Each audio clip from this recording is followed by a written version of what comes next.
Chapter 1. Clark blinked. He was just coming to and all he could see was a blurred green. Blinking again, the green came into focus. He was lying in tall grass, his face against the ground. He could smell the dirt. He laid there for a few minutes. He had no choice. He was sore, much too sore than he had any right to be.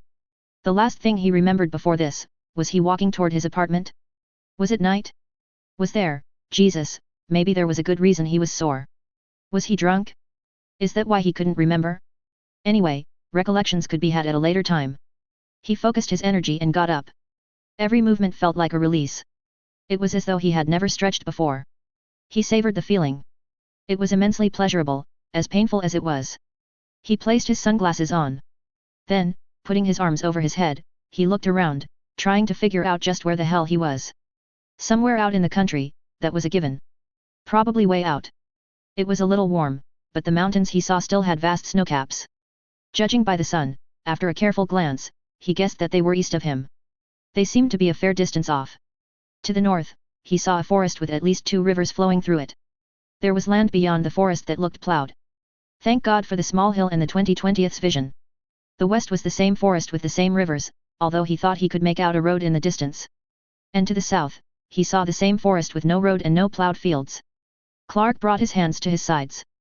He felt himself beginning to panic and forced himself to take deep breaths. Counting them in. Counting them out. His mom showed him how to do that when he was a kid. It still worked. He felt his heartbeat return to normal and he sat down, taking in the view. Also, the smell. He hadn't noticed it until the deep breaths, but there was something different in the air here. Nothing bad. In fact, quite the opposite, it felt good. The air was pure. More pure than any country air Clark had ever breathed. He looked and saw that the air was clear as well. No smog or any kind of pollution. He was lost in this for a half-minute before bringing himself down to earth. Okay, Clark. Think. You don't know where you are and you don't remember how you got here. First things first. Are you hurt? Clark quickly flexed his digits and gave himself a quick once-over. No. Not that I can tell. Okay. Next, figure out where you are. He reached into his pocket and pulled out his phone. Opening maps, he waited for the screen to load around his blue locator dot, and waited, and waited. He sat there for a long time until he finally looked to see that he had no service. He should have known. Sighing, he placed the phone back in his pocket. No sense wasting the battery. He checked his keys. All of them still in order. Nothing missing. He put them back and lifted his right ass cheek to fetch his wallet. Same situation. Everything was there. He was relieved at least that nothing was stolen. He still had his 2 credit cards and enough cash for food at any restaurant or convenience store he found. Okay, so a full wallet, keys, enough battery power on the phone to use it when he could, sunglasses, good shoes on his feet and a rain jacket. Not the worst scenario to be in. Trying to not be too pleased with himself, he stood. Next step was to decide where to go. East into the mountains was not smart. The farms up north looked promising, but perhaps it wasn't too bright to go straight there. The dirt road to the west was his best bet. Going through minimal foliage to reach whomever was working the fields. He ran his tongue over his teeth. His throat was a little parched but thankfully he wasn't hungry and the weather was very fair. It was unlikely that he would perish under these conditions before he would reach someone who could help him.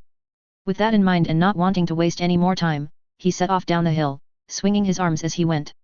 He stopped though before he reached the edge of the forest. Focusing so he wouldn't veer off kilter and fail to keep west. He just had to hit the road. Refocused, he set off, placing his hands into the pockets of his rain jacket, feeling something curling around his left hand. Clark stopped immediately, barely 3 steps into the forest. Slowly he moved his left hand around and relaxed. Whatever it was inanimate. He closed his fingers around the object and retracted it. He stared. He was holding a rolled piece of parchment. For a long time, he didn't move. The birdsong was the only sound he heard. He knew that he didn't put this in his pocket. He was sure despite everything. Clark saw his fingers unfolding the parchment. Before he knew it, he was reading. To Clark. You can never return to the life you knew. You should accept that now if you can. This world is now your home, to live and die in. Abandon all hope of trying to return to your old world because it is impossible. Your predicament is not my doing but I hope you will accept my condolences and forgive me for delivering this message. I cannot tell you much about this new world of yours. All I can say is that you will find it frighteningly familiar. You will think yourself insane when you realize what this place is and what will that imply, but I tell you now, no matter what you see or experience, this world is real. And you must take it seriously, in order to survive. If ever you wanted to be someone else, someone new, now is your chance. I don't have much time, so I'll write the rest quickly. First, in order to assist you, I've gifted you with some abilities to help you face the dangers you'll face. Abilities which I'm afraid I cannot name, but you will have to discover. They will manifest over time. Some will take days, others weeks, months, even years. I know this is frustrating, but they are there and they will help you. Please believe me. Second, before you figure out what this world is, beware approaching anyone. You are an alien to them, and if you act normally, or what passes for normal in your previous world, you will face dire consequences. Even if you don't believe the first part of this message, please heed that warning at least. There is so much more I want to say, but that will have to do. Please be careful and take caution. I know those mean the same thing, but you must do it. Best of luck. A helping hand. P.S. Right where you woke up, dig. I left something for you. P.P.S. I know this will not satisfy your curiosity and will probably enrage you even more, but I must say it. Do not wonder who I am. You will never find out. I'm not allowed to say. I'm not even in your world, the old one or the new. I'm just someone with too much power and yet not enough of it. I hope I have used it wisely. I hope you come out of this safely, Clark. P.P.P.S. You are not insane. Clark stared at the letter, trying to make sense of what he just read. New worlds, abilities, dangers, what? He felt himself going toward one thing in the letter he could make sense of. Running back to the top of the hill, he came to the spot where he woke. Sliding onto his knees and running his fingers through the soft dirt. He dug for a short time before he caught a lace. He gripped it and extracted a small pull pouch from the earth. He dusted off the pouch and opened it, spilling the contents onto his hands. Coins. Silver and copper coins. He examined them, doing his mother's breathing exercise all the while. He had 9 silver coins, all of which featured a stag on one side. The copper pieces were a bit more diverse. He had 4-star ones. The rest varied in size but all had a 7-pointed star on the back. Clark took only a minute more before placing the coins back in the purse and pocketing it. He could figure out the currency later. Right now, he just had to keep moving. He forced himself not to run, forced himself to think about the letter. Was it real? Was this all a joke? He obviously wasn't in Portland anymore, but not even in Maine? In the United States? On planet Earth? He was gone? No, no, no, he thought as he reached the forest and walked westward through the brush. What other world had breathable oxygen? And a forest? And birds? Nothing in the nearby solar system. Certainly nothing he could travel to quickly and still be as young as he was. Clark felt his hand trembling and tried to calm down. He was getting ahead of himself. He obviously didn't travel through space. No matter what the reality was, he was here now, walking through a forest with no idea where he was. He needed to reach the road. As he walked, he made another decision. Despite the batshit insanity of the letter, it was a smart suggestion to avoid approaching strangers until he figured out what was going on. If nothing was up, worst-case scenario is that he delayed greeting friendly rural folk who would have directed him to the nearest bus station. But if something was up, a little caution couldn't hurt. Speaking of which, he realized how loudly he was crashing through virgin forest and slowed down, quieting his step. His rain jacket was forest green and he was wearing dark brown khakis, so he was a little camouflaged. He was thankful for that. He found himself wondering what world this was. The letter said he would recognize it. He would recognize a different world, having never been on any other world, but Earth. This is so fucking stupid. Regardless, he maintained his cautious approach, and after about 45 minutes, he couldn't be sure, the clock on his iPhone wasn't working, he found himself on the tree line besides the dirt road he saw from the hilltop. He peered north and south down the road. Nobody was coming, far as he could see. Gingerly he stepped on the road, as though it was going to explode under his feet. He gave a quivering chuckle and shook himself. He set off north, determined to get to the farms before dusk. He kept to the edge though, ready to dive back into the foliage should he hear anyone coming. He didn't have to wait long. Coming from the north were the sounds of rolling wheels and the clip-clop of hooves. Clark got himself under cover with plenty of time to spare. Didn't stop his heart from beating fast enough to kick his ribs. The source of the clip-clops and the wheels came soon. Peering from his spot, Clark saw an old man and what looked to be his daughter atop a cart, being pulled by a donkey. There were sacks in the back. Both the old man and the woman were dressed in coarse material, him in trousers and tunic. She in a faded brown dress marked by work. Clark barely got a good look before they passed by, making good time. The clip-clops faded and when Clark finally deemed it safe enough to emerge, they were disappearing around the bend, far away. Clark continued to stare after them for far too long, before he turned north again. He forced himself to walk. They looked like, he marveled that he was using this word seriously, peasants. Peasant farmers. And they weren't costumed. They had to be real. Their faces were marked by the elements, the sun and wind. They weren't using machinery with covering. They were driving a donkey, not a pickup. Had he smelled any gas since he's been here? He slapped himself in the face. Lightly. Question for later. His slap brought him down to reality. Good thing too, because he had just noticed noises coming from the south. He heard more hooves. Many, many more hooves. Clark dove into the bushes, praying none of them were poisonous and that he wasn't seen diving like an idiot into them. He laid down flat, curling his head out just as far as he dared for a view. He felt vibrations through the earth. And sure enough, 10 seconds later, a large group of horses were trotting quickly on the road, just below a gallop. Moving his eyes up, Clark saw the horses carrying, knights, or least people in armor and boiled leather. He saw swords, shield, spears, bows and flags of a white fish, a salmon on a red background. Clark blinked several times. The salmon was still there and on the multiple flags carried by the company as they rode onward. He pinched himself hard. He realized his mouth was open and he couldn't quite close it. There was no fucking way. Eventually, the men rode on and the road became still and quiet again. Clark stayed on the ground. He clenched and unclenched his fists. He did it again and again and again until eventually he was able to sit up. He leaned against a tree. They are going to location to shoot. They're a bunch of horse experts and riders and they're needed for a shoot. Or they're shooting here. I just can't see any crew members or equipment. That's it. That's it.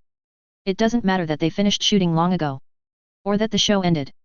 Because if what I think is happening, then I am insane. I don't care what the letter says, I'm insane, I'm fucking insane. He felt tears come to his eyes. He took several breaths and took out the purse, examining the coins again. Silver stags. Pennies. Copper stars, 7-pointed stars. Oh Christ. He had no idea how long he sat there, breathing deeply and allowing the occasional tear to roll down his cheek. Midday had turned into late afternoon when he wiped his face and stood up. He did feel a little better and he walked back to the road, looking to his rear for any approaching travelers. He wasn't sure if he had entirely accepted this reality yet, but he was sure of one thing, he could not be caught in what he was wearing or with what he was carrying. He walked for an hour more through the forest. Thankfully he encountered no one. The scariest moments being when he had to come to bridges with no cover either way. Eventually the forest gave way to open fields. Clark marked the spot mentally and set off along a road that sprang from the main one. He walked, keeping his eyes ahead and his ears to the back. The road was getting smaller, turning into a trail. It was also getting muddy. He registered wheel marks and a few sets of boot prints. He froze. Shit. He wheeled around and stared. His own boot prints were in the mud. Going back at least 100 feet or so. And they looked very conspicuous, with lines and zigzags for grips. He was pretty damn sure no one had grips like these on their shoes in this medieval period. Jumping on the grass besides the road, Clark looked around and found a thick stick. Making sure no one was really around, he went back, careful to avoid the mud. He began marking the ground and obscuring the boot prints. It wasn't perfect and it still looked strange, but it couldn't be made out to be strange alien footwear from the future at least. When he was done, he marched right away, cursing himself for his stupidity and for losing time. No, that won't do anything useful. Breathe, Clark. Damn it. Just breathe. The rest of the walk was spent avoiding mud in addition for watching for fellow travelers. Thankfully it was a short walk. Clark soon rounded a corner and found himself facing a small cottage. He went immediately into the cover of the forest and made his way toward the property. Settling into the bushes, hidden from the trail and the farm, he waited. The cottage was definitely lived in. There was smoke coming out of the chimney. Laundry was hung. The field next to the cottage looked maintained. The modest barn next to the house was not decrepit. A woman came out of the cottage with a basket. She headed toward the hung laundry and put the basket down. She reached into the basket and pulled out a baby. She tickled the little one, cooing and making the babe laugh. Clark felt himself relax. He was lucky. First house he's seen and she seemed a kind homeowner. She put the baby down on the ground and began to pile the laundry into the basket. She was just about to place the final shirt into the basket when a loud whistle pierced the air. The woman turned west, to the corner in the road where Clark had turned previously. She smiled and began to wave. Clark looked to the corner himself and saw a man riding a cart, being pulled by a donkey. The man waved back and even from his distance, Clark could see the man smile. Clark turned back to see the woman plop the baby back in the laundry basket on top of the fresh laundry. She made her way back in the house. The man was coming closer and Clark was able to make out his face. He looked very familiar. He had seen this man before. Where? He racked his brain, trying to remember.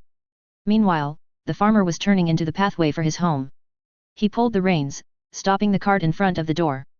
The woman came out and greeted him, as he jumped into the back of the cart and began handing the 3 covered baskets he had in the back to her. She took the baskets into the house and he walked over to the donkey and began to lead it toward the barn. Clark watched the entire thing unfold and started to assess what his options were: theft, bribery, death. He gave a brief snort to the idea that he could murder in cold blood. He was no killer. But he could lie easily enough. His hands ran over his phone, wallet, sunglasses, and keys, all in his pockets. He felt his clothes and their machine-stitched perfection that he could never explain. His shoes. Right now the only things that he could possibly pass off in this world was the parchment note and the sack of coins, of which he still had no idea of their true value. He watched as the man, who had placed the donkey inside the barn, came back outside and began washing his face. Clark took advantage of his distraction and walked quickly into the forest, counting his steps as he went, breaking a branch every so often to mark his path. He walked for 10 minutes before he stopped. He was calm. In fact, he was a little scared with how calm he was. He knew that eventually he would break down. He would face the overwhelming truth in due time. However, for now, he had a clear task to distract him. He breathed in, hold and then out. Repeating this twice, eyeing the reddening sky. It would be dark soon. He didn't have much time. Looking around to see that he was truly alone, he went about his task. He gathered as much tinder, kindling, and dry wood as he could for a fire. He had no axe or saw to get the big logs that could really burn, so he needed a ridiculous amount of sticks. He would be here a while. Once he gathered enough, or at least what he hoped was enough, he took the big stick he used to obscure his muddy boot prints and began to dig. He dug as fast as he could without losing his breath. He was still thirsty and he was beginning to sweat. He couldn't afford to be dehydrated. Not now. After 15 minutes, with the stick broken twice, he was standing in a hole deep enough so that the ground was level with his knees. That was fine. He got out and began stacking the wood for a fire in the pit. The afternoons he spent with the Boy Scouts were coming back to him and he thanked his parents for forcing him to reach the Eagle rank and stick with it. Particularly for that one afternoon when they had to start a fire without any flint. Clark took the dry tinder and 2 sticks.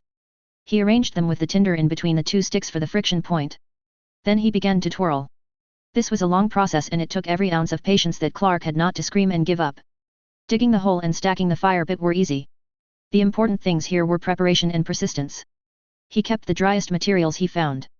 Kept building the friction. Kept twirling the sticks. Didn't start cursing after 10 minutes of twirling. Didn't start panicking after 20. Just kept going until he got smoke. He blew gently, encouraging the embers into a small flame. He brought the small flame to the kindling at the bottom of the pit. There were tense moments when he thought he would lose it, but finally it stabilized and he had a small fire going. He breathed deeply. That was not fun, but it was gratifying. He placed more sticks on top gently and brought the small fire to a raging medium one. Clark sat for a minute. He was tempted to just watch his fire and let the evening come. He was very tired, but no. The sun was beginning to go down. He patted his pockets, taking out everything he had, his keys, wallet, sunglasses, and phone. He tossed the keys in first. They needed the most time, though he knew they wouldn't melt entirely. At the least the plastic around the car keys would go. He took out his cash and placed that in separately, hoping for more kindling. He shook his head at the thought. More kindling for a raging fire. Jesus. He put the wallet in, then his sunglasses. He hesitated with his phone. He scrolled through his downloaded music, trying to decide whether or not to quietly play a song for the last time. He would never hear the Princess Mononoke score again, or Jimi Hendrix's Band of Gypsies, or a growling wail from Tom Waits. He placed the phone diagonally against a tree, stood up and crushed it with his boot, breaking it in half. He pulled it apart and threw the pieces into the fire. He knew that if he started playing songs for the last time, he would never stop and then his fire would be long gone. He watched the items burn, the fire crackling around them. He fed more sticks to the fire before standing, steeling his mind for what he had to do. He took out the pouch of money and parchment, placing them on the ground. He looked to the sky and sighed. Now for the fun part. He started easy and took off his boots. He placed them around the edges of the fire and tented them with sticks, so the flames would travel over and consume them. Same thing for the raincoat. He didn't know how well it could burn, but at least it would be destroyed. He took off his pants and placed them in as well, careful not to smother the fire. Luckily they caught fire quickly. Once they were sufficiently burned, he did the same for his shirt and socks. All the while he added more sticks to the areas covering his jacket and boots. He put off the underwear until he had to. Finally there was nothing else for it. He stood in clear view of anyone who would walk through this forest. He pulled off his boxers and tossed them on the flames. They caught fire and he spent another hour, or so he estimated, feeding the fire and shifting the items to ensure maximum destruction, trying to ignore the fact that he was naked. Which was a little difficult when sparks flew into the air. When the fire had only a few more minutes before it would die out, Clark picked up the parchment note. He read it again. It wasn't anything that would get him in a lot of trouble, but it was still something that could complicate his situation should anyone else read it. He crumpled the parchment and threw into the fire, hoping he was making the right choice. Clark ran his stick through the ruins when the fire was out, well aware of the ash that was clinging to his legs. He wished he had better light. There were clumps of material here and there, but they weren't too big and they were well destroyed. He stepped out and began piling the dirt back into the hole. When all the earth was replaced, he smoothed it as well as he could, throwing leaves and other debris on top and running the stick through that as well. He stood back.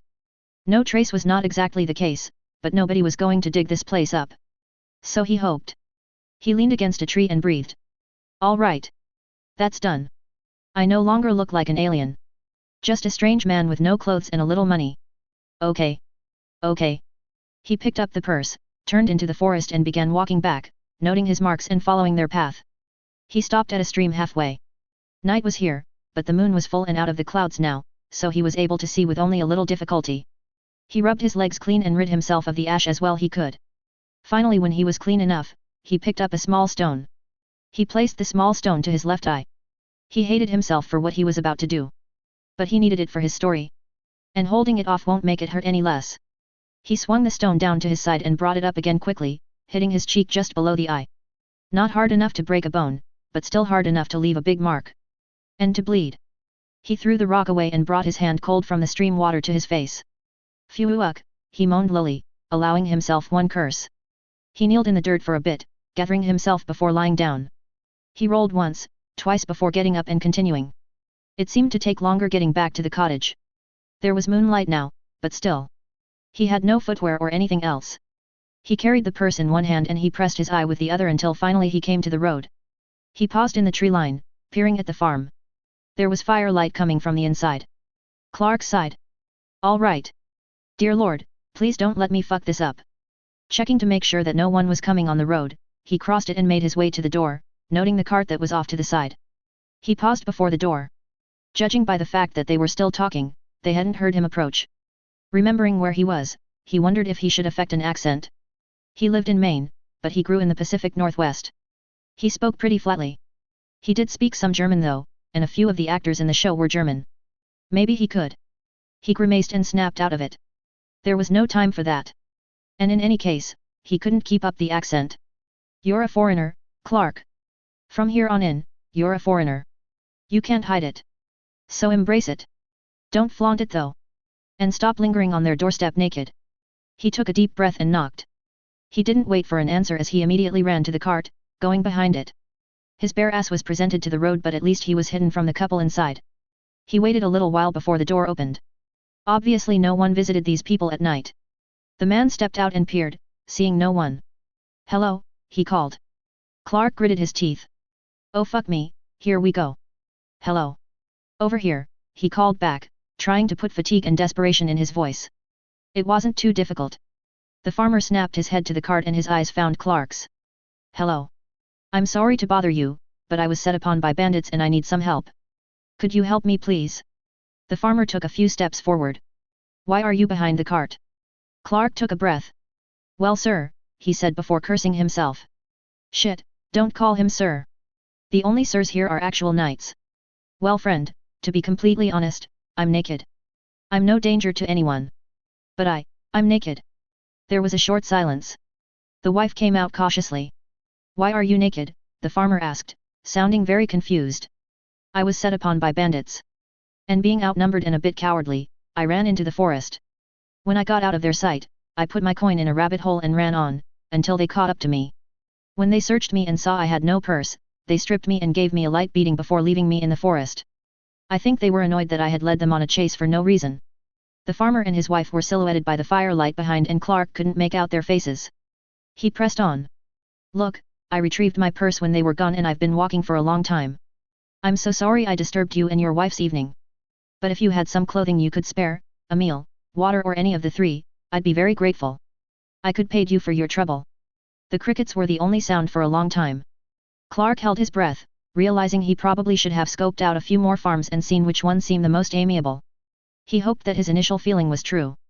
The farmer went back to his wife and they muttered to each other before she went back inside and he turned back to Clark. No need for payment, friend. You stay there and I'll bring you some clothes. My wife just did some laundry. After you're dressed, you can come on in and take supper with us. Clark sighed in relief. Thank you. Thank you so much. The farmer's wife came back out with a shirt and trousers and handed them to the farmer before going back in. The farmer approached the cart and tossed the clothing to Clark. Clark quickly dressed, slightly registering the roughness of the fabric but he didn't care. He was clothed. He stepped out and shook the farmer's hand. Thank you. The farmer smiled. Don't mention it. You're tall. They may not fit well, but you covered at least. Clark smiled and followed the farmer into the cottage. He felt the warmth wash over him like a spring. His eyes fell on the table. They had already eaten, but the wife was spooning stew into another bowl. She turned, pointing at the table. Come on, sit, she said, her eyes as kind as her husband's. Clark nodded and sat down. A cup of water was placed before him. He nodded at the farmer. Thank you, he said, before drinking gingerly. He knew better than to gulp water down when one was dehydrated. The farmer sat down opposite him. That's a nasty cut to your face. And a mark to go along with it. Clark shrugged. Could have been worse. It could have. Still, we could bandage that later. Thank you. The farmer waved his hand. And stop thanking me. It's the way of seven, to look after unfortunate travelers. A cry echoed from a small cot in the room. The farmer got up and picked up the small child, patting her back gently. Clark took a small sip of water. How old is she? 8 months, said the wife, as she placed a bowl of stew before him. She's beautiful, said Clark, his mind wandering for a phrase. 7 blessings. The wife smiled. Thank you. She sat down at the table, sighing. She looked exhausted. The stew looked delicious, but Clark didn't eat right away. Thinking he looked hokey, but he did it anyway, he bowed his head, folded his hands under the table and began muttering under his breath. It seemed like a good thing to do in front of his saviors. Plus he had plenty of experience pretending to pray from his childhood. When he was finished, he picked up his spoon and began to eat, as politely as he could. The wife was appraising him. Are you a man of faith? Nope. Clark shook his head. Just on my own time. The wife said. She reached over and ran her finger gently over the cut under the eye. Not too bad. You don't need a stitch. But I should clean it. She got and began putting strips of cloths in the boiling water. Clark turned his attention to the baby. She got a name, he asked, before inserting more stew in his mouth. It was really delicious. Sally, the farmer said proudly, rocking her gently. It was a good thing that the husband and wife were distracted at the moment, because Clark felt a look of shock run across his face and he was sure he looked horrified. He put his face back to normal before the farmer made eye contact again. It was one of those annoying things about his memory. He wasn't a fanatic about the show. He really enjoyed it, even loved it, but it's been years since he read the books and he wasn't an expert on everything that Martin put into the story or every detail in the show. However, sometimes he just held on to a certain fact or piece of trivia. For no reason that he could fathom. And right now, he remembered. He remembered why the farmer looked so familiar. This farmer was the same farmer that would be robbed of his silver by Sander Clegane. His daughter was named Sally. He glanced at the stew. Rabbit stew. The same stew that the little babe in her father's arms would learn how to make. Taught by her mother probably, who was still alive. But they would all die. Sooner than they thought. Sally in her father's arms, decomposing. Clark swallowed his stew and continued to eat mechanically. He knew he had to eat, but still his mind wandered. He had held on to the belief still that this was all bullshit. That he was insane for burning and burying his possessions and that these medieval farmers were friendly nutjobs who wanted to get back to the olden times. But no. He was truly in Westeros. Sometime before the show began. And it was all real. It was his world now. He was in Westeros. He had to live the rest of his life in Westeros. Son of a bitch. If the farmers mistook his silent whirlwind of emotion as him being tired, he let them make that assumption. He actually was exhausted. Nobody said anything more as Clark ate. The wife brought out a few slices of the densest bread Clark had ever tasted. After another cup of water, Clark was quite satiated. The wife came over with the hot cloths and a bottle of something. Come, sit over here, she said. Clark got up, realizing just how much taller he was before sitting down before the light of the fire. She grabbed his face gently and pressed a cloth to the wound, wiping away the dirt. Your husband tells me you did laundry today. Yes, said Clark, trying not to wince. I did. She finished wiping and was now dabbing a dry cloth with whatever was in the bottle. I'm wearing your fresh clothes and getting them dirty again. I'm sorry. The wife shrugged and pressed the cloth to the cut. It stung and Clark shut his eyes trying to maintain some dignity. The ointment smelled nice though. We work the land, stranger. My husband and I aren't afraid of dirt. And handsome as you are, I don't think I'd appreciate seeing you naked in my house. Think nothing of it. Clark smiled. He liked this family. He tried not to think about their future. The wife washed the wound again and left him by the fire. The farmer approached him. Would you care for an ale? Or would you prefer to go to bed? Clark considered the ale. He would have loved any booze at the moment. But for now, he felt tired. More tired than he had ever been in his entire life. I think I just want to sleep now. The farmer nodded. Right. Follow me. Clark and the farmer walked outside into the barn. The smell of animal hit Clark pretty hard, but it was warm and he was tired enough. The farmer handed him a coarse blanket. You can sleep there, he said pointing at the haystack. Or there, pointing at the wooden loft. Or anywhere you find comfortable. Just beware of straw back here, he said, patting the sleepy donkey. He's a fine barn mate, but he needs his space. My wife and I are having a rest day tomorrow. I sold our harvest today in town. Wake up when you feel like and join us for a meal. Sleep well.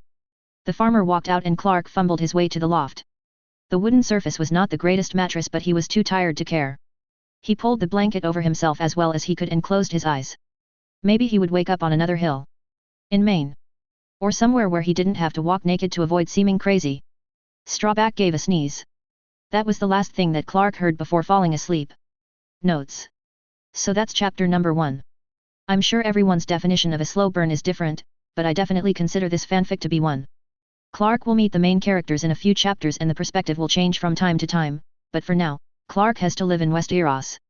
We'll see how he does. Please leave a comment or give a kudos if you wish. If not, that's perfectly fine. It's your time on the archive. Have a good day. Chapter 2. Clark kept his eyes closed for a solid minute when he woke. He hoped to find himself back in his own bed or even in the hospital, recovering from the most convincing hallucination he'd ever experienced. However, he felt the coarseness of the blanket and the wooden planks below. This didn't feel like his queen mattress or a hospital bed. He cursed and opened his eyes. Dust floated through the air, illuminated by the sunrise streaming in through the window and door. Strawback was swatting flies in his sleep. Clark got up, folding the blanket before he climbed down. He exited the barn, feeling the cool dew between his toe. It was quite pleasurable. There was smoke coming from the cottage and early morning birdsong from the forest. He went around the side of the barn into the nearby trees. He urinated for a solid time, wiping his hands on some nearby grass to clean them. Going back in front of the barn, he managed to find some dry ground and proceeded with his usual morning stretches. He took his time and for 10 minutes, he was completely alone. There was no one else in the world. Not the farmer and his family. Not the Tullus or the Starks or the Targaryens across the sea. Not the White Walkers. He shuddered and brought himself back to full height, giving his back one last stretch before relaxing. He couldn't plan for the long term when he had no plans for the short term. So what to do today? Just today. He pondered for a while and considered just leaving the farmer and his wife without a word. But he had no idea where he was to find food that day and they were friendly enough. Clark strode to the door and knocked gently. The farmer opened the door, greeting him amiably. He saw the wife breastfeeding the babe. He nodded politely and averted his eyes. He was guided to the table and poured a cup of ale. Eat, please, said the farmer, placing some bread and cheese before him. Thank you, said Clark. He ate bit by bit. He knew the food was safe, but he wasn't sure how his stomach would react to it. Best to eat slowly and be safe for now. So, said the farmer, sitting down with his own cup. What's your plan for today? Where was you headed before you was attacked? Clark chewed slowly and swallowed. Don't know. I worked a ship for a year and only came ashore 2 months ago. Wasn't thinking of the future, to be honest. He drank some ale. Could use some work now though. Well, it's autumn at the moment, so you'll be finding plenty of work through the riverlands with the harvest. The north might be good too. Never been there though. I'd offer to bring you on here but I couldn't pay you. Besides, the farm's small enough that we don't need the help. Clark smiled. No worries. I'm grateful for what you've given me already. He rubbed his face, feeling the days that he neglected to shave. He took a breath, making up his mind for now. I believe I want to head north in the next few days. He supposed that was safe. It was autumn now, so he would have at least one non-white winter before the long summer when the show began. In any case, it was years before any dead men roamed. It would be safe enough, or so he hoped. He continued. So I would like to get to the King's Road. But for now, I need to get some clothes so I can return yours and boots as well. Do you know somewhere I can go to purchase them? The wife spoke from her chair. Fair Market isn't too far from here. It's right by the Blue Fork and only a few hours by cart. You'll find what you need there. The Blue Fork. Of the Trident, she said. If she found his question odd, she didn't show it. The farmer leaned back. Tell you what, I can take you to Fair Market by cart. I can't do it today because Strawback's too tired. He's an old donkey. But I can do it tomorrow. And while we're there, after you have your own clothes, I'll point you in the direction of the King's Road. Clark fought to keep his voice casual. Is it far from Fair Market? It's a night on the road, but bearable. The real trouble is when you get on the King's Road itself. You could spend a few months walking that. All the way to the wall if you want. The farmer laughed. Clark only managed a small grin. So what do you say? Tomorrow. Placing his cheese down, Clark tried to be polite. Are you sure? That's an awful lot of traveling back and forth for just me. It's quite a bit of trouble. No trouble at all. I forgot some things in town anyway, as my beautiful wife was happy to tell me after you went to bed, he said, shooting a playful glare at his wife, who promptly ignored him. Clark finished the ale. Thank you. I mean it. Is there anything around here that I can help you with today? May not be much of a farmer, but I can lift. The farmer shook his head. Not this morning, no. We're resting now. But in the afternoon, I might need some help putting the barn in order. It was a good harvest, but I allowed the mess to build. Shaking off questions about seasonal farming in a world where seasons were vastly inconsistent, Clark stood. In that case, I want to go out to the place where I was attacked and see if I missed anything. Maybe the bandits dropped my clothes and I won't have to purchase new ones. Well now, said the farmer standing. I don't like the idea of you going alone and barefoot into the forest where bandits are lurking. I'm not a fighter, but I can come for the numbers. Other than that, I think you should just consider your clothes lost. You have your purse and your life. Best not to risk them again. Clark moved to the door. I appreciate your concerns, but I'll be all right. I'll be back in an hour. Miss, he said, nodding to the wife. He shut the door before anyone could say another word. Do people say miss here? Whatever, that wasn't important. He had clear daylight now and he wanted to check his handiwork. To make sure his charred possessions would never be dug up. He followed the broken branches and soon found himself at the site, inspecting the ground. It really wasn't bad. In fact, there was actually little trace of the fire. He looked around. The most conspicuous thing was that he tore off every branch he could find in the near vicinity. However, there was nothing he could do about that. He spread the leaves around a bit more naturally. He walked across the dirt. He really hoped he was able to judge correctly. But when he looked at the spot where he had burned and buried his previous life, it honestly looked the rest of the forest floor. As satisfied as he could be, Clark returned to the farm. He washed in the basin and walked along the fields. The farmer and his wife were kind, but he needed to be alone. He needed his mind cleared and focused. He needed to figure out what to do. Unfortunately, he did not accomplish that in his walk around the fields.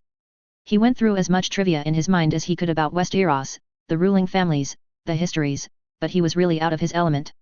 He didn't even know what year it was. He tried to think how old Sally was in season 4. 10? 11, maybe? How much time passed between the first and fourth season? How many? Eventually Clark threw a stone into the forest and collapsed under the shade. He stared at the sky and put all these thoughts out of mind. He needed clothes and boots first. He needed to get to Fair Market. He laid in the shade for a while, before wandering back to the barn. The farmer was already there. For the remaining afternoon, Clark and the farmer organized and cleaned the barn from one end to another. Clark was grateful for the work. It was the same with the fire yesterday. He just needed a task to distract himself. When he would be traveling, alone with his thoughts, that would be the real challenge. The wife brought a fresh basin out and left to tend to Sally. The farmer stripped down and washed himself. Clark did the same, but kept his back toward the farmer. It was only a quick rinse though. After they were clean enough, they dressed and went inside for dinner, which consisted of mutton, though Clark didn't realize that it was mutton until halfway, and milk. Clark realized to his slight horror, that his diet would be severely limited for the rest of his life. A lot of meat. A lot of dairy. A lot of grain. And a lot of ale. All good things that Clark liked. But he wondered how he would fare when the sugar withdrawal really kicked in. Just how expensive was fruit anyway? He stayed up with the farmer and his wife that night, drinking some ale. Clark only accepted 1 cup. He knew they were poor. And that made his next question more uncomfortable, but he had to ask it. He reached into his pocket and pulled out a few coins he had selected before dinner. I need your help, if I may even ask for more, he asked quietly. Certainly, fellow, said the farmer. What ails you? Clark placed the different coins on the table. There were all copper coins. I'm a foreigner. I'm sure you've guessed that, and I don't know your coins well. The golds and the silvers are easy. They have the symbols on the side. And this one is a star, I see. But the rest I don't know. I know there are pennies and halfpennies, but that's all. The amounts are confusing too. Would you teach me please? How it works? The fire crackled. Clark hoped that these two didn't question how this stranger could have survived 2 months in Westeros without knowing the coins, or why a sailor wouldn't have learned the currency before he landed ashore. But thankfully no suspicion crossed their faces. The wife picked up the second biggest copper. For all the coppers, she said. Each one is worth twice the next coin down. This is a grout. She picked up the bigger copper star. A star is 2 grouts. She continued to pick up each coin as she spoke. A grout is 2 half grouts. A half grout is 2 pennies. A penny is 2 halfpennies, but you don't have any halfpennies. She got up and went to the shelf, taking 1 coin out of a pouch stored there. Sitting back down, she presented the coin to Clark. 1 halfpenny. Go on. You can hold it. Clark looked at the halfpenny and gave it back. He viewed all the coins lined up. Coppers were a 2-to-1 system. Simple enough. As for the silvers, said the wife continuing. There are moons and stags. 1 silver stag is worth 7 copper stars. 1 silver moon is worth 7 stags. Clark nodded. He had 9 stags in his purse. He hoped that would be enough until he could earn some money somehow. And the top coin, the wife said, her energy coming a bit down. I've never had one myself. I've seen them though. At tourneys, the market, and such. Gold dragons. A gold dragon is worth 30 silver moons. Sitting back, Clark rubbed his chin. He picked up the coins and placed them back in the purse. No one spoke for a while. Clark finished his ale and stood. He reached into his pocket, pulled out a silver stag and placed it on the table. The farmer and his wife stared at the coin. Clark saw them draw their breath to protest and spoke first. Stop. You've helped me more than you could possibly know yesterday and today, and tomorrow when we ride to fair market. You've clothed me, fed me, and I will never forget that. Please, for my sake, take the coin. Besides, he added with a small smile, if you refuse to touch it, I'm just going to leave it here on the table. It will be here tomorrow when I leave. Good night. He walked out before they could say another word. The barn smell was still overwhelming, but it was clean now. He found his spot on the loft and settled down, trying hard not to think about the silver stag he had just relinquished. He hoped he wouldn't regret giving it away. He wondered if that silver stag would be part of the silver that Sander would steal in the future, if it would pass to Arya and then into the canals of Bravos to be forgotten forever. Maybe. Maybe it all depended on what he decided to do. He turned over and made a silent promise. That was the last blind charitable deed he would do in Westeros. He needed what coins he had left badly, and he wasn't sure how soon he would be able to replace the silver that he just gave away. He pulled the blanket over himself and sighed.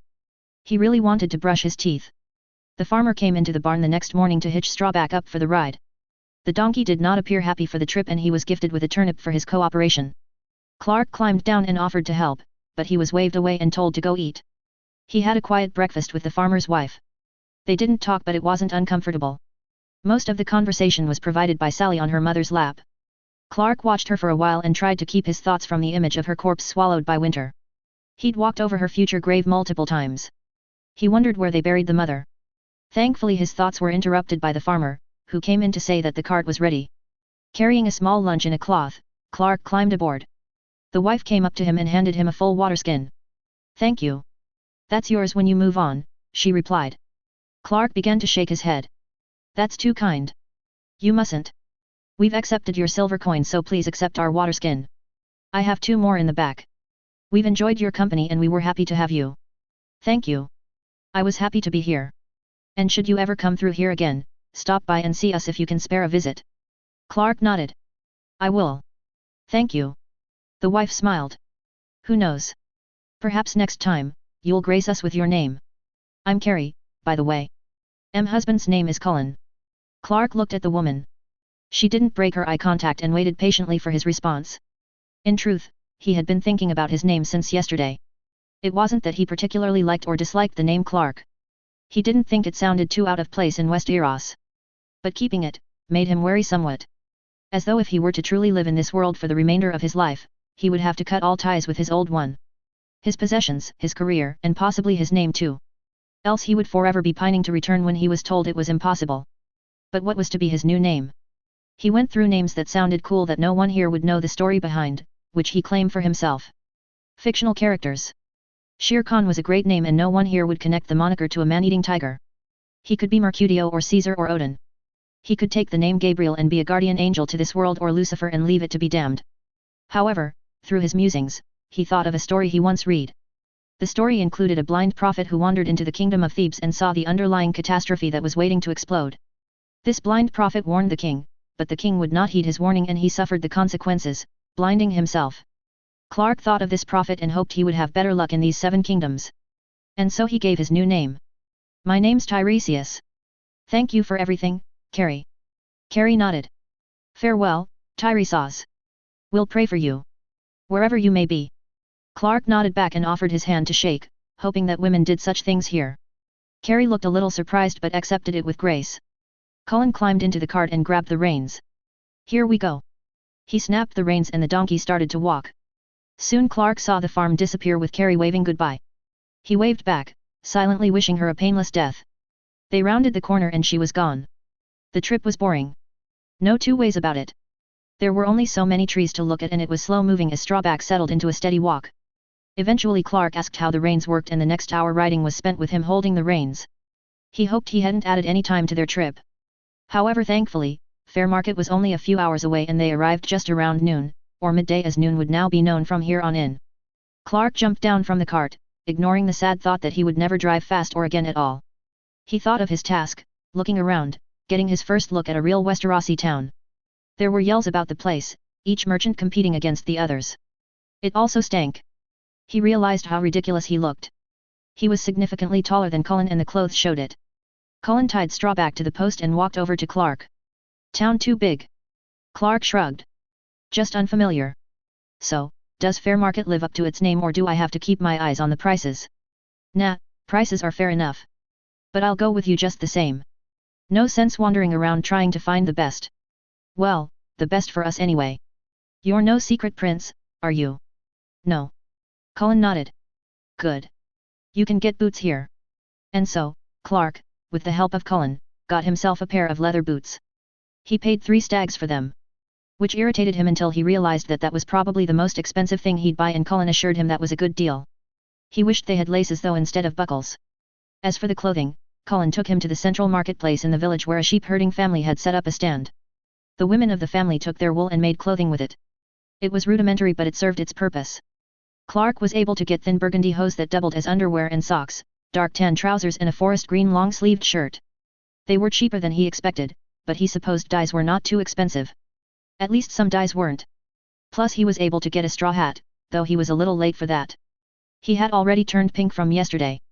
He also was tempted to skip the cloak, as it was a little warm, but he remembered that he was heading up north when it was autumn.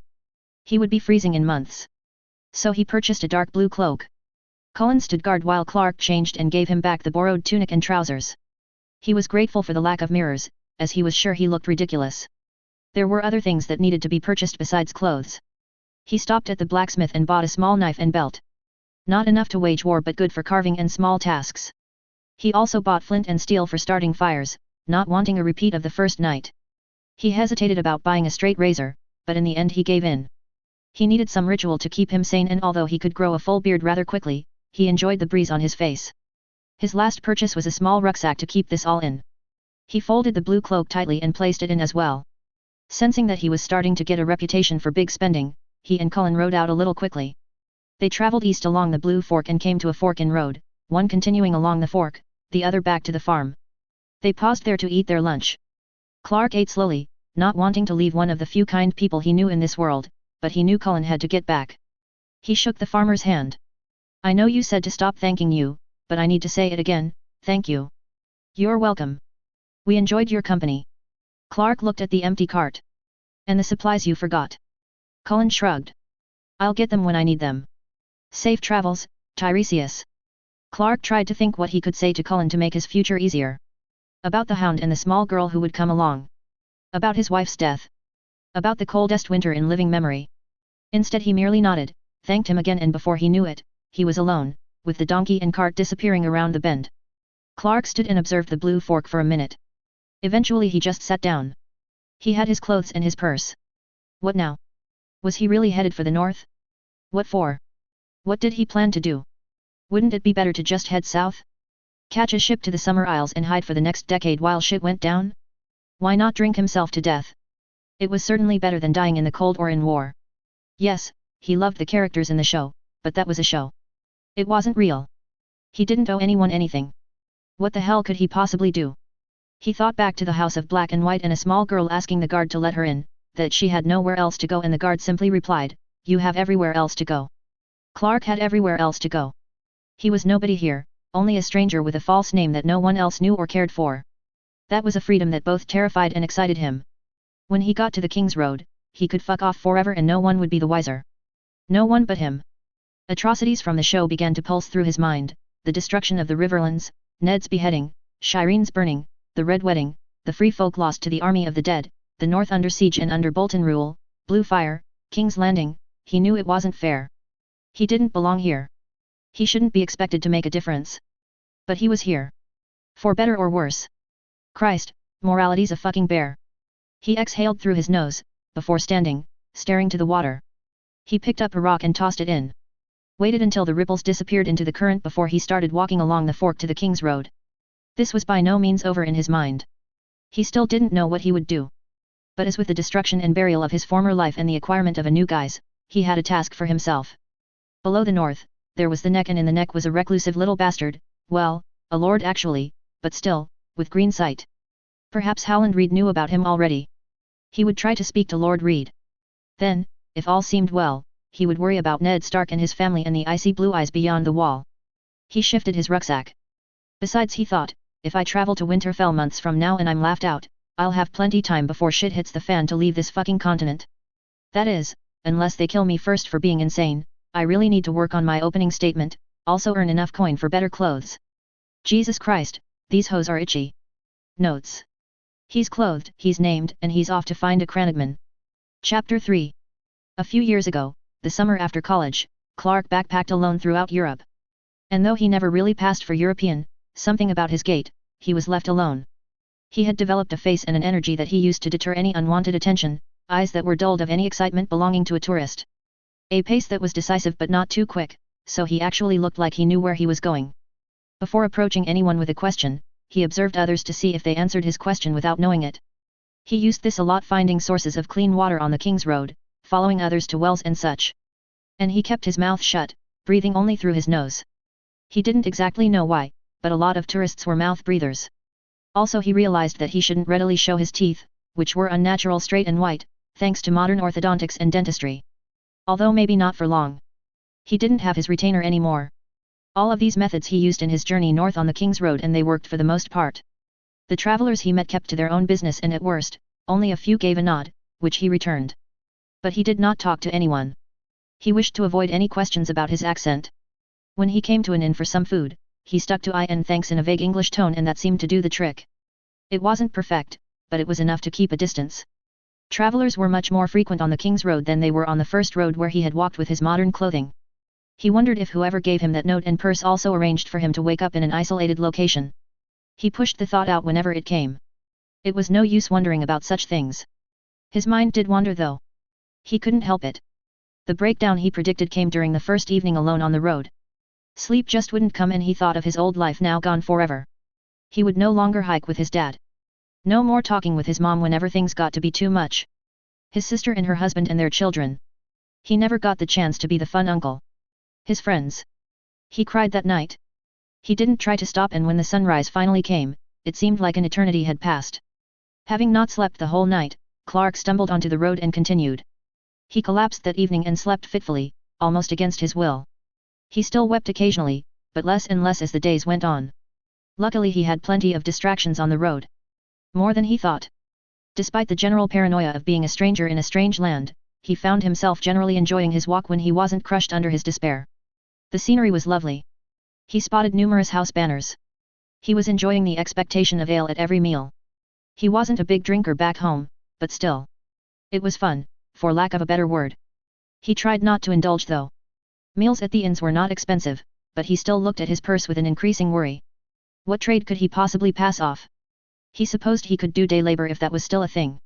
He had a friend back home, the son of a farmer, who said farming was essentially taking things from one pile and moving them to another pile. Now he was sure the friend was simplifying to a ridiculous degree, but still if he had to move piles for quick coin, he could do it. He could read and write though, and he had to think that was not too common for those outside the nobility. Maybe he could do something with that. However, he was okay for now. He ate sparingly at the inns. He didn't pay for rooms, electing to sleep outside. He bathed in the fork in the evenings when there were fewer travelers. He tried to ignore the voice in his head warning him of real bandits and animals ready to kill. Keeping a close watch on his surroundings, he stole fruit from an orchard. He savored the fructose, feeling himself go momentarily stupid from the sugar. That was a good fix, but he was careful not to do it too often. He didn't want to be caught and lose a hand or be sent to the wall or something. Then again, he was tempted for the ride alone.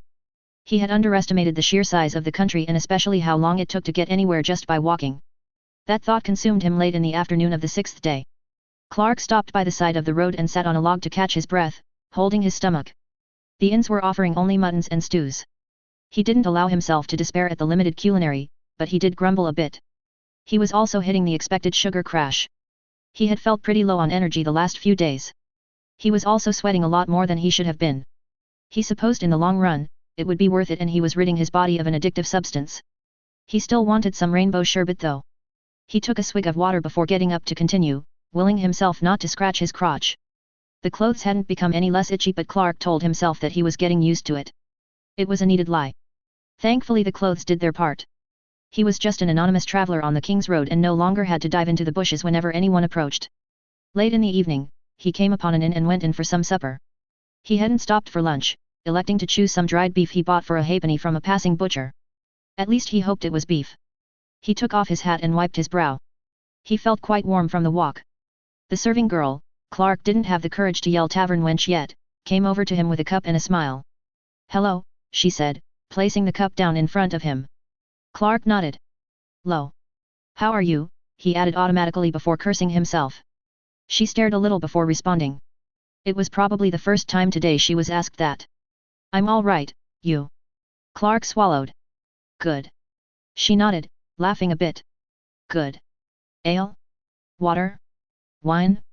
We have a little mead left." He pulled his waterskin strap off his shoulder.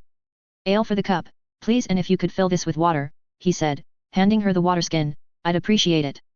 She took the skin. "I can do that. You want anything to eat?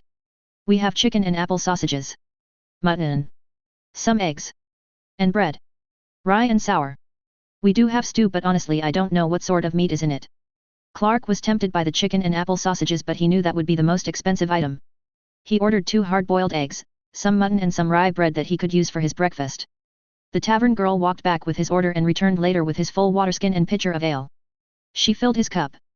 "Thanks," he said, taking a sip. She looked at him. She was still smiling, but she looked suspicious. She looked around the tavern, making sure that no one was flagging her down before she turned back to Clark. She placed the pitcher and the skin on the table but remained standing. "Shit. You're a polite one," she said. Clark shrugged, placing his cup down, willing his hand not to shake. "Not some lord in disguise, are you?" she asked, her eyes teasing. He gave a light laugh, shaking his head, hoping to God he looked casual. "No, I'm not." Her smile grew. "No? You sip like one. You're shaved. Clean. Handsome. Those clothes look new. You just skip down to market and buy some peasant wear." Clark kept his own smile, refusing to panic. "I was robbed of my clothes only a few days ago. Everything but my purse." She laughed. "What? I hid it. They were lousy bandits. I had to get new clothes and it cost me almost every coin I had. All I have is before you. You're lucky I'm able to eat here." That was too much. He had talked too much. The girl was entertained though. "I'm only teasing. I know you ain't no lord." Really? How's that? Before she could answer, a man shouted across the inn. Oi, girl! Could we get some fucking ale here? Tonight? We're thirsty. Laughter and whistles followed the man's shout. He turned to see a group of soldiers sitting across the room. Red-faced and full of an energy that made Clark's skin crawl. He couldn't place their banner, a white catfish in front of several colors. To her credit, the girl didn't even flinch. She simply nodded to the group and looked back. Her smile was gone. You actually look at me. You talk to me. Lords yell like him. Clark glanced at the man who shouted and then back to her. He's no lord. She picked up the pitcher. He acts like one. And with that, she strode over to the table of laughing soldiers. Clark sipped his ale and watched, he hoped, inconspicuously. She handled them well. Or as well as she could. She didn't apologize. She just went about and filled their cups. Comments were made. More than one of the men grabbed her ass, but she promptly ignored it and moved on, her face a mask. This was obviously routine. Clark turned back to his cup. It was tough enough to watch this stuff on the show. Now it was in front of him and he couldn't do anything about it. At least not now. All he could do was be less of an ogre than the average man. Not a high bar, he guessed. The rest of the night was fine. His meal came, the girl smiling again, and Clark knew better than to ask if she was all right. He just thanked her and ate. An hour later, all full, the rye bread in his rucksack, Clark sat on a bench outside the inn. He couldn't bring himself to start walking yet. The fatigue was beginning to get to him. He had never hiked continuously this long before, and certainly not under emotional duress. So he sat on the bench, under the night sky, looking at the stars. The second night on the road, he tried looking for Orion. He hoped that the different world didn't mean a different solar system, but apparently that was the case. It saddened him. Orion was the only constellation he could pick out every night when he got home from work. He'd parked his old Acura, look up and see the ancient giant huntsman. It calmed him and allowed him to get through one more day without telling his manager to go fuck himself. But Orion was gone, and so Clark stared at the sky, hoping to find a new calming constellation. At least he had plenty of stars to choose from. Or more he could actually see. No light pollution made for a spectacular night sky. His musing was interrupted by the door banging open. He turned to find the soldiers staggering out, heading to the stables. He bowed his head and stayed on the bench, perfectly still. The men walked by him, not paying them any mind. Or at least that's what he thought. Oi, oi you. Clark looked and saw that one of the soldiers had staggered to a stop and was gazing at him. It was the one who had yelled across the tavern. Fuck. He forced himself to remain calm and debated whether or not to stand. Standing would leave him more options to either run or defend himself. But it was also an escalation. Plus sitting was a good power move, so he kept his ass on the bench and spoke. Yes. The soldier stepped forward. Clark did not like his eyes. She liked you, she was a mighty cunt to us, but she liked you. And it had escalated anyway. Clark stood up. Slowly. The rest of the men were back, all thoughts of retrieving their horses forgotten. The soldier stepped forward. You see, I wanted a little cunny tonight. You understand that, right? Just a sniff, she wasn't too busy. Time for you. Why not time for me? Clark looked at the soldier. The man was shorter but had more muscle than he did. Plus he had backup. 5 other men. Clark was sober and they were all piss drunk. That didn't fill him with too much confidence. He sighed internally. Maybe he would avoid the whole moral dilemma of this bizarre occurrence and be killed before he attempted to change anything. The soldier was speaking again. Time for you, makes sense though, you're pretty, aren't you? The other soldiers laughed. Clark used the laughter to make up his mind whether to fight or flee.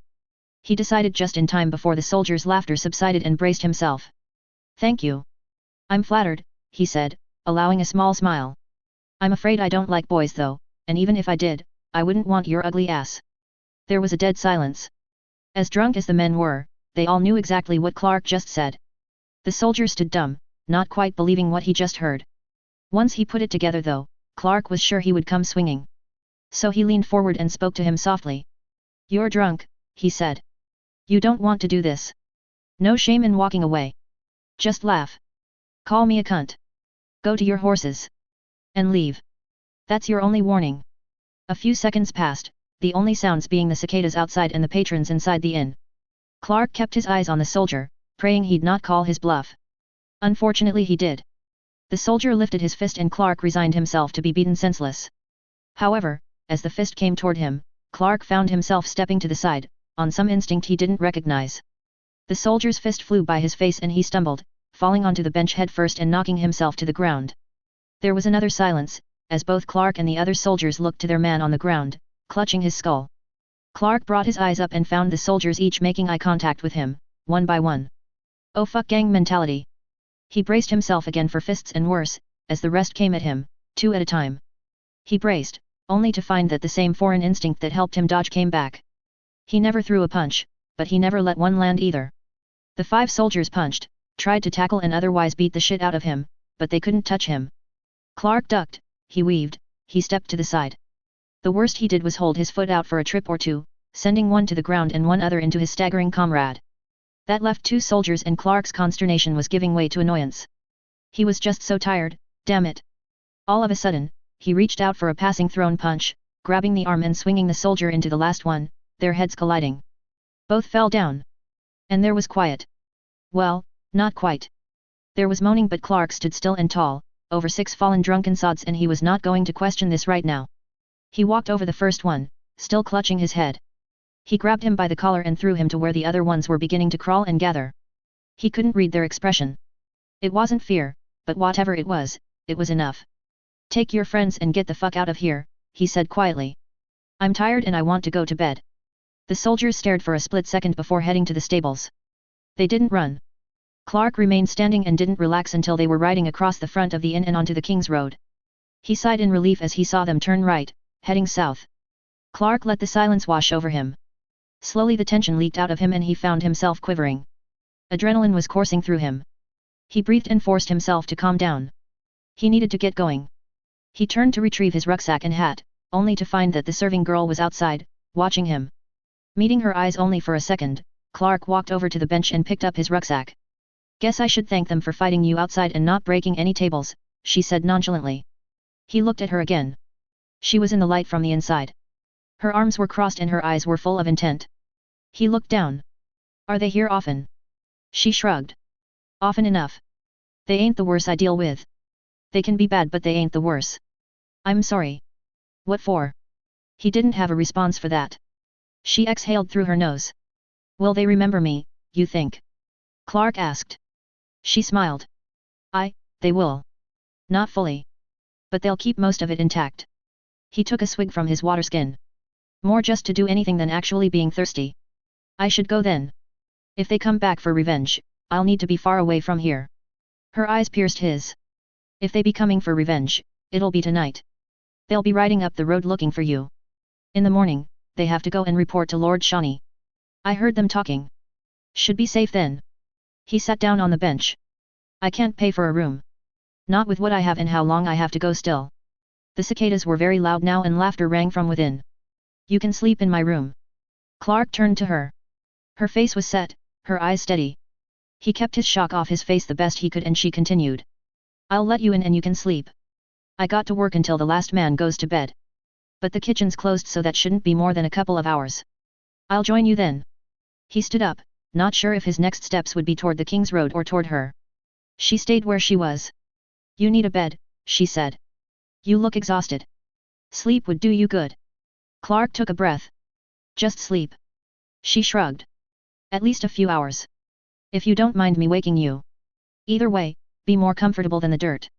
There was a moment when Clark waited for Puritan morality, the kind that had shamed him throughout his boyhood and teen years. The kind that told him he was disgusting for considering this, that this was dangerous, that this woman couldn't possibly be interested despite her clear invitation. He waited for that voice. And it didn't come. He took one step toward her. She didn't look surprised. Come in, she said. She led him around the back where there was a door and opened it to a corridor. She led him past one door and opened the second one, entering the room. In here. Clark entered into darkness. Wait, she said before closing the door. He barely had time to acclimate to the dark, before she returned with a lit match and a bucket of water. She lit a candle, which softly illuminated the room. There was a bed along the wall, a small chest at the end and a table before a window, with the curtains drawn. There was a basin on the table with a rough cloth next to it. The tavern girl was pouring water into the basin. Keep the curtains closed. You can wash yourself here. All right, said Clark. His mouth was working automatically. There she finished pouring and then patted the cloth besides the basin. You can use that too. I have to get back. I'll be a few hours so sleep if you can. Clark nodded. Thank you. You're welcome, she said, looking nervous for the first time, but only slightly. When I come back, we need to be quiet. There's no one next to us. Both rooms are stores, but still, we should be quiet. I will, Clark promised. He still had his rucksack across his shoulder. All right. See you. She turned to leave. Wait, whispered Clark. She turned back, her hand on the door. What's your name? She smiled, the flame from the candle reflected in her blue eyes. Sarah. Yours. Tiresias. Sleep well, Tiresias. Be back soon. And with that, she closed the door. The next morning, Clark sat on the edge of the bed. Sarah laid next to him. She was still in her shift and snoring lightly. He scratched his chest, trying to remember, but he had no recollection of waking the previous night. He had stripped, washed himself, taking an extra minute to scrub his genitals, and had gotten into bed. He closed his eyes and before he knew it, it was the next morning. The room was full of the grey light before dawn and Sarah was sharing his bed, or her bed rather. He didn't remember her getting in. Clark stood up and stretched, raising his arms high, before reaching for his hose. He was tempted to cut the legs out and have simple underwear and socks, but he wasn't fool enough to ruin clothes. That was a job for a more qualified seamstress than him. The only task Clark trusted himself with a needle was sewing buttons. A rooster crowed nearby. Clark jumped lightly. He hated alarm clocks in any form. A moan came from the bed. Sarah shifted under the blanket and managed to open one eye. Clark sat back down on the bed. She blinked and focused her eyes on him. The rooster crowed again. Morning, Clark said softly. Morning, she murmured. She propped herself onto her side, facing him. Clark bit his lip. I don't remember anything of last night. Sarah smiled. I came in here and you were sound asleep. Couldn't wake you. Tried for a couple of minutes. You came around for a bit. Pawed at me, but then you went back to sleep. Clark sighed. He felt a little guilty. Sorry. She shook her head. You needed sleep. Anyway, you were a good man to sleep next to. You only snored for a few minutes. You left me most of the blanket. You were warm. Clark smiled back at her. She shut her eyes for a minute, then taking a deep breath, she got up. No sleeping in? Asked Clark. She went to the basin and splashed water on her face. Not without the miss knocking on my door in the next half hour, she said. She reached for her dress and shoes. She began to get dressed, looking to Clark. If you're feeling guilty, leaving me lonely last night, you can help me milk this morning. Just a thought, she added with a small grin. I don't have much experience around udders. You can carry the pail once I fill it, she said. Not sure I actually trust you with Nettie. Clark yawned. Is this what you ask of all your lovers? Only those not polite enough to stay awake. And so, Clark found himself leaning against the barn door, waiting for Sarah to finish milking. He watched the horizon. It was a proper sunrise now and he realized that he felt properly good. Last night was the first comfortable sleep he's had since arriving here. The morning chill was surprisingly pleasant. He even forgot the clothes were itchy, for a longer time at least. Sarah came to his side and lifted a full pail. He took it and began to walk back gingerly, Sarah keeping his pace. Once back at the inn, Sarah took the milk into the kitchen and came out with a honeyed pastry for him from yesterday. It was a little stale. No fresh ones yet, she said. It's fine. Thank you. He took a bite. It's still good. They sat on the same bench from last night. Neither one spoke. They enjoyed the silence until Sarah shivered. Ain't you cold? She asked. Clark shook his head. Do you know how far I am from the neck? He asked, in between bites. Sarah frowned. 100 miles. Maybe. That where you headed? Clark nodded. For now. What's in the neck? A swamp. She rolled her eyes. Who's in the neck? Clark didn't answer right away. He knew in this world, rumors could spread like wildfire. What else did people have to talk about? He finished the pastry. A friend who owes me some coin. It's a long way to go for some coin. Clark shrugged. It's my coin. He's a Cranagman and he's at the castle. So he said. Greywater Watch. And I don't know how to find a moving castle. He felt her eyes boring into him. He leaned against the wall, trying to look unaffected. He was sure he was failing miserably. You ain't from here, are you? She asked. He turned to her. Her face seemed open and honest. He shook his head. Where you from? Across the narrow sea. Where? Clark shrugged and looked ahead. Everywhere. I traveled with my mother. When she died, I ran to the ports and became a cabin boy. Then a sailor. I've never been to Westeros until 2 months ago. Why you headin' north? I like the cold. It's more comfortable. You ever been to the neck? Clark shook his head. No. North on the King's Road, she said, you'll pass through the outer reaches of the neck. If you want to get closer to the center, you need to stay along the fork when it goes northwest from the King's Road. That road on the fork takes you to the Twins. You don't want to cross that bridge but you have to. On the opposite bank, you can follow the river into the center of the neck. Clark stared at her and she shrugged. Travelers talk. It's what I heard. And then what? Where's Greywater Watch? I don't know, she said, her voice a little sharper. Never heard that part and it moves, don't it? Besides, I ain't ever been up there. Farthest I ever been is Old Stones. All right, said Clark. He didn't realize he sounded pushy with that last question. He took a breath, calming down. Thank you. I appreciate it. You're welcome, she said, her slight annoyance gone. You want some more breakfast? Sorry I can't give you more for free. Clark stood, shouldering the rucksack. I need to keep going. Thank you, Sarah, for everything. I mean it. Sarah smiled and stood. Sure, she said. She walked up to Clark and pecked him lightly on the lips. He blinked and she shrugged. Never kissed a man from Essos before. Goodbye, Tiresias, she said. Then without a second glance, she entered the inn, leaving Clark in a daze. Clark stood in that daze for a few seconds before walking away, turning north onto the King's Road. He was tempted to memorize this place. In case he wanted to return. Perhaps he could spend an actual night with Sarah. He put the idea out of his head. If the Ned Stark kicked him out of the north and he had to make alternate plans, it wouldn't do to follow his horny whims. They weren't going to solve his problems. Chapter 4. Clark reached the Twins 4 days later. He had considered continuing onto the King's Road, forgetting Lord Reed and bypassing the Weasley motherfuckers who owned the bridge. Howland Reed may not even know about his predicament. He spent an hour deliberating before finally choosing the Green Fork.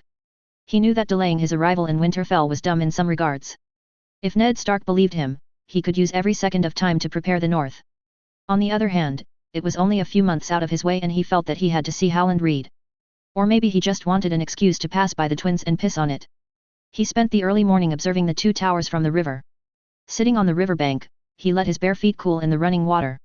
He was also doing his best to shave with the straight razor. He mostly did a competent job but it was still the hardest part of his medieval morning beauty routine.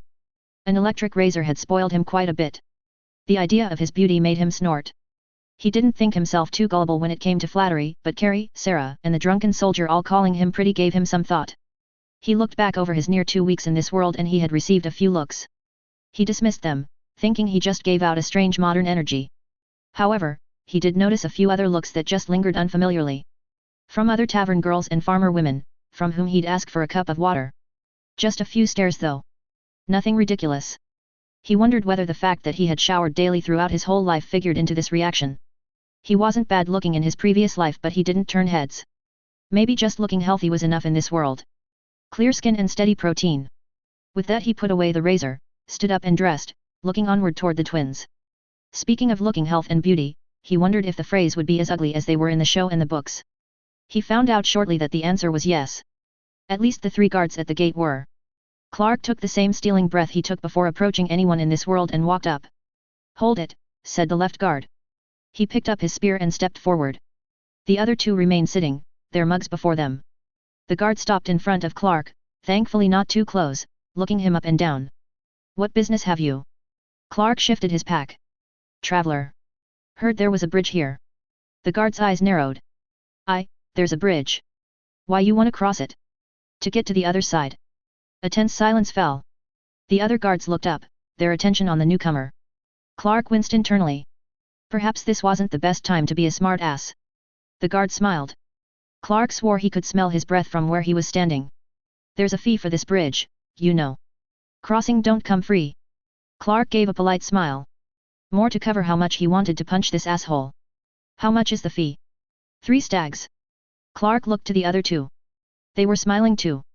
1 for each of you, I presume, he asked, bringing his eyes back to the guard. Does Lord Valder know you're overcharging the bridge fee? Skimming off the extras. That was a guess and judging by the look of anger on the guard's face, it was a correct one. He didn't raise his voice though. His tone just became more slimy. You watch yourself, Pretty lad. Ain't none of your business where the fee goes. Only thing you gotta worry about is paying. Now, you gonna give us 6 stags? Or you gonna fuck off? Okay, one more gross angry man thinks I'm pretty. Maybe I should accept it and be the gorgeous stranger, riding shirtless to Winterfell, showing off the glorious back hair for all to see. He stopped himself from diving too much into that nonsense. The guard was still waiting for his answer. Double the fee? What for? For being a smart cunt. Smart cunts pay double and you're lucky that's all I charge. Now either pay or fuck off. Clark kept his voice as light as he could. I don't have 6 or 3 silver stags. The guard shrugged. Well, then I guess you fuck off. If Clark was being honest, this wasn't the worst case scenario. He wouldn't give any coin to House Frey and he could swim across, out of sight of the twins. However, the guard's smugness made him stay a few extra seconds. He wanted to get the last word in, somehow get across. However, he knew that in this world, sometimes he was just going to have eat shit to live another day. That was until he heard a horn blast behind him. Turning round, he saw a host coming toward them. And by host, he meant a mangy collection of a dozen soldiers following a man on a horse. The man was a sickly-looking individual, but he still rode a horse decently. The man next to him carried a banner. A banner with the twins on it. Clark turned to the guard, who was watching the host approach. They were about 500 yards off, coming up the river bank. I'm guessing that's a fray coming now? One of Valder's brood. Piss off, said the guard, his smile replaced by a snarl. You know, I should. It's a lovely stroll down to the river. Think I'll walk down and meet Valder's son. He kept an eye on the guards and didn't turn though. I heard things about this family. Lots of sons wandering through. None of them too special. Each wanting the lordship when Valder croaks. Is that man approaching us a son desperate for his father's approval? The other guards came forth. Their backup didn't stop the other guard from paling. I think the man approaching would be delighted to inform his lord father of the riches from the crossing fees. 6 silver stags for one poor bastard. Imagine what he could have in his coffers by now. If only it wasn't stolen by sneaky toll takers. The host was 400 yards away now. The guard turned to him, his face red with anger. I could kill you before you say one word. Clark held his gaze. You can try. You'd make a mess. Or you could just let me through. With the extra money you've collected for yourselves, I'm sure you can cover pretty little me. The pounding of hooves came closer and closer. The sound carried over the river. Now Clark threw caution to the wind. If you don't let me through with no charge in the next 10 seconds, I start for the approaching lord and I tell him everything. I want to cross before him. I don't trust you to let me enter after he disappears behind the walls. The guard's eyes went back and forth between Clark and the approaching company, alternating between anger and fear. Clark hitched his rucksack. I'm walking in 5, 4, 3. All right. All right. Gods damn you, all right. The guard stood breathing. It seemed to take all his self-control not to hit the stranger before him. Clark let him breathe, but only for a couple of seconds. The gate. The guard turned to the man behind him on his right. Tubbs. Open the fucking door. Tubbs hesitated. Just go. With that, Tubbs ran to the side of the gate, leaving his spear behind, and opening a small door. They obviously didn't open the big gate for single travelers. Come on, said the main guard. He made to walk with Clark, but Clark stepped back. I think you should keep a safe distance, he said. The guard glared, but stayed put.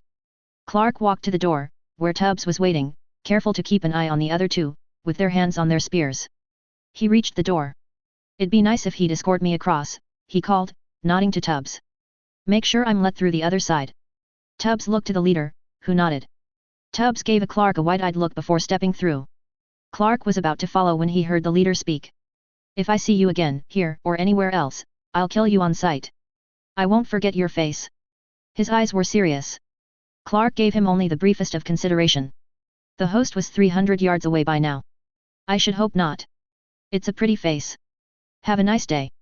With that, he walked through the gate door where Tubbs was waiting on the other side. Clark started walking quickly, Tubbs keeping pace with him. He looked at the 2 towers as he walked. It was a formidable castle and interesting to look at. If not for the phrase, it could be, well, anything more pleasant. He could hear plenty of people inside the 2 structures. Which made sense. Valder was a prolific fucker in any case, churning out more phrase than there should be. He laughed at the thought of Rosalind Frey and how the audience reacted to her appearance. How ugly does your family have to be when people are shocked to discover that you sired someone pretty? Tubbs and Clark reached the other gate. Tubbs knocked on the door, which was opened by a small guard. He stared at them. The hell you doing here? Tubbs pointed to Clark. He's coming through. The small guard looked to Clark then back to Tubbs. Why'd you come then? Tubbs looked struck dumb. He opened his mouth and closed it. He mumbled. The big fella wanted him to bring back some wine, said Clark. The small guard looked to him. He spilled a pitcher and they sent him to fetch some more, wondered if you'd spare some. Can I pass? I've paid the fee already. He hoped that last part didn't sound too urgent. But the gate on the other side was beginning to rise and he didn't want to meet any Frey lords this time around. The small guard rolled his eyes and stood aside. All right, go. Clark stepped through, nodding to the other guards who were holding their own cups. Christ, what a gig. And you fat fuck, he heard the small guard said to Tubbs, you want wine, you don't spill what you got and go crying for ours. Got it? Now piss off. Clark turned to see Tubbs turn red with angry embarrassment before the door shut on his face. The guard walked past Clark back to the other guards and to his own cup. He sat down and drank. Taking a few cautious steps back, Clark watched the new guards for any reaction but they completely ignored him as they went back to their own conversation. He turned and walked along the castle wall, eventually leaving the twins entirely to walk along the riverbank. It took Clark quite a bit not to start running. He had no idea what possessed him back there. Was he that angry with the phrase for a fictional massacre? For being gross? For the one guard being a jerk? As elated as he was for getting out of there and for the thrill of what happened, he was also angry with himself. That was so unnecessary. He could have died for his remarks. Easily. And no one would have cared. He would have been buried just like his previous possessions and probably without as much care. He was lucky they didn't just drop him into the river like Catelyn. He stopped, taking a big drink out of the water skin.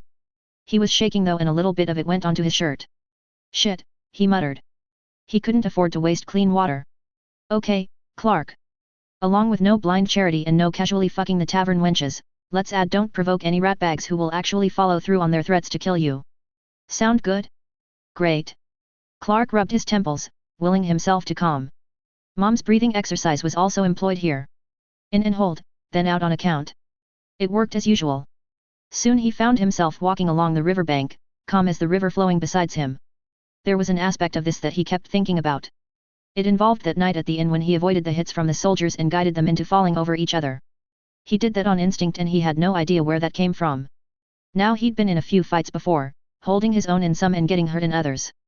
Nothing too serious. But he had never experienced anything like that at the inn. There was a serenity to it. It had gone on long enough that he actually got bored and annoyed. When, during a fight, had he ever felt so at ease as to feel annoyed? Never as far as he could remember. His body just knew what to do. Or he did. Or both. Did his mind just? Clark ran his hand over his face. It was all of him that knew what to do. It just felt right. He thought about the note he had discovered in his pocket when he woke up. Whoever sent it said that they had gifted him with abilities that would gradually reveal themselves. Was this one of them? Was he a sly sneaky fighter waiting to emerge? Or just a lucky fuck who was able to steer a few drunks into each other? Well, another thing I can ask Howland Reed. If he knows me, or even meets with me, Christ, I hope this wasn't a bad idea. He settled into a nice pace, forcing himself to look on the bright side. He'd survived the twins. Not the easiest thing for an ally of House Stark. He was a short distance from the edge of the neck. He would probably arrive there at the end of the next day. Then he would try and find a castle that evades unwelcome strangers and a lord who's good with secrets, hoping he would spill them to a random traveler from a different world. Clark groaned. Well, if nothing else, he could at least ask Howland Reed for the Cranagman's solution to preventing bug bites. The buzzing in the air was only going to get worse on here on in. Clark knew he shouldn't have expected there to be a clear border when the riverlands met the neck. The ground became wetter and wetter until suddenly he realized he'd wandered into a bog. Remembering the quicksand mentioned somewhere in the books, he stuck to the high grounds as he ventured further. He still kept the fork in sight and followed it to the best of his ability. He knew however that the best of his ability would more than likely get him killed. He marked his path into the neck as best he could and refused to let himself get frustrated. He didn't need to find Howland Reed, just one Cranagman who would guide him to Howland Reed, or out of this death trap of a bog if Howland Reed refused to see him. Darkness came before he knew it. He made a fire the best he could with wet wood. It was more for the company. He really wasn't cold at all. Plus, the smoke helped keep the mosquitoes away and it could draw the attention of anyone watching. He hoped so at least. Continuing along the fork or what remained of it, Clark came to its end in 2 days. He came close to despair, realizing that going into a bog was not the smartest idea. Until he saw a dock. Well, it wasn't much of a dock. However, when Clark made his way to it, he saw clear outlines where there used to be ropes. No moss covered them. Turning to the water, he saw multiple exits and entrances to this bog harbor. There were crannogmen here recently and they had taken some boat off. He noted his location carefully and walked a little farther into the trees, careful to stay out of the water. These crannogmen might been gone for good from this spot. However, they might return soon. If that was the case and they left something, it would be hung for safety against any animal who would eat it or destroy it. It might be visible. Sure enough, Clark spotted a hung bag, tied tightly among the higher branches of a nearby tree. The rope was camouflaged along the green vines that swarmed the place. He squinted to see it. He was sure they were more, but he was too tired to look. He returned to the small harbor and found the one bit of high ground. It wasn't dry. Settling down, he ran over his supplies. The waterskin was only a quarter full. He had enough jerky to stretch for 2 days. He took a small sip, allowing the water to run over his tongue before swallowing. He didn't taste the animal tinge that nearly made him gag the first time he drank from the skin. Now it was just warm. He dreamed of cool alcoholic beverages. Putting on his cloak, he began to sweat. But he was more covered from the insects and perhaps a little camouflaged himself. He laughed at the notion. What shot in hell did he have of fooling anyone or anything in this swampland? Hiding from the lizard lions? Figuring he'd find that out later, he built a small fire allowing the coming darkness to appear a bit more friendly. Soon he couldn't see the harbor and then the dock. He kept the fire burning as well he could, hoping he could attract the attention of his fellow man. He used all of the sticks and breakable branches in his vicinity. He resorted to placing moss in the fire. Time was the only thing that truly peeved him. He had no idea what time it was, how long he had been awake, or when the dawn would come. He wished for a watch almost as much as he wished for a full waterskin. He looked to his dwindling pile of kindling and moss. Why did he come this way? Why was he so calm about the fact that he might die here? Was it the same recklessness that drove him to confront the guard at the Twins or insult the soldiers at the inn or head north instead of south? Maybe he did want to die. Who knows? Maybe if he never saw the Starks in person, it would make giving up so much easier. He knew he made the decision to try and warn them, but at the same time, he was scared to get involved in the slaughter to come. He had serious doubts whether he could prevent it anyways. Clark recognized the language in his mind and he shut it down instantly. He would not entertain thoughts like that tonight or any other night. He was alive. He had to talk to Howland Reed and he had to get out of here. And he would do it whether or not he burned through all the moss he had collected. Speaking of which, the fire was a little low. And when he reached down for a handful, he heard something. He froze, moss in hand. He stood, lowering his hood, and walked to the edge of his firelight, looking into the darkness. He could, of course, see nothing. And whatever had made that noise was now frozen. He was certain that he was being watched. He was tempted to walk back and dump his whole pile of twigs and moss on the fire, to create the biggest blaze he possibly could under the circumstances. Something came in the air though that gave him pause. Closing his eyes, he sniffed softly. The bog air was strong, but, and he had no idea how he could tell, he could smell wet leather coming from something. It definitely wasn't a live animal. He took another sniff and smelled other things attached to the wet leather. He couldn't quite place them, but it felt human. Clark opened his eyes and peered to the approximate spot where he smelled the leather. Still dead silence. "My name's Tiresias," he said. He figured he didn't have to yell. He knew they were close enough.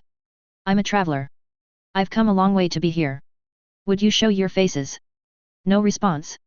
Clark took his belt and knife off and threw it toward the fire. He spread his arms. "I'm no enemy of the crannogmen. I'm looking for Lord Howland Reed. I've a message for him and I also seek his counsel.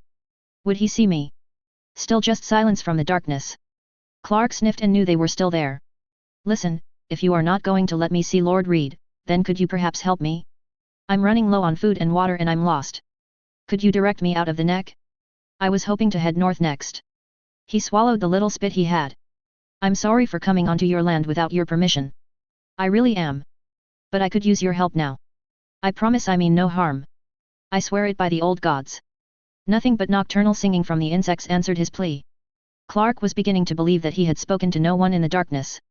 He lowered his arms and turned toward his fire. He jumped. A woman's face was peering at him by the tree, illuminated by his small moss fire. She came farther into the light, revealing herself. She was small and wiry, with light leather armor covering her shoulders and torso.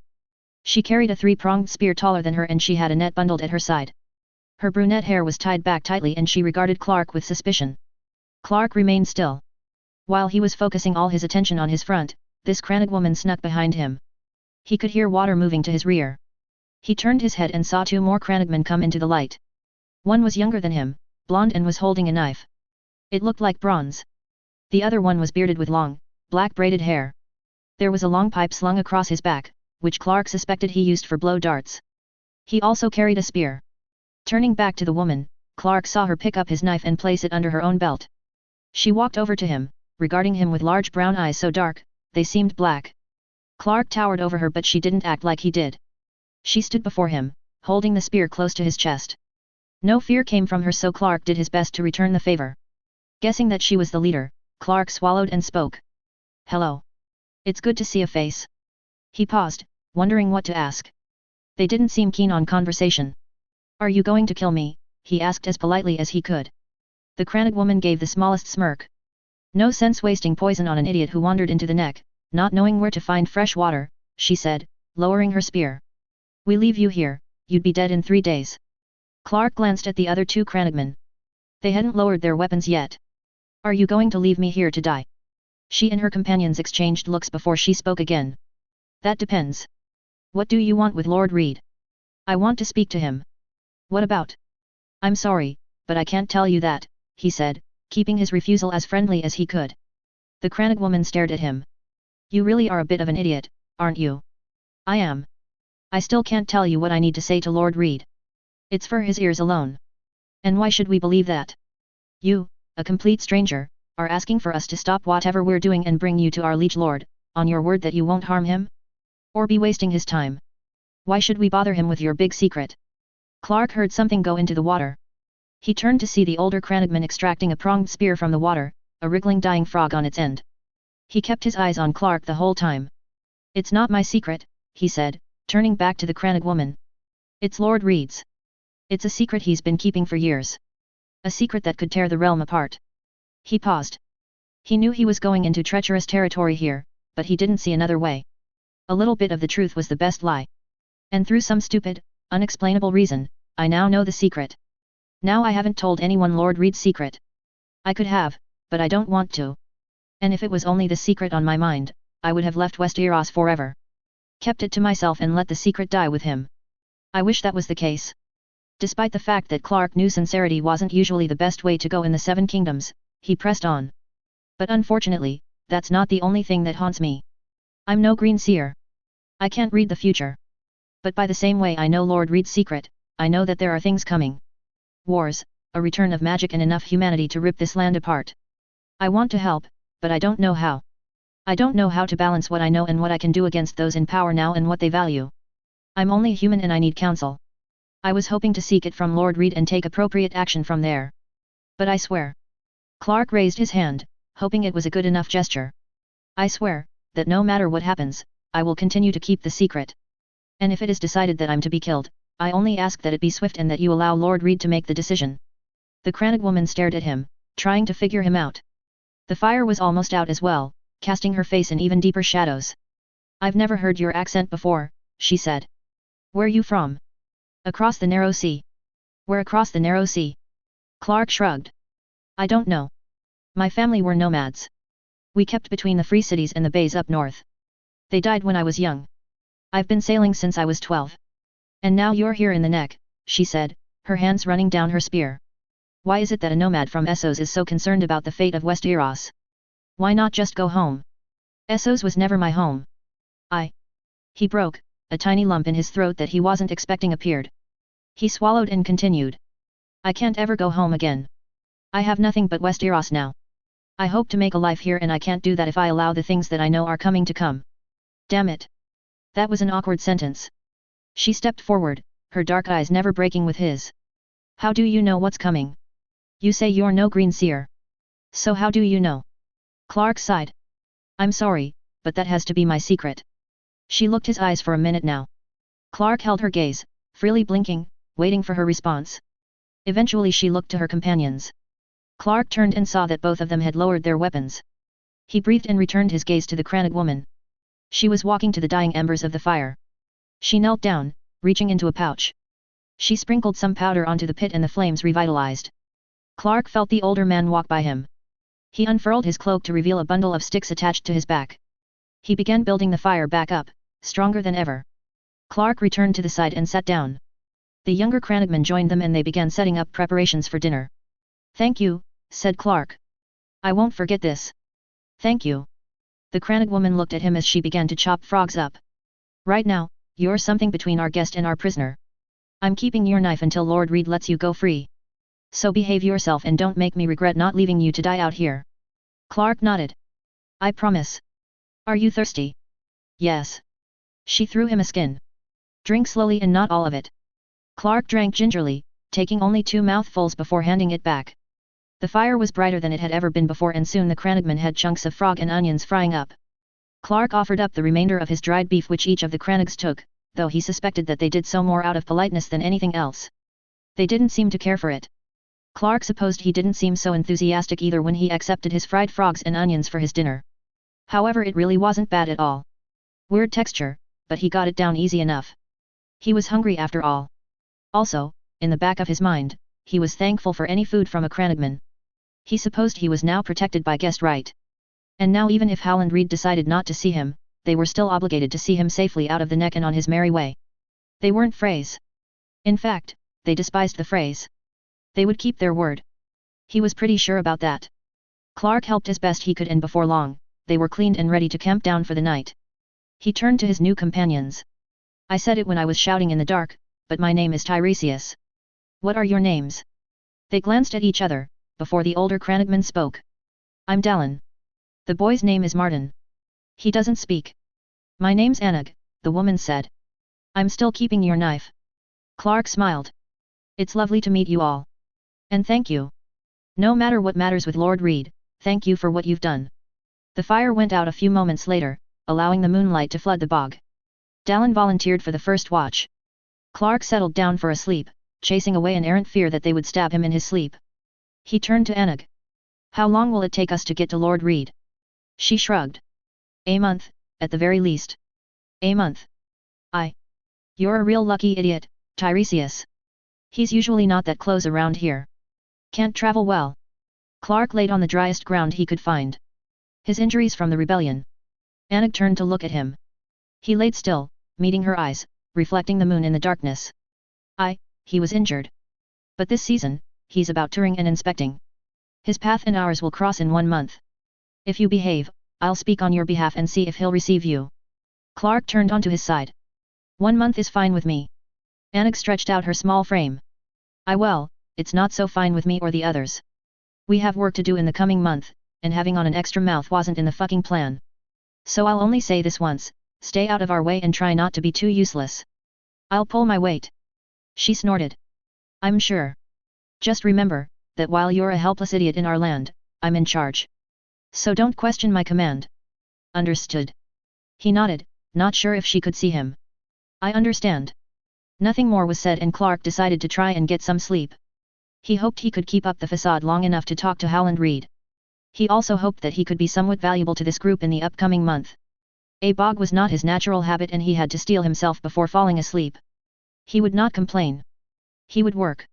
And he would not rise to any bait offered by the Cranags. He drifted off, trying not to think how soaked his cloak would be in the morning. Chapter 5. The cloak remained soaked for the entire month Clark spent traveling with the Cranagman.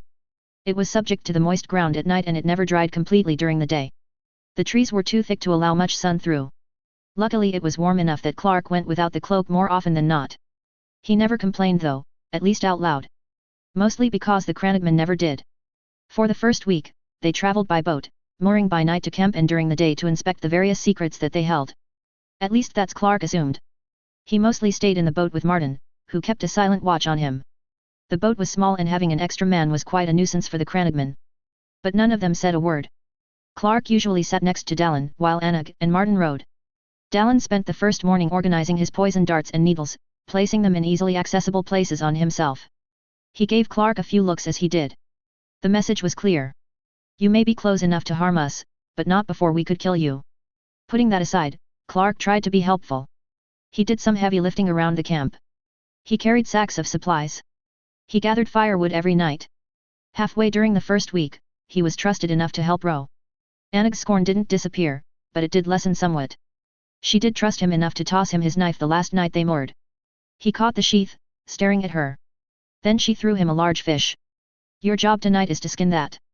Can you handle that, sailor? She asked, not waiting for an answer before walking away. Clark gave a silent thanks to whomever the fuck was listening.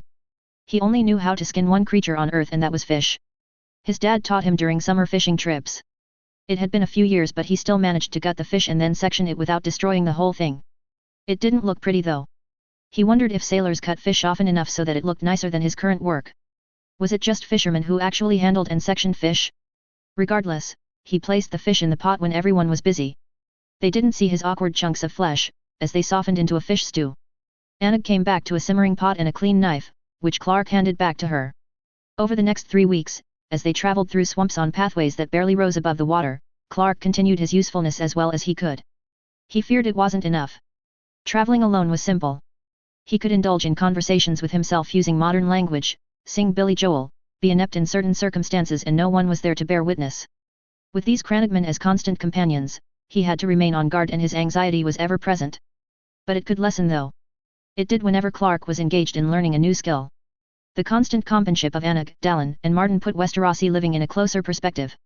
He watched as they purified water for drinking, found tinder alternates for campfires, laid traps, and caught various creatures, including lizard lions, and skinned them. He also learned all the gross things as well. He missed modern plumbing with all of his heart. It wasn't too bad before the neck. Traveling along the road before meant that he could pick plenty of leaves that weren't poisonous to clean himself. In this swampland, where many things, animal, plant, or fungi could kill you, picking something to wipe your ass was a terrifying endeavor. He asked Dallin, when they were alone, straight out what he recommended. Dallin gave him a strange look, and Clark hoped to God that people actually did wipe their asses in Westeros. Luckily Dallin apparently did, and he showed him a few common plants in the vicinity that were skin safe. They never mentioned it again, and Clark was sure that Dallin was no gossip, although Martin's eyes were suspiciously more full of mirth that night by the fire. However, throughout the whole trip, he wasn't questioned again.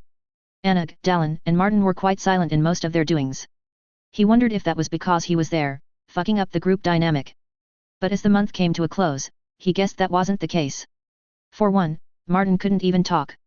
However, if he could, he probably wouldn't have said much more than he already did. Anog and Dallin were quiet as well, but quite relaxed with each other. Clark was thankful for their indifference. He didn't think he could keep his story straight through more questioning. He wondered how he would conduct himself at Winterfell. If he ever got there. A few days after the month ended, they heard a soft whistle pierce through the air around midday. Martin pulled out a whistle and blew back a response. They went back and forth a couple of times before the whistle was put away and they continued. Clark walked up to Anog. What was that? A message from Lord Reed. Her voice wasn't nearly as quietly threatening as it was when they first met, but it was still curt. That was a scout. We're 2 hours away from the main camp. Clark kept his face from showing his excitement. 2 months of searching and traveling had brought him at last to someone who would help him. So he hoped. He shifted the extra pack he was carrying and walked on. The following hike were the slowest 2 hours he'd had in a while. He wondered how east they had traveled. That was their general direction anyway, despite the fact that they took major detours. They haven't gone much further north though. If Howland Reed banished him from the neck, it would probably be south into the Riverlands again. Finally they walked into a clearing. It was the largest patch of high ground that he had seen in a month. There were several tents with several Cranagmen crossing between them, tending to fires, their catches, or just going to lie down after a long day. Clark and his group walked into the fray. Anog, Dallin, and Martin greeted quite a few people, but the greetings couldn't stop the whispers that began or the stares that Clark felt from everyone in the campsite. He thought briefly how he could make him less visible, but that was a doomed goal. He was a head taller than everyone in this group. The suspicion from Anog, Dallin, and Martin may have lessened over the last month, but it was quite fresh here. Feeling he may as well face it head-on, Clark looked at the nearest Cranagman who was staring at him and nodded. Evening. It's good to meet you. The Cranagman turned to Anog. Anog, who is this? He asked, ignoring Clark entirely. Anog placed her pack on the grass and straightened up, cracking her back. Says his name's Tiresias. He wants to talk to Lord Reed. The Cranagman stared at her. And you actually brought him here? Anog shrugged. He speaks of dangers in the future and of secrets. I was gonna talk with Lord Reed beforehand. See what he wants to do. If he doesn't want to talk to our tall stranger, I'm throwing him out of the neck myself. Lord Reed doesn't have time for the nonsense of an outsider. A crowd was beginning to gather closer to the group. Dallin stepped in front of Clark. He could sense Martin go behind his back. If Anog was put off by the challenge of the Cranagman, she didn't show it. She seemed quite bored actually, keeping her voice level. If Lord Reed doesn't have the time, then he'll tell me so himself. She turned to another Cranagman. Arden, is he in his tent? Arden nodded. He's only just gone in. That's fine. She turned back to the whole group gathered. I'll let Lord Reed decide if he'll hear what this stranger has to say. I'm gonna go talk to him now. This man, she pointed to Clark, is not to be harmed. He had broken bread with us and is now under our protection, unless Lord Reed says otherwise. Dallin and Martin shouldn't have to keep their eyes peeled for any quick knives while I'm gone. Am I wrong? Or will you lot behave yourselves? There was a short silence before the grumpy Cranagman who spoke up turned and left. The rest of the Cranagmen dispersed to their tents. Anag, satisfied, turned to Clark. Wait here. If he wants to see you, I'll let you know. Then she walked off to the largest tent in the vicinity. Clark watched her disappear into it, before turning back to Dallin and Martin. Thank you. Dallin grunted and went about his work. Martin nodded once and started pitching the tent. Clark helped him. Before long, they had their full camp going. Other Cranagmen stopped to chat with Dallin. Clark did his best not to eavesdrop and started cutting an onion for the stew, borrowing Dallin's knife. Someone came behind him. He turned to see Anag and stopped, waiting with bated breath. He'll see you, she said. He sighed, unable to stop himself from smiling. Thank you, Anag, thank you so much. He'll see you after dinner and when matters with our people are dealt with. When he's ready, he'll send a messenger. When will that be? Did he say? No, he didn't. But I suppose it will be hours from now. I'd stay close. With that, Anag walked off to see the other Cranagman. Clark turned back to the onions. Dinner that night was a quiet affair. More than usual. Clark wasn't hungry, but he forced himself to eat. Martin found a large dry log that brought the fire up to a blaze Clark hadn't seen in weeks. He hung his damp cloak in front of the fire and sat with his back to the flames, his eyes on Howland Reed's tent. Dallin and Martin stayed close to the tent. As it was with many previous nights, they didn't say a word to him. Not that Clark minded. He was a loner growing up. He was used to not talking with others. As far as it could be, it was a comfortable silence. He actually saw Howland Reed, or whom he assumed to be Howland Reed, step out of his tent several times to welcome the different Cranagmen. They stayed in the tent for several minutes at a time, a few of them staying for a half hour. At least it seemed like a half hour. He forced himself not to become frustrated though. Truth be told, he had no idea what he would say to Howland Reed when he actually saw him. He tried a few times to construct an opening statement in his head, but nothing sounded right. Everything just seemed wrong. He lowered his head, sighing. That was not how he was going to win over Howland Reed. He had to relax. He was very tired from the month of bog travel and he was struggling to remain seated upright. Abandoning the fight, he lay down on the grass, his eyes on Howland Reed's tent. The fire was still to his back and very warm. He blinked and sighed. He was so tired. Wake up. Tiresias, wake up. He started, sitting up, his head immediately feeling light. Sunset was long past. He blinked and saw Anag in front of him. Behind her stood two Cranagmen, one of which was the one who protested his initial arrival. He blinked again as his world centered and stood up. Sorry, Anag. She cut him off. Doesn't matter. He'll see you now. Man. She turned and started walking. Clark followed her, his legs a little wobbly from sleep. He felt the other two Cranagmen trailing him. They crossed the camp. Clark had enough consciousness to feel many eyes following him. Anag reached the tent flaps first. She stopped and held her hand up, halting Clark. The two guards walked by and entered first. Anag nodded and they both entered. The tent was smaller than any lord's tent Clark could remember from the show, Tywin's, Renly's, even Jon Snow's. However, there was enough room for a cot, a brazier, 2 chests and a table with 3 chairs adorning it. Clark saw that the chairs were collapsible and on one of those chairs sat Howland Reed. Clark rightly picked him out earlier. In the light from the brazier, he could see him more clearly. He did look much like the actor who played him in the Tower of Joy flashback. Several years more in the swamp had certainly aged him but not horribly. His brown hair was longer, his beard fuller. He seemed more wry. His green eyes reflected the brazier light intensely and for some reason, they relaxed Clark. Ever since arriving in Westeros, he had never breathed more freely.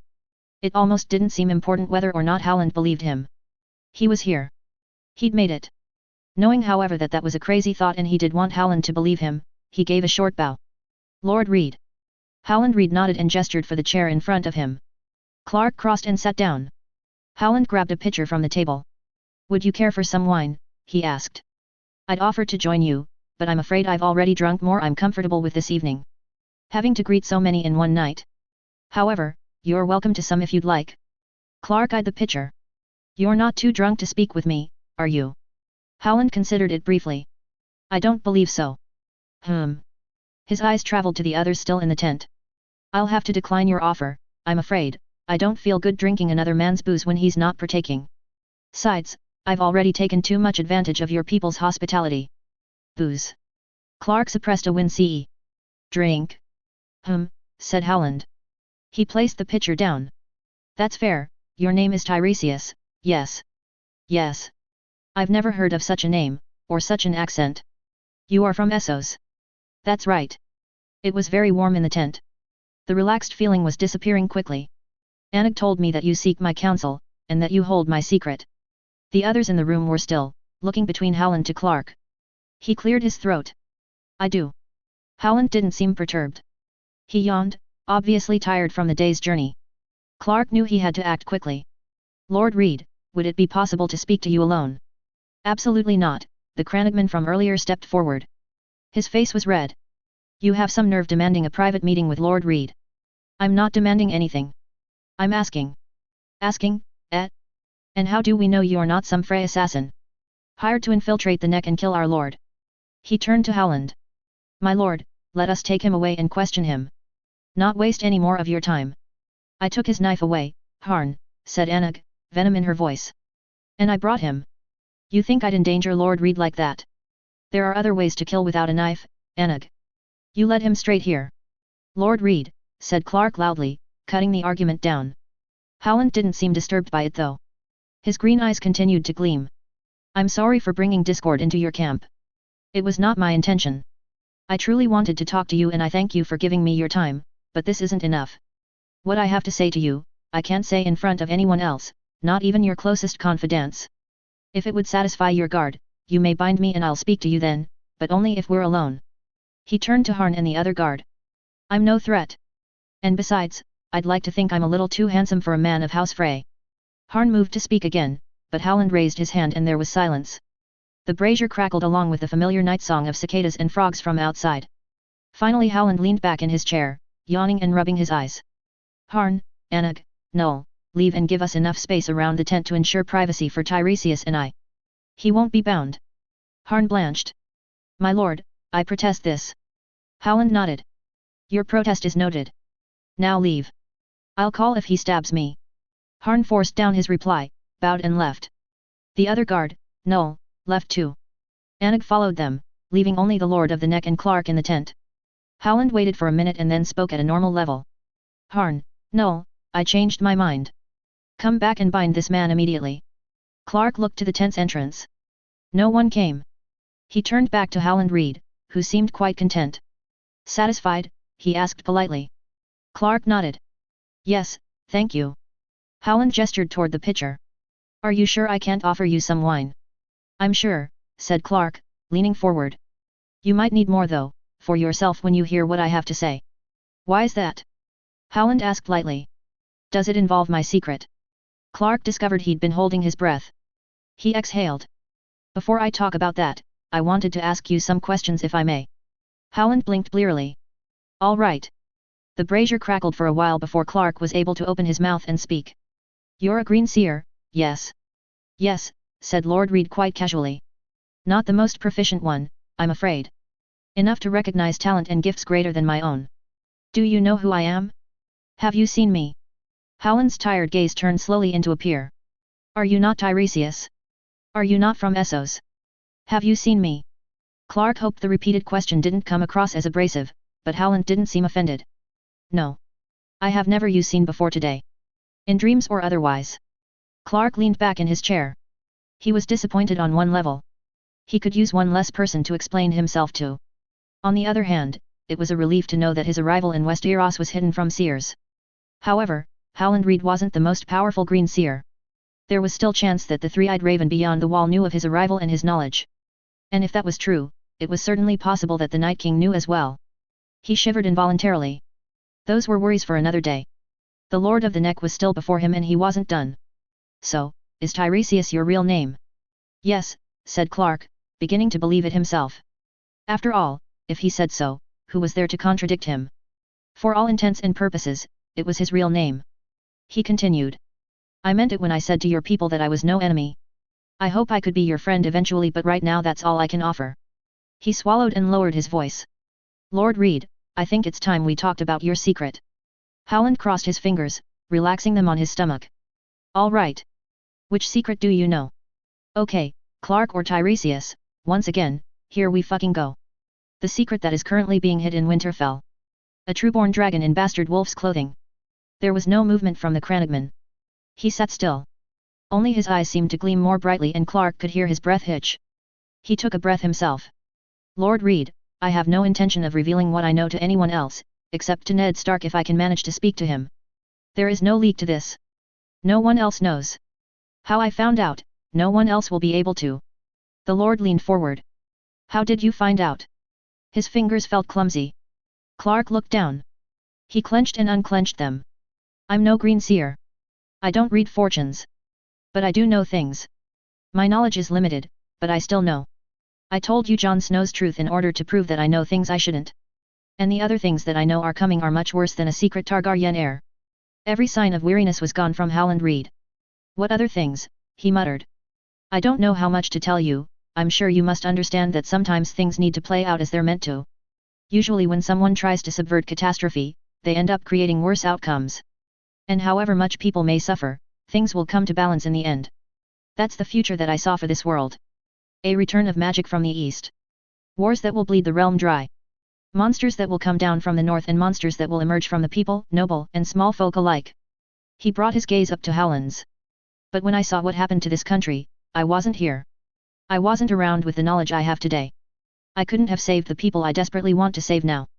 And I wanted to ask you, what I should do. What should I do with the knowledge I have? Should I attempt to change things for the better?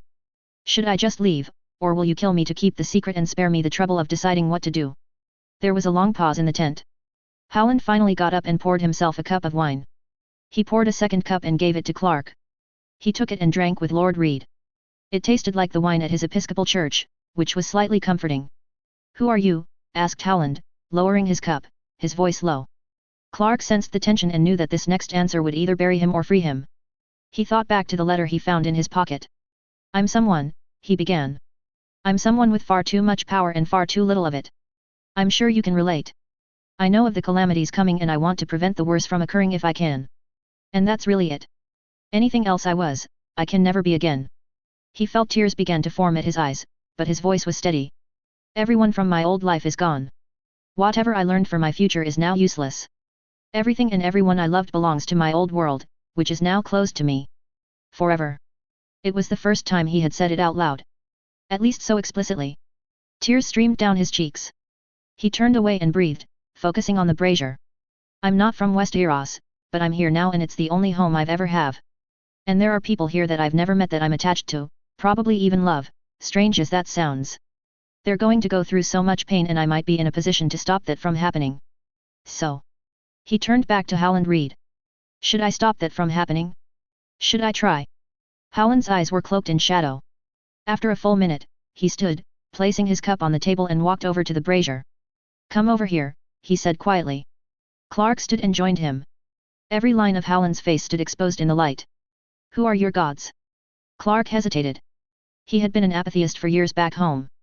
Now he wasn't sure. It might be whomever dumped him here in the first place. So he answered. Whoever's listening. Sorry but I'm not very religious. Do you have someone you love unconditionally? He thought about his mother and father, his older sister. His dearest friends. Yes. Look at me, said Howland Reed. Do you swear by the love you hold that you are no enemy of mine or my people? Or the Starks? Yes. Do you swear that you are here to help and not sabotage them? Yes. And do you swear, his voice dropping to a murmur, that you will keep the secret you've confessed tonight? Will Jon Snow remain Jon Snow? A bastard of Lord Stark. I will. For as long as he remains in danger, I will. Howland stared into his eyes and Clark tried hard not to blink. It was difficult though with the heat of the brazier. He hoped he'd told the truth for that last question. Finally Howland walked back to his table. Clark, trying hard not to sigh in relief, asked. So what should I do? That is what I'm going to try and find out, said Howland. He came back with a knife. Clark automatically took a step back. What's that for? I'm going to attempt a green dream tonight. Most of the time, they don't come if I try to force them, but it's worth a try. And the knife. Howland held the knife out. I need a little of your blood. Not much, mind you. Just a few drops. Taking the knife, Clark hoped he wouldn't run into too many blood rituals in this country. He made a silent note to stay away from Dragonstone and Melisandre, whenever she showed up. If that was possible. He rolled up his shelf and pressed the knife to the outside of his forearm. He remembered his friend telling him that only idiots slice their palms for blood. He only hoped this was the correct safer alternative. Howland certainly thought so. Or at least he didn't say anything when he returned with his cup of wine. Ready? Asked Clark. Yes. He drew the knife across and let out a low hiss. More than a few drops flowed out, but thankfully it was pretty contained. Howland placed the cup under the forearm and caught a few drops. Clark thought he heard a slight breeze in the tent, but he was probably imagining it. Howland procured a cloth, which Clark took and pressed to the wound. When he turned to Howland, he was already drinking the full cup of bloodied wine. Clark stared at him, as Howland placed the empty cup back on the table and looked at him. I'll speak to you tomorrow afternoon, whether I green dream tonight or not. Thank you, said Clark, strangely not disturbed by the blood drops Howland swallowed. More just surprised. Howland went to his cot and kicked off his boots. Make sure Anna cleans and bandages that. I'll send for you tomorrow. Good night, Tiresias. Clark gave a short bow. Thank you, Lord Reed, and thank you for listening. Good night, my lord. Send Harn and Null back in on your way out. Clark exited the tent without looking back. Harn stood 20 feet away from the entrance. He looked very irritated. When he saw Clark exit, he marched right up to him, opening his mouth. Your lord wants you and Null now, said Clark as he sidestepped Harn. He didn't look back, but he swore he could hear teeth grinding before Harn opened his mouth and yelled for Null, who had been guarding the other side of the tent. Clark arrived back at the camp. The log Martin had found was now ashes. He was asleep and so was Dallin. Anik sat against a stone, whittling. She looked as Clark approached and grabbed his hung-dry cloak. Well, she asked as Clark placed his cloak on the ground and sat down. Do we skin you alive for trespassing? I don't think so, said Clark. His chest felt very light. Shame, what are we to do with you then? He shrugged. He'll tell me tomorrow. He smiled. Might order us to be wed. What do you think of that? She flicked a chip in his direction. I think you're still short one knife. I could return it to you tonight as you sleep. Right between your ribs. You're truly a lady. He did ask me though to ask you, to clean and bandage this, he said, revealing his cut on the forearm. Could you please? Anna gave it a brief look, before reaching into her bag.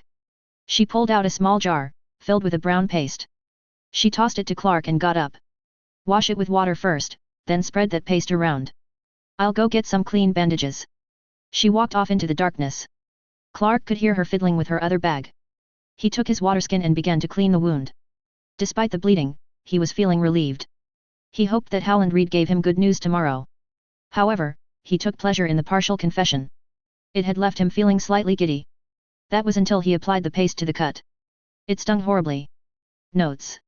Next Monday, we'll see what more Howland has to say to Clark. Thank you again for the kudos and comments. I know that OC fanfictions are not the most popular or fun to read. Clark will meet main characters, I promise, so just know that I appreciate you, reader. Thank you for your time.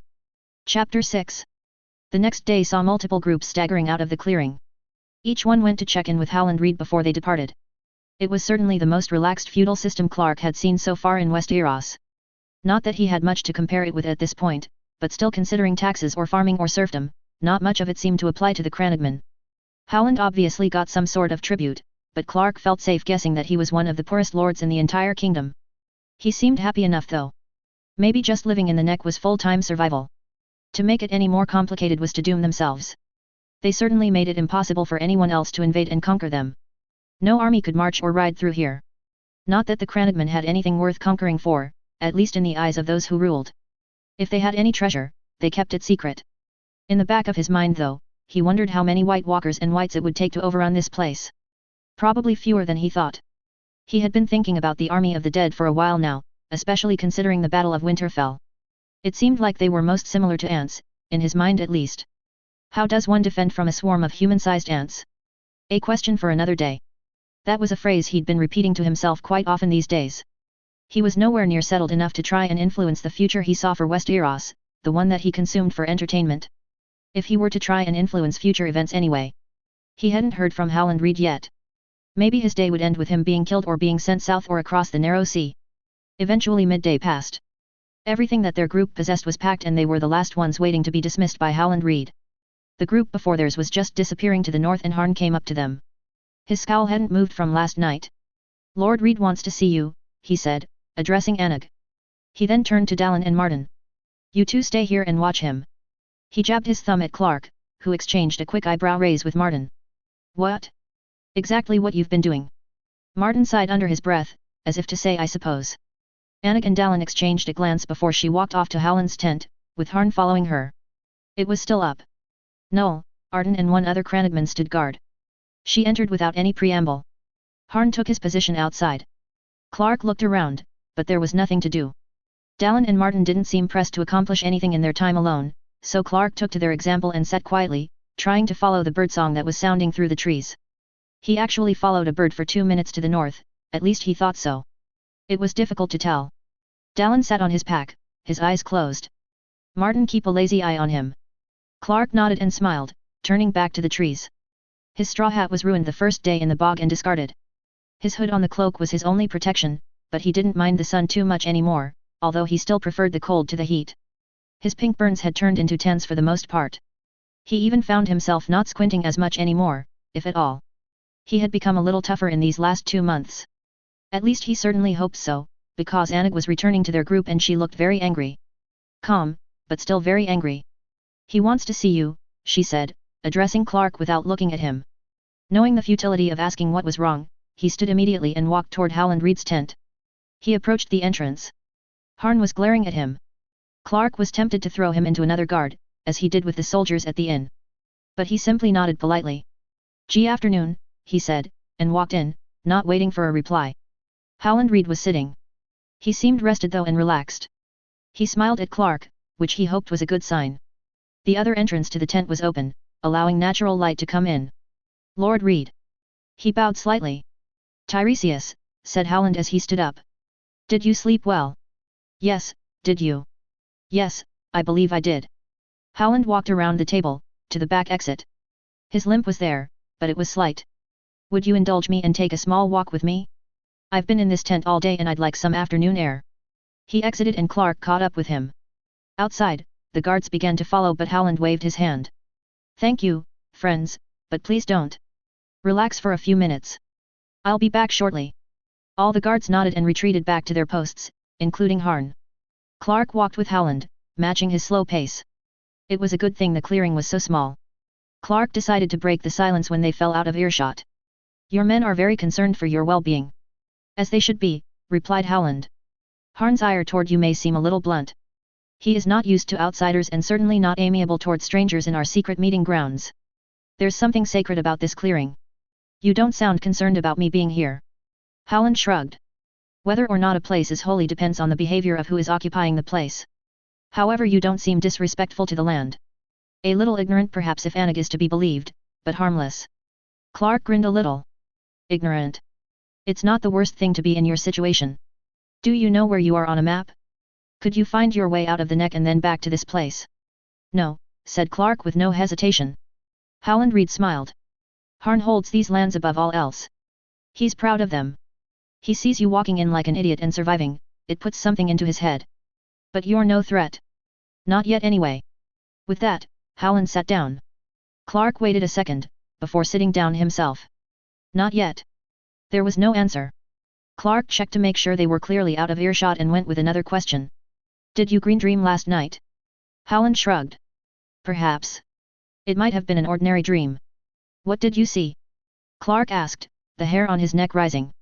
A pack of wolves were running through the forest. They were of different sizes and coloring. They were content and happy to be together. Then a great snow started to fall. And the leader of the pack, the oldest, couldn't see. He was blind. The snow continued and his pack was beginning to be buried. The smallest was gone first and they still looked to the leader for guidance. But he couldn't help. He was strong, but he had never seen snow like this before. However, before the snow could claim another, a whistle pierced through the clearing. The leader turned toward the whistle. He howled. The whistle answered. So the blind wolf gathered what remained of his family and made for the whistle. They came upon a cave, with a roaring fire and a shepherd standing guard. The shepherd guided the men and tended to those injured and cold. He did so cautiously and the wolves regarded him with suspicion as well. Shepherds are meant for sheep and they did not belong with wolves. There was silence. Clark waited for the rest, but Howland seemed like he was done. Is that it? Asked Clark, his worry growing. Maybe, said Howland. So, most of the wolf pack survives and they growl at the man who saved them and the man is frightened as well. At first, yes. He did not belong with them. As I woke though, I felt the cave grow warm and relaxed. He tended to them. A small snake slithered onto Howland's leg. Clark jumped slightly but Howland seemed undisturbed. He continued to speak. I'm going to say this once, Tiresias. Don't lose yourself in green dreams or however else you see the future. It's not set and even recounting the dream to you, I can't tell what was lost or added due to my own prejudices. Are your dreams usually true? The snake slithered off his leg and into the waters below. Usually, said Howland. But I always miss most of what surrounds the vision.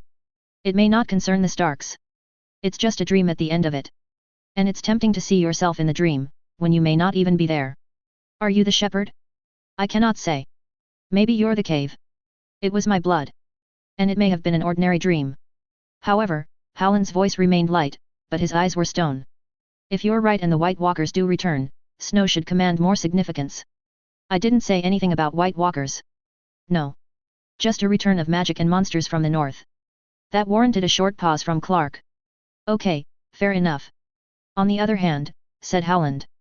Perhaps the snow represents the calamity that come down on the Starks through Jon Snow himself. If he's discovered, Robert's wrath will bury Ned and his family. He'll be unprepared and no one will be safe. Clark threw a pebble. So what do I do? Howland reached into his jacket and pulled out a letter. He handed it to Clark, who noticed the red waxed seal. It was a tiny little lion lizard. He looked at Lord Reed. Your seal. Howland stood and Clark joined him. You are not my subject. I cannot tell you what to do.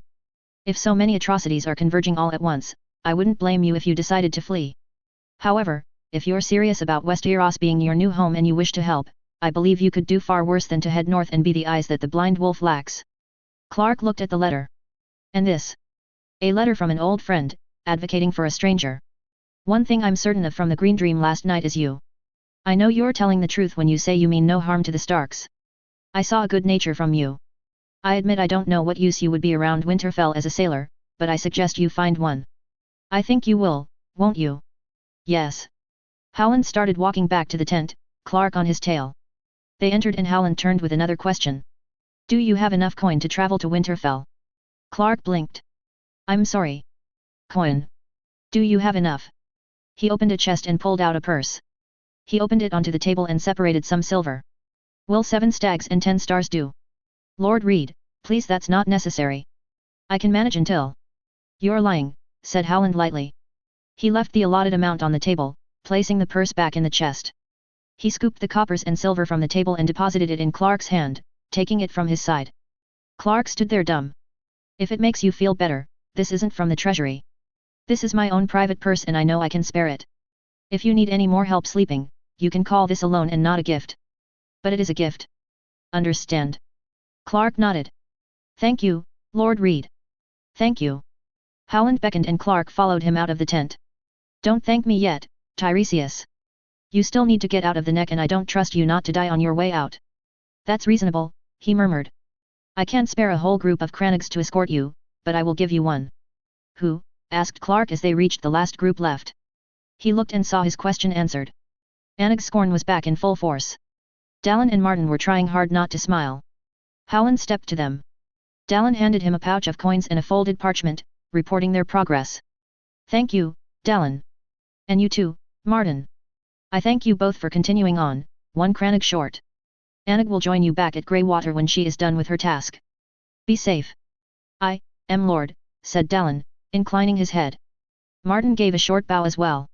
They both picked up their bags. Clark and them exchanged a quick stare before Martin went forward and shook Clark's hand. Dallin did the same. Thank you, said Clark. Dallin glanced to Annig, before turning back to him. Good luck, he said, releasing his hand. With that, Dallin and Martin turned and disappeared into the western marshes, though Clark could hear them continue to march on the wet grounds. That left Clark alone with Annig. He looked at her and saw her picking up her bag. She met his eyes. Well, Don't just stand there, she said. Get your bag. We need to go. She marched off without another word. Clark turned to Howland Reed, wanting desperately to say something else. Anything. However, it all seemed so useless. He settled for a short and sweet. I'll repay you one day, Lord Reed. I swear it. He stuck out his hand and Howland shook it. Be careful with what you know, say, and do. You have a great opportunity here, Tiresias. Don't waste it. I'll do my best. Goodbye. Howland nodded and Clark turned, stooping to grab his rucksack and cloak. He ran after Anog, who was near the edge of the clearing, heading east. It wouldn't do to lose his reluctant guide moments after they started. It took only 2 weeks to get to the King's Road. Anog walked and navigated the way with a brisk purpose, to get this idiot out of the neck alive and as quick as possible. At least that's what Clark assumed. He was impressed that she kept her ire up. Most of the rage and anger he's felt during his life was short-lived. It's exhausting to be cross all the time. Maybe that was just a testament to Anog's endurance. She walked northeast, through bogs and murk that she treated tenderly the month before. Being light on her feet, she never destroyed anything in her way, but it was still jarring. Clark followed as best he could. Truthfully, he wasn't doing terribly for an outsider, at least he thought so. The month he spent with Martin, Dallin, and a then more patient Anog toughened him up enough to where he only asked for a break once a day, as opposed to multiple times. He didn't even need more and didn't hold out for bravado, he genuinely felt almost giddy to be dirty in a swamp. He wondered once he got out, whether he would miss the frog calls in the evenings as he fell asleep. Perhaps he only felt so giddy because he had a guide to take him back to the King's Road. He certainly didn't want to live in the neck forever. He wanted to get north. Still he felt good that he had a chance to travel with Dallin, Martin, and Anog. He hoped that they were amiable to visits in the future. That last thought made him pause. Christ, I'm desperate for friends. I like them and I'm happy to have traveled with them, but I was their burden and I fucked up their schedule and their grouping. Whenever I caused an inconvenience back home for someone, I'd send them an apology and a $5 gift card. The fuck do I do for this pissed woman in front of me? He tried to temper his glee from there on in. He tended to the fire every night and cooked. He was getting pretty good with the flint and steel, stepping right back into his Eagle Scout shoes. Anog took care of the light hunting and water gathering. It was just quicker than watching some idiot stumble and scare away the animals. Although a week in, Clark did spot some mushrooms that Dallin identified as safe in their travels. He picked them and produced them for the stew that night. Anog didn't roll her eyes and placed them straight in, which Clark took for a win. That night, in response to Clark's polite good night, she grunted. Make that 2 wins. The following week was lighter. She still didn't speak to him but the intensity lessened and now it just seemed politely quiet at times.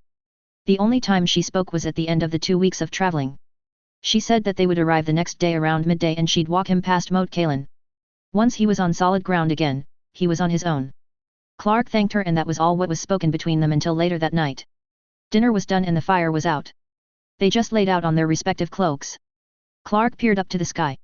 The trees were not as dense here and starlight was shining through, reflecting off the bog water. Do you have a favorite constellation, Anog? He whispered, not knowing why he whispered. He heard her turn over and felt her consternated gaze lock onto him. He met her eyes, surprised he could actually see them. The starlight was intense tonight. She looked surprised, but not annoyed. She brought her face up and peered. Nothing was said for a solid minute and then she pointed to the northwest. The Shadowcat. She's my favorite. He followed her hand as best as he could. He knew better than to ask her to connect the dots, instead logging that name away for an astronomy book if he could even find one. Maybe in Winterfell. He hoped he could sweet-talk Maester Luwin into letting him read that. Or anything for that matter. Anog then pointed straight up. And the mason. He's a right comfort. He is. He turned over, closing his eyes. Good night, Anog. He heard her turn as well and settle in with her usual grunt. The next morning they made good time. Clark didn't even see the King's Road until he was right in front of it. He stepped onto solid ground for the first time in nearly 7 weeks. He almost did a fist pump before stopping himself. He couldn't resist a victorious yell though. Anog joined him seconds later. I suppose I should be insulted. Are you so happy to be out of our big swamp? Aren't you happy that I'm out of your big swamp? Clark said, grinning like a maniac. Anog tapped her shoes against a tree. We've another few miles to go before we get past Moat Cailin. We'll get there before it's dark, but not that much before. Days are getting shorter. Come on. With that, she turned north and walked. Clark assumed that when they stopped walking on bogs, he would have less trouble keeping up with her. But that wasn't the case. She still walked briskly and only by the grace of his height, did he manage to keep step with her. Still, the King's Road did much to lift his spirits. It was the happiest he'd been in a long time. Forget the medieval clothing, and it was almost like he was back in his old world, hiking with his dad on summer weekends. The memory cheered him, but the thought hurt him. He swallowed a lump in his throat and continued to walk. Moat Cailin was a fucking mess, and that brought down the mood. He looked over the ruins and pondered. He knew that before it went into ruins, it essentially was a solid wall, preventing any southern army from invading. He considered telling Ned Stark that he should repair it. But then again, was it impenetrable from every angle? Could it hold off Whites and White Walkers from the north? Dragons from the air? Besides, even if it could, rebuilding a fortress takes years. Did they have enough time? Clark shook his head, then chuckled at himself. He needed a new way to process his flashes of inspiration and the disappointments that followed. He was beginning to resemble a horse, shaking his head, shaking off overwhelming tangent thoughts like flies. Anig had stopped and Clark walked a little ahead of her. The sun was beginning to go down and there was still enough light to make out vast fields and meadows with clusters of wood in the distance. "Welcome to the north," said Anig behind him. A cool wind rippled across the fields and kissed his face. It felt wonderful after so much time spent in a swamp. He couldn't help but smile. It wasn't exactly like the pleasant chill back home, but it was so similar it didn't matter. He turned to see Anig, who was partly turned toward the south, eager to return to the neck. He walked back to her and stuck out his hand. "Thank you," he said. "I know I'm the idiot you got stuck with, but thank you all the same. I owe you my life." Anig gazed at him for a few seconds before taking his hand and shaking it. She let go gently. "Horrible things are really going to come, are they?" she said quietly. "Things that you have seen. Not for a few years hopefully, but yes. Then forget owing me your life. Use it instead to do what you can." Clark hesitated, then nodded. "All right. I'm still grateful." Anig rolled her eyes. She then reached into her bag and pulled out the knife and belt, handing it to Clark, who put it on. "Thank you." She peered at him.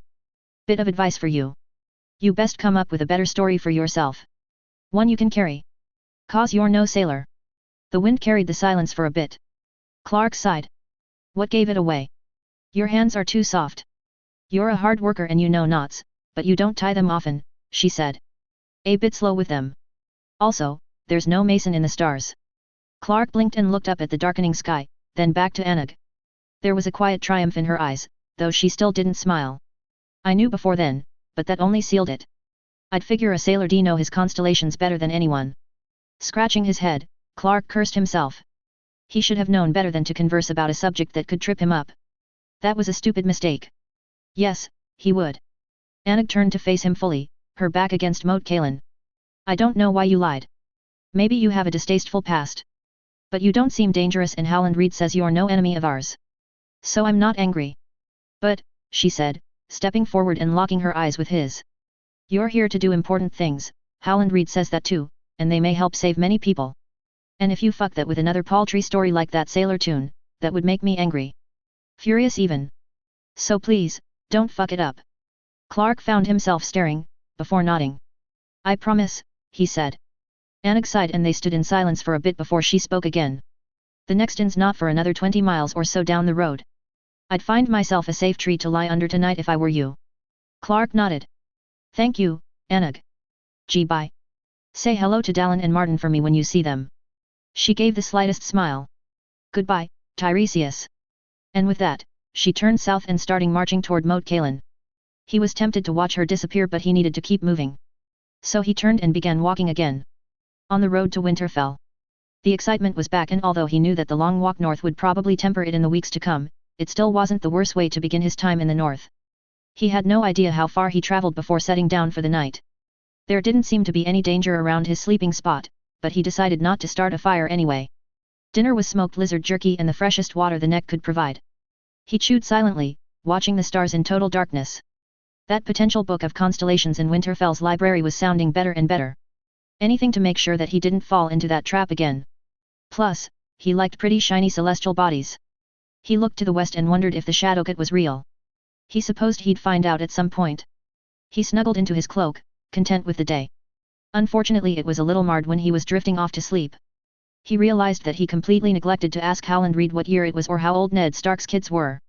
After calling himself a stupid son of a bitch for 2 minutes, Clark shrugged and closed his eyes. Just one more fun surprise awaiting me at Winterfell.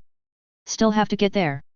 Walk across a country as large as the other kingdoms, Christ, this will be such a motherfucker. Clark fell asleep with a small grin, laughing at himself. He resolved to keep an ear out for Westerosi swearing in the upcoming weeks. He would need to sound a little more medieval when he was pissed off. Notes. He's in the north and headed to Winterfell. Thank you so much for reading and for the kudos and comments. Chapter 7. Clark sat in the riverbed, trying desperately to scrub himself. He supposed he was clean on some level, but without any soap, there was some grime that just wouldn't come off. He tried rubbing mud from the riverbed on himself, but that was just another mess. Finally he just gave up and rinsed himself. He'd just have to wait until he found some soap merchants, or a bathhouse, or a hot spring. That could happen. I'm very near a hot spring. At 2.5 weeks of travel on the King's Road, he came upon a castle and a town surrounding it. That night at the inn, he learned 2 things. 1. The castle was Castle Cerwyn, and 2. It was 100 miles from Winterfell, which surprised Clark. He'd assumed that Winterfell was much farther north, closer to the wall. Apparently, it was more in the middle of the kingdom, which he supposed made sense for the seat of the warden. That news had filled him with an energy he hadn't previously felt in his trudge up north. He had walked briskly for the next 3 days after Cerwyn. Late the previous night, a farmer on the road told him he was 10 miles away from Winterfell. He would reach it today. That was the cause of his deep cleaning that morning.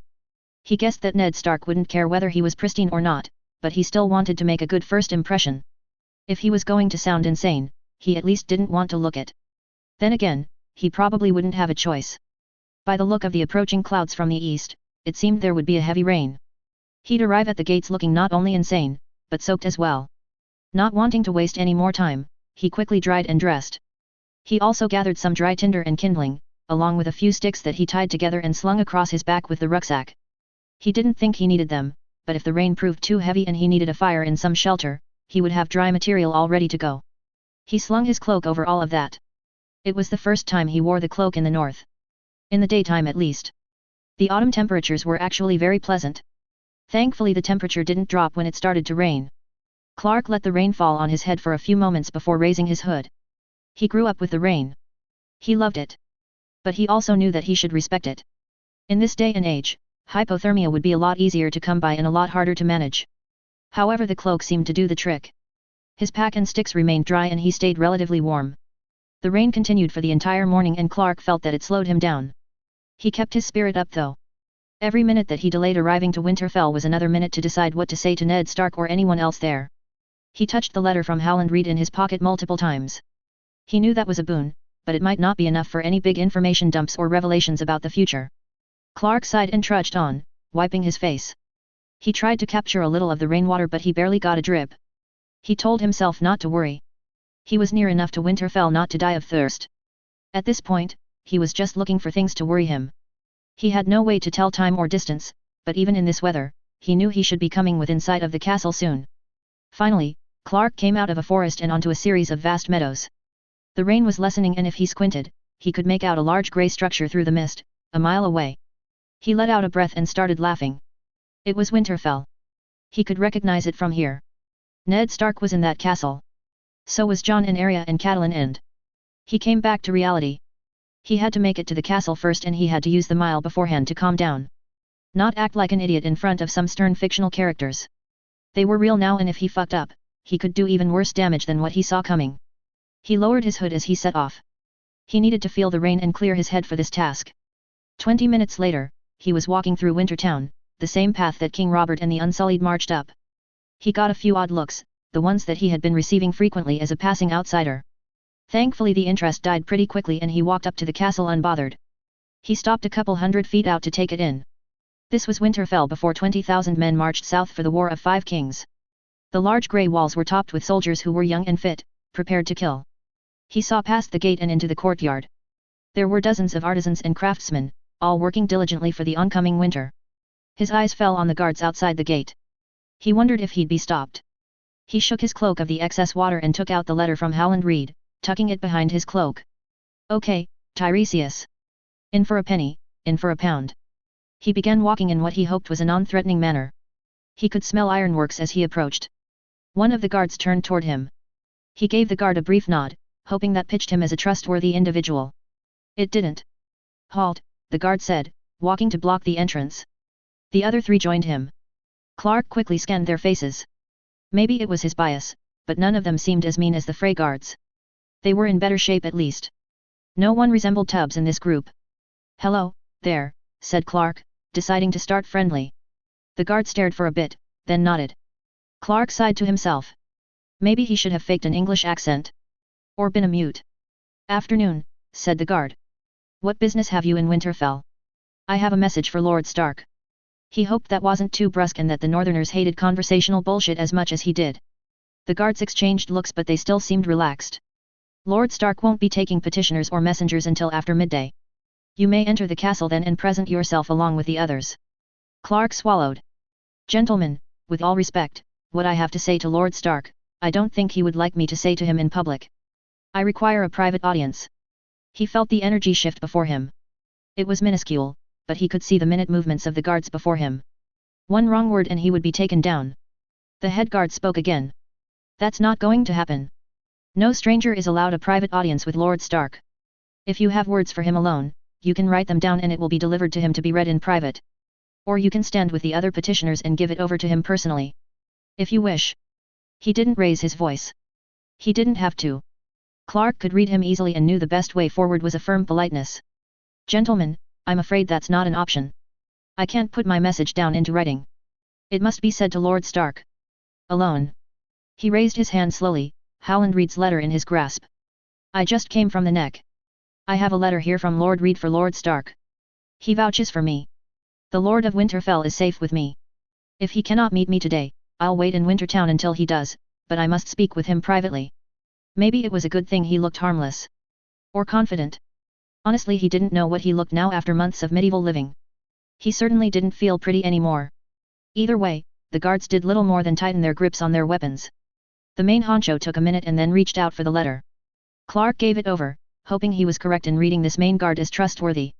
The guard turned the parchment over, observing the lizard lion seal on the back.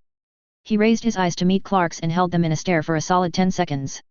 "Wait here," he said, before turning to his fellow guards. "Keep an eye on him. I'll be back soon." He turned and disappeared, leaving Clark with the 3 guards. Clark backed up a few feet. He figured they all could use the extra breathing space. He did his mom's exercises to calm down.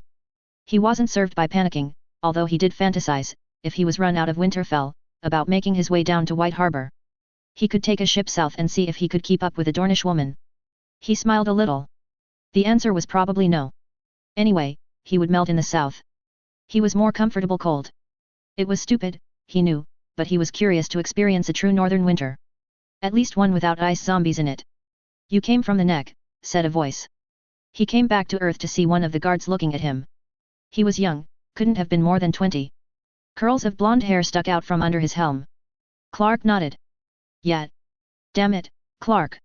I or yes? No yes. You're too tall to be a frogman," said blonde guard. He wasn't sure if frogman was a deep insult to the Cranagman or a good-natured rib. He answered as if it was the latter, with a brief small smile. "I'm not a Cranagman. Just passing through." Blondie didn't have much to say after that, for which Clark was thankful. A few more minutes passed before the main guard came back. He was staring straight at Clark, then he turned to the group. "You two stay here. Vix," he said, referring to Blondie. "Come with me. And you," he turned to Clark. "Follow us and don't make trouble. Hand that knife over slow." Clark unsheathed his knife and handed it to the guard, hilt first, much smoother than he was able to a while ago. His months in Westeros have deftly improved his knife skills. The guard stuck the knife in his belt and marched off with Vix, following him. Clark walked after him as they entered Winterfell, into the main courtyard. He knew it was years before the show began, but he couldn't help looking around for familiar faces. The guards walked to the other edge of the main courtyard and he kept up. A few eyes followed them, but they were left alone. Most others were too occupied with their own business. Vix and the main guard stopped before a bench on the border of the yard, shielded by a balcony that ran from the wall to a keep. "Sit," said the main guard. Clark did so, sighing internally in relief. He was quite tired from walking half the north. He tried not to look too pleased though. The guards didn't seem happy to be taking on this additional task. "We'll be waiting here until you're summoned," the main guard said. "Until then, keep quiet and stay seated." That suited Clark fine. He leaned against the wall and relaxed. He didn't expect to be shown in straight away, even with Howland Reed's letter. He had no way to tell time. He could only assume that lunch had passed and that the multiple people stepping out of the big hall, one or two at a time, were petitioners. They came out every few minutes. The time in between the exits varied and there were many of them. He sat for at least a couple of hours. It was a good thing the courtyard provided interesting sights. He was happy to sit and take it all in. The only times when he had been in castles, they had been stuffed with tourists. He could only imagine showing up here in sandals, shorts, and a fanny pack. There were many people here though. He saw masons, smiths, weavers, farmers, the kennel master, practically too many to keep track of. The sun began to go down. As the darkness grew, he felt himself growing more calm and accustomed to Winterfell. Well, maybe accustomed was the wrong word. But it was the same thought that occupied his mind during the final mile to Winterfell. If he had met Ned Stark right away, he would have been overwhelmed and constantly gaping around him like an idiot. Maybe now he could actually remain focused and talk properly after hours of sitting in the courtyard. A wagon came through the gate and was halted before a doorway that must have led to some storage. A few men came out to unload the huge sacks that laid on top of the wagon. One of the men was significantly taller than the rest. He was a little heavy too, and as he turned around, Clark's breath caught. Hodder. Hodder was across the yard and lifting 2 sacks at a time like it was nothing. Clark sat silently, absorbing his astonishment, trying not to freak out. He actually sank into himself a little, as though he was scared that Hodder might turn and see him, realizing that he didn't belong in this world. Of course, that didn't happen. Hodder finished unloading with the others and the wagon continued to the stables. Hodder went back into the castle and Clark leaned forward with his breathing exercises, his head down. If the guards found it strange, they didn't say anything. Clark was still focused on his boots when he sensed something coming from his left. There were mutters coming closer and closer. It took a second before he discerned the mutters as Lord. He kept his eyes to the ground. He had to remain calm. He saw the main guard's boots leave his periphery, heard the following. "Lord Stark," said the main guard. "Halford," said Ned Stark. Clark recognized the northern burr instantly, although it wasn't quite as deep as he remembered it. He felt Ned Stark's gaze on him and heard him speak. "Is that him?" "I," said Halford. Clark was grateful for a name. "Has he said anything?" Silent as the grave, Lord. Sat still too. "We made sure of that." "Thank you for your patience," said Ned Stark. "Both of you. I'd have attended to him sooner if I could.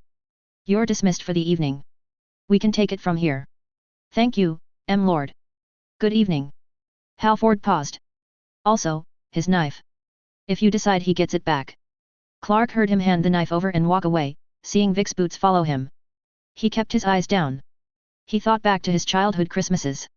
How he would unwrap his presents as slowly as possible to keep the suspense going, the adrenaline rushing. It annoyed his family to an extent, but it was similar to what was happening here. He'd watched the whole show, walked so long, and now Ned Stark was within earshot and just out of sight. It was thrilling. But he knew that he couldn't stay aloof much longer without being offensive. So he took a deep breath, sat up and looked to the left, meeting Ned Stark's eyes. The first thing he registered was how far away the Warden of the North stood. He could have sworn that he was much nearer, given how clear he heard the conversation. Second, he saw that Lord Stark had guards. 4 of them, and they looked much tougher than the ones at the main gate. Not that Halford, Vix, and the others didn't look tough too. The North bred some hard eggshells and the Warden got the better ones. There was another man standing next to Ned Stark with graying hair and sideburns that were tied at the chin. "Okay, I'm seeing Roderick Castle as well, that's neat." Roderick Castle was staring him with a calm suspicion. Ned Stark shared that look. He seemed like a tougher Boromir. He wasn't quite as lined and gruff as he seemed on the show, but he was still Ned Stark. Clark supposed that if he was going to survive, he was going to have to stop thinking about the actors that played them. It was going to be tough. His grandma loved the BBC and was always watching it when he came over. Half the actors on the show were familiar to him before he watched it. The stares between them lasted a few seconds. Clark knew that when it came to exuding toughness, he was going to lose. So he decided to keep things as light as possible. He could impress them later, somehow. He stood. "Lord Stark, good evening," he called. "Thank you for seeing me." Ned Stark walked forward, stopping a few feet away. He held the letter from Howland Reed. The seal was broken. "You delivered this from Lord Reed?" Clark nodded. "That's right." There was a silence. When he was waiting for Ned Stark appear, Clark became part of the background and was subsequently ignored by all. Now with the Lord of Winterfell staring him down, he could feel the curious looks coming their way from the whole yard. It was a little unnerving. Finally Lord Stark turned to his guards. "Walk with him," he said, before looking back to Clark. "Come with me." He turned and walked away. Clark followed him, the household guards following in step with him. He would be speared 4 ways if he stepped out of line. He was thankful for the cold. Otherwise he'd be sweating bullets right now. Lord Stark entered the main entrance to the biggest building in the castle. The Great Keep? The first keep? He'd figure it out later. Right now, Ned was walking up stone stairs and through corridors. There were less and less people present as they walked on. Finally, after 5 minutes, they came onto a short empty hallway with a single door at the end. Ned Stark took a key out and unlocked the door, entering. Clark waited a few seconds before he followed. This was the Winterfell Solar. He knew that at once. It looked busy, but it was organized well enough. The shelves around the room contained rolls of parchment and leather-bound books. He could only imagine how much record-keeping was needed to keep a whole kingdom going. There was a large table with a map of the north, along with various notes for the lands indicated. There was a fire going in the hearth. 2 practical and comfortable-looking chairs stood before it. Above the hearth hung a tapestry. There was a large group of people there, 1 stern-faced bearded man, a tall woman, 3 boys, and a little girl, Ned's family before the rebellion, at least that was his educated guess. Clark took his eyes to the centerpiece of the room, a large desk, behind which Ned now stood. He had taken off his furs and his gaze was focused intently on Clark. Clark winced. He had gaped around like an idiot when he promised himself he wouldn't. Oh well, nothing to be done now. He waited for Ned Stark to speak, noticing that the letter and his knife were on his desk. Ned sat down. Your name is Tiresias. Clark breathed. Yes. Tiresias, would you object to a search of yourself and your belongings? A search, Lord Stark. If you wish for us to speak privately, that's the only way my men will leave the room. He looked to the other men in the room, then back to Ned. Won't have to strip nude, will I? If Ned found the question funny, the slight pause before he spoke was the only hint of it. No, said Ned. You won't. Oh Christ. TSA of medieval times. Fine, go ahead, he said. He took off his cloak and placed it over the chair. He then tossed the bag to one of the guards and stretched out as another guard stepped forward and started checking him. Honestly, the pat-down wasn't nearly as invasive as his latest airport adventure. He fucking hated the TSA. But it was over quickly. He supposed dangerous items were bigger in these times. If he could sneak a dagger up his ass, that'd be a real trick. Anyway, he relaxed and got his bag back as well with no objections. He placed the bag on the ground next to the chair and waited. One of the guards turned to Ned. Just a razor in the bag, Lord. Ned almost smiled. I'm sure I can fight a razor, Trevor. All of you, leave us. Stand at the end of the hall and make sure we're not disturbed. Sir Roderick, thank you for your company. I'll see you at dinner later. Sir Roderick and the 4 guards gave quick bows before leaving, Sir Roderick giving Clark a warning look before closing the door. There was a silence as Clark listened to the footsteps grow dimmer as they walked away and took their places at the end of the hallway. He turned to see Ned Stark, watching him. He walked forward as calm as he could and stood before the desk. There was no chair. Ned Stark touched the letter. This letter is dated over a month ago.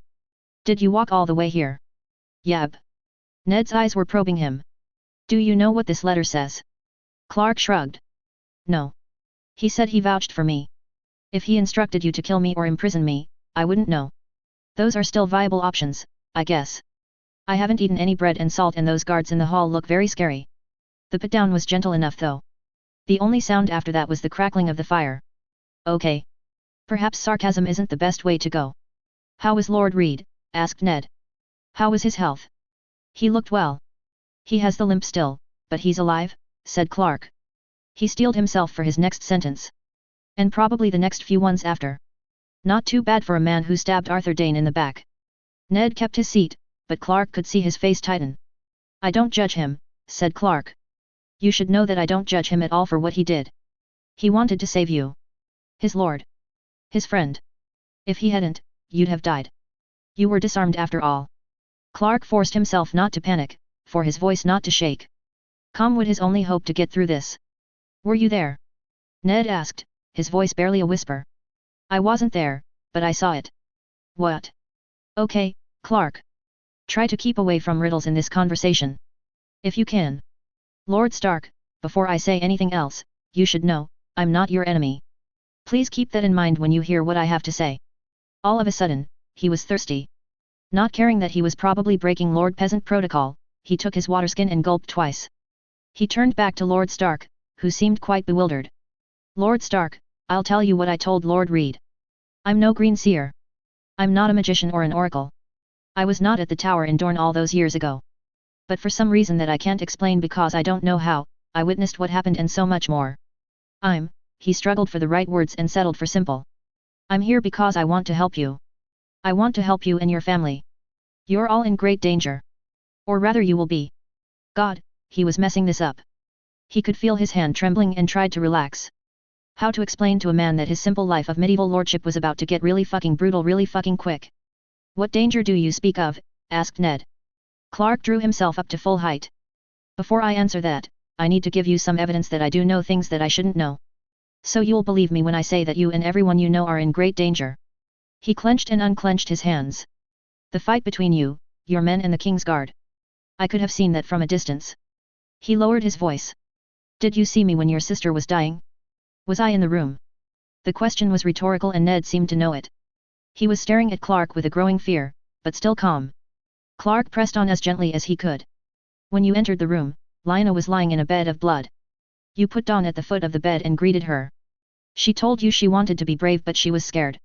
She didn't want to die. You told her she wouldn't. You yelled at the girl in the room for water and a maester. Lyanna stopped you, brought you clothes and whispered the secret you've been carrying ever since. Promise me, Ned. Promise me. He leaned forward. I have no intention of telling this secret to anyone. I'll only say it now, just once for you so you know I speak true. Ned didn't reply. His face was pale, but his eyes were bright. Clark swallowed. You're raising the true-born son of Rhaegar Targaryen and Lyanna Stark. To the world, he is your bastard son, Jon Snow. You're protecting him from Robert's wrath.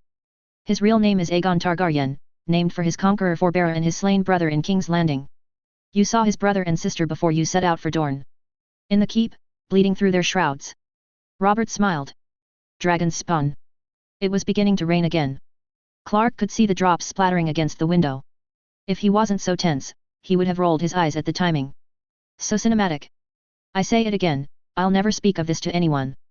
That recounting was just for you, so you'll believe me when I say I know things I shouldn't. I have something much bigger to tell you. Something concerning your future. Ned leaned back. His brow was glistening slightly. Clark couldn't blame him. He was sweating too. Lord Reed says you're trustworthy. He traced his hand across the letter again. He's very right about these things usually. How did he come to trust you? Clark shrugged. He dreamt about me. He saw me coming up here to guide you. Because you see the future. One future. Based on what I tell you and what you decide to do, things may proceed and be completely different from what I saw. Or maybe nothing will change. Maybe the universe refuses to let you go from your fate. Lord Stark's brow furrowed. The universe. Never mind.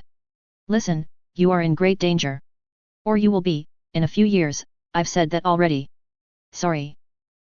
Look, I'm just going to come out and say it. The White Walkers are coming back. Now there was silence. Lord Stark remained seated. The fear that built up during the story of the Tower of Joy was replaced by incredulity. He didn't laugh though. The White Walkers have been gone for thousands of years. Clark sighed. Yeah, well, they're coming back. It's shit luck for you, well, actually shit luck for your kids. You didn't worry about this from what I saw. What? Okay. I need to sit. I'm sorry. I don't know proper behavior for meeting with a warden, but I'm going to use this. Clark turned and picked up one of the chairs from the hearth. He placed it in front of the desk and sat, his head in his hands. He took a few seconds before looking up. Ned's bewilderment was back. All right. Here we go. I don't know how much I should tell you. The visions I saw of the future were spread across a decade. We'll be here all night if I tell you everything. And if you decide to act on any of this, I'm certain quite a few details will become useless. So here's the short version of the visions. Are you ready? Ned's mouth was slightly open. He still managed to look quite dignified. It must be a lord's thing. Clark clapped his hands together. All right then. Years from now, the White Walkers are going to begin to show activities near the wall. Free folk villages will disappear. So will rangers from the Night's Watch. There'll be more deserters. The walkers start to show. Odds are they're probably already showing themselves to the free folk beyond the wall. Maybe the northernmost tribes. Starting the recruitment for their army. In the future I saw, this contributed greatly to their army of the dead. They became whites, reanimated corpses to act as soldiers. Over 100,000 of them. Lots of dead people up there. Now that would be devastating for the north and the rest of the kingdoms on a regular day. You and your, oh God, you, well, your.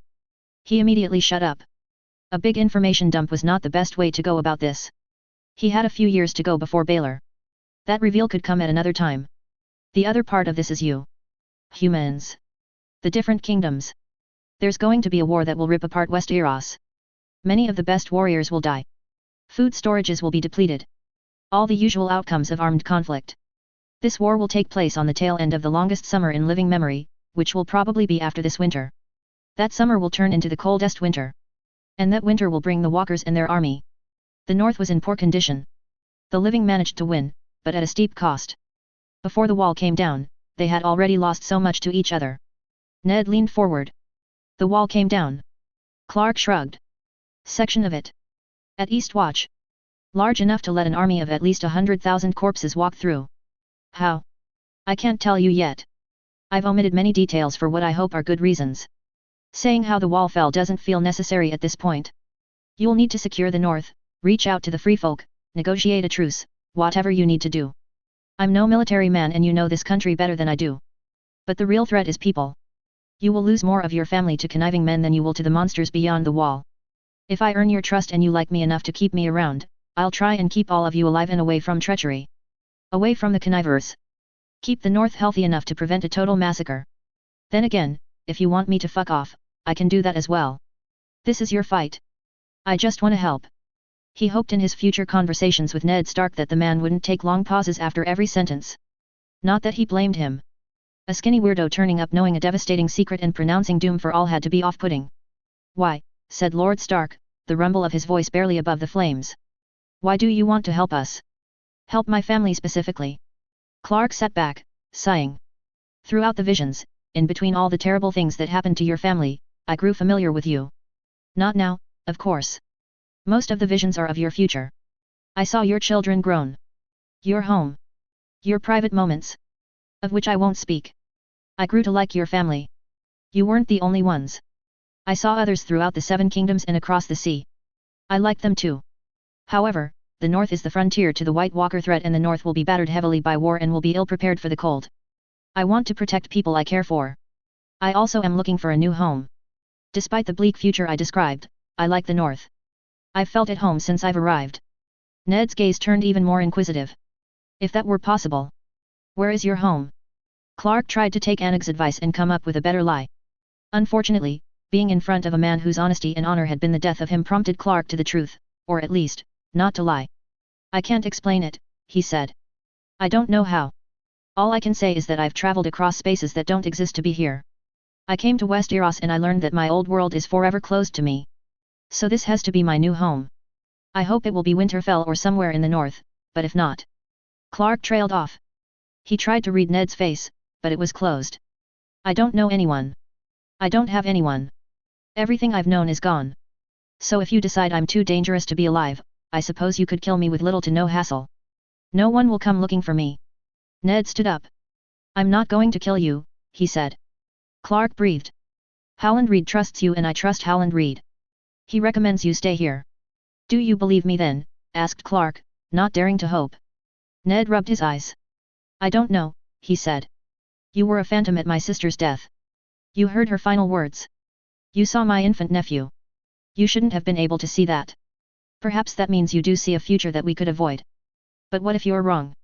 You're talking of events and persons and wars that won't come into play for many years.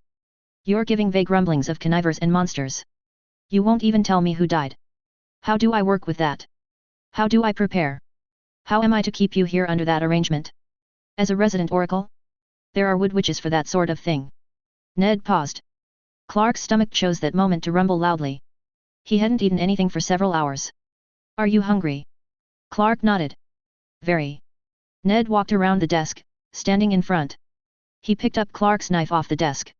I don't know what arrangement I can make for you. Do you have any skills? Archival work. I can read and write and be dumb muscle. I sing well too. Ned almost chuckled. We'll talk about that tomorrow. I'm not promising you can stay, but for tonight, I offer you food, a bed, and a bath, should you want it. Clark stood up. Yes, Lord Stark. I would like that very much. Thank you. Ned nodded. Then, let's go down for supper. You'll be my guest. Put the chair back. He turned to the door as Clark placed the chair back in front of the fire. Putting the chair down, Clark got an idea. Lord Stark, he asked. Do you have any wards? Ned looked confused. I think you're a little old to be a ward. No, I'm just asking you. Do you have a ward? Now? Here in Winterfell. The suspicion was back in Ned's eyes. No, I don't. Clark stepped forward. I understand that a decade is a long time to wait to see if my visions hold true.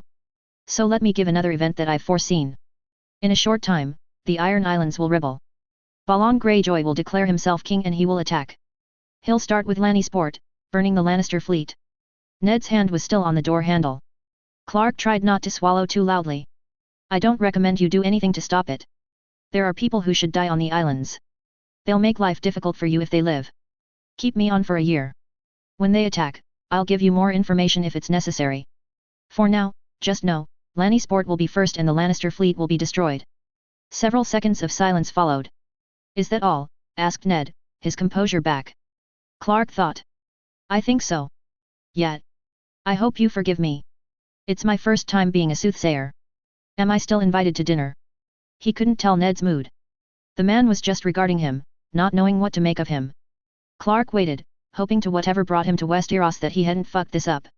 Ned opened the door. Of course, follow me. Well, not now, at least. As far as he could tell. He followed Ned Stark to the end of the hall, where the guards straightened.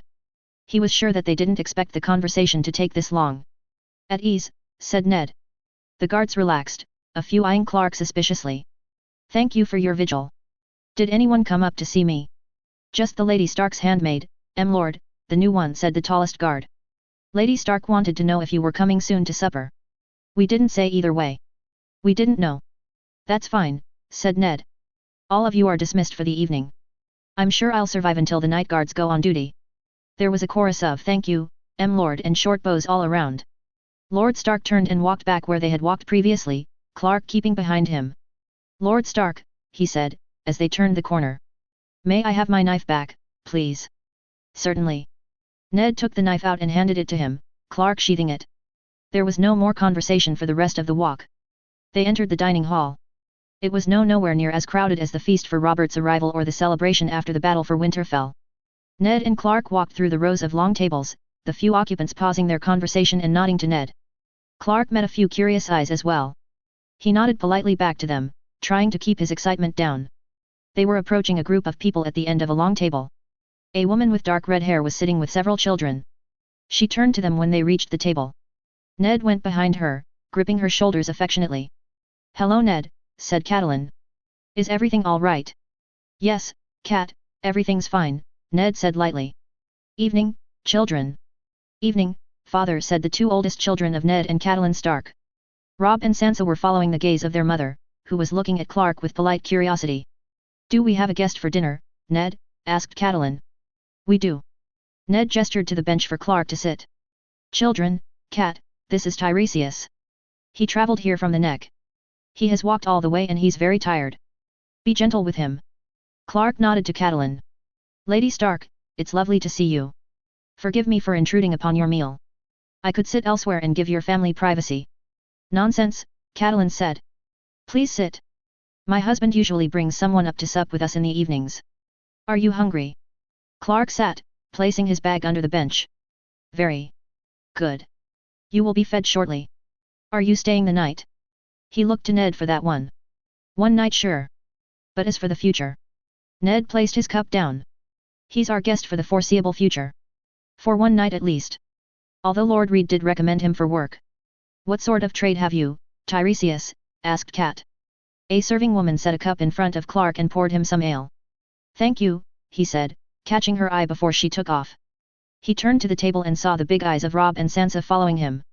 He leaned toward them, with an air of conspiracy. I'm tamer of lizard lions. I'm here to domesticate your lizard lions and ride them to glory. Where do your lizard lions roam, young lord and lady?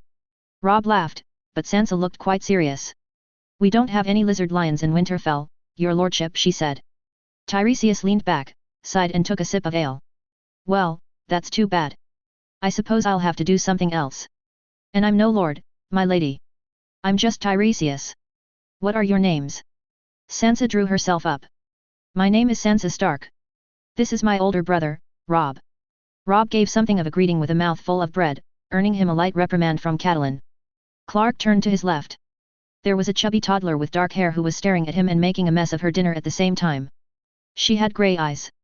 Can you tell me your name? Asked Clark gently. He tried not to think about his own niece back home, only 2 years of age herself. It took a few seconds, but Clark clearly heard her say Arya. How old are you, Arya? She raised her hand and lifted 2 fingers. That's pretty old, said Clark. No, it's not, said Sansa across the table. Clark fought the temptation to raise his eyebrows. Forgive me, my lady, said Clark. Where I come from, 2-year-olds are practically adults. Sansa looked suspicious. That's not true. Clark sighed dramatically. You're right. It's not. I'm just being silly. How old are you? The rest of the evening meal passed evenly enough. Clark spoke to Robb, Sansa, and Arya for a few more minutes until he and Ned received their food.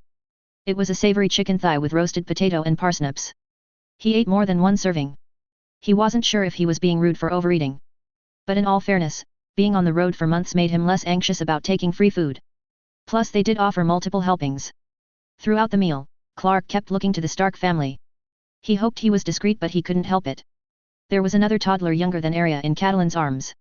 He deduced it was Bran early on and indeed Catelyn confirmed that, helping Bran as he put most of his dinner on his face. So Rickon was further down the line. Clark wondered where the other boy was. His question was answered when his second serving arrived. Arya, with her parsnips smeared on her face, lit up and called Jon. He looked up to see a small, slender boy with black hair sit next to Robb and smile at Arya. Clark tried to stay calm and chanced a glance at Catelyn Stark. She was fine, but he could definitely see a little tension. Next to her, Ned Stark was staring at him with slight apprehension. He smiled and nodded, hoping to convey that the secret was safe for now. Probably didn't work. He turned to Jon, who was eyeing him warily. A stranger at the table. Is your name Jon? Clark said, after swallowing some chicken. Jon nodded. Jon Snow, he said for clarification. Clark held out his hand to shake. Jon took it hesitantly. Hello Jon Snow. My name is Tiresias. It's good to meet you. I was enjoying the company of your brother and sisters. Your other brother is too busy down there. A full plate was put in front of Jon and he began to eat. He was polite but he still ate quickly. Where were you, Jon? Asked Robb. We wanted to wait, but Mum made us start. Jon shrugged. Lost track of time. Clark sipped his ale. It was a clear lie. The same tone that Jon used when Robb asked about his mother in the second episode and Jon said that she was very kind. He was sure that Jon was indeed checking the dining hall to make sure that Ned had joined the table before he joined them himself. He doubted that Catelyn would refuse the boy supper, but all the time, Ned was a shield that Jon wanted for family time. Tiresa, said Robb, his brow furrowed in concentration. Tiresias, said Clark slowly. How can I help you? Are you from the Neck? Are you a Cranagman? He asked. Clark shook his head. No, little lord. I was only their guest. They saved me from the swamp and escorted me to Moat Cailin. Robb stared at him. You talk strange. Where are you from?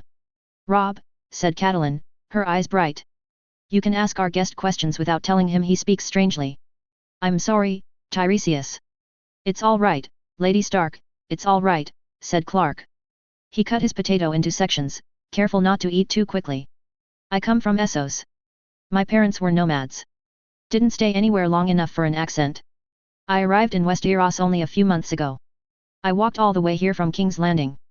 Can't you ride a horse? Asked Jon. Not very well, said Clark. Robb piped up. I can. I'm the best rider in the family. You're the best pony rider in the family, said Jon. That counts. The rest of the meal continued this way. Clark was barraged by questions. He answered a couple. The children would go off on a tangent and he would be relieved. Only to face a different question when he swallowed his food. He didn't mind at all though. Besides the fact that he was both freaked out and really excited to see the Stark children all much younger, he actually really liked kids. Conversations with his 2-year niece would last for a solid time. Ned and Catelyn occasionally tried to get the children to stop bothering him, but it was nothing doing. As a result, dinner was substantial but eaten slowly. After bread and red wine, for the adults, Clark could barely keep his eyes open. Catelyn, ever the hostess, saw his weariness and called to him. You look like you need some sleep. Would you care for a bath or would you simply like to go to bed? Said Clark, before turning to his tiny dinner mates. What do you think? Do I need a bath? Do I stink? Robb, Sansa, and Jon all laughed, with Arya joining them out of solidarity. Sighing, Clark turned back to Catelyn. I think the consensus is yes, I need a bath. The children are repulsed by me. He rejoiced a little, seeing Lady Catelyn swallowed her own laughter before responding. One small victory. Very well. We'll send you along to the springs. Halls here will escort you. Halls, she called. A portly man of medium height appeared. Would you please escort our guest to the hot springs for bath? Make sure he has fresh soap. Halls gave a bow. Of course, my lady. He came to Clark, with a gesture for the exit. This way, please. Clark stood and nodded to Ned and Cat. Thank you, Lady and Lord Stark, for your hospitality. I look forward to speaking to you again tomorrow. Of course, said Catelyn. It's good to have you. Sleep well. Ned nodded back, his eyes not quite as relaxed as Clark would have liked. Oh well, no matter. He had a bed tonight. That was the important bit. He turned to the children and bowed. Good night, my lords and ladies. I hope to see you again. All bade him good night as he turned and followed Halls out of the hall. 20 minutes later, he was squatting nude next to a spring, wet and scrubbing himself vigorously. 2 months of filth was caked onto his skin. Turns out wading in the river robustly without soap wasn't a very effective way to clean oneself. He scrubbed, then rinsed, and then scrubbed again. After he was rinsed for the final time, he felt more raw than clean. The dirt was gone, but so was any moisture and natural oil from his skin. After drying, he made the decision to forego the hosen and just wear the trousers. He could feel the dirty clothing all the more after the cleanse. Halls was waiting for him to come out. Upon seeing him, he promptly escorted him to the guest chambers. As they walked, Clark asked. Excuse me, Halls. Would it be possible to borrow a laundry bucket or such? Would you like some laundry done? Asked Halls. I can give your clothes tonight to the maids.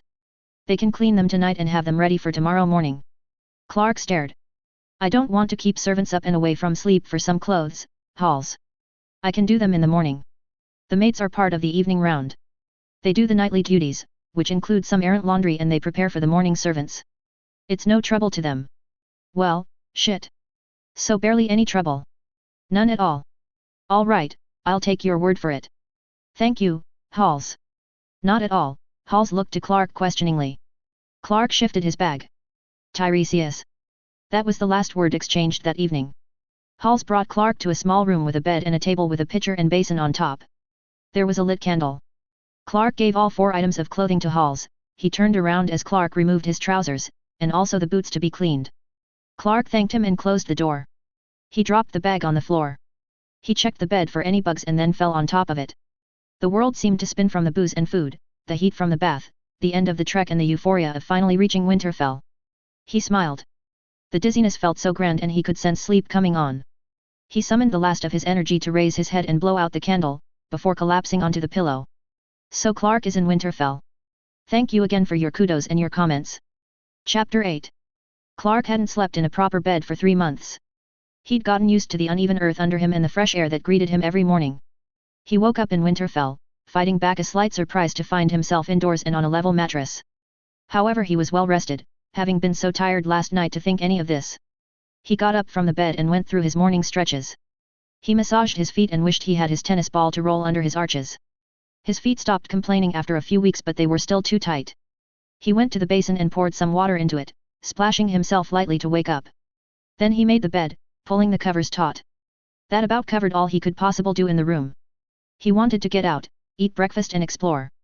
Unfortunately, he was still naked. Hoping to God that there was nobody in the corridor, he creaked the door open and looked down. His clothes were folded in a neat pile on the floor next to a pair of boots that seemed way too clean to be his. He gathered them quickly and got inside. He placed the clothes on the bed. They all felt clean.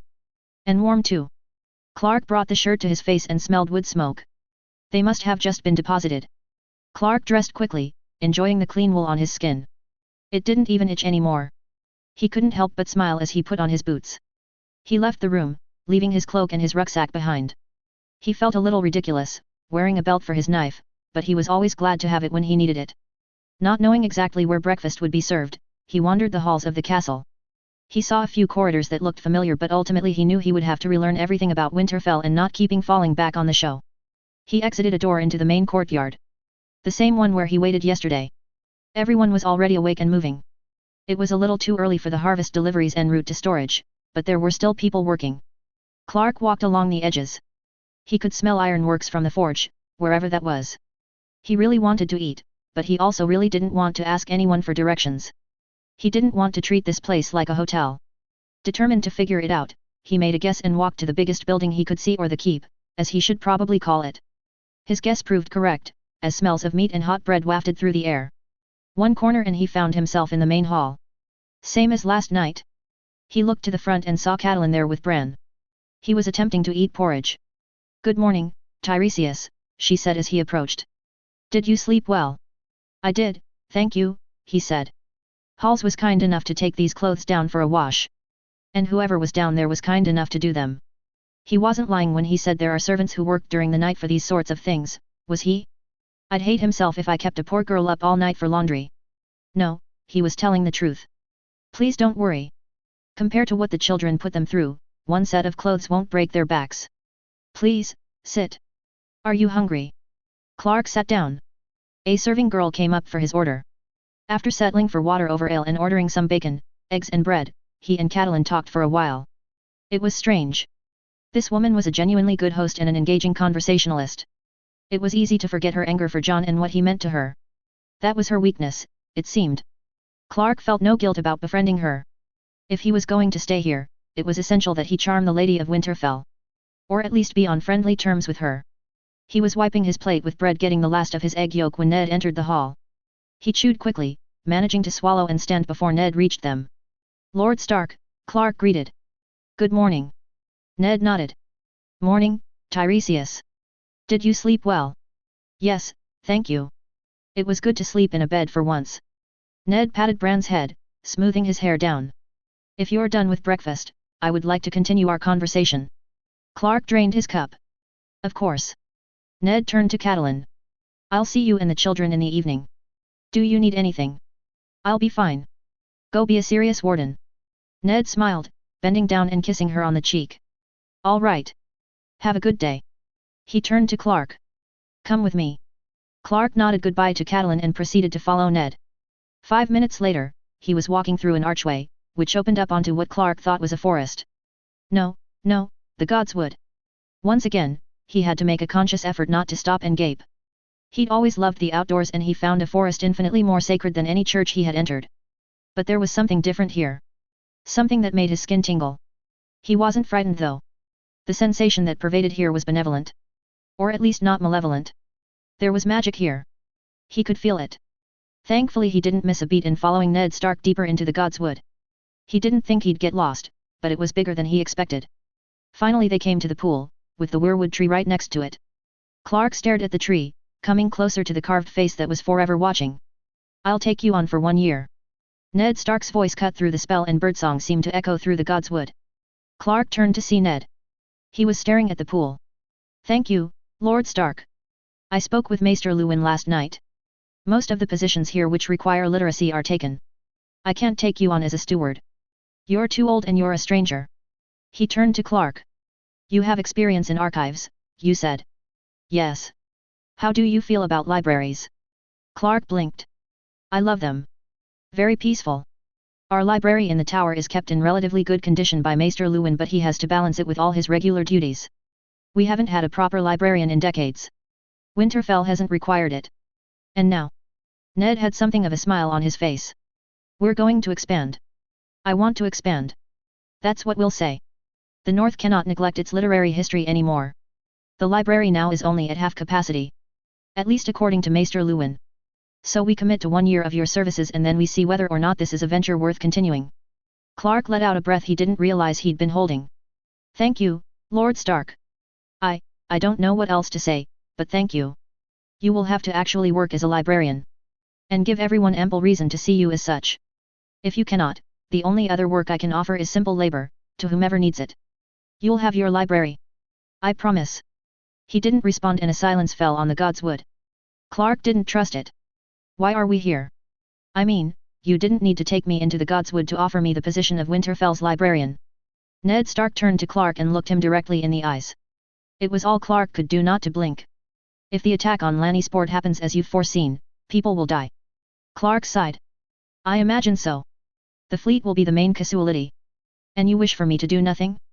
Wait for them to strike? Without warning the Westerlands. How are you gonna warn Tywin Lannister? Asked Clark. What are you going to say? That a stranger has wandered into your home, giving you glimpses of the future? Are you gonna tell him what I said to you to make you believe me? Of course not. Ned remained calm, though his eyes shone brightly. But we are speaking of an entire city. An Ironborn raid is devastating to those who aren't prepared for it. Do you believe me then that it will happen? I don't know, but the Iron Islands have been quiet lately. It wouldn't be out of the question for them to attack and test Robert's reign. And if anyone dies because we say nothing, their blood will be on our hands. You're the Lord of the North, not the Westerlands. That doesn't matter. For all I know, they could just as easily attack any port city on the northern shore instead of Lannisport. There was an unnatural quiet in the Godswood for a while. Even the birdsong was gone. Have you sent any letters about this, Lord Stark? Have you told anyone? Ned shook his head. No, I haven't. Lord Stark, Clark began, his voice soft. When I started my journey here and I was going through all the possible things that I could do to help you and your family, I made a realization early on. I realized that I was not going to be able to save everyone. If I could guide people through what I've seen coming and lose no one, I would. But that's not possible. People are going to have to die. My goal is to make sure that significantly less people do this time around. Now, as for the Ironborn, there are some good people there, but they're not in power now. Balon, his brother Euron, and his two oldest sons will be thorns in your side. They will strike Lannisport. They will kill and then you and the lords of Westeros will have cause to eliminate them. What I'm suggesting is not honorable. And perhaps it was unfair of me to share my burden with you. You don't want innocents to die. But the Iron Islands cannot be left to their own devices. They'll endanger your family. And as we both know, you're able to sacrifice some honor for the safety of your family. The warden gave him a sharp look. Clark raised his hands. No judgment on my part. I'd done the same. Ned's eyes relaxed. He sighed and Clark, for the first time, noticed the bags under his eyes. I take it you didn't sleep. The man laughed softly, his eyes falling to the pool again. No. Clark stepped forward and dropped his voice, even though he was sure no one was around. Please, I implore you, for the sake of your future and the safety of your family, don't say anything about Lannisport. Wait for them. Let them burn the fleet. It is essential that they draw first blood. He held his breath, waiting for Ned to acquiesce. Finally the Lord of Winterfell looked him in the eyes. All right, I'll be silent and wait. Clark breathed. Thank you, Lord Stark. Ned nodded and turned, exiting the Godswood. We should find you a better room if you are staying for 1 year. After midday you should go to the library tower. Maester Luwin is there right now, instructing Jon and Robb. When he's free, he can take you through the archives, show you what we have, what we want. I gave him a list of ideas last night. You can add your own and he'll run them by me. You'll be answering to him now. As for repayment. Ned carried on as he walked and Clark followed him, turning back to see the weirwood tree and the face in the white bark staring back at him. Are you watching me now, three-eyed raven? Are you back in your past, Bran, and seeing me? Do you know where I come from? And how I know you? Will you visit me in my dreams too? Let me know if I'm doing good? Or if I'm completely just fucking this up. The tree didn't answer and Clark turned back to Ned Stark, narrowly avoiding a trip from a protruding root. Clark stopped by his previous room to grab his rucksack and cloak, following Lord Stark deeper into the keep to the bigger guest rooms. He opened the door and was given the key. A bigger bed greeted him with a small hearth opposite. There was a desk topped with parchment, quills, and inkwells. There was a window that opened, facing east. An empty drawer dresser stood next to it, along with a table with a basin and pitcher. In short, it was luxury for a man who had traveled months on the road and who had no extra clothes to fill the drawers. Clark thanked Ned Stark profusely, who brushed them off. Once the rucksack and cloak were deposited and the key was in his trouser pocket, Clark followed Ned as he was shown the rest of the castle. The tour took a solid hour at least and they were not taking their time. It was a massive castle and Clark found himself doing double takes as he recognized one section after another from the show.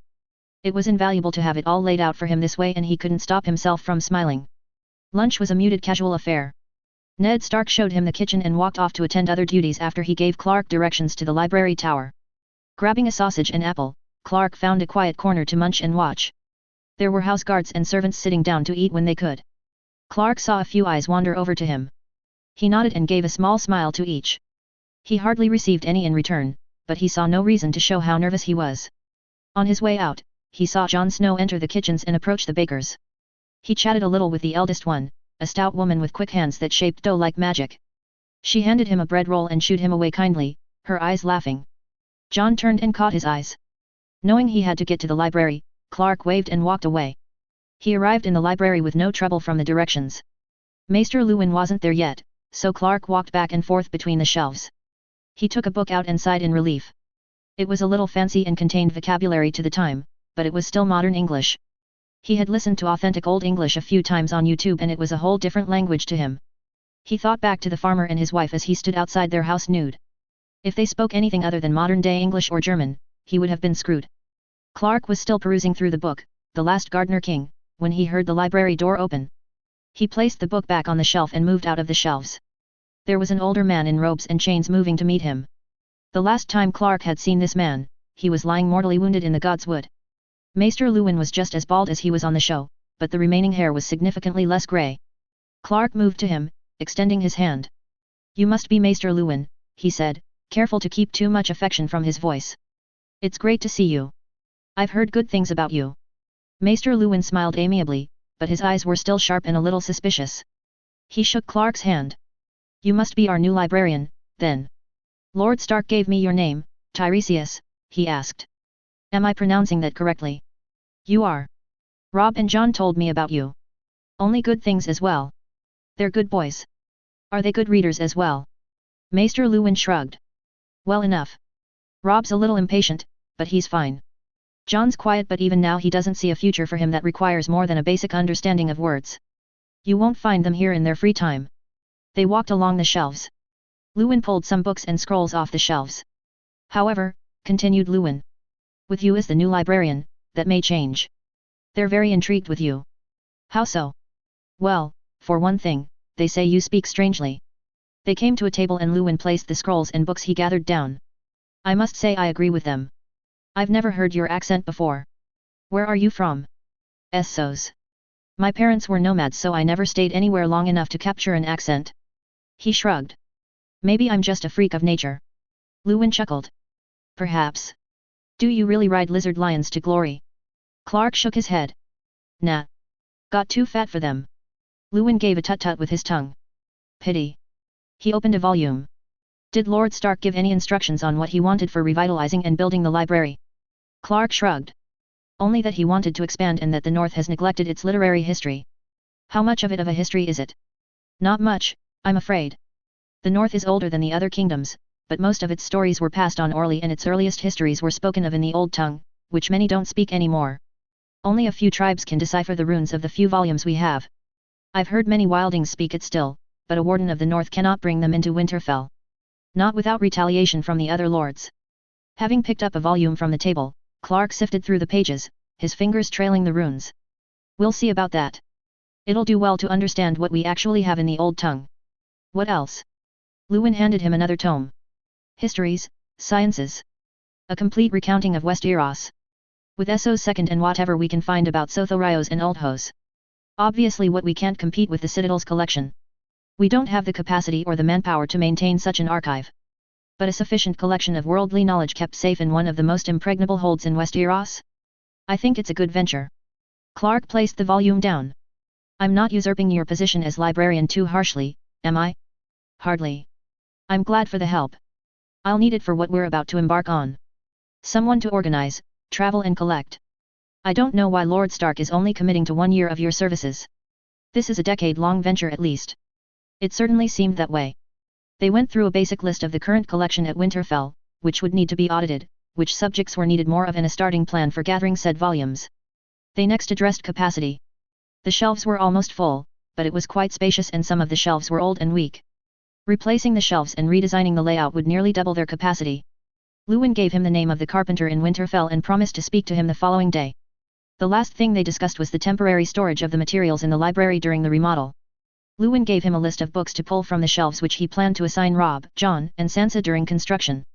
"They'll be disappointed to hear that they won't be getting a break from their studies," said Clark, as he walked Lewin to the door.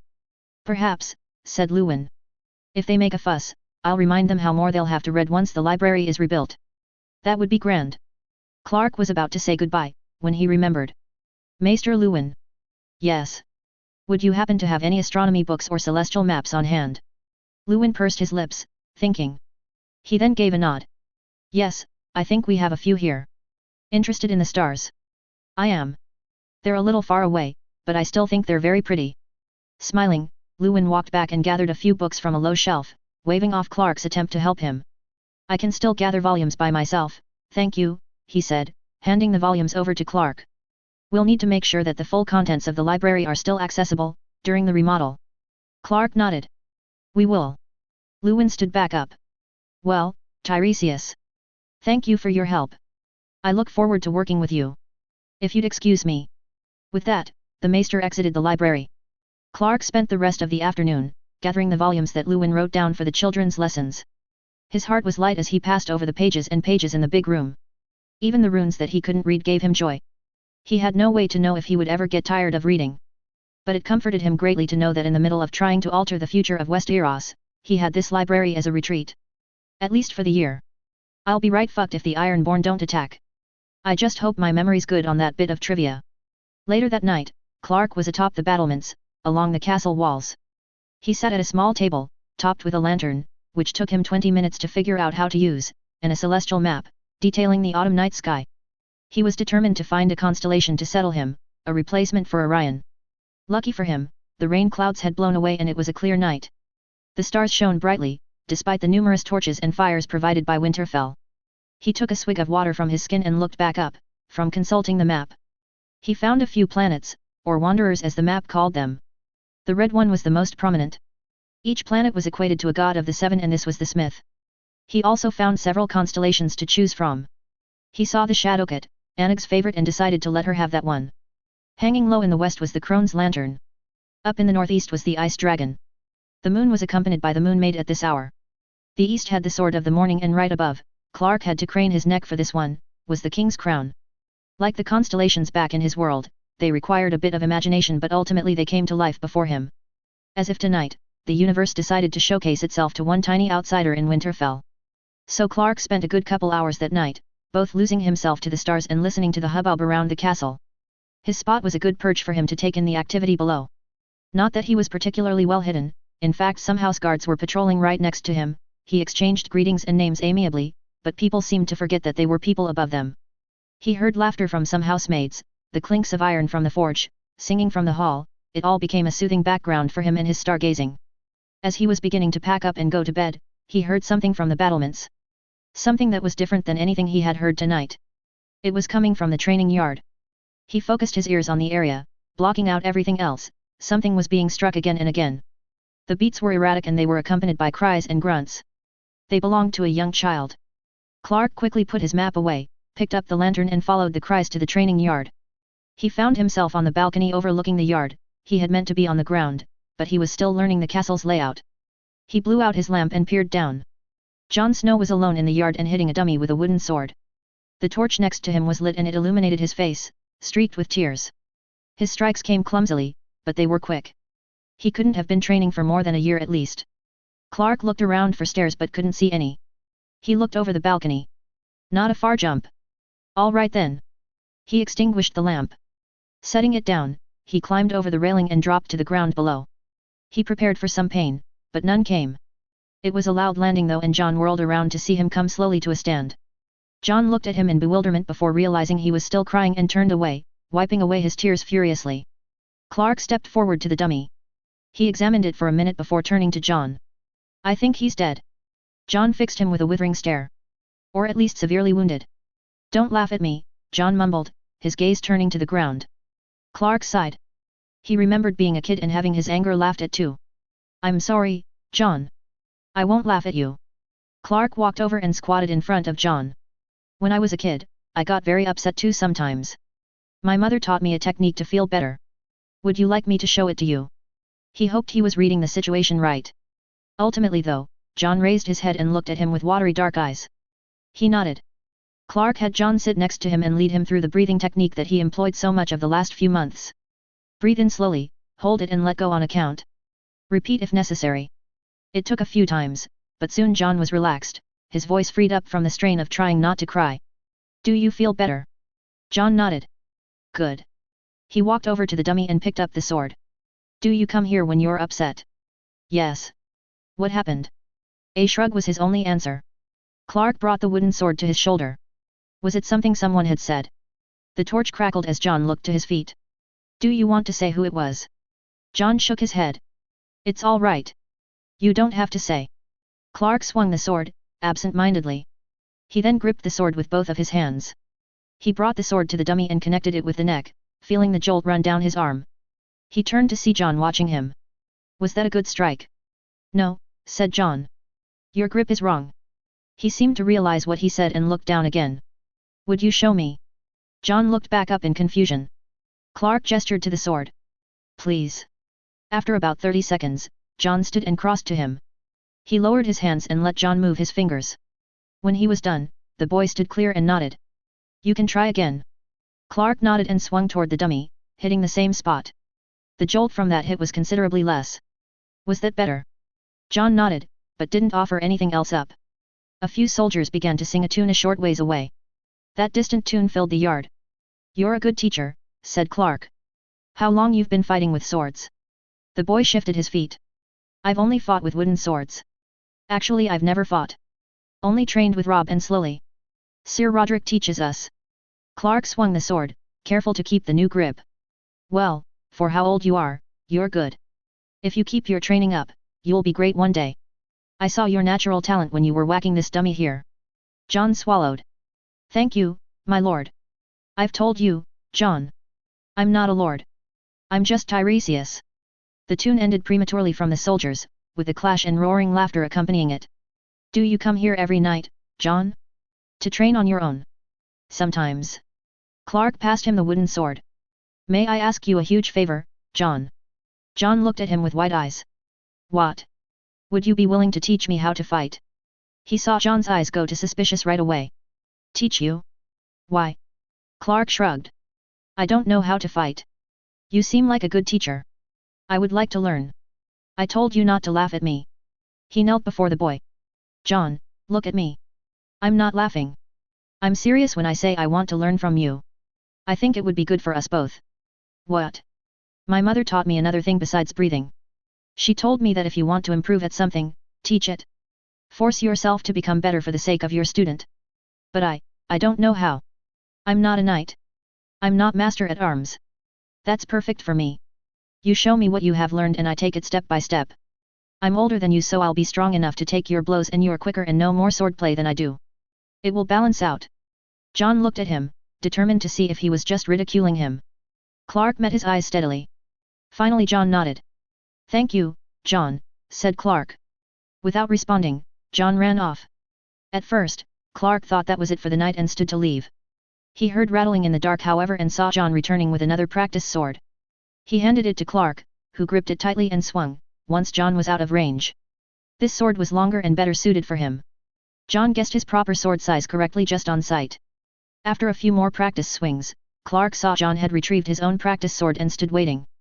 Clark walked over and saw John swallow his nerves before issuing his first instruction. Rob and I are still doing basics. We do them every day. So, stand like this. He went into his first position, holding his sword out. Clark followed, treating this as seriously as John did, the nervousness in his eyes giving way to a determined steeled look. The sound of the soldiers singing and laughing was soon tuned out. Clark shut the door on his new room, illuminating his way with the lantern. He used the lantern to light the 2 candles in his room before blowing it out. He sat down on the bed, letting the silence weigh in on him. Before, in his old life, after work and when he came back to his apartment, his life was full of noises and things to do. He could watch movies, listen to music, call his friends and family, browse the internet for things explicit and stupid, find many things to stave off the silence. Even when he arrived in Westeros, he was bombarded with the reality of being transplanted into this world. He was busy fending for himself, for food, water and shelter. And then there was the whole matter of getting to Winterfell. Now he was here. For the next year at least, he had room and board. He had a job and he was alone here in this room. He had fewer things that distracted him from the future. That was why he asked John to help him. Perhaps it was a little strange to ask a little boy for help, but he knew what it felt like to feel important at that age. John definitely needed a little confidence boost. Plus, they were pretty evenly matched, as far as fair play with swords went. Clark definitely didn't have the skills to train effectively with adults. He didn't care what happened at the inn in the Riverlands. He had to get stronger. He couldn't be entirely useless when the whites came crawling south. Standing up, he stripped himself of his boots, shirt, and trousers, leaving only his hose on. When he was about to fall to the floor for some push-ups, he saw something above the door. He walked over and saw a ridge heading the doorway. It wasn't wide, but still something in Clark's hand tingled and he found himself preparing to jump. 1, 2, and 3. Clark leapt and grabbed the ledge. He breathed quickly. He hung loosely, testing it out and waiting for the strain to be unbearable, for his fingers to slip. However, a couple of seconds passed and his fingers were settled quite, well, he wouldn't say comfortably, but he was stable. He settled his breath, steadied himself and for the first time since high school, began to do pull-ups. 1, 2, 3. Notes. Wow, you guys. Great response to the last chapter. Thank you so much for reading and leaving your kudos and comments. See you next Monday. Have a great week. Chapter 9. It's an odd thing about routines.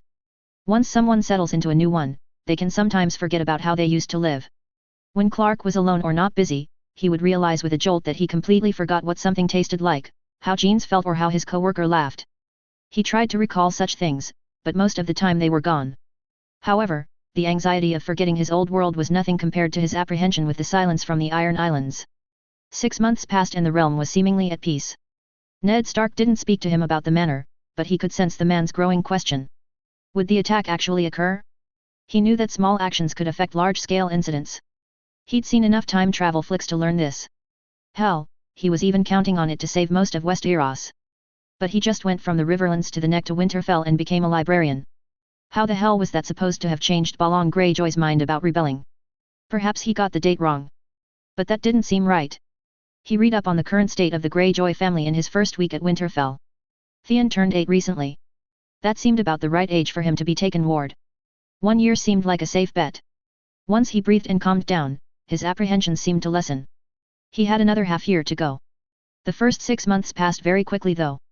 Luckily for him, he had plenty to do during that time. He didn't intend to sleep on his new position from Lord Stark.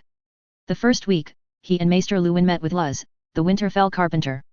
After a few days, they've finalized a plan, within the budget Lord Stark allotted them, for a new shelf layout. 3/4 of the shelves didn't need to be replaced, merely moved. Luz took his measures and began building with his assistants. Meanwhile, Clark and Maester Luwin moved the existing collection into different storage areas, including Clark's bedroom. The library stood empty and Clark took advantage of the empty room, ordering a deep cleaning. No books meant no fear of the volumes growing mold from the moisture from the scrubbing. He knew he probably wasn't too popular for suggesting the big job and so got down on his knees to help scrub. Plus, he got rum for the scullery maids and that reduced his guilt significantly. By the end of the first month, the new shelving was ready to be moved in. They placed the new ones along the wall and toward the back, leaving the old shelves out in front where they could be more easily replaced. Years from on. Hopefully, Clark thought. He thought back to the fire in the first season. A distraction for the assassination attempt on Bran. If anything, he at least wanted to prevent that bit of arson. Along with the assassination attempt, of course. The new shelving matched the old and it was very northern. Practical, nothing too ornate with the occasional dire wolf carving as an exception. Good material and built to last. After it was done, Clark walked through the empty shelves, not wanting to fill them quite yet. It was a clever layout and kind of beautiful in a way. When the scrolls and tomes came back in their homes, and his bedroom was finally free, Luwin and he went through them, cataloging each one and placing it in its final resting place. Even with Luwin as organized as he was, there were still misplaced items and texts that he was unaware of. The cataloging took 3 weeks and yet, when it was all done and the library had all of its contents back, they were a little under half capacity. Luwin and him shared a bottle of wine that night. It may have looked like an understocked library now, but they both saw an opportunity to expand and the library was now able to support that expansion. So Clark began his current endeavor, writing letters addressed to keeps all over the north, and even to holds in the Eyrie and the Riverlands, asking for information on any books concerning anything northern. He began to write to the hill tribes, or rather the houses who interacted the most with the hill tribes, for knowledge and assistance on the volumes in the old tongue. He didn't actually compose the letters though. Luwin usually gave him a draft for the day and he copied it, adapting it to each recipient. Knowing that this task would come, he had begun practicing his quill work every evening before dinner.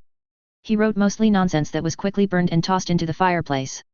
Besides the fact that he usually stabbed the quill right through the parchment a few times, he also stained his fingers with ink quite a bit. He usually spent a good 5 minutes scrubbing his hands before sitting down in dining hall. But slowly, by the second week of practice, he became proficient enough that his hands were beginning to be ink-free once again. However, the library was not the only thing on Clark's new routine. The quiet evenings in his room the first month were filled with his exertions as he stretched and exercised. However, upon realizing he needed a better place and on the advice of Rob and John, he found another room on the ground floor in the stables. This place was unused, even by Hullen, the horse master. So with Liz lending him his tools for the day, Clark constructed a simple gym, complete with primitive weights with a pulley system, just some substantial stones tied with rope, a makeshift punching bag and a smooth ledge for pull UPS. He tried to stay as quiet as possible, but he usually worked out in the evenings when everyone was settling down. He certainly wasn't buffing up. He didn't have the constitution for that, but at the end of a couple of months, he had noticed a change. His skinny frame turned lean and defined, his muscles hardened. He had more energy. He slept better than he had in years. He just felt better. It had been a long time since he felt this physically good. It helped when it came to sword training too. He still took lessons with John a few evenings a week. He even sparred lightly with him. And although he knew that he was missing some subtle instructions and corrections that he would be getting under a real master of arms, he still believed John was doing well for his age. Although it was coming to a point where he would have to find another teacher. Jon Snow may grow up to be an excellent swordsman, but he was still just a kid now and Clark was beginning to win bouts, simply based on his age. Frequently he wandered over to the training yard and watched the guards. It was ordered and they seemed deadly enough. The captain of the house guard at this point was a man named Edmund and he was quietly commanding, a very scary man. Clark watched the men training and besides taking in what he could, he wondered if he could convince one of the men to spar with him. He'd grown friendly with a few of the guards, but he wasn't sure if they would give him the time of day. Training in martial arts in this place wasn't like signing up for a course at a dojo. There were apprentices, stewards, squires, preference given to those who had a recognizable name and money. People had their places. Who'd spend their energy on a skinny librarian? Even one with a progressively leaner and meaner physique. Maybe he could pass it off as a laugh.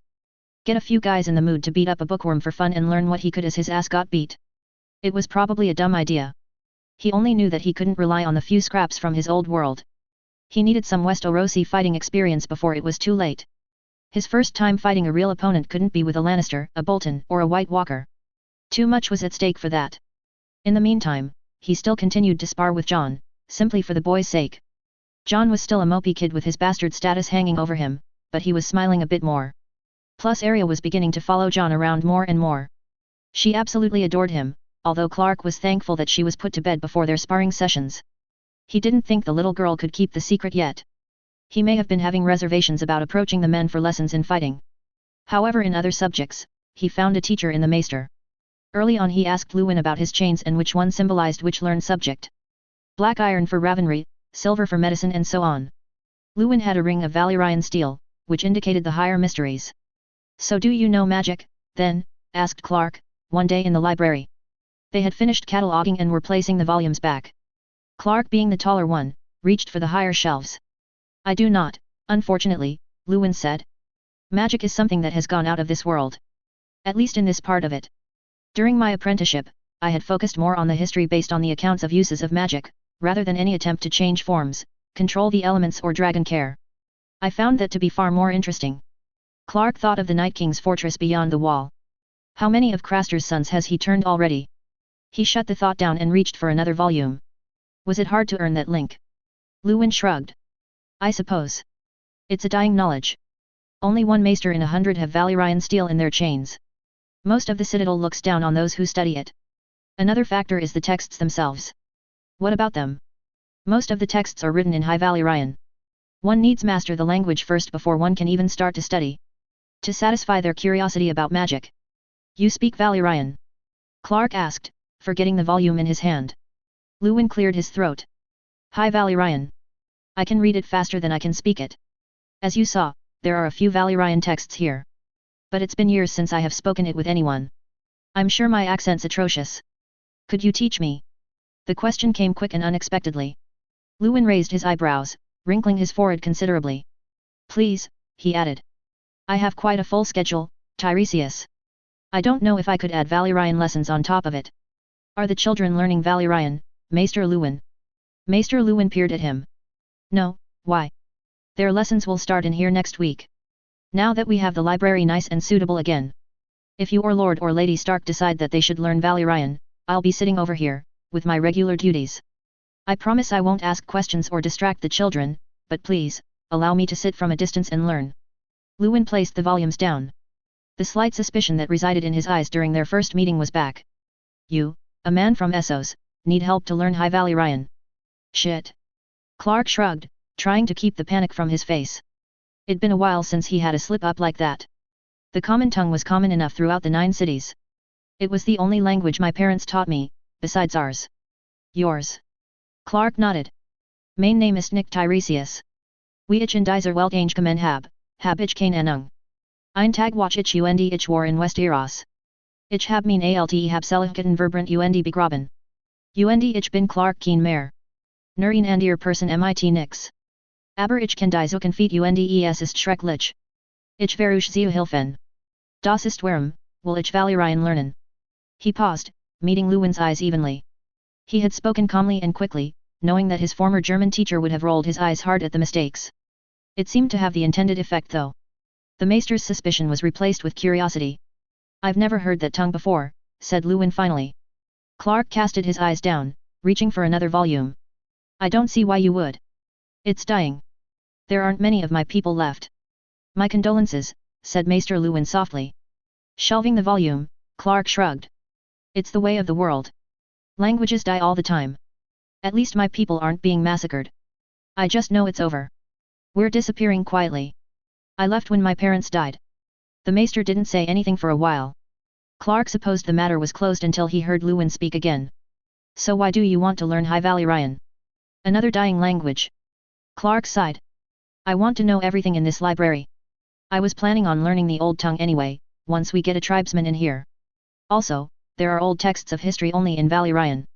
The histories of Westeros sure, but also of Essos, Sothorios, and more. If I'm going around and collecting these texts, I want to be able to verify their authenticity. And the children? Why should they learn High Valyrian? I believe they should able to read the texts as well. Also, there's more than just the common tongue in the world. Not much sea separates the north from Essos. If the Stark children learn Valyrian, it would be a mark in their favor should they decide to trade with those in the free cities. They may speak different dialects of bastard Valyrian, but it certainly would be a boon to know the root language of it all. Lewin tapped his fingers against the trolley of texts, pursing his lips. Finally he looked to Clark. I'll speak to Lord and Lady Stark about the matter. And if you're in the same room as me while I'm instructing the children, I suppose I can't stop you from overhearing. So long as you're able to keep up with your duties. Thank you, Maester Lewin, thank you. He waved it away and handed him a scroll. Don't thank me yet, Tiresias. Wait until their mother and father actually bless me to teach the language of higher mysteries. Clark was in the library, beginning his monumental task of inquiry across Westeros when Jon, Robb, and Sansa came in for their lessons. For the first week, nothing but letters, arithmetic and history was taught. All in common tongue. Clark listened in a little during the history, but it wasn't anything too in-depth. He learned more from his nightly reading than he did during the lessons.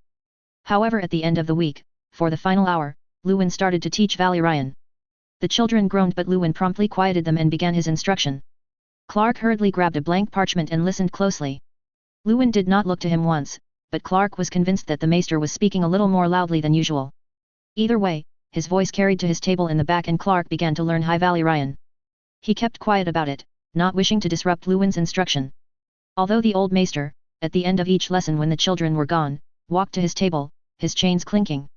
Without saying a word, Clark handed him his paper of exercises. Lewin read it quickly, pointed to a few mistakes and left promptly. That's how his days went. He worked in the library, writing and organizing for the expansion. Occasionally during the mornings, he sneaked peeks at the lessons across the room.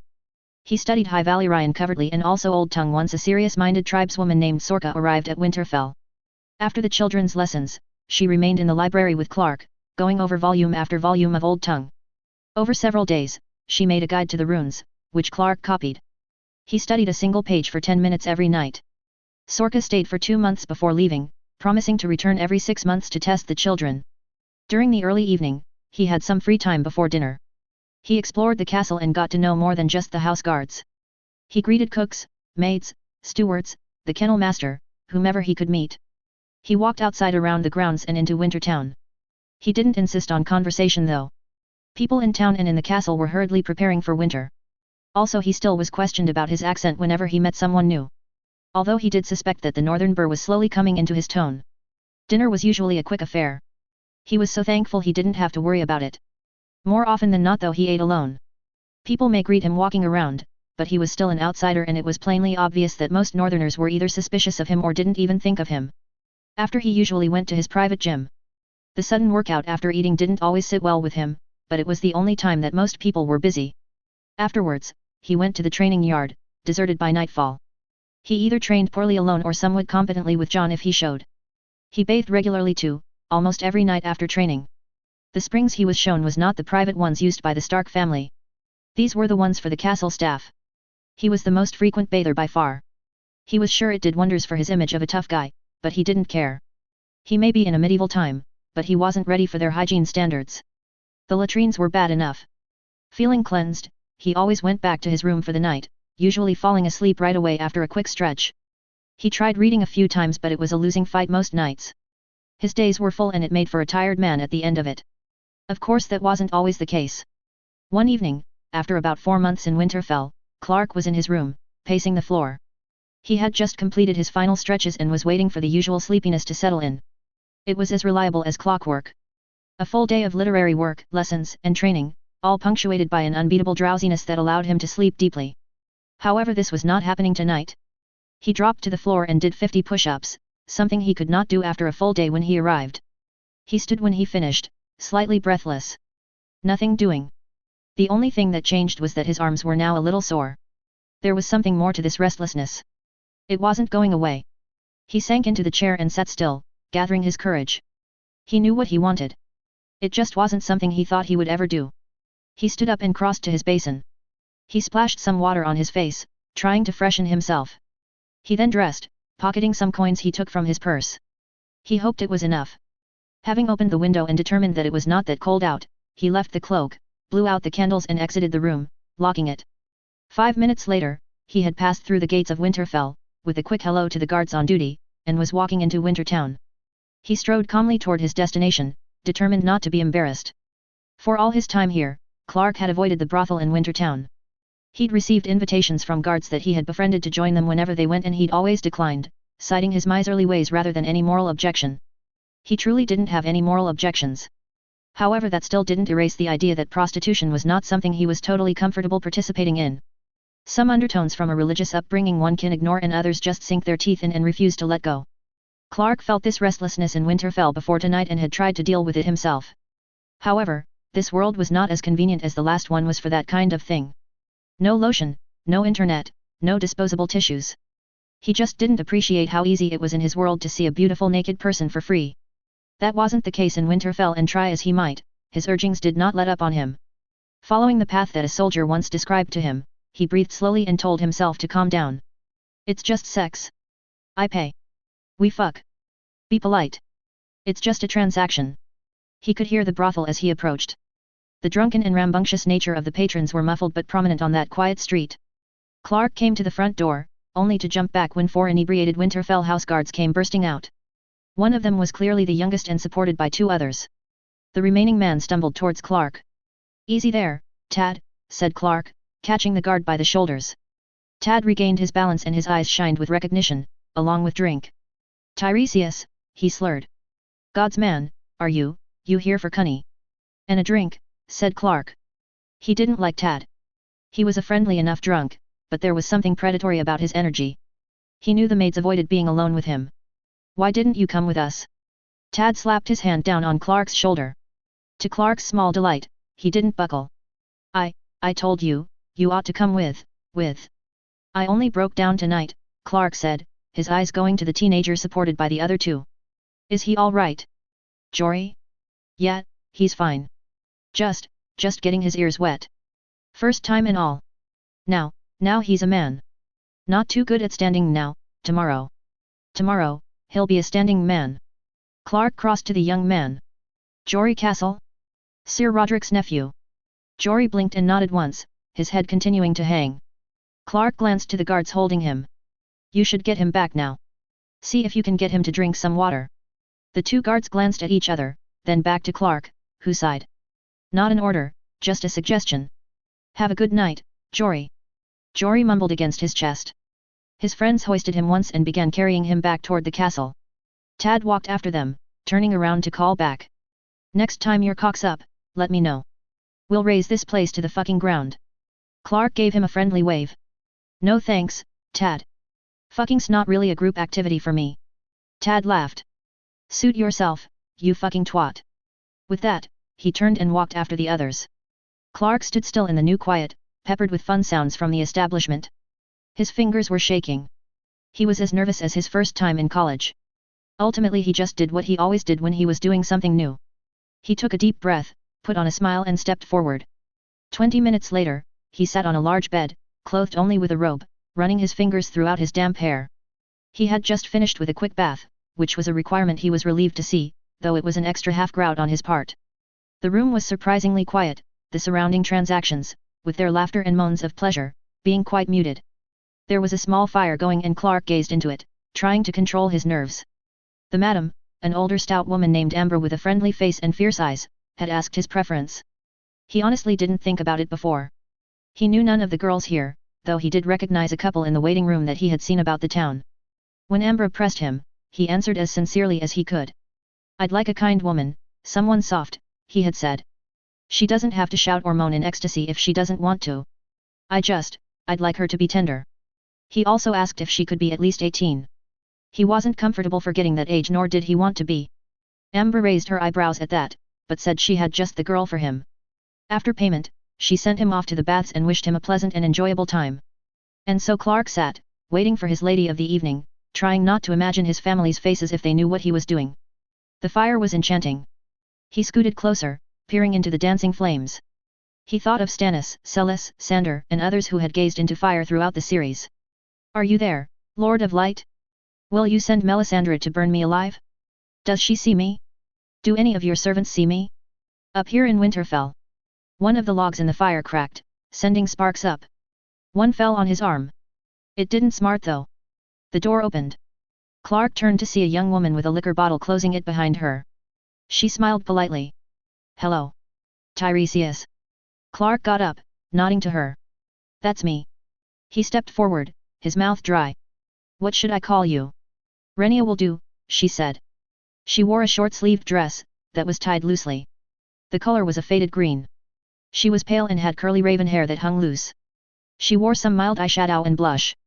Her eyes were a watery blue. Renia strode over to the table and poured some rum into cups. I've never seen you here before, she said. First time. Said Clark. After over half a year in this world, saying I now felt as natural as saying yet. You're the new librarian at Winterfell. Clark was taken a little back. Didn't realize I was so well known. She brought the cups over to the bed in one hand and sat down. No more than any other strange newcomer to this place. A few of the girls have seen you about in town. Not me though. We wondered when you'd come down. When? Not if. You didn't seem like a prude. I'm surprised you didn't come here sooner. Offended even. Keeping a handsome face from us. She patted the bed next to her. Clark rolled his eyes, but he couldn't help smiling as he sat down.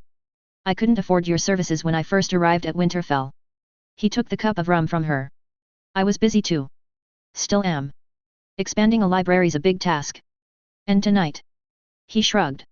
Just realized it's been far too long since I felt a naked woman, or even seen one. On that, they clinked their cups and drank silently.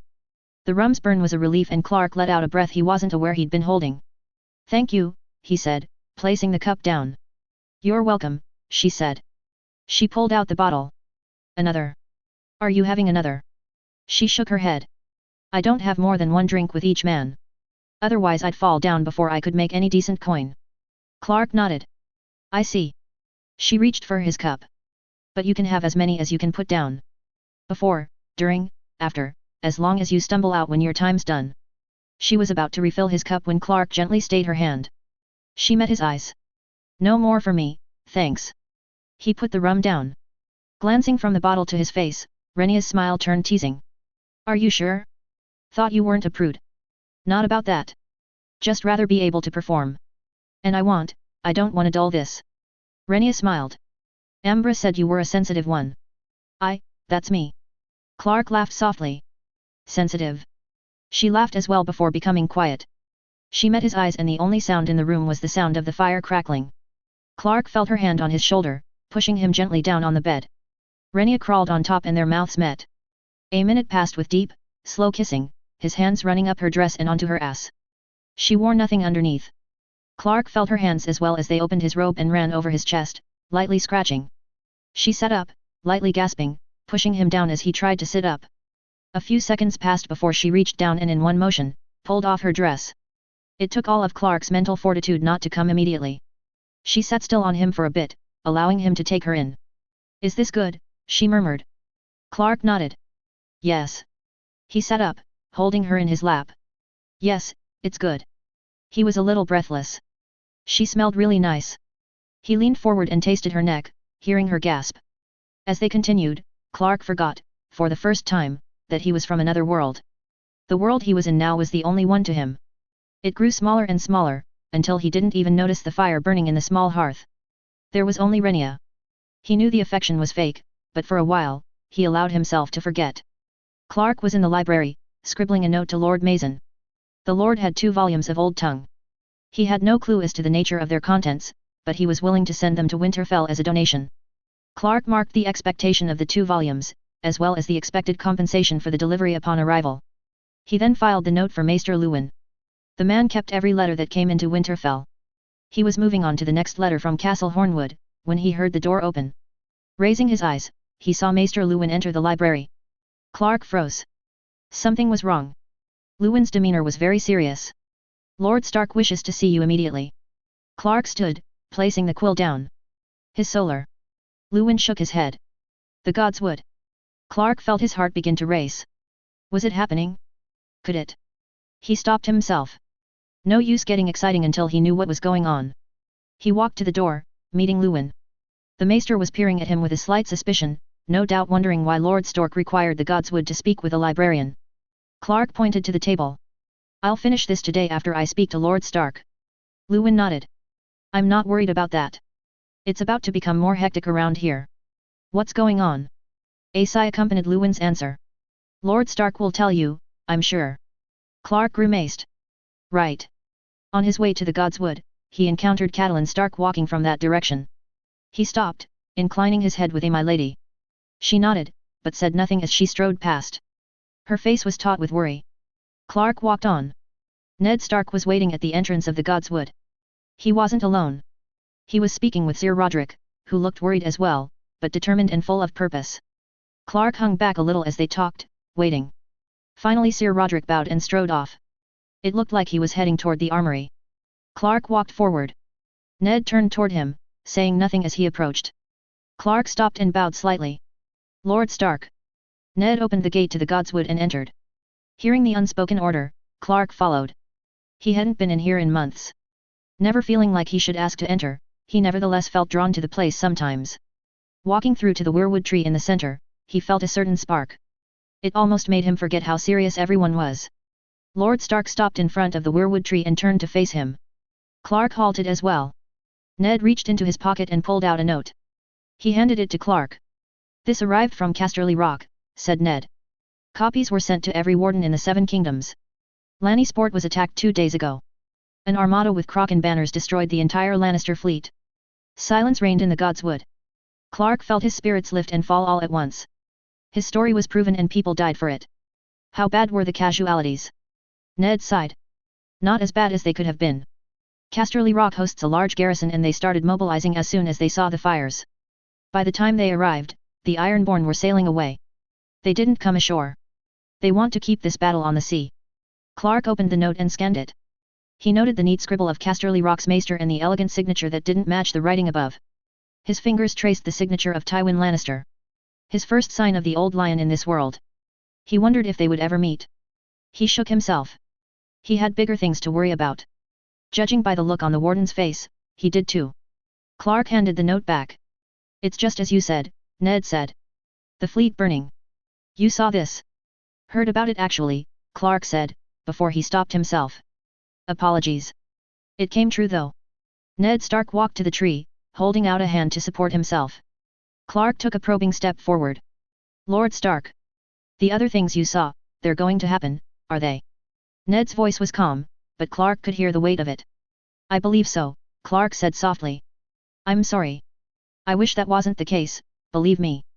I wish this Greyjoy rebellion was the hardest conflict you'll face in your lifetime, but that won't be true. The White Walkers are coming then, with an army of dead men. Clark looked at his feet. Chances are they haven't amassed their army yet, but they might be starting. He rather hoped that the three-eyed raven was blocking their conversation from the Night King. He was counting on the Night King not to notice his presence in Westeros and adjust his apocalyptic schedule accordingly. It was one complication he didn't need. Ned Stark looked at him. I wasted months when I could have been preparing for them. Lord Stark, Clark said. There's nothing more you can do right now. Don't concern yourself with the White Walkers or whatever's beyond the wall. You have to deal with the Greyjoys. After you're done and you're back home, we can focus on preparing the North for what's coming. And if it makes you feel better, there are things you can do in the upcoming war that will help us all significantly in the future. Lord Stark walked over to him. He seemed to have collected himself and he fixed Clark with his grey eyes, full of determination. What needs to happen? The warden's voice was low. Clark knew that no one who heard it would ever mistake it for weakness. Balon Greyjoy, his oldest sons and his brother Euron, I believe they should all be killed. No amnesty. Some died in the future I saw. Some didn't. The ones that didn't were huge pains in the ass and they cost your family and your allies dear. Ned looked at him expectantly. Clark sighed. You're more of a military man than I am, Lord Stark. I don't know strategy and I don't want to give you any information that's incomplete. I trust you to act smartly with this. Just don't throw everything out the window to kill the men I told you to. Opportunities will present themselves and it doesn't take much for a man to die. The grey eyes didn't leave him. Ned simply breathed, resigning himself to the next question. One that Clark did not expect. Do I die, Tiresias? Clark blinked. Excuse me. The evening in my solar, our first conversation, you mentioned that in your visions, the White Walkers were the concerns of my children, and not me. So, do I die? A hesitating silence followed this. Lord Stark, said Clark, his voice steady. I can't tell you something like that. I can promise that I will do everything I can to stop the atrocities from falling on your family. But I can't tell you everything. Only what will help. I said it the night I met you and I'll say it again, White Walkers are not the only threat to the north. You'll have to deal with men as well. So for now, focus on the Ironborn, focus on your men, try to kill the Greyjoys and don't get yourself killed doing so. Ned's stare burrowed into him and he held it as best he could. Finally Ned breathed and he did too. When we leave this Godswood, we should not meet again until after I return. I'll have no business meeting with a librarian while I'm calling my banners and preparing my men. A raven will arrive from King's Landing soon. King Robert will want to order all armies to meet on the western coast and we need to be prepared. I understand. When I return, you and I will speak on the threats beyond the wall, and those in the Seven Kingdoms as well. And I'll look to extend your stay. It seems that the library will take more than 1 year to complete. And even when it's done, who better to keep it organized? Clark realized his mouth was open and closed it. Ned Stark stuck out his hand and he shook it. Welcome to Winterfell, Tiresias. Thank you, Lord Stark, thank you. Ned nodded and began to walk away. Clark then remembered something. Lord Stark. Ned turned. Yes. Balon Greyjoy's youngest son, Theon, and his daughter, Yara, they should live. I would offer to take Theon as a ward. When it's all over. All right. Clark blinked. Just a quick affirmation. No question from the Lord of Winterfell. Well, maybe just one. Ned Stark was looking at him as though he wasn't seeing him properly before. Do you have any furs, Tiresias? Clark shook his head. No, my lord. Aren't you cold? He eyed the godswood around him, all wet from the rain the other day. Plus, he could see his breath. But it didn't feel cold. Just pleasantly cool. No, my lord. Ned looked a little bewildered, then shook his head. Maybe you really do belong up here. But you should get furs before the snows come. Winter's not kind to anyone, even to the ones born in this land. Clark nodded. Yes, Lord Stark. Your house words. Ned almost smiled. Indeed. Then he turned, walking away to prepare for the Greyjoy rebellion. Clark followed, trying to figure out his next step. He honestly didn't know what to do next. Warning Ned of the Greyjoy rebellion was a gamble that paid off. However, all he felt was a faint dread in the back of his mind. He knew his work had only just begun. Things were only going to get more complicated from here on in. Notes. So the Greyjoy rebellion is on. Thank you so much for your kudos and comments. I'll try and keep writing as well and as promptly as I can. However, I am coming near the end of pre-written chapters, as of now, 5, to further edit and such. There may come a Monday in the future when I will not be able to update. I'll give you a warning beforehand. This does not mean that I don't intend to finish the story. I have an outline. I love writing this and it's super fun, however I also enjoy writing several chapters at once, which allows me to write the whole story more coherently. I wrote quite a bit before publishing. So if I need to take a couple months off and write 50k words or such, I ask for your understanding. Also the fact is that I started a super physical job which is very tiring and I'm trying to navigate a career change as well. I'll try not to let these become big excuses for delays, but they're there and are factors in my life right now. Hope you enjoyed the chapter and I'll see you next Monday. Chapter 10. Ned Stark and his bannermen have been gone for 2 months. It was quite a scene when they arrived at Winterfell. He was able to see younger versions of more characters, the Great Jon, Lord Karstark, though without the 2 sons he was so desperate to avenge, and to his utter excitement, Sir Jorah Mormont. At least he thought it was Sir at this point. He didn't have the courage to approach him. Not because of shyness, but because he was worried about the impact he would have on the events of the Greyjoy Rebellion. Telling Ned he would have to be more brutal was risky enough. So for the vast majority of their stay, he stayed out of sight and out of mind. It was a struggle with some though. His stomach lurched when he was in Wintertown one afternoon to see pink banners with flayed men riding through. Returning to the castle, he saw Ned Stark in the yard, shaking Roose Bolton's hand. His eyes scoured the rest of the Bolton company, seeking Ramsay. He realized how ridiculous that was. Ramsay was only a boy now, probably the same age as Robb or Jon. Still he hated to think what the boy was doing now to satisfy an emerging bloodlust. Probably dissecting small animals while they were alive. He strode quickly from the yard. He looked very conspicuous standing stunned in the open, and if he needed to move against the Boltons in the future, it would benefit him greatly if they didn't know his face. Not that he wasn't tempted to stab Roose in the heart now. However he knew that was not the correct move. Roose, for all his ambition and future treachery, was a skilled lieutenant for Lord Stark. He needed him on the battlefield and Roose would be loyal for now. It wouldn't benefit him to move against the Starks at this time. So he avoided the large crowds. He skipped the feasts and went to the kitchens for food. He stayed in his room, bringing his work with him.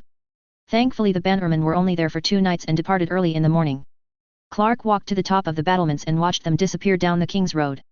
He hoped this would be a short rebellion with little blood lost on their side. It was in the lore at least. As to what was happening now, the news was sparse. The Ironborn continued to raid the coast, going as far north as Sea Dragon Point. However the tide was turning against them, beginning with a failed attack on Sigurd. There, fate seemed to play out as expected. Balon's first son, Roderick, was killed. Life in Winterfell passed quietly enough. Sir Roderick was left as Castellan with Luwin as advisor. Catelyn took on more leadership and did not allow the castle to falter under the siege of winter. However Luwin confided in Clark, that this winter was not looking to be a long one at all and perhaps not even last the full year.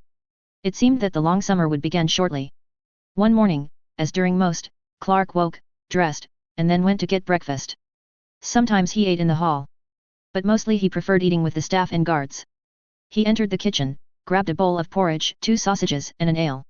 He went outside and found his usual stone seat. He sat and began to eat.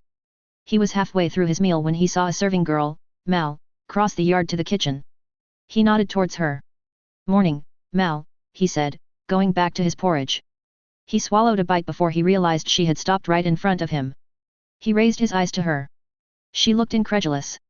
"Mal, what's wrong?" he said, feeling a little bewildered. "What are you doing out here?" she asked. Clark looked down at his plate then back to her. "Having breakfast," he offered blankly. She blinked. "You can't be out here like this." "Okay. Like what?" She blinked again. "It's freezing." Clark took another look at Mal and saw that she was heavily bundled. His eyes traveled to the other few people standing outside. The only ones who looked at ease were the blacksmiths, forever heated by their forges. The house guards looked stoic but still miserable. They wore a thick layer of wool under their armor. Probably more than one. Everyone else was wearing hats, thick scarves, and coats. Apparently it was an extremely cold morning. Clark looked at himself. He wore his usual trousers, boots, and only a cream white shirt on top with the sleeves rolled up. And he felt absolutely fine. He looked back to Mal, who was looking at him like he was crazy. His mind was blank. He really didn't think he'd have to bullshit today. He finally shrugged. "I just wanted some fresh air. Haven't been out here long." Mal gestured sharply. "Get inside in, now," she hissed. With no desire for an argument, Clark got up and followed. Mal shut the door behind him and led him over to an open fire. Once they stood, taking it in, she turned to him, her face strained with angry bewilderment. "Is this your first winter in the north?" You can't be out in that weather with just a shirt. Clark looked around and saw that her berating had an audience. Thankfully, while a few looked suspicious, the rest seemed either amused by the much smaller Mal yelling him down or exasperated with his stupidity. After all, a true northerner knew how to dress properly for the cold. He looked like a foreign idiot. However, his perceived idiocy was quickly upstaged. Otis, a young house guard, came in the kitchens. He actually ran in. Everyone! Everyone! News from the rebellion! Good news! Everyone turned to the young man, including Mal. Clark used the opportunity to move toward the exit, keeping his ears open as he did. The king's brother, Lord Stannis Baratheon, led the combined Royal and Red Wine fleet and cornered the Iron Fleet in the Straits of Fair Isle. They sank the entire fleet and captured Aeron Greyjoy. He's now a prisoner under Casterly Rock. Cheers erupted in the kitchen. Otis, done with the announcement, grabbed a serving girl and spun her around. Clark took advantage of the celebration and left. He walked quickly, not daring to look back. That was good news. Not that he was expecting any different. Even with a few influences, the Seven Kingdoms had far too much manpower and wealth behind them to lose to the Iron Islands. Balon Greyjoy forgot that. Or arrogantly ignored it. The siege of the Iron Islands was next. Clark hoped that Lord Stark would influence King Robert to execute Balon once he surrendered. It's easy to take a warning from someone when they're face to face. He was now far away from Lord Stark and Ned's honor might just cripple them again. In any case, he wasn't in any position to influence the rebellion. Right now he had a bigger mystery to parse. As he passed the windows on the way to his room, he saw the beginnings of a snowfall. That sealed it for him. He wasn't sure what exactly happened this morning, but he had to find out.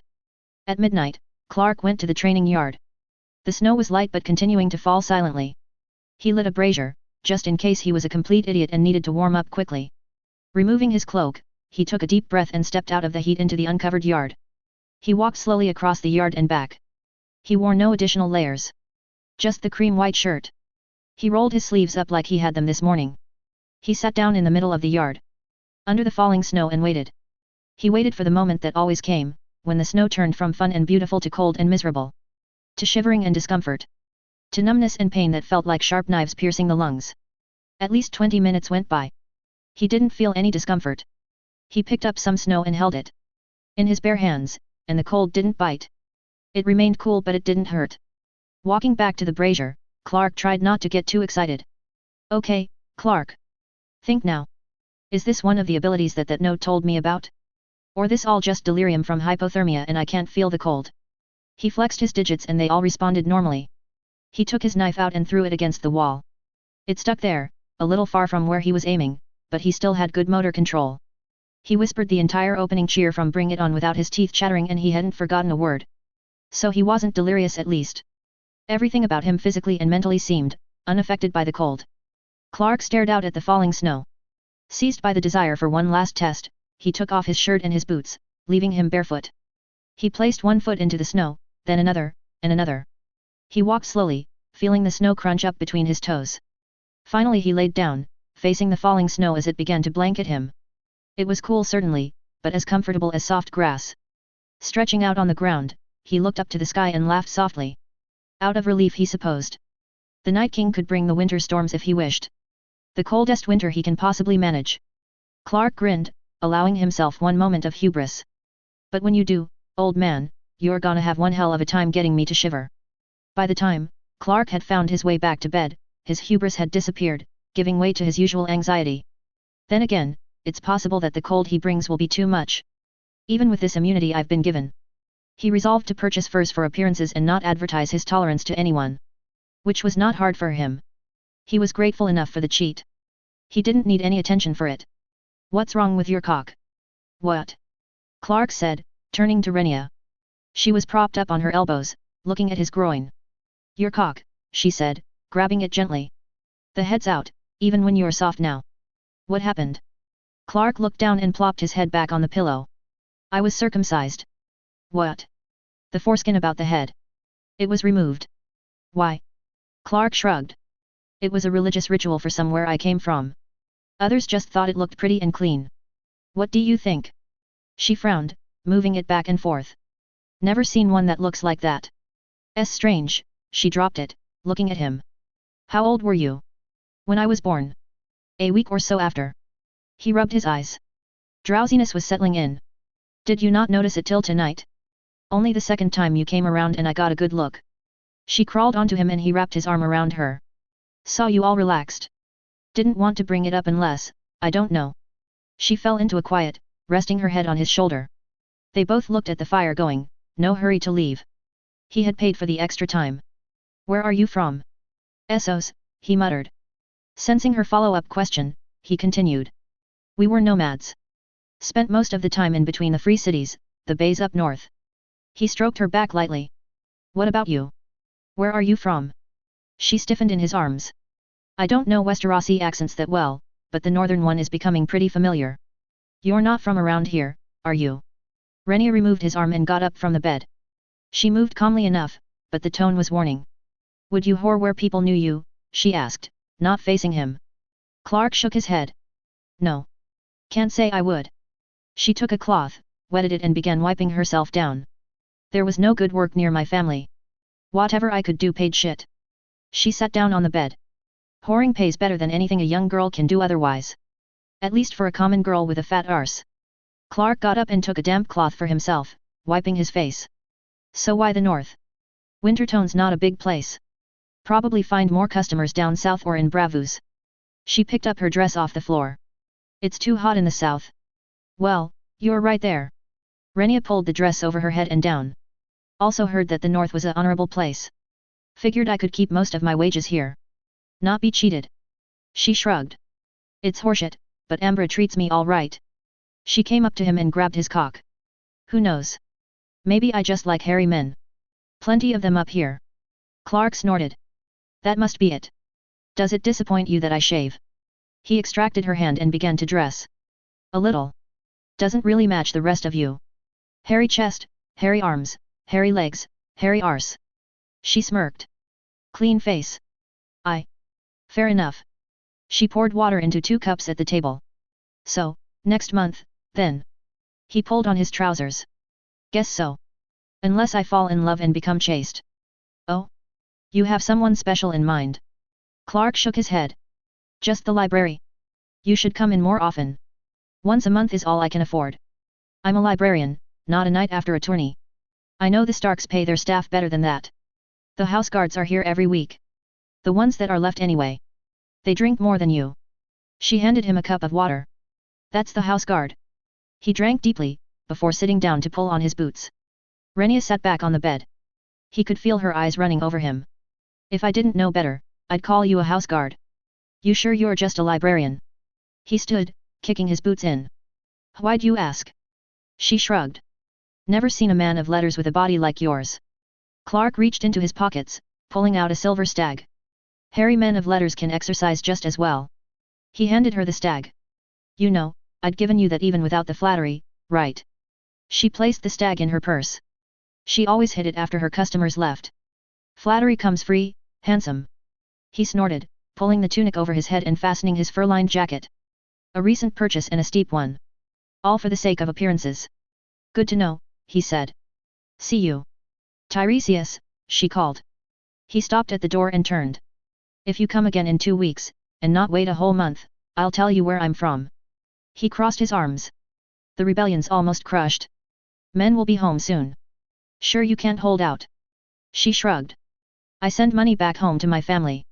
Could always use a little extra. It's been a little thin these days. She sat down next to the fireplace, adding a small log to the flame. Where you from? Clark asked. She smiled, but there was a hint of sadness to it. Gulltown. There's a cottage. My mother lives there with my sister and brother. When's the last time you saw them? She looked at him, her hint of sadness buried. Any more personal jabber's gonna cost you a lot more. Most of it's not for sale. Fair enough. Stretching her arms high, she yawned. So, 2 weeks from now. Clark yawned too, spurned by hers. I guess so. What will the castle think of me? You're turning me into a degenerate. Renia smirked.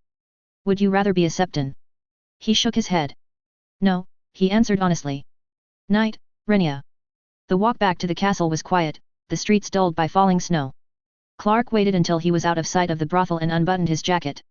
The winter night air crept over him. He breathed it in. It was reinvigorating. An image of Mr. Freeze from the Batman cartoon flashed through his head and he chuckled. Thoughts of pop culture have grown fairer and fairer in between, and there were days that he didn't think on the sounds and sights of his old world. However, that was one image that did not let up. He tried to not let it to go his head, this new ability, this immunity to the cold. It wasn't as though he had a home field advantage now. In fact, this immunity worried him a little. It was certainly a gift in the fight and survival against the Night King, but the indifference to the cold temperatures could lead to a lapse in judgment on his part. He couldn't be unaware of how much the cold will hurt ordinary people. This little routine of power fantasy rush, slight chastisement, and rueful thinking on the future accompanied Clark on the rest of his walk back to Winterfell. He put his cloak back on before coming into sight of the gate. Once back in his room, he sat down at his desk, lighting a candle and pulled a new piece of parchment toward him. He had a little hobby now between exercise and bed. As much as he had let go of his old world, there was a part that still called back to him. A part that he did not wish to forget. A few nights a week, he sat down and wrote, to the best of his ability, the lyrics to songs that he remembered. The numbers of songs were severely limited. Nothing with too modern of a beat. No references to anything modern really. He sang in a choir in college, so he wrote down all the Latin and Gaelic songs he could remember. The drinking songs. Some poges. He changed the lyrics to a few. By this point, the desk drawer below him was dedicated solely to his recollections. He had no idea how he was to explain that to anyone who'd come snooping, besides being an eclectic singer.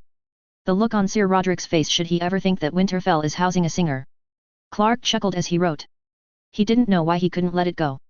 The bouts of melancholy were few at this point. He thought of his family less and less. The distractions of his work, his monthly whoring and the oncoming shitstorm about to hit Westeros were more than enough to deal with. He was actually frightened by how easy it was to let go of the world he once knew. Sometimes he even found himself referring to himself in his head as Tiresias, not Clark. For some reason, however, the music was different, and as the memories of his world weakened, he found songs easily enough. He continued to write into the night. 2 weeks later, Clark was in his hideaway gym, hanging full extended from the rafter. Just one more, come on, you filthy motherfucker, just one more. He inhaled and brought himself up to the rafter, holding himself there for a few seconds before ending the workout as he usually did, pulling himself further so he could sit on top. He sat on the rafter, trying to catch his breath. Finally, when he could finally comfortably breathe with his mouth closed, he jumped down, landing lightly on the floor. After the final stretch, he drank heavily, pulling from his water skin. The climb onto the rafters was not just assisted by his increased strength. The tingling in his fingers the first night doing pull ups returned frequently, and it manifested into bouldering and climbing capabilities that were definitely not present beforehand. He had rock climbed before, but this was new. Several months passed since that first night. His fingers were fishhooks. His body didn't weigh heavily on him as he ascended. He sometimes went on the outside of the castle walls, where patrols were sparse and bouldered for a solid hour on the cold stone. Not all at once, but still. He found edges and rough patches that would have eluded him previously, but now served him well. He climbed high, either landing in the soft snow or, later on when he was feeling more courageous, onto the battlements on top. It was very exciting, and it more than made up for the calluses that had formed on his hands for the last few months. Clark exited the stables. He was just about to head to the springs, when he heard a cheer erupt from the forge. Trying to figure out what was going on, he turned around, only to hear another cheer erupt from the kitchens behind him. Slowly the whole castle seemed to cheer, as whatever merry news spread like wildfire. He wiped his face with his furs and went to the kitchens. The blast of noise and warmth hit him hard. Celebrations were loud from the cooks, the maids, and all who were in the middle of a late dinner. Wine and ale were being poured liberally, but carefully as it was still winter. There were hugs all around and smiles. Clark had never seen the Northerners this openly happy. He turned to his left and saw Mal, hugging her friend Gin and cheering. He approached her. Mal? Gin, he called over the noise. What's going on? You don't know. Mal called back, smiling. Clark shook his head. The rebellion's over. We won. What did you mean? What happened? Clark said, stopping himself from asking outright the fates of the Greyjoys. I don't know. Mal pointed to Saul, an older house guard, who was currently drinking heavily with the cooks. He just came in and told us it's all over. God, don't I wish. Thank you, Mal, he said, before walking over to Saul. His interactions with Saul were brief. The man was rather taciturn. However, this evening the man's face was open and red with drink already. As Clark stopped in front of him, the man's eyes locked onto him. Tiresias. Have a drink. It's a good day. A good night, he said, handing Saul a full ale. Thank you, Saul. Clark drank his ale. He saw Saul about to chide him for taking a small sip and spoke first. I wasn't here when you came in. What? I wasn't here when you came in, Clark repeated louder. I heard we won, but what happened? There was a siege, said Saul. He let go of a cook and sat down. Clark joined him. Lord Stark and the king had pike. The squids were all outnumbered, 10-1. On the final assault, there was a breach in the walls. Thuras of Myr, a foreign prick like yourself, led the charge. He burped loudly, to the disgust of some onlookers and the applause of others. Saul perked up, realizing he had an audience. Not to be left behind, the north had its own warrior follow closely. Sir Yoram Mormont charged with the mad priest and they opened the way for our Lord Stark and his troops. The second son of Balon, Maron Greyjoy, was killed in the siege before northern steel could touch him. A falling tower crushed him. A small cheer went all the room. Clark looked around and saw no pity for a young man killed by his father's prideful rebellion. Saul went on. Lord Stark and his troops fought their way, putting down every last fighting squid they could find. The king joined them with a few of his king's guard and they made their way to the throne room, when King Squid himself sat, Balon Greyjoy. Hisses went around the kitchen. Saul ate it up. He surrendered, tossing his crown to the floor and pled for amnesty. The king strode forward and demanded the remaining Greyjoy children to be brought forth. Theon and Yara were accounted for and then taken into custody. King Robert told Balon that his children will live, but a rebelling lord could not be allowed to breathe. He was brought to the center of the throne room. They didn't allow him to cross the bridges to the courtyard so that he may jump of his own volition. Sir Jaime Lannister, the Kingslayer, strode forward and asked to be the king's justice that day and take Balon's head. He had won glory in battle, but the rebellion had started in Lannisport, his father's lands. Also, why should a normal man kill a king, when there's a perfectly fine Kingslayer in the room? Laughter erupted from the crowd, with a few groans interspersed. Clark just sat listening. Balon Greyjoy was asked for his last words. He simply said, the land may stand tall now, but the sea is forever. What is dead may never die. Or something like that. More hisses from the peanut gallery. The Kingslayer took his head, with the sword still bloody from the warriors of Pike. He stood up, raising his cup. To the Greyjoys and their Ironborn, the fools who thought to fight the wolves in winter. Long may they swim. Cheers rang in the kitchen. His story done, Saul drained his cup and made to reconnect with the cook he was ogling. Clark walked to him, grabbing his arm. What's this, then? Asked Saul, looking annoyed. Saul, what about Euron Greyjoy? Euron Greyjoy? Yes, Euron Greyjoy, Balon's brother. Is he alive? Dead? Missing?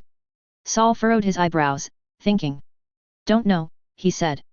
Letter didn't say nothing about him. Fear must have shown on Clark's face. Saul clasped him on the shoulder. No worries, skinny man. Lots of things happened that day. Can't all fit into one letter. If King Robert or Jaime Lannister didn't spare Balon's life, they sure as shit won't spare the life of the fucker who burned Lannisport. So they might have gotten him. Saul shrugged. Probably. Not many ships he could have escaped on anyhow. Lord Stannis sank most of them. He laughed, shaking Clark's shoulder. He grabbed a full cup of ale from the table and pressed it into Clark's hand. Drink, tonight, man. Drink. If you're with Winterfell and all the people here, drink with us. Clark forced a smile. All right, Saul. He drained his cup and accepted another right away. However, when he was out of sight, he placed the ale down and made a quiet exit. Later that night in the bath, Clark sat in the steaming water, pondering Euron's possible survival. With the right warning, we could probably work around him.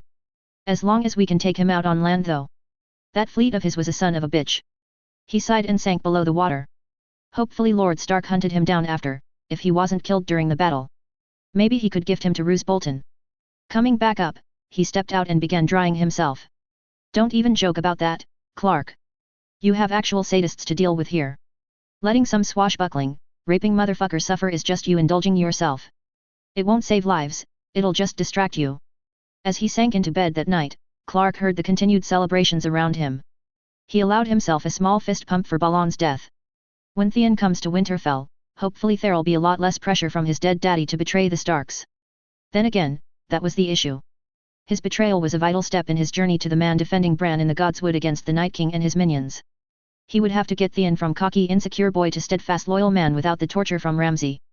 He scratched his chest, thinking. It would be a delicate dance. The moves he was making probably guaranteed that most of the characters' personalities would develop differently than in the show. And while he preferred them alive, he also needed them strong for what was coming. A giggling shriek erupted in the hallway and was silently silenced by a muffled moan. Clark turned over. Just take it step by step. He had time. Ned Stark would be back soon and they would work to prepare the north. In the meantime, he did not envy all those drinking heavily tonight. Breakfast tomorrow was going to be accompanied by a record amount of hangovers. It took the Stark army 6 weeks to arrive back at Winterfell. Ed Muir Tully arrived with a small contingent of soldiers along Ned Stark, in order to visit Catelyn. Most of the households north and east of Winterfell stopped as well for a small feast of celebration. Unfortunately for Clark, this also included the Boltons. So he isolated himself once again in his room, going only to the kitchen and latrine. However, due to a stroke of luck, Roose Bolton left the following day with his troops, reasoning that the demands of winter meant he could not stay longer than necessary. Even for a short winter like this one. In the morning, Clark took the pleasure of watching his banners march away from the battlements. During the rebellion, he had wondered about Domeric Bolton. He wasn't sure if the show mentioned him or whether they just cut him out completely. In the library, he had found a book of lineages for the great houses of the north. Turning to the Bolton pages, he ran his fingers down the lineage, all the way to Roose Bolton. There were no children listed. So, Ramsay is the only son. Soon he'll become a terror around the Dread Fort. The notion of only facing Ramsay and Roose did not comfort him greatly as he watched the flayed man disappear over the hills. He had no idea where to find Ramsay. Roose Bolton was in the Dread Fort. And if the show was any indication, the Bolton soldiers were ones who took great pleasure in raping and torturing their enemies. If he killed Roose, how would his men react? Was he keeping them in line? Then again, the Stark soldiers raped and killed too. The 3 hanging women who had serviced House Lannister came to his mind. He turned to the courtyard to see it full of soldiers. Were the 3 who mocked Brienne here now? Their faces were not clear in his mind. He took one last look at the departing Boltons and stepped down from the battlements. There was time to deal with Roose and Ramsay and any other mischievous sadists that their castle had to offer. Besides, their departure meant that he could walk and see the other lords in the north. Lord Umber, Karstark, Glover and Ser Jorah all elected to stay one more night. That meant another rowdy gathering in the Great Hall. The fact they were back on rations didn't dim the Northmen's enthusiasm. They still poured the ale and wine freely. Less food only meant that they got drunk quicker. Clark sat in the corner with Jon Snow, Hullen the horse master and Barth the brewer. A prime seat to bear witness to sodden soldiers. Glancing to the front table, Clark saw Catelyn Stark's mouth grow thinner and thinner. This feast was wearing at her patience. It wasn't all the men's fault though. True to the events of the story, Ned Stark had brought a young Theon Greyjoy back to Winterfell. The second time Ned went off to war and brought back someone else's son. Although at least, Theon was openly of noble birth. Clark watched Theon at a distance in the yard today. Robb and he were shooting arrows. Though he still had some cocky defiance to him, the pain of losing most of one's family and becoming a hostage was still fresh. Theon carried a bit of melancholy with him, the same that hung over him when he spoke to Luwin for the last time. Aeron Greyjoy, Theon's youngest uncle, now sat as Lord of the Iron Islands and Yara was allowed to return home. He would decide what to do about Theon later. If the boy even allowed him to approach. One sure thing though, he would not, under any circumstances, tell the boy how lucky he was to be the Stark's prisoner or that he was the one who encouraged his father's execution. Theon was sitting next to Robb, who was conversing enthusiastically with him. He was actually receptive to Robb and Clark could see the beginnings of their strong friendship. Clark wasn't the only one to notice though.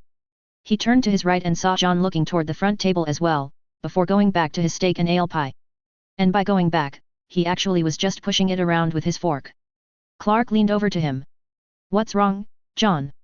Jon kept his eyes down. "Nothing." Barth caught his eye and shrugged. Taking a drink of ale, Clark decided to go for it. "Your brother's not going to forget you." The secret little dragon stabbed his pie. "He already has. Theon is almost as young as you and he has been taken from his home.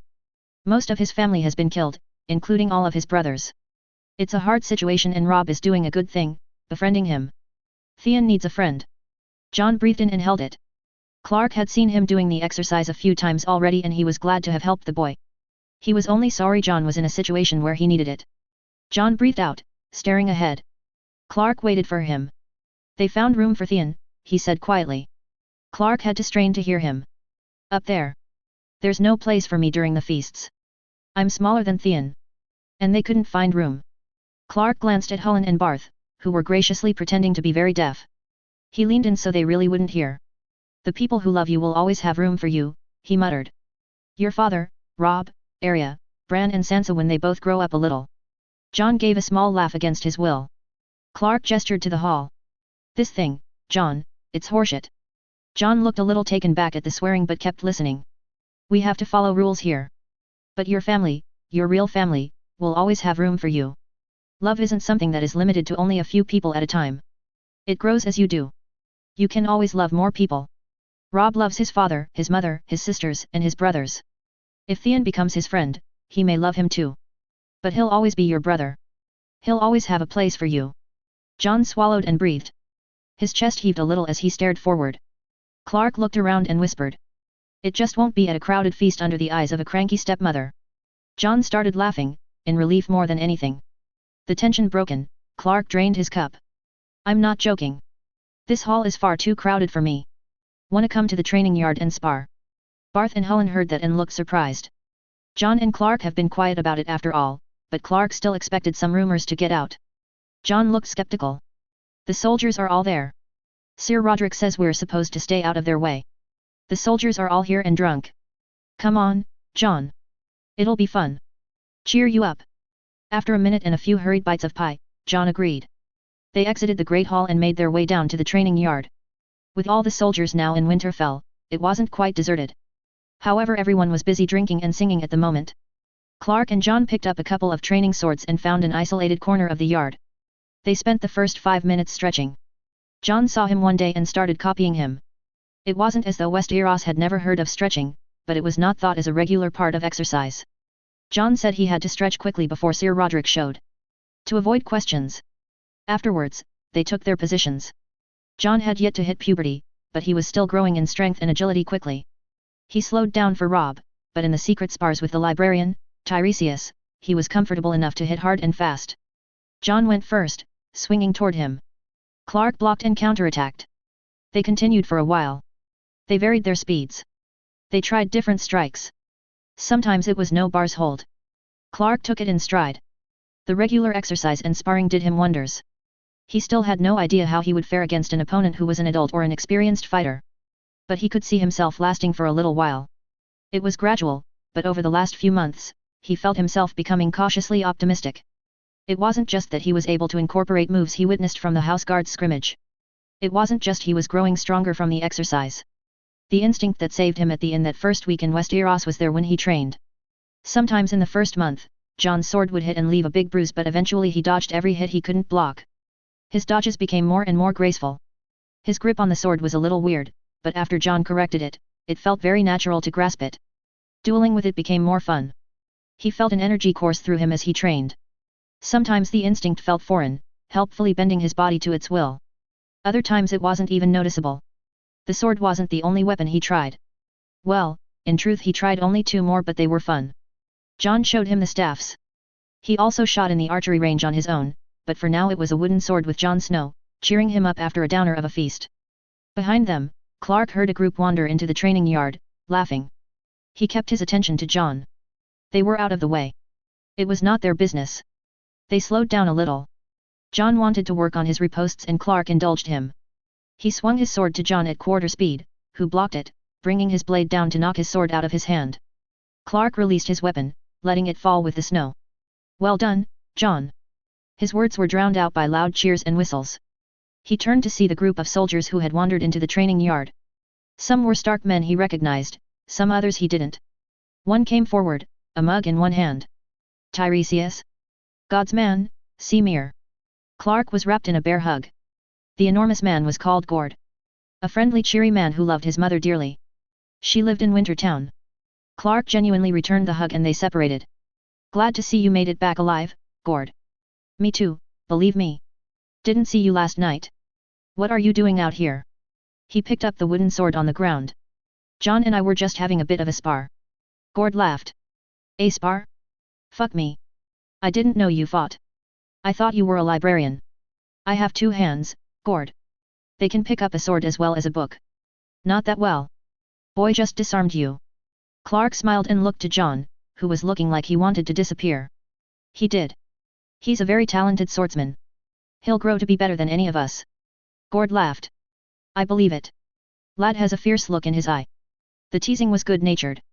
However, it was hard for an 8-year-old to see that when everyone else laughing is so much bigger. Clark saw Jon's face fall. A red-bearded soldier that Clark didn't recognize spoke up. Is that how you Stark men train? Twirling sticks with little bastards? You lot ought to try fighting real men sometime. The soldiers from Winterfell laughed, but still had to held back by the others. Clark's eyes were still on Jon. They could dismiss themselves and walk away. That would be the smart thing to do. However, there was an energy in the yard that Clark couldn't dismiss. It was calling him to do something potentially very stupid. Deciding to follow that instinct, Clark turned back to the soldiers. Like you. Redbeard looked at him like he didn't expect Clark to actually speak. Like me what? Are you a man? Will you spar with me? Hand to hand. There was a few seconds of silence before the group descended into laughter. Why, said Redbeard, wiping tears from his eyes. You're no soldier, no guard. You wanna get your arse pummeled. Clark shrugged. If that's what happens. Tiresias, Gord stepped forward, still smiling but placing a hand on his shoulder. Come on, man. You don't want this. It's just a spar, Gord, Clark said, his eyes still on the red-bearded man. What's your name? Redbeard took a swig from his wineskin. Anther Aperford. Sworn to House Glover. Well, Anther, why not show us all how real men should fight, Clark said smiling. He kept his tone light. I'll be doing Winterfell a disservice fighting you, ya ponce. You'll break your hands punching me. Won't be able to turn them pages. The men from House Glover and others laughed, while the ones from Winterfell were quiet. Some were still smiling, but they were sobering quickly. Clark stepped forward, pushing Gord's hand off his shoulder. That's a nice excuse there, Aperford. Never thought I'd meet a big man too scared to fight a human twig. Anther looked to him, then down laughing quietly. But when he raised the wineskin again to take another swig, his eyes were different and very focused on him. And with that dumbassery, I've sealed my fate. And that's fine, I need fighting experience if I'm going to be any use when they come. Getting pummeled will be a lesson in and of itself. That's what he told himself at least. After he drained the last of his drink, Anther tossed the skin to the man next to him. No one spoke for a bit. Hand to hand. That's right, said Clark. He nodded to an open area in the yard, where the snow was gently falling. How about there? Real Northmen fight in the cold after all. I see you there, Arslick. And with that, Anther and his buddies stalked to the area. Clark turned back to Jon. Could you do me a favor, Jon, he said, holding out the wooden practice sword. Would you hold this for me? Jon blinked and closed his mouth, before taking the sword. Clark walked over to the group, Gord joining him on the way. You're a damn fool, friend, he said as evenly as he could for being drunk. Why'd you say those things? I want a spar. They reached the area and Anther was removing his furs and rolling his sleeves. He was a beefy man. If the cold was affecting him, he didn't show it. Clark pulled his own shirt off, giving it to Gord to hold. He didn't want to ruin it. He walked forward, breathing normally as he and Anther took positions. You're no Northman, said Anther, raising his clenched fists. Not too cold for you, now. Clark deigned not to answer, bending his knees slightly and turning to the side. He raised his hands to his navel, leaving them unclenched. Don't worry, I'll warm you up nice. Clark smiled. I'm sure. First on his back. Anther smiled back. Fine. He heard a few wagers being finalized. The men were muttering, but he could hear them clearly. All were against him. The only speculation was how long he'd last. All mutterings disappeared as Anther pulled back for the first punch. Clark saw his fist coming and dodged easily, stepping to the side. Anther's grin widened as he gave another jab and strike, and disappeared as Clark evaded both of those as well. Was that impulse mine? Or whatever's been with me for months? Anther was clearly not expecting Clark to be as quick as he was. He gave several more punches, which Clark avoided. Both circled the other, each adhering to good sportsmanship or some bullshit like that. Okay, this isn't real fighting experience. But it is the next level up from sparring with a little boy. Heaving from the punches, each more unsteady the previous one, and beginning to shiver from the cold, Anther did not look amused anymore. He was beginning to glare at him. You won't win by dancing around, cocksucker, he said, his eyes glinting. Got to land some hits of your own. Clark lowered his arms. Funny. About to say the same thing to you. That did it. Pulling back further than necessary, Anther threw a wild punch at Clark, who stepped aside, allowing the man to fly past him, exposing his back. There it is. Clark gave his first real punch of the night, aiming approximately for Anther's kidney.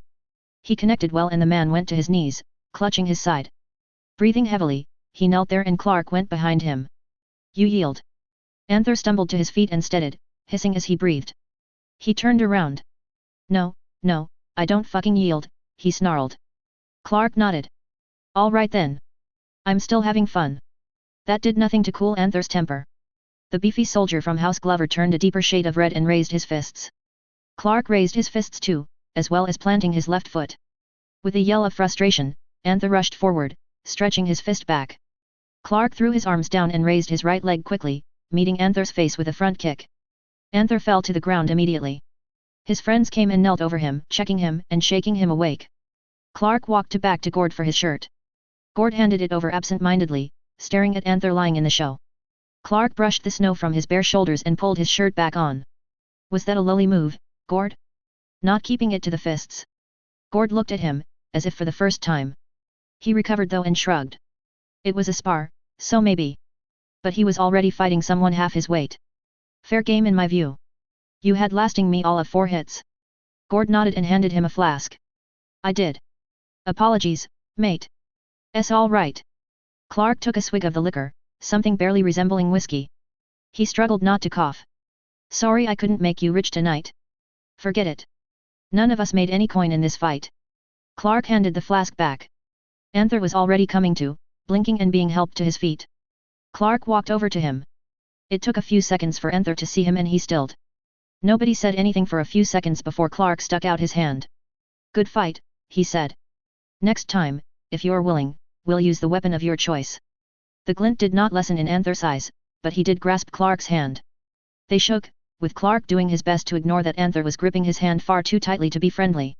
However, he did let go, and after some encouragement from the lads and a flowering plan to visit the Wintertown brothel, he turned to walk away. Anther, called Clark. The big man turned back slowly. Clark could see his face beginning to bruise already. The young boy, the bastard, his name's Jon Snow. He said it simply, at least he hoped. Not angry, not petulant, just a simple correction. Anther's eyes wandered over to the corner where Jon stood. Looking back to Clark, he gave a lazy spat of blood and walked off. Clark felt Gord come up behind him. You were mad cause he called Jon a bastard. Gord said bewildered. Mate, he is a bastard. Just the way he said it. I knew Jon could tell. Is that the only reason you kicked his face in? No, but it helped. He patted the big man's shoulder. Have a good night, Gord. Thanks for holding my shirt. He walked over to where he had started the night. Jon was still there, holding the wooden sword, next to a brazier. Clark walked up and reached for the sword. Jon handed it to him. Thank you. Jon looked at him suspiciously, like he'd never properly seen him before. Clark sighed, looking to the fire. What is it, Jon? Are you really a librarian? I am now. Your father hired me to help expand the Winterfell library. You know that. What else do you think I do all day in there? How did you beat that soldier? He was drunk and slow, so I kicked him in the face. Jon didn't look amused. You said you didn't know how to fight. I didn't know how to use a sword. That's what I meant. Jon walked to the rack of practice swords and placed his wooden one back.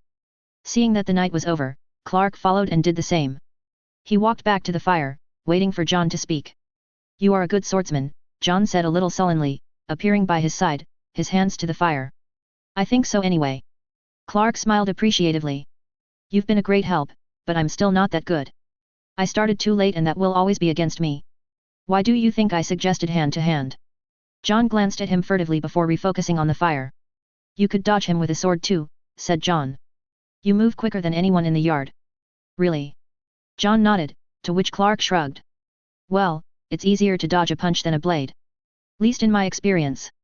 I can dodge, but that won't last forever, and when I'm caught, I'd better know how to deflect and counter with an actual weapon. Do you still want to spar with me then? Clark looked down to see Jon's worry in his eyes. That his new friend would find sparring with a child boring after beating up a meathead. He knelt down to meet his eyes. I'd love to keep sparring with you, Jon, he said. It'd be a pleasure. Although, we should wait until all the soldiers go home. Then the training yard will be ours again. Jon nodded eagerly and Clark stood. Now, if you'd excuse me, Jon Snow, I'm tired. I want to bathe and go to sleep. Good night. Good night, Jon muttered before scurrying off. Later that evening, Clark laid awake, examining his right hand by the candlelight. It was fine. Everything went fine. Almost too fine. That fight was much easier than he expected. Was the man that drunk or slow? Did he really hit that hard? He blew out the candle and closed his eyes, still thinking. He needed a real way to test whatever was happening with him. He wanted to set his boundaries. Find his limits. Before everything went to shit. But as he was drifting off to sleep, he realized he probably wouldn't find his limit until he was well past it. The Stark children in the story found their strength when they lost everything and were placed in horrific scenarios. They all suffered. Some grew past it. Others didn't. He supposed he could only hope to be part of the former group and not die before he served his purpose. Whatever it was. Notes. Hope you liked it. Thank you for your kudos and comments. See you next Monday. Chapter 11. The Great Hall was full of soldiers and lords, preparing to ride out for their respective keeps. Clark had expected them to be gone by the time he went down for breakfast, but instead he walked into a relatively crowded hall of hungover, miserable men murmuring softly to one another. One young Karstark lad ran past him out the door, looking for a safe place to be sick. Laughter filled the end of the hall before stifling out. Clark looked to the end of the hall to see Catelyn Stark, sitting with Bran. He strode toward them. It had been a while since he'd spoken to the Lady of Winterfell. Walking past a group of Glover men, he caught a few whispers and suppressed a grimace. He didn't know how quickly or far stories of last night's bout would travel. He certainly didn't need it spreading farther than Winterfell. For now though, it was only that one group and Clark heard no more whispers follow him up the hall. Bran looked at Clark as he approached, having starting to recognize him in the past few months. He would be turning too soon. Catelyn followed Bran's gaze and locked eyes with Clark. She looked exhausted, but collected. He stopped before her table and nodded politely. "Good morning, Lady Stark. How are you?" he said. She smiled, but her eyes were strained. "I'm fine, Tiresias, thank you for asking. And how do you fare?" "Fairly decent, my lady. Better than most here. Though I admit, not much of a standard to meet." The shadow of a laugh went across her face. "May I help you, Tiresias? I wish to speak to you, my lady, about the library and its future contents." "I'd figured." "Tiresias," Catelyn stated, interrupting. "I appreciate your diligent work to expand Winterfell's library. However, I'm afraid I don't have the time or energy today to worry about it. I need to see these men off. I need to check the stores. I need to speak to Maester Aemon about Theon Greyjoy. Those are my priorities now and I can't set them aside to deal with our literary revival. I need." She paused and looked at Bran, who was watching this conversation in utter fascination. Sighing, she reached over and broke his bacon in bite-sized pieces. "Come on, dear. Finish your breakfast, like a good boy, so you can grow," she said. Bran gave one last look to his mother and Clark, before continuing to eat. Lady Catelyn turned to Clark. "I apologize for my outburst, Tiresias. I appreciate your hard work, but I'm afraid I don't have the time to tend to the project." "No apology is necessary, my lady," Clark said. "I had nothing immediate to discuss. I simply wanted to say that in my ongoing task to collect Mauri's tomes and volumes for the library, if there are any specific works you would wish to acquire or topics on which you would want me to gather, Lord Stark, Maester Luwin and I would gladly welcome your suggestions. Your husband may rule the north, but you're the Lady of Winterfell. So when it comes to the library's expansion, well, it really wouldn't do in my view to not bring in your opinion. Should you wish to give it?" Lady Catelyn peered at him, not saying a word. Clark cleared his throat. "That's all I really wanted to say. I know you'll be tremendously busy the next few days." He nodded again. "My lady," he said, making to turn away. "Tiresias," Catelyn said. Clark stopped, looking at her. "Have you had breakfast yet?" He shook his head. "Not yet." She gestured to the bench in front of her. "Sit, please." Clark did so. A serving girl came behind him immediately. He turned to see Mal. "Morning, Mal." She didn't look hungover. If she was surprised to see him with Lady Stark for breakfast, she didn't show it. "Good morning," she said briskly. Usually, Tiresias and she would have bantered. But the look in her eyes suggested that wouldn't be the case this morning. Too casual when serving the high lords and ladies. Even at breakfast. "May I please have some bacon with a hard-boiled egg and bread with butter if we have any left?" he asked. She nodded. "We do." "Ale." "Just water, thank you." Mal went off and Clark was alone with Lady and little Lord Stark. Catelyn leaned back in the chair ever so slightly. It was hardly noticeable up close. "It is tiring, hosting a group of rowdy northerners, isn't it?" Catelyn gave a slight smile. "They'll be off soon. Ned will be here. I'm very lucky, I know. Not many women still have their husbands after 2 wars. Well," she shrugged. "1 war and 1 rebellion, I suppose. I doubt history will label it anything more than that." "Conflict is always a risk, my lady," Clark said. "I'm not just saying this because your lord husband gave me my position, but I'm very happy to see him back as well." "Thank you, Tiresias, she said before attending to Bran, who had decided to start running his fingers through the egg yolk. Clark waited as Catelyn handed him off to the governess. She kissed him goodbye. Bran's eyes went to Clark as he was led off, holding his governess's hand. He waved to the little lord, who promptly waved back before disappearing for a bath. Catelyn turned back to him. I was so distracted by the rebellion and everything else concerning Winterfell, that I forgot to say, the new layout is beautiful. I was worried it would seem overcrowded, but it's quite elegant. I'm sure the children will enjoy it as they grow. Thank you, my lady. Though some children, probably most, prefer to learn in the outdoors than in an old library.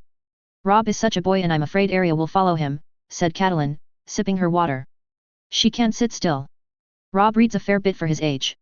He just follows his interest, which is exclusively warfare, but he pursues it himself after his lessons. Arya will be the same. She has energy, but she's too intelligent not to want to learn what she's interested in. Mal returned to the table with a cup of water. Clark thanked her as she left and took a sip. We can hope, said Catelyn. Though I will say, you've had quite an influence on them. The children find you fascinating.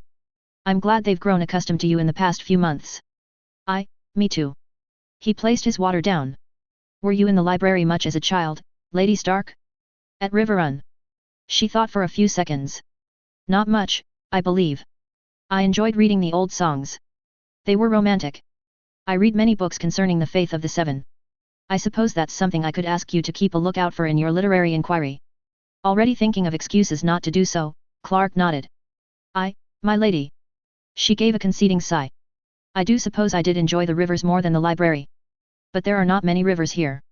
Clark swallowed. Must have been a good childhood. You, your sister and brother? Lisa and Ed Muir. She nodded. Yes, she was happy then. Was it just the three of you, then? For the most part, yes. Whom else did you play with at Riverrun? Asked Clark, praying he sounded natural. Many of the noble children if their lord fathers were calling on the court. My father had a ward. When we were younger and it was harmless, we'd played with the maids. One of them was very good at hiding. Whom did your father bring on as a ward? Clark brought the cup up to his mouth for a covering sip. Lord Peter Baelish, said Catelyn. Although we didn't call him that as children. He was simply Peter or Littlefinger. His father became close with ours during the campaign against the Ninepenny Kings. Littlefinger. Just an unfortunate nickname of Ed Muir's that stuck. She looked nostalgic and Clark knew better to interrupt her. Just let her speak on. He was quite small and his family came from the Fingers in the Vale. He must have been 8 or so when he came to Riverrun. He was very witty and charming, a good friend but... Her voice trailed and her mouth thinned. Clark's thoughts flashed to the story of Peter's unrequited love of Catelyn, Lisa's unrequited love of him, the duel between Peter and Brandon, Hoster Tully forcing Lisa to abort. He had no idea how much the general Westerosi public knew of the scandal. It was a good bet however, that he, Tiresias, foreign and humble librarian of Winterfell, would not know anything of it. He continued as such. Lady Stark, are you all right? Her eyes and face relaxed on cue and she smiled reassuringly. Quite all right, Tiresias. Thank you. The hall began to empty, with benches clattering against the stone floor. Many of the soldiers were now due to depart. Where is he now? Clark asked as offhandedly as he possibly could. Who? Lord Baelish. I received a raven from last year from Peter, she said. He had become the head customs officer at Gulltown. Lord Arryn appointed him. He's doing quite well for himself and for the port. Not that I ever doubted him in that regard. Peter was always quite acute when it came to coin. So he's not master of coin just yet. It sounds like a good arrangement for him. And you're here as Lady of Winterfell. I assume that Lord Ed Muir's at Riverrun? And Lady Lisa is at the Vale. Actually Lisa is in King's Landing, with her husband. Any children? Catelyn's face fell. She's tried multiple times. Unfortunately none of them, she trailed off, before brightening again. However, she's about to give birth in the next month. I pray that it will be a healthy babe. Clark matched her smile, not trying to think how old that would make Robin at the start of the first season, when he was still breastfeeding. Blinking that image out of his head, he congratulated Catelyn. His breakfast arrived shortly later, courtesy of Mal. He ate slowly. It became increasingly difficult to swallow, as he considered what he must do. 2 days later, Clark stood in the Godswood, in front of the weirwood tree. Ned Stark told him to meet him there. There were no guards present when he approached the gates. Maybe no one really wasn't banned from entering. After all, it was a place of worship. He wore his fur cloak for appearance's sake. He heard from Luwin that the weather was turning in the south and spring will probably be announced soon from the citadel. Still there was snow and he didn't feel like explaining to Ned Stark that he didn't care about the cold. As he waited, he realized this was the first time that he had been alone with the weirwood. His eyes locked with the hollow weeping ones in the white bark. The hairs on the back of his neck rose. He knew that the three-eyed raven could see everything, even when he was out of the god's wood. But here he actually felt something watching him. He walked in front of the tree, facing it head-on. Somehow the snow-laden god's wood became even more silent. "Do you hear me, three-eyed raven?" he asked quietly. If it did, there was no response. Clark looked at his hand and placed his palm on the tree. A bird chirped in the distance. Clark jumped slightly and laughed in spite of himself. He focused again on the carved face. "Did you have a grand plan last time for what happened? I suppose there was balance at the end of it. But quite a few people suffered and died for it. Maybe it was worth it in the end. I wouldn't know." He brought his hand down to his side. "I'm already here. And maybe I'm doing horrible harm by being here. Handing the world over to ice and fire. I'll try not to do that. Try not to take the weapons for the living out before they can even be forged. I don't expect to hear from you. In dreams or otherwise. Maybe Hojin will come up in 10 years and tell me on your behalf that I've ruined everything. If so, I'm sorry. You probably aren't interested in the apologies of mere mortals, but that's all I got. Do you already know what I want to do next?" The tree remained silent. Clark sighed. "Yeah, well, I hope it doesn't fuck up this future too badly." He heard snow crunching from boots. Turning, he saw Ned coming into the clearing. The Lord of Winterfell came up to him and shook his hand. "It's good to see you, Lord Stark."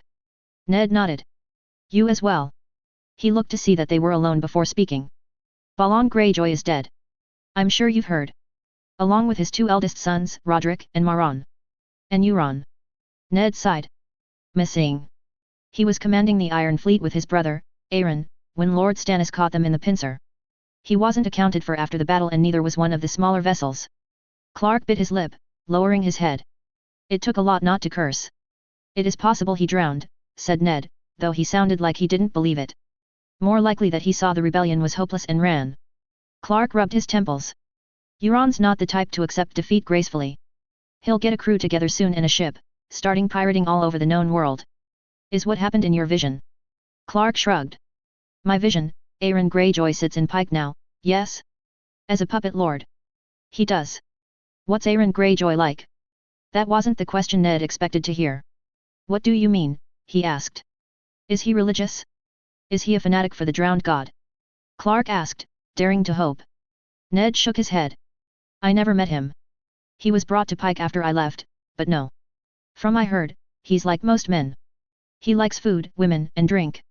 My men told me they heard a rumor that Aeron spent most of his captivity waging pissing matches against his jailers. I suppose he believes in the drowned god, as the Ironborn do, but nothing too extreme. At least from what I heard. So, Aeron Greyjoy was not a fanatic yet. His near drowning must have taken place at some point after the rebellion. Perhaps he'll avoid it entirely. At least Clark hoped. He breathed easier. In my vision, Balon would have not learned his lesson from this rebellion. He would have tried again. I'm glad that won't happen now. I suppose we can only hope that Aeron won't have the same stubborn blind ambition to be king of salt and rock. Without finding anything humorous, Clark gave a small laugh. Then again, if Aeron can't control his bannermen, they might just be stupid enough to rebel anyway. I'm not sure how much respect the Ironborn have for the youngest son appointed to be a puppet lord, even if he is a Greyjoy. There was an odd look in Ned's eyes. He didn't speak for a few seconds. Another stepping in for his slain older brother. And Euron, said Ned, moving on. Gone for now, I suppose. It's not clear what he went through, but if the future's anything like I saw, he come back more deranged and dangerous than ever. He killed his brother, Balon, and won over the men at a king's moot. Ned's shoulders tensed at the mention of kinslaying. Clark continued. Obviously, that won't happen, but I wouldn't be surprised if Aeron Greyjoy meets a similar end. Euron wants to rule by naval warfare and piracy. When he's done licking his wounds and becomes more twisted, he'll probably start with an Ironborn king's moot. For him, it would seem uncivilized any other way. Knowing him, he'll wait until the rest of Westeros is distracted. Ned sighed. It seems we missed a grand opportunity to remove one infuriating thorn from our side. Clark waved it away. Balon's gone. Was that your doing? King Robert asked for counsel. I said my piece. And Balon is now dead. I'm glad for that. As for Euron, if I were you, I'd keep an eye out around Pike for him in the next few years. He'll come back there. One day. Besides, he's just one man of many that should be removed to make our lives easier. Ned looked at him strangely and Clark winced. Probably should not have told you what to do. Well, I really said it's what I would do. So I hope that wasn't too impertinent. Whom else would you have removed? Ned asked. The Lord of Winterfell looked a little horrified at Clark's suggestion. He did his best not to crumple under the Lord's stare. I don't think I should tell you that. It wouldn't sit well with a man of your convictions. I have killed men on your suggestion. In an armed conflict, Lord Stark. What needs to happen now has to be convert. The ones that need to die are ones who have not moved against your family yet. They'll have to be dealt with beforehand. A cold wind ran through the god's wood. Neither Ned Stark or Clark shivered. How many? Ned asked. I don't know yet, Clark replied honestly. But there is one that I need to deal with as soon as possible. Will you tell me whom? If you order me to, if you truly wish to know, said Clark, praying that Ned wouldn't insist. There was a long silence. Ned looked to the ground as he wrestled with his response. Clark figured this blind trust to kill didn't sit well with what he told Bran in the first episode. If I may say, Lord Stark, you're not the one passing the sentence and I'll be doing it myself, Clark said, hoping those were the magic words. You won't be throwing out your honor entirely. Ned met his eyes. What do you need from me? Clark relaxed. I don't know yet. I still have to formulate a plan. Maybe nothing at all, but I'm not sure yet.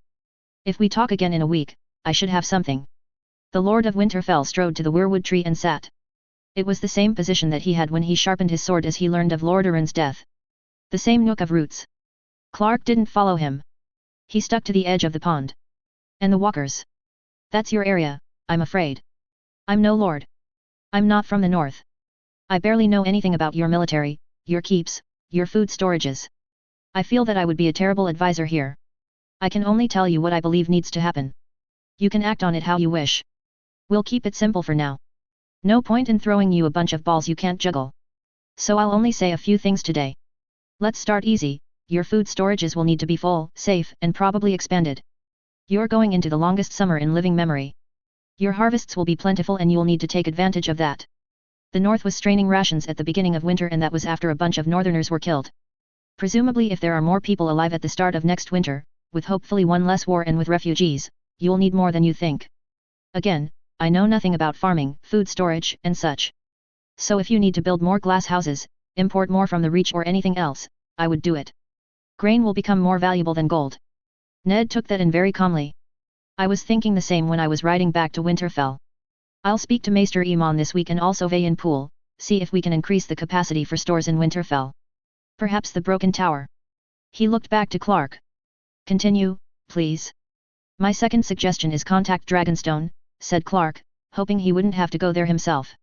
Write to Lord Stannis Baratheon in King's Landing and set up a trade. What sort of trade? I don't know what you can offer, but you need to import dragon glass. That took the Lord of Winterfell back a bit. Dragon glass? Yes, as much as you possibly can. There's a whole cavern of it on the beach next to the castle. Clark thought to the children of the forest and how they etched their history in those walls. He hated the thought of destroying it, but he knew what needed to be done. You'll need to mine it. What for? Dragon glass is useless. Clark shook his head, almost smiling. It was hard at times, not to feel smug revealing knowledge like this. That was a feeling he would have to curb as soon as possible. Dragon glass is one of the few things in this world that can kill White Walkers and Whites. The children of the forest forged weapons out of dragon glass. Members of the Night's Watch stumbled across them beyond the wall and discovered their use. Without that, many more would have died. I don't know what excuse you can give Lord Stannis. I wouldn't speak the truth just yet. But you need to mine that cave and you need to import the dragon glass. Forge it into weapons, put them in traps, do whatever your military savvy mind thinks of. But you need to get it here. Ned looked a little lost. Military savvy. Clark winced. Sorry. Just, military-minded. Please don't repeat that. Seemingly putting the new word out of his mind, Ned Stark became quiet. Clark could him focusing on the task at hand. He seemed a true leader, wasting no time in breaking down big undertakings and managing them at the small levels. It didn't seem overwhelming. Clark hoped that wouldn't change with what he had to say next. My final bit of advice today is, he began, taking a moment before diving in. You have to bring the free folk south of the wall. There was a reason Clark began with food and dragon glass. He didn't think Ned a particularly prejudiced man, at least for a northerner. He didn't imagine that he could make the same suggestion to an Umber or Lord Robert Glover or anyone below the neck. That didn't stop a look of incredulity from spreading over Ned's face. Clark didn't wait for him to respond. The greatest threat of the army of the dead was sheer numbers. When they attacked Winterfell in my vision, they numbered well over 100,000. It won't matter how many soldiers the North can muster, they will be overwhelmed at some point, if the Night King manages to get an army of that size again. If you won't look at it as saving the lives of wildlings, look at it as the smart military move. Stifling your enemy's growth. Ned's incredulity was replaced by grimness. His gaze fell from Clark's face to the pond. However, he said nothing, and so Clark continued. These are not ordinary soldiers. They're whites. Everyone who has died will be a fighter for them. Men, women, children, even creatures you think gone, like giants. He decided not to mention Vice Ryan. That was a headache for another day. The whites do not fear or feel. They do not grow tired. They will remain strong and fast until their end. There was no response from Ned. Clark knelt next to him, his voice dropping to a hushed mutter. Why, he did not know. Lord Stark, you cannot give the Night King any more opportunity to build his army. His White Walkers will start attacking villages beyond the wall. Killing everyone and resurrecting them as part of his army. There are many free folk up there and most will die. They'll be his for the taking if you don't bring them south. Lord Stark raised his head and sighed. It may be the smart thing to do, for this war you see coming. He turned to face Clark. But bringing thousands of wildlings south of the wall will bring chaos to the north. Many of my bannermen will protest, refuse my orders and probably rebel. In a time when I will need the whole cooperation of the north in order to fortify, farm and prepare for this long winter. That won't happen if my men see their warden opening the gates for wildlings. There's too much animosity there. Too much blood spilled on both sides. I know, said Clark. To be honest, I'm not sure how you are going to do it. I'm not a politician, I'm no northerner, and in this case, when you can't say why you fear the second coming of the White Walkers, I don't know what you should say to convince them. Would you be willing to speak to the northern lords? Is there anything you could say to have them convinced what you say is true? Clark resisted the urge to roll his eyes. What would I say? The only things that convinced you were the letter from Howland Reed and the truth behind Jon Snow. The trust and friendship you have with Howland is unique. No one else, not even in the north, respect the Cranagmen as much as you. As for any other secrets I shouldn't know, Clark shrugged. Unless one of your bannermen is hiding a secret king as well, I have nothing on them. What happened in the beginning, said Ned. What do you mean? How did this start? What was the beginning of the White Walker army as you saw it? Lord Stark's eyes were determined. Any signs of grimness were gone. It wasn't exactly hope, just a refusal to give in. Thinking back to the first scene of the show, Clark almost smiled, despite himself. What was once entertainment for him was becoming a living nightmare. Well, the timeline's a little tricky, Clark began. I'm gonna guess in about 8 or 9 years, the White Walkers are finally going to be south enough from the Land of Always Winter to be noticed by the Night's Watch. The villages that they raid will get the attention of Castle Black. They'll start sending rangers to investigate.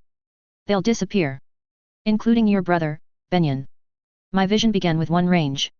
It was led by the son of Yohn Royce. I forget his name. Lord Yohn Royce has 3 sons, stated Ned. Andar, Rabar, Waymar. Waymar, that was him. Bit of a cocky lad. Anyway, he was in the Night's Watch at this point and he led a ranging with 2 others. Waymar and 1 other are killed. The other man flees, past the wall and is captured by your men for desertion.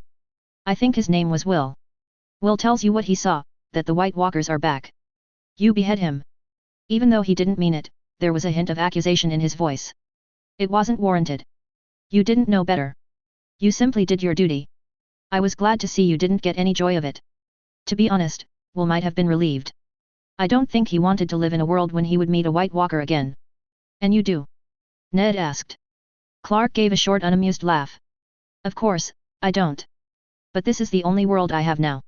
A break in the clouds allowed rare winter sunlight to shine on the god's wood. The snow reflected it, causing Clark to shield his eyes from the brightness. So it seems we must start at the Night's Watch, Ned said. I suppose. The free folk will be organizing too. Probably for the first time, I'm not sure of their history. There's a man among them, Mance Rayder. I'm sure you've heard the name. As the attacks increase, Mance Rayder will convince many, if not all of the free folk to unite and attack the wall, so that they could get across. Maybe you as warden can start making overtures through the Night's Watch, especially as they start noticing Walker activity. Maybe you can begin to bring people down peacefully and under some agreement. Even if they won't cross the wall straight away, at least they can settle closer, so that when they do decide to flee, it will be a quicker escape for them. Ned nodded. That still leaves the Lords of the North to contend with. The Night's Watch is respected and that might help with the migration if they can be convinced to make peace. But it might not be enough. Clark stood, trying not to hiss. His legs fell asleep and they were stinging now. Well, it's not something we can accomplish one day in the God's Wood, he said. I told you enough to occupy your mind and stress out any noble in the world. So I say we adjourn for now. Lord Stark stood as well. I'll hear about your first target before the week is over, yes. That's the plan. He resisted the urge to yell, break. Ned Stark nodded and strode away, ending the conversation. Clark stayed a minute more, savoring the sunshine, before it disappeared. He couldn't help but think the whole situation rather quaint. Lord Stark and he, on a beautiful winter afternoon, thinking of a way to abort the oncoming ice apocalypse. Ned was right that the main obstacle would be the Northern Lords. And to be honest, he had no idea how to handle them. That didn't matter right now though. Right now, he had a target and the beginnings of a plan to execute said target. He only hoped he could assemble all parts of the plan. Clark took a final look at the weirwood tree and walked off. He wondered the three-eyed raven was guiding him as well. Maybe he wasn't a complete rogue agent, irreversibly damaging everything for the worse. It was a comforting thought. He wished he believed it. Clark sat on Renia's bed, after a cup of rum, bracing himself. He'd tried to think of any other way he could do this. Ultimately though he couldn't. Apparently he was only human. I need to ask you something, Renia. He could still feel the rum burning his tongue. Renia had just set aside her own empty cup. Well now, don't you sound serious, she teased, her eyes lighting with small laughter. She fetched some matches from the table and turned to him, awaiting his serious question. Clark swallowed. Were you telling me the truth, months ago, when you said you came from Gulltown? She tapped the matches against the table. Funny enough, I was. Tend to honor my deals. Do people know you're from Gulltown? What do you mean? The girls, Ambra, the other men here? Have you told them? Her smile didn't lessen, but her eyes narrowed. The men here don't care where I'm from. And the girls? She extracted a match and shrugged. Told Ambra I came north on the King's Road. Let her think I'm from the Riverlands. Same with the others. They're all northern. They can't tell stones from rivers. Are you a bastard? No, she said lightly. Just what they think. She struck her match and proceeded to light her candles. How well do you know the city? What city? Asked Renia, her back turned. Gulltown. How well do you know it? Why? I have business there. You said your family had a cottage, She didn't move for a few seconds. Clark saw her shoulders set slightly before she turned around, her face nonchalant, still holding the lit match. The cottage is 3 miles north of Gulltown. I didn't grow up inside the city. But do you know it? She tossed the match into the fireplace. My father used to take me and my brother there when he was still alive. And my sister when she got old enough. I haven't been there in years. Last time was when I boarded the ship to White Harbor. She began to undress. Would you like to go back? She paused, pulling her dress down, looking at him warily. What? Not permanently. I need a traveling companion when I go there. Someone to help me not get lost. Renia pulled her dress up. No. Renia. How you going to get lost? It's one port city. You can read. There's the city guard. You can ask for directions. I can't draw attention to myself, said Clark. I can't arrive in Gulltown with a strange accent, not knowing where I'm going, having to ask for directions, being the foreign idiot. It can't happen when I'm there. Renia sighed. Do you know how long it takes to get to Gulltown? About a fortnight on the road to White Harbor. Weeks sail from there. He had calculated this all last night. He considered going through the high road from the west, but that was a dangerous road to only 2 travelers. Plus, the road was currently closed, due to the winter snows. And how long do you plan to stay in Gulltown? Asked Renia, her arms crossing. 2 nights, maybe only 1. So 3 weeks there, in good weather, mind. A night or 2 and then straight back means near 2 months I'm not working, if we're being generous. Don't know about you, but I'm not paid to travel. I'll pay you for your time, said Clark quietly. Renia stared for a bit, and then started laughing. She laughed for a while, holding her side. Clark waited patiently. You? 2 months of pay? Gods, you're a riot. I twist your arm to come here every fortnight and now you're going to pay me and Ambra out for 2 months. She stopped laughing eventually when she saw the look on Clark's face. You're serious, aren't you? How much do you make here? You trust me to tell you honest? Clark shrugged. I'll decide that when you tell me how much. She smiled. 100 dragons a month. I don't believe that. Well now, ain't you smart? She dropped her smile and sighed. I get about 10 to 15 dragons, depends. When I first came, I made 50 in my first 3 months. Men love a fresh one. Her eyes glazed over a little when she revealed that, but it was gone the next moment. Clark saw one girl like that when he entered this evening. His conscience pinged a little when he saw her. Even though he would never choose someone so young, he was still supporting the establishment that offered her to others. It couldn't be helped now. He pressed on. How much will Ambra take to let you leave so that you'll have your room when you come back? She shrugged. Don't know. 15 dragons for 2 months sounds safe. I'll give you the 15 dragons to pay her yourself, and for you, I'll pay 60 dragons for your time. 2 months. The fire crackled. Renia and Clark stared at each other, refusing to break eye contact. 2 months? As a traveling companion and guide. I'm not asking you to sleep with me. I don't need a bed warmer. Renia crossed to the bed and sat down. Her calm expression screamed for no bullshit, as she fixed her blue eyes on his. What do you need me for in Gulltown, really? She asked quietly. I need an alibi, said Clark evenly. When we arrive, we'll go about my business in the city quietly. Maybe I'll seem to search for a tome or two. And then before it gets dark, we head north, out of the city gate. We are seen plainly by the guards posted there, and then we head for your family's cottage. She didn't move, but there grew a storm in her eyes. Why am I bringing you to meet my family? Her voice remained quiet. You're bringing me to be seen by them. As your pretend husband. As a surprise. That'll be part of the excuse you give Ambra. You'll say you haven't been home in years, that you missed your family and you want to visit. Tonight you heard me talking about going to the Riverlands for work and asked to travel with me for safety. For a minute, Renia didn't speak. She finally stood slowly and walked to the door. She opened it and stood aside, looking to him.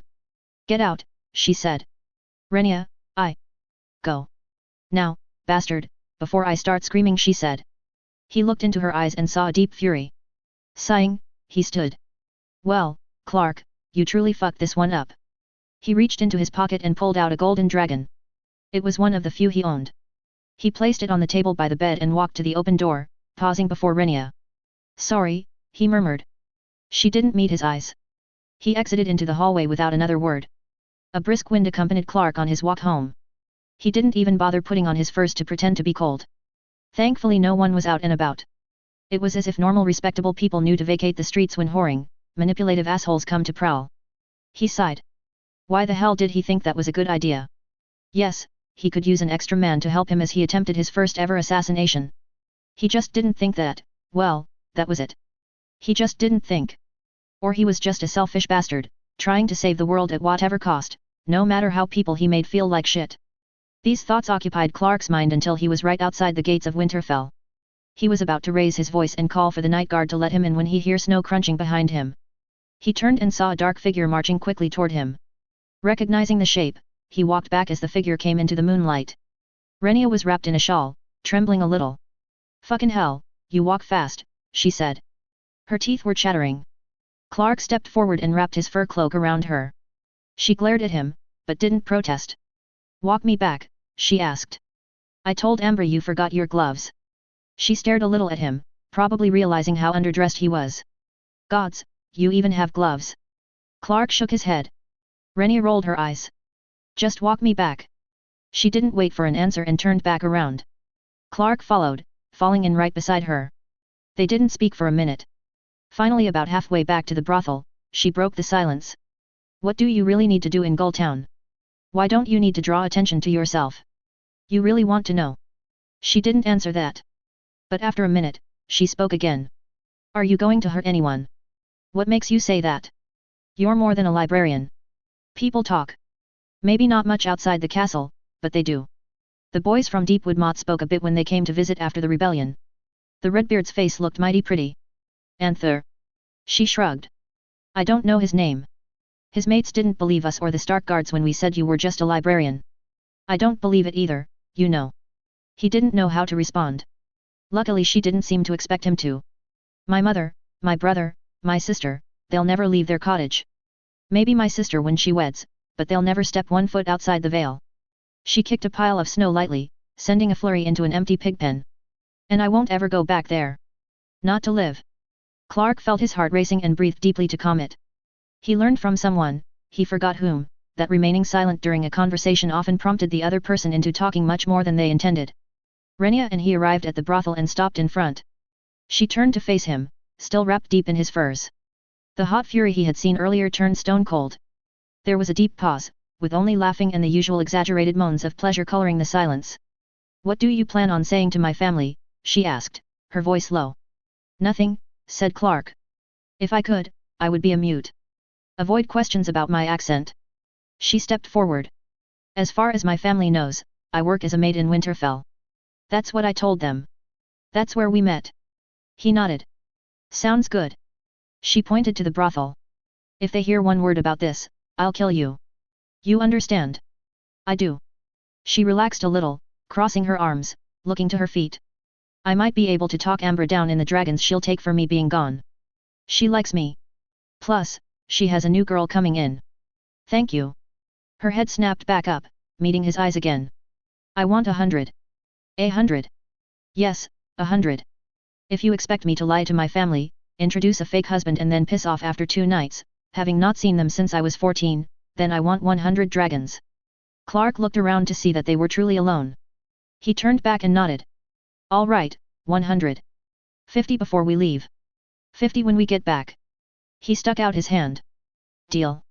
Keeping her eyes locked with his, she shook his hand slowly. Afterwards, they stood in the quiet night. Well, relatively quiet. The brothel patrons were still quite enthusiastic. "When do we leave?" she asked. "As soon as we can, once I gather everything," said Clark. "I'll come tomorrow and tell you more." She nodded. Looking back at the brothel, with the ghost of a smirk, she said, "If you want back in, you'll have to pay again." He waved the suggestion away. "I don't have the energy." He looked to her. "Renia," he said sincerely. She looked at him coolly. "Thank you for this. I'll never forget it." She snorted lightly, shaking her head. Clark scratched his head. "I'm guessing you don't care about my eternal gratitude." "You're a fucking fool," she said, unclasping the fur cloak and tossing it back to him. She went to go back inside, only turning at the door. "Wear better clothes," she said. "I don't need you dying of cold before I get my coin." And with that, she entered the brothel. Clark walked back through the streets of Wintertown, an odd combination of emotions welling up inside him. Renia agreed to come in for a smaller price than he imagined would be required. That was a relief.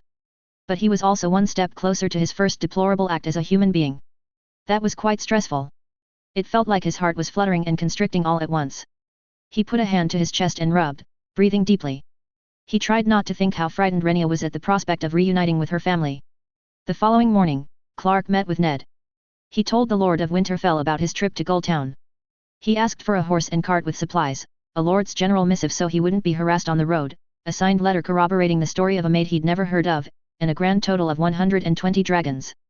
It took a little time, but he emerged before midday with all of those things promised to him. He talked to Hullen and secured a horse and cart more than big enough for 2. Before dinner, after his duties, he walked down to the brothel to speak to Ambra. They spoke amiably about the forthcoming trip. Renia had already talked to her. He volunteered to write up an agreement between the two of them, guaranteeing her room back to her when she returned no later than 3 months. Renia came in at the end. She was barely literate and so she took her time, but the agreement was brief. So she put her signature down and retreated back to her room to fetch the dragons to pay Ambra. Before she walked back, Clark asked for a quick word with Renia about traveling logistics and Ambra obliged. After they walked back to her room and locked the door, Clark opened his rucksack and extracted a pouch of 65 dragons, taking great care, so the coins didn't jingle. "I hope you have somewhere safe you can put this," he said, setting it on the bed gingerly. She approached the pouch warily, looking a little surprised. Reaching in and taking a gold piece out, she examined it. "Half now as we agreed, plus the 15 dragons for Ambra. The other half when we return." Without saying a word, she took the pouch and tied it. She went to a small chest in the room that Clark had never seen before. She unlocked it, placed the dragons in and closed it. Locking it, she returned to Clark, her face set. "When do we leave?" she asked. "Tomorrow morning. I have a horse and cart for us. Can you be ready?" She nodded. He got up and went to the door. "I'll be here at dawn." Night. He was the guest of honor at the Starks' table that night for supper. He announced his trip as casually as he could. It both saddened and slightly cheered him to see forlorn looks on the children's faces. He didn't think he would be so missed. John became quite taciturn for the rest of the meal. After finishing and bidding the Starks farewell, he visited the kitchens and gathered dried foods for the journey. He was sure that they would use ins more than he did for the trek up to Winterfell. Still, there could be some nights when they just couldn't find shelter. He placed all supplies in the cart in preparation for the next morning. He went to the yard for some light exercise. Not that he wasn't tempted to skip it with the heavy traveling coming up, but he was a little restless. When he got to the yard though, he saw Jon striking a dummy precisely. Ned Stark was sitting to the side, watching him. Clark stayed in the shadows, not wanting to interrupt or intrude on this private moment. He was just out of earshot, but it was clear that Jon was demonstrating for his father, proudly showing what he had accomplished. He could sense rather than see Ned's smile from where he was standing. This continued for a while, with Jon striking and pausing to talk to Ned, Ned nodding and speaking himself. How many moments did Jon get alone with Ned? A lord making time to see his bastard son? Not just sharing time with his siblings? Not that many probably. Between his other children, duties as a warden and Catelyn's insecurities, Clark wouldn't be surprised if Ned could only steal a few moments alone with Jon every few days or so. That didn't stop the two of them from enjoying themselves though. Jon's happiness could be felt across the training yard. He was still subdued, but his voice did raise a little and his eyes were brighter. Ned just drank it all in, as open as Clark had ever seen him. Finally, Lord Stark stood, clasping Jon on the shoulder and speaking a few words to him. Jon nodded enthusiastically. Ned embraced him and walked away, leaving Jon to his dummy once again. Ned Stark paused when he reached the outer skirts and turned to the shadows where Clark stood. "My lord," said Clark, stepping into the light of a brazier. The Lord of Winterfell glanced back to Jon, practicing in the distance before returning his gaze to Clark. "Jon's form looks well. His movements more fluid." Ned almost smiled. "Sir Roderick tells me Jon has improved mightily over the last 6 months. Is that Sir Roderick's doing or yours?" Clark sighed. "Who told you?" "Jon did. I asked if he'd been practicing by himself. He said he had a partner. Honest boy, that one." Checking to see that the coast was clear, Clark leaned closer. "I'm not telling him anything I shouldn't. Just seemed the little man needed a friend." He chewed his tongue gently. "To be fair, he's the one corrupting me, teaching me to be a violent man." Ned's eyebrows did the slightest of raises and Clark crumbled. All right, bad joke," he mumbled, turning back to Jon, who was still striking with his sword. "Does he remind you of his mother?" He wondered if he presumed too much with that remark, but Ned didn't seem offended. Just pensive. "He does." He lowered his voice. "Less so now that Arya's learned to walk." Clark laughed. "I imagine.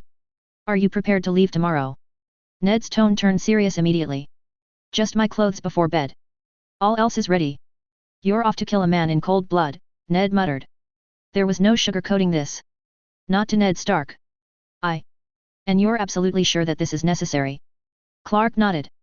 "I am. Without a doubt." Ned sighed. "Then good luck. I won't see you off in the morning. You're just off to the Riverlands to inspect some tomes for a possible purchase." "Your dragons will be put to good use," said Clark. "Not that anyone will never know it." "Sorry about that." "I'll find some excuse," said Ned. "Good night, Tiresias." "Lord Stark," interrupted Clark. "I'm sorry, but, in case I fuck it all up and fail, I wanted to say stay in the north. Keep your family and men in the north. That's where your strength is." Ned looked a little bewildered, but nodded. Maybe he was getting used to vague warnings. "All right," he said. "Are you going to the wall soon?" asked Clark. Lord Stark shook his head. "Not yet. We're seeing to increase food production first, so the farmers are prepared to go come the first planting. I won't be going to the wall for another 6 months." Clark swallowed. "Well, if I'm not back by that time, there was a wildling man north of the wall, named Craster. This man should be killed as soon as possible." Ned went still. "Why? Besides the fact that this man rapes his own daughters? It's a little fantastic, but the longer that Craster lives, the stronger the army of the dead will become. Whatever arrangement the Night Watch has with Craster, it isn't worth it. They should end it and him altogether." Ned took a moment before nodding. "I'll pass on the message. Is there anything else you wish, in case you die horribly?" Clark laughed. "Just thank you for having me." He stuck out his hand. "I'll see you in 2 months." Ned shook it. "Good luck, Tiresias." Lord Stark exited the training yard, leaving Clark alone with a very focused Jon Snow hitting a dummy. He didn't even notice the librarian until Clark was right behind him. "You shouldn't let your enemy sneak up on you so easily." Clark patted his shoulder and went to get a practice sword. "How long are you going to be away?" Jon's voice was calm, but he could hear a little anxiety under it. Only 2 months, possibly 3, he said, trying to sound casual. He selected his favorite and went to get in position. I'm leaving very early in the morning, so we will only have a short spar tonight. Ready? He prepared for a strike, but relaxed when he saw John's face. John, I'm going off to inspect some tomes. I'm not sailing to the end of the world. And it won't be the last trip I'll take either. John nodded, his brave face on. Clark sighed and knelt in front of him. I'm going to miss your lessons while I'm away. I won't have a lot of time to practice. He placed a hand on John's shoulder. But do you know who loves some sword lessons? His answer was a blank look and Clark resisted the urge to chuckle. I'll give you a hint. She follows you everywhere. John's eyes went wide. I can't teach Arya, he muttered, looking around. I would get into so much trouble. Well, don't tell anyone then. I won't. Sensing that wouldn't be enough, he tried again. John, your sister adores you and she would love a chance to learn from you. You're a great teacher. Who knows? She could grow to be the greatest warrior in the north. I'm just a child. Well, Arya's a child too. Even smaller than you. Sounds perfect. He stood up at that point. John's eyes followed him. Are you serious? Clark nodded. I am. And you're coming back. Barring any tragic accident, I promise to return. And when I do, I want to make up for the time I lost. Does that sound all right? John nodded resolutely. Clark stood and took his position. One short spar. Make it count, John. The clashes of the practice swords echoed throughout the yard. Clark wouldn't be surprised if they were heard all the way to the God's Wood. He couldn't help but think the next time he raised a blade, it would probably be for real. The streets of Wintertown were dead silent with just the hint of dawn beginning to break in the east. The only sounds were the roll of the cartwheel and the hooves of the horse leading. Clark thanked Cullen silently, for showing him how to handle such a vehicle.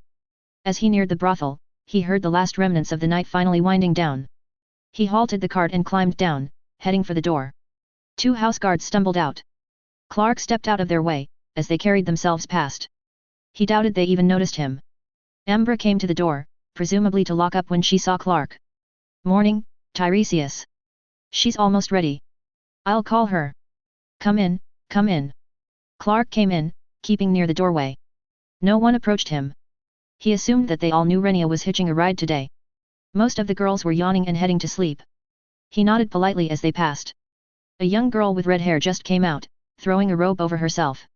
She barely looked 16. Clark averted his eyes, but she called to him. We're closed now, she said. You'll have to come back tonight.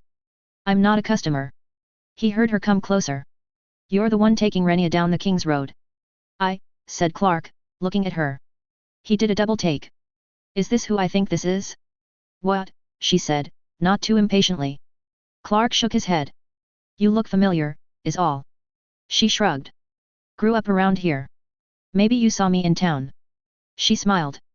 What's your name? Automatically, Clark stuck out his hand. Tiresias.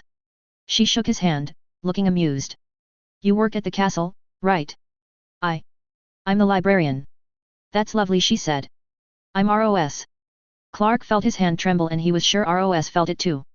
However, judging from the look on her face, she misinterpreted it. Her tired smile took a teasing quality. He released her hand. Nice to meet you, ROS. Likewise, she said. When you come back to Winterfell, if you want someone different for a change, I'll be right here. Clark forced a smile. Maybe. Not a moment too soon, Renia entered from the corridor with a bag. She was wearing a modest dress and more bundled than Clark had ever seen her. Ambra followed her. Morning, said Clark. Renia ignored him, walking to the door and exiting. Clark looked to Ambra. Don't mind her, Ambra said, with a wave of her hand. She's always grumpy in the morning. Clark nodded. Right. Goodbye, Ambra. ROS. Safe travels, Tiresias. Take good care of our girl, said Ambra, as ROS gave a light wave. I will, Clark promised, before exiting and walking to his transport. Renia was already seated in the passenger seat, her bag in the back with the rest. Clark climbed aboard and grabbed a blanket from the back. Here, he said, offering it to Renia, who took it immediately, wrapping herself tightly against the morning chill. He took a hold of the reins. You ready? He asked. Renia nodded. All right. He clicked his tongue and the horse began to walk. They proceeded a little slowly through the town. However, once they were out and onto the King's Road, the horse picked up some speed and they were off. The sun was peering brightly now over the horizon. "My name's Claire," said Renia, over the noise of the cart. "What? When we get to White Harbor, and then to Gulltown, you'll have to call me by my real name. It's Claire." She did not look happy to reveal that information. "All right," said Clark. "It's good to meet you, Claire. Not before White Harbor. I'm still Renia now. I'll always be Renia here. Even to you." Clark took a moment to scratch his ear before responding. "Well, it'll be good to meet Claire at White Harbor then." Chapter 12. Clark ran a hand over his beard, or whatever he could grow in the past 3 weeks. It wasn't enough to fool a close look, but he figured he looked different enough. He was above deck on their small ship, the bottom eel, trying to feel the last bit of sea wind before they docked. The ship was pulling into the natural harbor of Gulltown, the city laid out behind. The stonework wasn't as bright as White Harbor, but it was older. The first men built this place, according to what he read. He felt a movement to his right. Renia had joined him at the railing, looking out at her former home. There was no melancholy or regret in her face. Her eyes seemed to shine a little brighter actually. "Do you recognize it?" asked Clark, his voice muted. She snorted. "I was 14 when I left." "Not 2. Course I recognize it." "Good." She checked their surroundings. The sailors were running about, preparing the ship to dock and very disinterested in the 2 travelers. She leaned against the railing, lowering her voice to match his. "You wanted to find the customs house." Clark nodded. "Well, make sure you don't look too excited. It's the one passing right in front of us." Looking as casually as he could, Clark saw a great stone building ahead of them across the docks. It covered the width of the stone walkway, with the front side of the building blending seamlessly into the sea wall.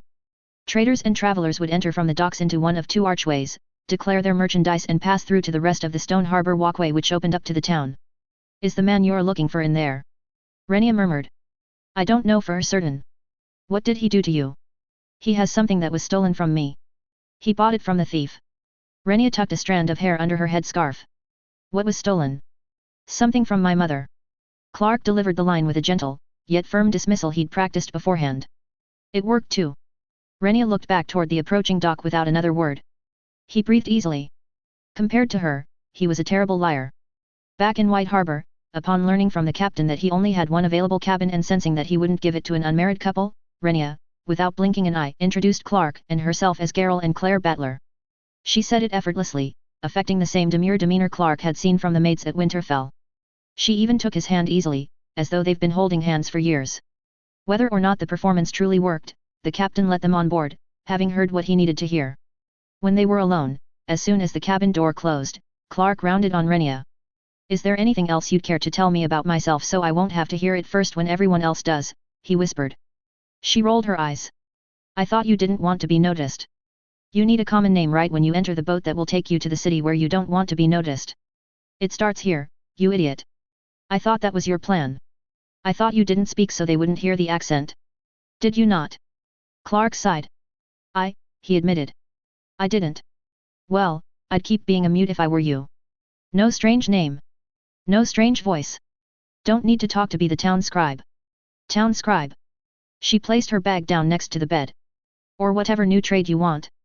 Just something that will keep a curious man away from the library or whorehouse in the future." Clark didn't have a response to this and she dropped the conversation. They didn't say another word to each other until after supper when they were preparing for the night. In fact, Clark took Renia's advice to heart and didn't speak to anyone. She was right.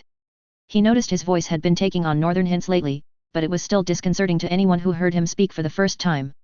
They didn't need the attention. He took one of the pillows and tossed it to the cabin floor. Renia stared at him. "What are you doing?" "Giving you the bed," Clark said quietly, sitting down and taking off his boots. He didn't trust that these walls were soundproof. She shook her head disbelievingly. "Get in." Clark stood, placing his boots to the side. "I told you I don't need you for a bed warmer." Renia rolled her eyes. "We're not going to fuck. But you're not going to able to sleep on the floor. It's too hard. I don't need you more pissy cause you didn't sleep. Now, quit being stupid and get in." He hesitated, giving just enough space for Renia to sigh. "Look," she said. "If it makes you feel any better, I'm the one who needs a bed warmer. These blankets are thin and I'm freezing. So get in." Suppressing both annoyance and a mild amusement, Clark removed his trousers and got into bed. Renia curled against him. Not another word was said. True to their agreement, they didn't have sex that night or any other night on the voyage. They didn't even talk much. Maybe we really are like an old married couple, thought Clark, more than once during the trip. The ship docked and they were the first passengers down the gangplank. Renia had spoken to the captain yesterday and learned he was shipping out of Gulltown back to White Harbor the day after tomorrow. They paid in advance for the cabin again, getting his written guarantee for it. They traversed up the dock, Clark pulling his hood up to keep eyes off, but nobody seemed to care. The merchants, sailors, and fishermen among others were too busy going about their business. In fact, it was actually Clark who couldn't stop staring at them. He grew up near a fishing town, but most of the business was belly up by the time he was born. Not this place. Gulltown wasn't the biggest port city in the Vale for nothing. They weren't even in the city yet. The marketplace would be extraordinary. Luckily he had Renia's presence to keep him moving. She strode right past everything that was fascinating and he kept step. They ventured from the dock onto the stone walkway and headed towards the customs house. There was a huge line of people with carts of valuables. Renia linked her arm through his. That's for merchants and traders, she said, steering him away from it. There's another line for travelers. They walked past the long line to the much shorter one. They stopped right behind the first black person Clark had seen in nearly a year. He was dressed like he was from one of the free cities. In front of him was a fat man in silk and furs. Then there was a couple of sellswords. That was it. Clark supposed there wasn't much traveling for leisure in this time. The sellswords were producing a contract for the inspecting officer. They were hired by some cloth merchant as he would be going through the mountain road when it opened the following week for travel. Protection from the mountain clans. After swearing that they had no ill intent in the city itself, they were let through. As the fat man stepped forward, Clark took a good look. Inspectors uncovered baskets, opened caskets of goods, checking to see if they were declared correctly. He heard one merchant objecting quite viciously to the tariff imposed on his produce. You gotta be fucking jokin'. I am not joking, and if you don't adjust your tone or curb your language, you will not proceed into Gulltown even with the tariff, said the customs officer severely. The merchant slammed his hands down on the table and whispered furiously, though Clark could still hear. It's risen twice this year already. Tariffs rise and fall due to unpredictable circumstances. We're in the middle of winter. Winter's almost gone. The mountain road will be open next week. You expect me to believe that horseshit? In Gulltown? Where you Valaman are able to trade despite ice storms. Your harbor doesn't freeze over. If you don't control your conduct, I'll be forced to bar your entry. I want to speak to the head officer. Immediately. The customs officer sighed. That won't help you. Well, you're certainly not gonna. If Lord Baelish is going to raise the tariff even more this year, I want to speak to him. Man to man. Clark's heart began to race. He turned around, thankful that the confrontation was drawing multiple curious eyes, not just his own. He heard the customs officer sigh and leave for the stone stairwell. He felt Renia's hand tug his arm. The fat man had been waved on and the SSE was now being questioned. They moved forward. He tried to keep calm and his eyes averted, keeping his ear open for that oily accent. What seems to be the trouble, my good man? And there it was. His hands were trembling and he clenched and unclenched them to stop it. The trouble, Lord Baelish, is this damn tariff, said the angry merchant. This is the third time in the last year it's been raised. Clark made sure he was absolutely calm before raising his head and looking toward the future master of coin. Peter Baelish was missing the silver in his hair, his clothes not quite as fine, his face was thinner than he remembered. However, it was still the same Littlefinger. He had the goatee, the sycophant smile and the same piercing eyes. I'm aware of that, my friend, he said. I assure you I've kept it as low as possible for as long as I can, but now it is unavoidable. The tariff you see this morning is the original amount the Lords of the Vale wished to impose from the start of the year. However, I persuaded them to increase the tariff price gradually as to not disrupt your trade. I've saved you as much coin as I was able to this year, but alas, the time is nigh and the full tariff must be paid. Horseshit, Lord Baelish. Clark saw the merchant resisting the urge to strike Littlefinger. The tariffs were never this high, not even in the worst times. Is the Vale even in need of an increased tariff? There was just a rebellion, my good man. On the other side of the fucking kingdom. Gulltown still looks intact. So do the rest of the ports down the coast. I'm edged to leave your city and your fucking tariff and sell there instead. A right you certainly have, said Littlefinger, not losing one bit of his smile.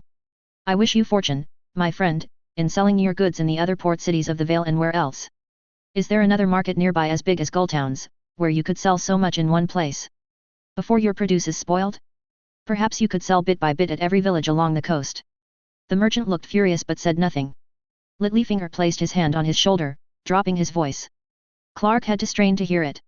I understand that an unforeseen cost is never welcomed and you are a regular trader to Gulltown, so I will lower your tariff this time. Not to the previous price, of course. Just enough to soften the unwelcome news. Will that be satisfactory, my good man? Clark felt a pull on his arm from Renia.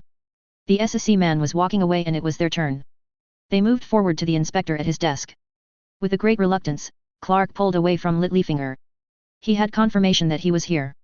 Now he had to get into the city itself. Good morning, Inspector, Renia said, warm as a saint. The inspector nodded. Morning, ma'am. What are your names and what business have you in Gulltown? My name's Claire Battler. I'm visiting my mother and family, introducing them to my new husband, Gerald Battler. Clark nodded. The inspector looked from Renia to him. Does he not speak? Unfortunately not, Inspector. He's mute. Waiting until the inspector's eyes went back to Renia, Clark glanced back at Littlefinger, shaking the hand of the merchant, who looked like he had swallowed a whole lemon. Your trades? Asked the inspector. He's a town scribe and I'm a maid at Winterfell. Lady Stark was kind enough to let me visit my family for a couple nights. I have a letter from her lord husband vouching for me. Renia pulled the letter from her dress and handed it to the inspector. He barely read it, just glancing at the words. Are you staying in Gulltown? Nay, Inspector. We plan to be out after 2 nights on the same ship back north. The bottom eel. Taking one final look back, Clark saw Littlefinger speaking to the customs officer handling the merchant. He patted his shoulder and strode off, up into the stone stairwell. The inspector folded the letter. All the way from Winterfell to Gulltown for 2 nights. Inspector. I only got permission to be away for 6 weeks. We travel fast on the road but we're pushing our luck already. 2 nights is all we could manage. The inspector handed the letter back to Renia. Would you open your bags, madam? You and your husband. Renia smiled. Of course.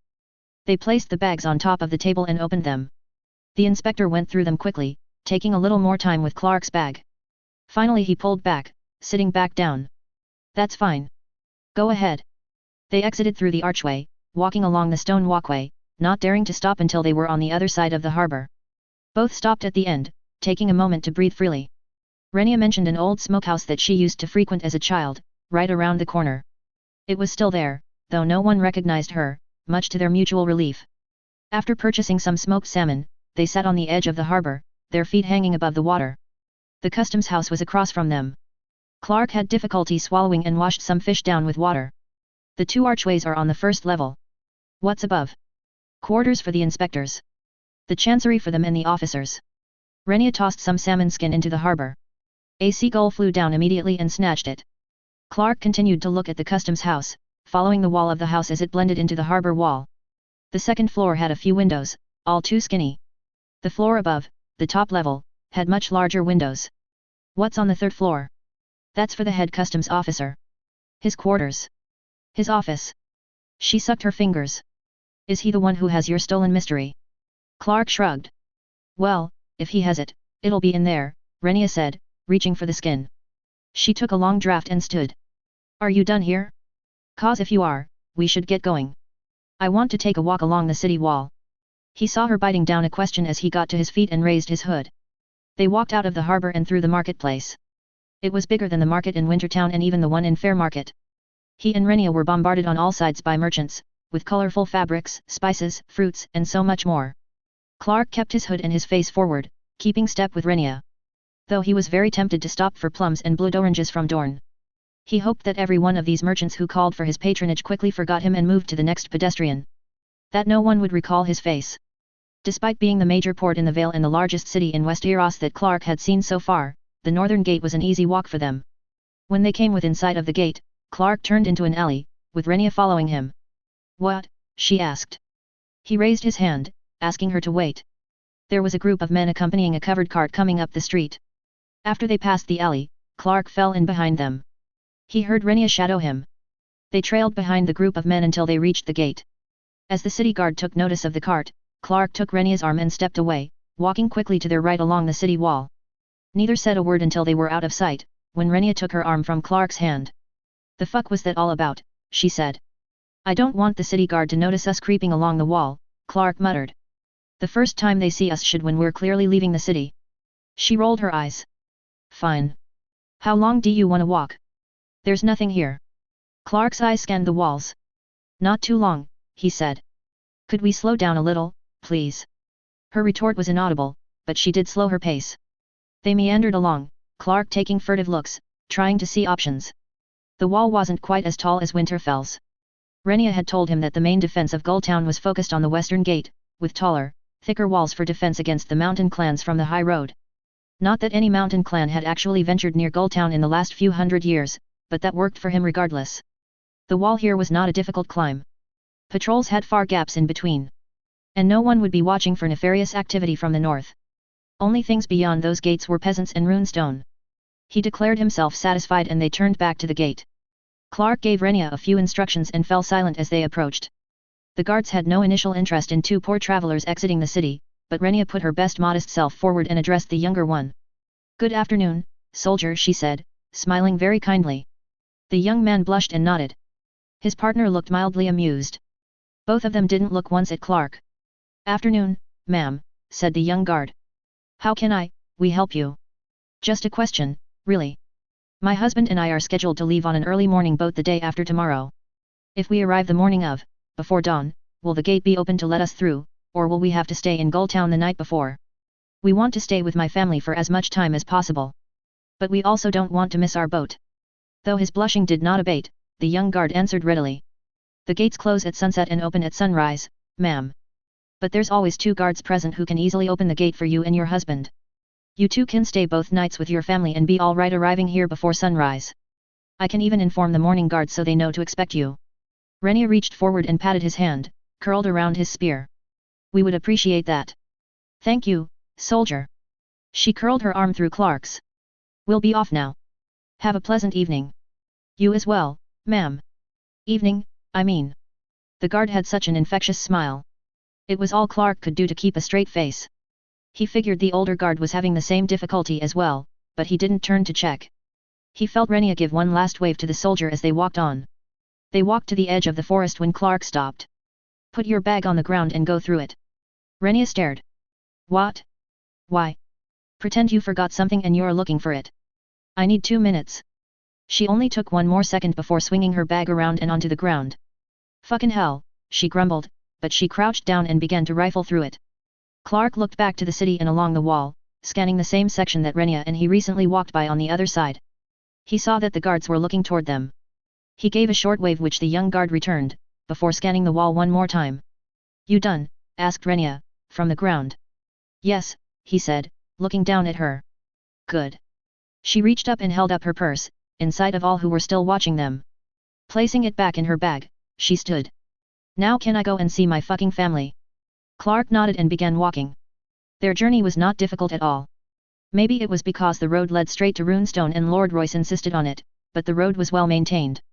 The forest opened up after a mile or so, leaving them to hike alongside a river coming down from the mountains. Rhaenyra was very quiet, which wasn't unusual for her. She had barely said a word to him during their entire journey. Partly out of anger. Partly out of fear. He could sense her nerves increasing as they neared her family. She left years ago, certain that she would never see them again. He wondered how many of the girls in that Wintertown brothel had family that they could never return to. If they had any family at all. Clouds covered the sky, turning the sunny day into an overcast one. Rhaenyra shivered. "Are you cold?" asked Clark. "If it means you asking no more questions, then I'm cold." He didn't respond or say anything else for the rest of the walk. Finally, at a bend in the road, she stopped. "It's just around there. Should be." Clark waited, as Rhaenyra took a deep breath. "Fuck it all." She placed her arm through Clark's and they walked forward, turning the bend. Before them was a mill and a small cottage attached to it. A stout woman sat outside the house, shelling peas. Her dark hair was tinged with grey streaks. Clark felt Rhaenyra stiffen, but she kept walking. As they got off the path and walked toward the cottage, the stout woman looked up. "Afternoon," she said, her eyes narrowing. "Can I help yet?" Rhaenyra extracted her arm and moved forward. "Hello mum," she said quietly. The woman stilled, her hands frozen with the pea shell. She dropped it in the basket and stood, staring at Rhaenyra. "Claire." Rhaenyra nodded. She said, her voice breaking. "I've come to visit." Nobody moved for a beat, before her mother strode forward and hugged her fiercely, Rhaenyra reciprocating immediately. "Oh gods, Claire, you're home," the mother moaned, as an enormous smile spread across her face. Rhaenyra gave her a squeeze before letting go. "Only for a couple nights, mum. I don't have much time, but I wanted you to meet my husband." "Husband?" The mother's eyes found him at last. Clark walked forward and extended his hand. She shook it, in a daze. New husband? Claire, this is your husband, she said, looking back and forth between the two. His name is Geralt Battler. That's my new name now. He's a town scribe. She placed a hand on her mother's shoulder. He's also a mute. Her mother looked at her surprised. A mute? But don't let that keep ya from talking to him. Doesn't stop me. He can hear perfectly and he makes good coin. He's kind, Mum. She stepped between them. Geralt, meet my mother, Marya. The surprise from Marya's face faded instantly and warmed as she regarded them. Well, Geralt, welcome to the family. It's so good to meet you. Thank you for escorting my daughter home. Clark nodded, trying to keep his breathing steady. This was so much more awkward than he had anticipated. He found himself being led into the cottage to sit down at the table. Renia remained standing as Marya stepped up on the stairs and hollered into the attic. Anna! Come on down. Your sister's come home to visit. Footsteps pounded the ceiling as Anna came rushing down. She looked 13 or so, with the same curly, raven hair. When she saw Renia, she stopped short, staring at her. Renia strode forward and hugged her, and after a second, Anna hugged her back. The next hour or so was a blur to Clark. Renia's last family member, her brother, a lanky raven-haired 15-year-old named Lucas, came bounding in from the mill where he had been working. Both Lucas and Anna took right to Clark, his apparent muteness not a burden for them at all. They asked him yes or no questions and proceeded to embarrass Renia with memories that she swore they were too young to remember. They even showed him the mill, which was restored after Renia left. Afterwards, Anna went to prepare supper and Lucas and Renia joined her, leaving him alone with the mother. It was truly Claire who saved us from ruin, said Marya, as she patted the wheel in the river. She turned back to Clark, who stood pensively listening. Renia was in the cottage with her brother and sister. I don't know how much Claire told you about what happened. My husband and I lived in this place for years. It was his family's. They were all millers, but his father had left the place in ill repute and condition. My husband, his passing was ill-timed. All he saved to repair the mill was now for us to survive with no income in the house. Lucas was too young and I couldn't look after them if I worked. Claire left to earn coin. Months went by and I thought she'd just run off. She laughed dryly. I didn't blame her. I knew it was a great burden. But she sent back coin. More coin than I ever expected, had I expected anything. I learned later when she wrote, that she'd convinced Lady Stark to give her an advance on her wages. She sent most of it to us. I don't know what she lived on, but it saved us. Allowed us to keep our home, repair the mill. When Lucas was a young man and I could finally work, we began to mill ourselves. It took time to build, but we're finally living on our own. All thanks to Claire. She still sends us coin. I don't know why. I've asked her not to. She smiled at Clark. Maybe as a husband, you can put your foot down. Clark raised his eyebrows at that. Marya laughed. I suppose not. Come on, we should go help. It was nearly dark as they returned to the cottage. Renia was sitting at the table with Lucas, while Anna was finishing the potato stew. She regaled them all with tales of the Stark household and Winterfell in general, including details that she should not have been privy to. Renia must have questioned every Winterfell worker and soldier that came her way, gathering anything to sell her story. Clark sat next to her and remained quiet. They ate well that night, with the stew, peas, and fresh warm bread. Renia laughed and smiled for the whole night. He wondered how much of it was real. Most or all of it. As the evening progressed, he was tempted to say all. However, there was moments that brought him back to reality, an affectionate squeeze on his leg, the way she'd lean into him as she laughed, and the look of love she gave when she told the story of how they first met. It was a masterful performance. He could see fear in her eyes occasionally, but only because he knew the truth. She knew her limitations too. She answered questions and spoke of her work as a maid, but turned the conversation around on Lucas and Anna frequently. Clark learned more about her family than he ever expected to, how Lucas had a sweetheart in town who worked in a bakery and how Anna liked to sing. How Marya spent the first few years without her Claire. The conversation lasted a while, and while Clark was enjoying it, he knew he had a job to do. He felt a yawn coming and did nothing to suppress it. Are you tired, Geralt? Said Marya. Clark nodded. Well, you should head to bed at once. You two will be here for another day. You can sleep in my bed upstairs. Lucas and Anna are up there as well. Where are you going to sleep, Mum? Asked Anna. I can sleep down here, lamb. I've done it before. Mum, said Renia. You should stay in your bed. Geralt and we'd like to sleep in the mill. Clark was relieved. She remembered. Whatever for, Claire, said Marya. Renia gripped Clark's hand. We just want a bit more privacy. We're trying, all. I mean, she smiled in embarrassment, something Clark had never seen before. This time of the month's the best for me, least that's what the maester says. Oh, said Marya, going a little red in the face but looking very happy for them. Lucas seemed a little confused. Of course, Claire. You and Geralt should, but the wheel, lamb. Won't it be too loud to sleep after? Renia shook her head. Not at all. Besides we don't want it too quiet, do we? Lest Lucas and Anna hear us in the night. Lucas looked mortified and begged his sister to stop, while Anna and Marya started laughing. Clark forced himself to smile. Soon after, Clark brought a candle into the mill and over to where Renia laid. There was a thin pad that Lucas brought over, averting eye contact as he said good night. That with some blankets and 2 pillows that Anna and Marya insisted they take, and they had a perfectly good bed for 2 nights. Her family bade them good night and went back to the house. Setting the candle down, Clark lowered his trousers. The belt was wrapped around his thigh, along with the sheathed knife. He removed the belt, pulled his trousers back up and wrapped the belt around his waist. Then he dug into his pack. Toward the bottom, he had placed the dark navy cloak he'd purchased in Fairmarket over a year ago. The inspector hadn't gone near it in his search. Renia laid with her back toward him. She didn't make a sound. He blew out the candle and sat on the pad next to her, waiting. How long would her family take to fall asleep? He estimated at least a half hour went by before he got up and went to the door. Inching it open, he looked toward the house. No candles burned upstairs and the glow from the dying embers in the kitchen revealed no movement. It seemed that no one was awake. He looked back toward to Renia, who laid still. Whether she was asleep or not, he didn't bother to check. The wheel creaked a little every few seconds. He timed it, waited for the opportune moment and then opened the door, with the wheel masking his exit. Closing the door behind him, he walked quietly but quickly. The river seemed louder at night. It covered his footsteps as he came upon the path, striding south for Gulltown. The overcast day had bled into a cloudy night. There was no moon to light his path and the stars were few and far between. He proceeded as quickly as he could, but he was a lone traveler at night. He couldn't be too careful. Fortunately, 3 miles on a proven path is not a horrible distance. After a little more than an hour, he saw Gulltown in the distance, with the torches at the northern gate as a beacon. He stopped and went straight into the woods.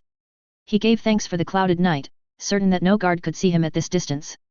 Progressing through the woods, he stepped carefully, becoming silent in his approach.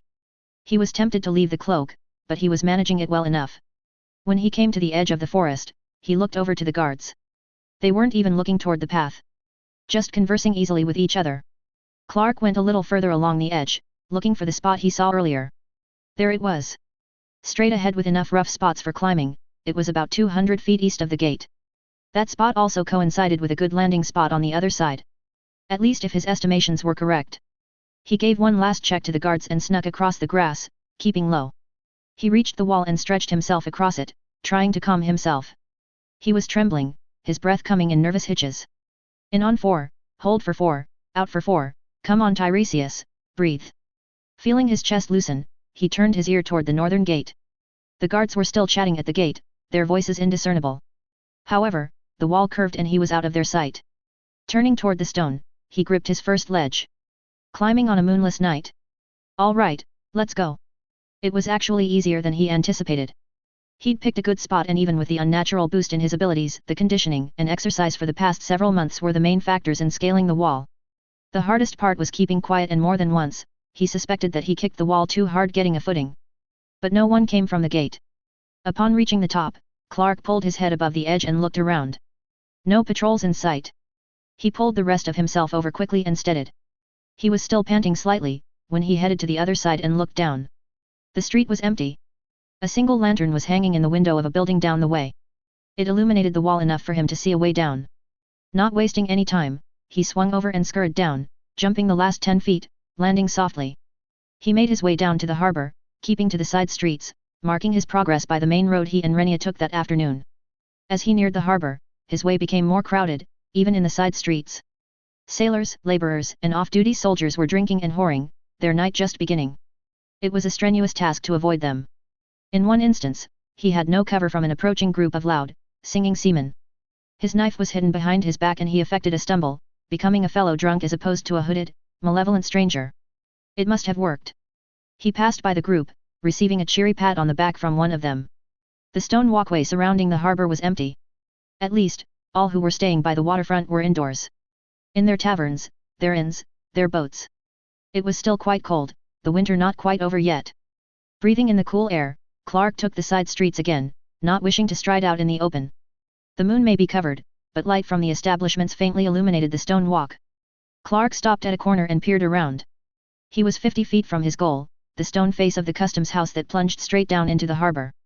The archways were gated and bolted. The second floor of the customs office was aglow and filled with conversation. Perhaps not as boisterous as the taverns, but people were still awake there. No one seemed to be at the windows though. Checking the opposite way for any onlookers, Clark strode quickly to the stone wall. He reached it and groped the other side for a hook. He found one for his hand, then his foot, then for his other hand. Gripping his ledges tightly, he swung himself to the stone face, from the stone walkway, finding a ledge for his remaining foot. Hanging out of sight above the water. Well, mostly out of sight, but no one was walking down the edges of the harbor at the moment. He breathed easily, rested for a few seconds on the wall, before beginning to boulder to his right. There were 2 windows on the top floor. He just had to reach the first one. When he was far enough along, he began to scale the building. He reached the second floor, resisting the urge to use the windows as ledges. He kept far enough away from them, even though they didn't look like they could open. He hoped that the people inside didn't hear him scurrying on the stone. Looking up, he cursed silently. He was off from his mark by a few feet. It took longer than he wanted and he began to feel the strain in his arms. However, he corrected his course before his arms started shaking and continued up. His fingers gripped the ledge of the window. Even though it was dark from the inside, he refused to relax. He couldn't screw this up now. He pulled himself up and peered in. It was dark, but it didn't seem like a bedroom. There was a desk and chairs with several bookcases. Peter's office. Clark pulled himself onto the ledge. It was wide enough for him to sit and he panted in relief, looking down at the water below. His heart was pounding. 3 seconds went by before he shook himself. Peter could be back at any moment. He couldn't delay. The window was locked on the inside by some metal latch. Clark gave it a slight push and it gave a little. There was a slight gap between the window and the frame. He unsheathed his knife and placed it in between that gap, dull edge up. It was a little snug but it got in far enough and he could place it right under the latch. Clark breathed and lifted the knife slowly, with a little pressure. The latch moved slightly, but it was still caught. He added a bit more pressure, careful not to lose his balance on the ledge. The extra pressure did it. The latch lifted and Clark had to catch his knife from going too far up. He tried pressing the window into no available. It would need to swing out. He shifted himself as much to the edge as he dared and tried to get some grip on the window to pull out. It took a few tries, but finally he was able to get the window open enough to move his whole hand in and swing it open. He assumed that since no one came from the other room that he was safe. He crawled in from the ledge, planting his feet firmly on the office floor. He took deep breaths. It seemed a whole night had gone by since he was securely grounded. After that slight elation, he pulled the window shut and latched it again. Then he turned to observe the office. The lack of moonlight didn't deter him. Perhaps he was used to the dark. Maybe improved sight was another one of his dormant abilities. He didn't pause to ponder it further. He could see that there was another door ajar, the room which the second window looked into. Going to the door, he pressed his ear against the gap. No snoring, no breathing from anyone. He sniffed. No lingering smoke from an extinguished candle or fire. Finally he opened the door to confirm what he already suspected. No one was here. For a man who dreamed to sit on the Iron Throne one day and bring ruin upon his enemies, his beginnings were humble enough. Just a wardrobe, chest, with a small mirror and a washing basin on a table by the window. The only gregarious thing in the room was the enormous bed. A little large for an unmarried man. Though he supposed Peter was still a lord. It was also raised a little too high for his liking. Closing the door to the spot where it was previously ajar, Clark stood trying to decide how to do this. His knife was still in his hand. The space behind the door looked tempting. He went to stand there, raising the knife, holding for a few seconds before relaxing. Okay. This is it. This is the spot. He'll come in. I'll stab. Go for the throat first so he can't yell. Okay. Okay. He didn't know how long he continued to stand there, though probably not more than for a few minutes. It was unnerving and he began to entertain thoughts like Peter would be elsewhere all night. Maybe this isn't really his bedroom. Maybe. His thoughts froze as he heard footsteps coming up the hall, toward the office door. More than one pair. Without thinking about it, he crossed to the bed and crawled under it. A key was inserted into the lock. He scooted toward the head of the bed, where he wouldn't be seen from above. He pulled his cloak to him just as the office door opened. Looking at the partly closed door, he saw dim candle light spill through the gap. "Take this and light the 2 candles in there," said Peter, his oily voice combined with a desk drawer being unlocked and opened. The door to the office opened with a creak and Clark saw a blue dress illuminated with candle glow move to the table with the basin, then to the bedside table. She lit the 2 candles, before setting down her own, casting the room in a warm, soft light. Clark saw Peter come into the room, his boots clacking against the floor. He sat down on the bed. Thankfully the bed frame was strong and Clark's hiding place was not disturbed. "Begin," he said. The lady tapped a foot and tutted. "Payment first, Lord." Lord Baelish gave a chuckle with no joy in it. "You are a businesswoman, aren't you?" She gave her own humorless chuckle. "It is my business, Lord Baelish. Mine to give. I say a man pays first. Prince or pauper alike." Coins clinked as they passed from Lord Baelish to the woman. She deposited the coins. "All right. Now you can give me orders. I am a lord, wench. I could end you." She laughed. "I'm sure. But then I'll be gone." She lowered her voice, as though privy to a conspiracy. "There's no other whore in Gulltown that fits what you want, dearest Peter." Silence fell in the room. Clark laid still, hoping they wouldn't sense him. He also swore that the woman just shifted her accent. Finally Peter spoke. "Begin." The dress crumpled to the floor and she kicked off her shoes. She walked over to Peter. "Blow out the candle there," he said. A puff of air in the room grew a little darker. Clark exhaled silently, reluctantly coming to terms with the fact that he was going to bear witness to this. At least Sansa had a whole tower between her and Baelish when he fucked Lisa. He settled in and tried not to groan. Peter was kissing this woman aggressively, he could hear it. He removed his clothes and boots, leaving them on the floor as they crawled into bed. Clark heard a sucking noise and just when he thought that was the most awkward thing he could possibly hear. "Quiet," Peter moaned. "Gods, cat." Clark was already still but that froze him even more. The bed above him creaked as they both shifted their weight. "Turn around. On your knees." The creaking began to take on a steady rhythm. Clark used the creaking to cover unclasping his cloak. Peter continued for several moments, moaning every so often the name that had infatuated him ever since he was a boy. "Cat. Quiet." Dust sprinkled down from the bedboards. Clark covered his mouth and stopped to sneeze. He realized that he'd been clenching his knife hilt so hard, his hand hurt. He flexed his fingers, trying in spite of everything around him to relax. He did his mom's breathing exercise again, before realizing he didn't want his mom anywhere near this. Thankfully Peter finished. He moaned Catelyn's name one last time before falling on top of the woman. The creak increased and was replaced by Peter catching his breath. No one in the room moved for a minute. He finally heard a pat and the woman got down off the bed. She walked straight to her dress, picking it up and putting it on, before stepping into her shoes. No further words were exchanged before she left and closed the office door behind her. Peter stayed on the bed, still breathing loudly. Clark had a moment of panic as his hand appeared below, groping for something, before finally landing on the chamber pot. Clark gritted his teeth, preparing for the worst and that happened. He heard the urine hit the chamber pot. A minute later, it was placed back under the bed. Thankfully this one had a cover, but the smell still hit him. He kept still though and quiet. Peter exited the bed and went to the basin. Clark focused in on himself during this. Peter will do what he will before bed, but he had to be ready.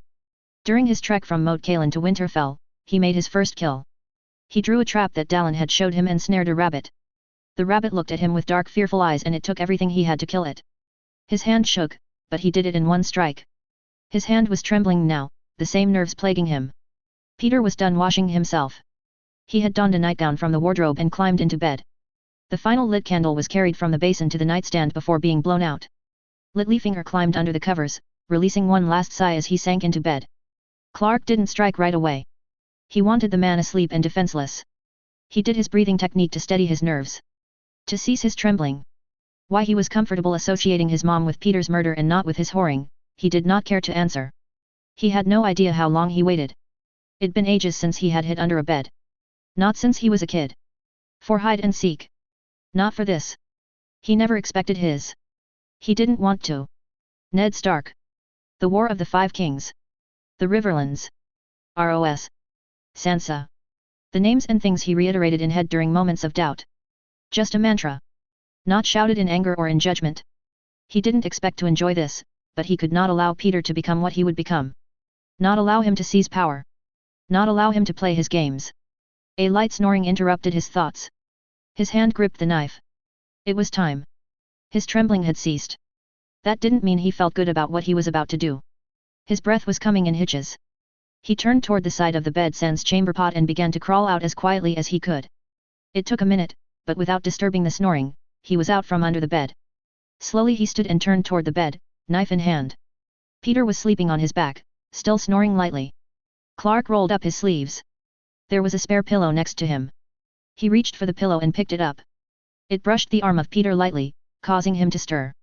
He opened his eyes slightly, not quite focusing on anything. Clark stood frozen, before Peter's eyes began to narrow on him. He slammed the pillow down on Peter's face and stabbed the side of his neck with the knife. A muffled, gargled attempt of a scream came from the pillow. It was a horrid noise. Clark could feel the blood running over his hand gripping the knife. Peter's arms were still trying to fight but were slow from sleep. Clark twisted the wound so that blood squirted onto the bed and less onto him. He stabbed Peter again, whose wheezes were growing fainter and fainter. His arms raised for a final feeble effort before falling to his sides. Clark kept the pillow where it was, breathing heavily all the while. Finally, after a solid minute of Peter being still, he lifted it. Well aware of the blood dripping from his hand and blade, Clark crossed to the basin, his arm outstretched. He dropped the knife into the basin and lowered his hands, turning the clear water red. The blood was still warm. Once he was certain that his hands were well rinsed, he strode back to the bed and wiped his hands on the clean part of the sheets. Realizing that blood was probably dripping down through the bed frame, he crouched down, moving the chamber pot to get his cloak and then moving the pot back. He stood and stared at Peter lying motionless in the bed. He reached for his wrist, careful not to touch any blood, and placed 2 fingers on the artery. There was no pulse. Little finger was dead. He retrieved his knife and wiped the blade on the sheets, sheathing it before walking out of the room. He closed the door behind him. He moved to the office door and listened. No one was there. He was tempted to sneak out through that way, but he remembered the bolted archways and he didn't know another way out of the customs office. Save one, of course. Striding toward the window, he opened it and climbed out. Resigned to just one piece of evidence that he was here, he left the window open and lowered himself to his fingertips. He began to climb down. After considerable effort he reached the bottom and crawled around the edge to the harbor stoneway before the arches. The taverns were quieter now, his presence more ghost-like than it was before. He began walking to the side streets before realizing his final task. He strode back to the water, unsheathing his knife as he did. Without a second thought, he tossed the trusty blade into the harbor. More out of paranoia than anything else, he removed his sheath and tossed that in too. He didn't wait to see them sink before turning and walking away, the customs house looming behind him. The moon was peeking through the clouds now, illuminating the forest path ever so slightly. Clark trudged on in a daze. Getting back to the northern wall, over it and onto the forest path were hazes in his mind. He knew that once he was alone and under some dim firelight from a window, he checked himself for blood. His clothes, his hands, his boots. Nothing he could see, but one never knew.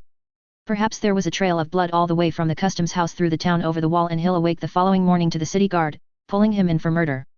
He could be hanged before the next sunset. Clark, Jesus Christ, relax. This isn't CSI. They're not going to put in that much effort. They can't. You have an alibi. Witnesses. You were miles away from the murder. You weren't there. You're not a murderer. You're not. Jesus Christ, you're not. He stopped to breathe deeply, but he couldn't stop the tears from flowing down his face. He could hear his heart pounding. As loud as it was when he stabbed Peter. Clark swallowed a lump in his throat. He didn't regret what he did. He just didn't like it. Not at all. And now he could no longer say that he would never do something like that. It was just. He cried silently for a few more moments, before wiping his face and moving on. He walked a mile more alone with his thoughts before rounding the bend and seeing the mill.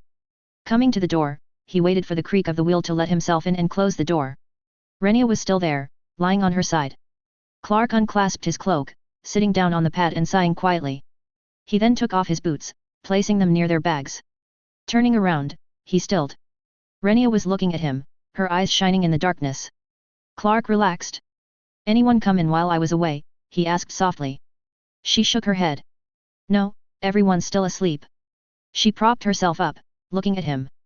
Clark rubbed his face and began to undress. Did you find your mother's stolen item? She asked. He tossed his trousers to the floor and removed his shirt, before sitting back down. No. There was no response from her. Clark tried to tell himself to lie down, but his body just wouldn't obey. He trembled. Are you cold? Yes. The lie came automatically. His voice didn't even seem like his own.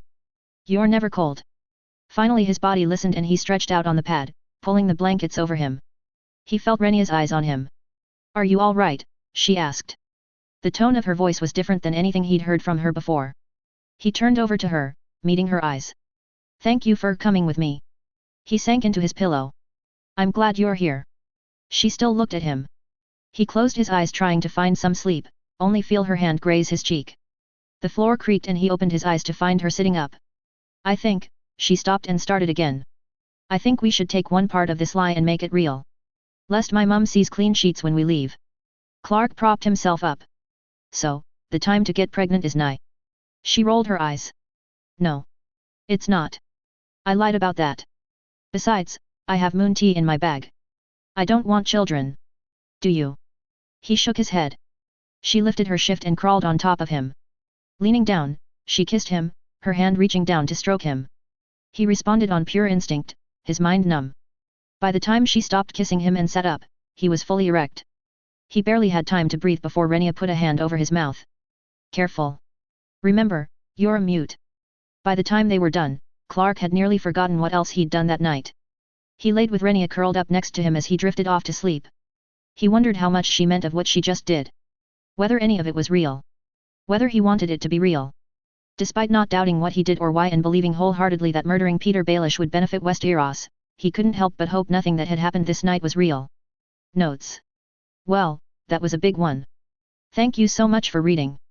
And your comments and kudos as well. I appreciate them. Next chapter will be published on Monday. In the meantime, have a happy Thanksgiving. Travel safely to and from. And if you don't celebrate Thanksgiving, have a good week anyway. Chapter 13. Despite hardly sleeping at all, Clark felt oddly energetic the following morning. He and Renia folded the blankets and rolled up the pad, before going into the house for breakfast. Anna and Marya were already awake and taking fresh hot bread out of the oven to cool. "Good morning, Claire," said Marya, a smile spreading across her face. "And you, Geralt? Did you sleep well?" Mum, we did," said Renia, walking over to them and making to help, before Marya waved her away. Sit. Breakfast will be ready soon." So Renia sat with Clark at the table, just when Lucas came down the stairs. He greeted them all and came over to Renia. "I'm sorry, Claire, but I can't spend all day here. I have to go into town and pick up some supplies." Renia gripped her brother's hand. "Don't worry, Lucas. We'll still be here when you get back." Lucas smiled sadly. "I know. I just wish to be with you as much as possible before you leave." He perked up. "Do you all want to come with me? See Town proper?" Clark kept his face straight as much as he could, but thankfully Renia responded quickly.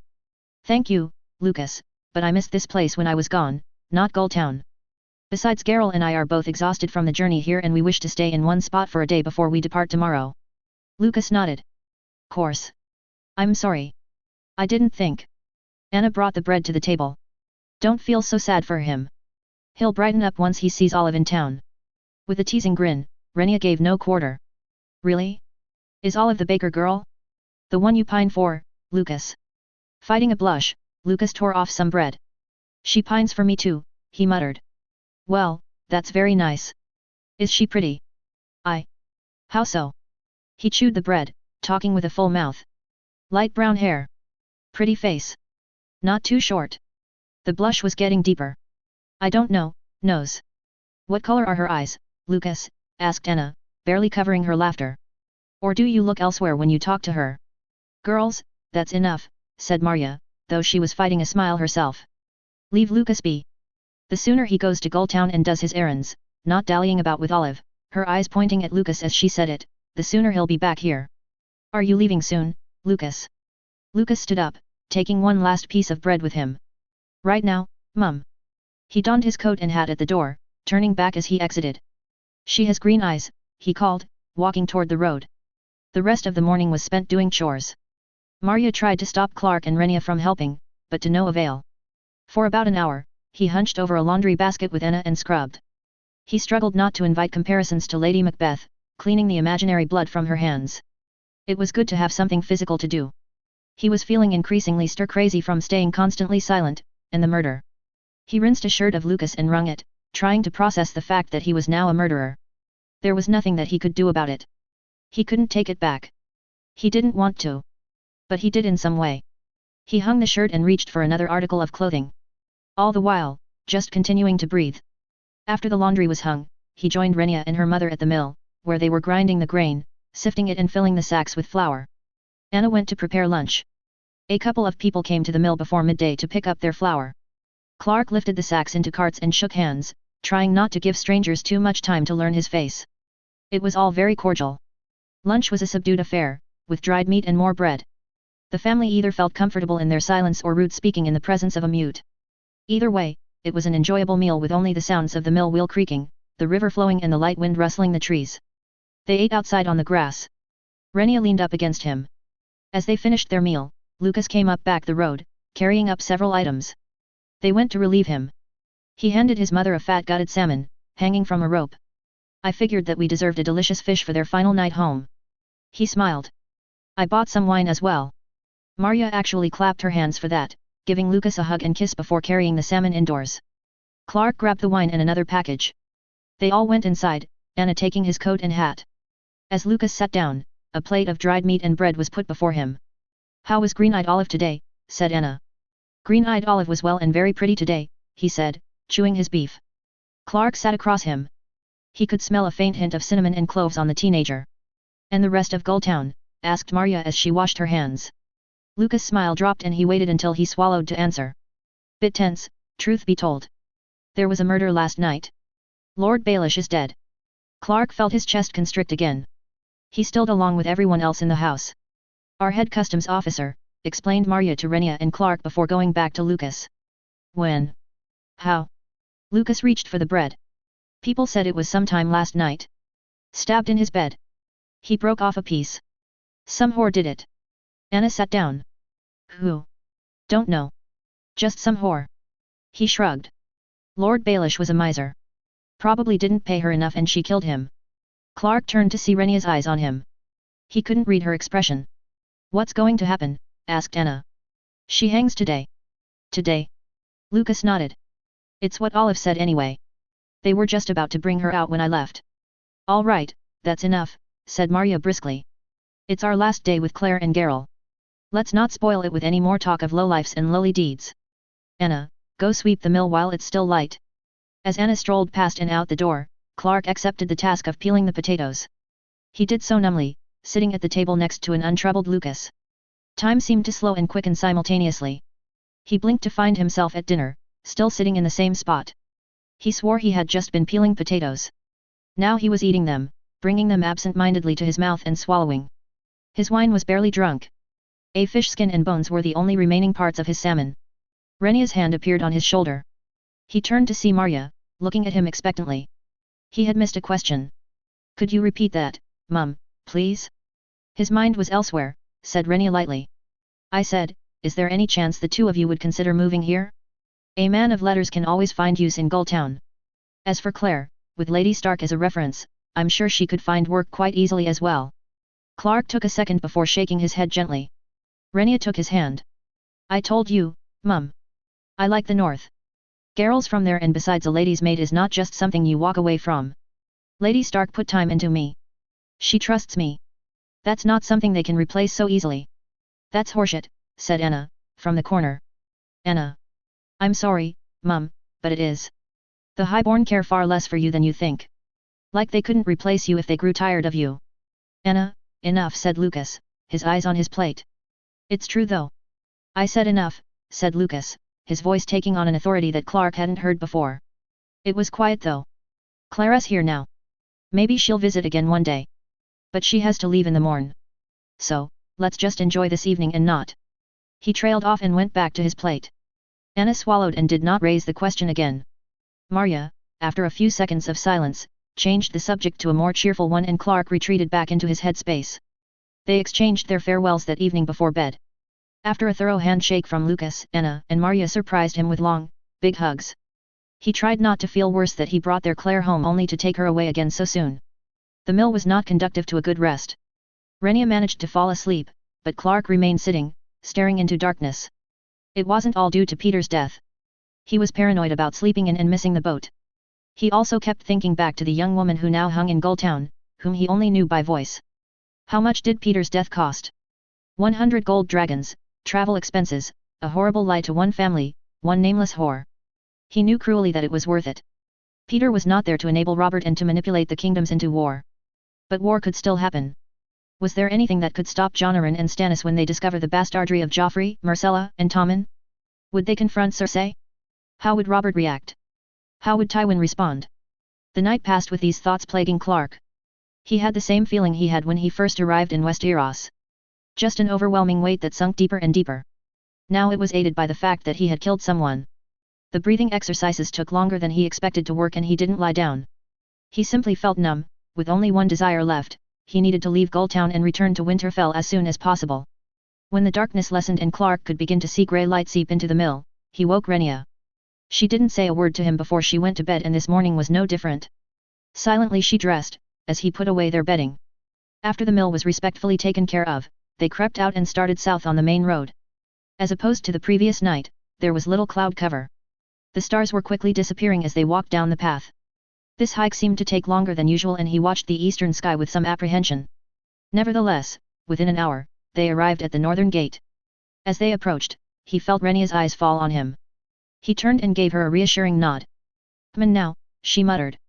"No need for that horseshit." A genuine chuckle fell out of him. He didn't know why. Didn't have time to think about it. The guards outside the gate noticed their approach. "Halt! What's your business?" "My husband and I are to board a ship within the hour," said Rhaenyra, her voice slightly honeyed.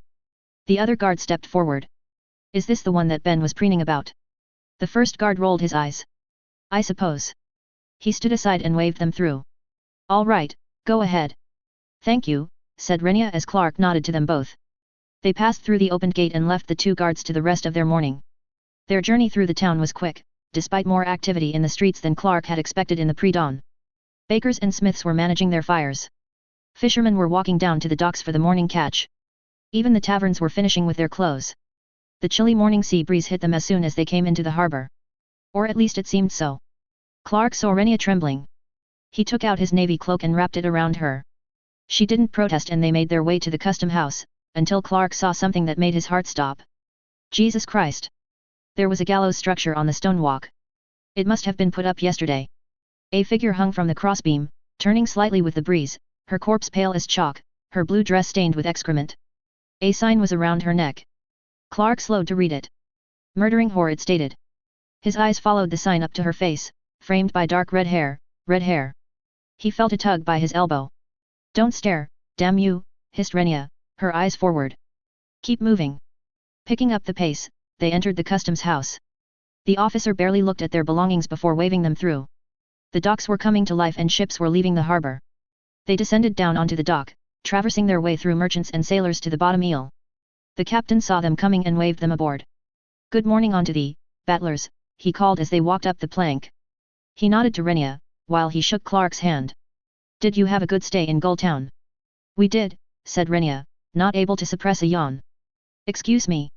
When will we be getting on our way, Captain?" "No more than an hour, ma'am," the captain said. "Boys still loading the merchandise and all."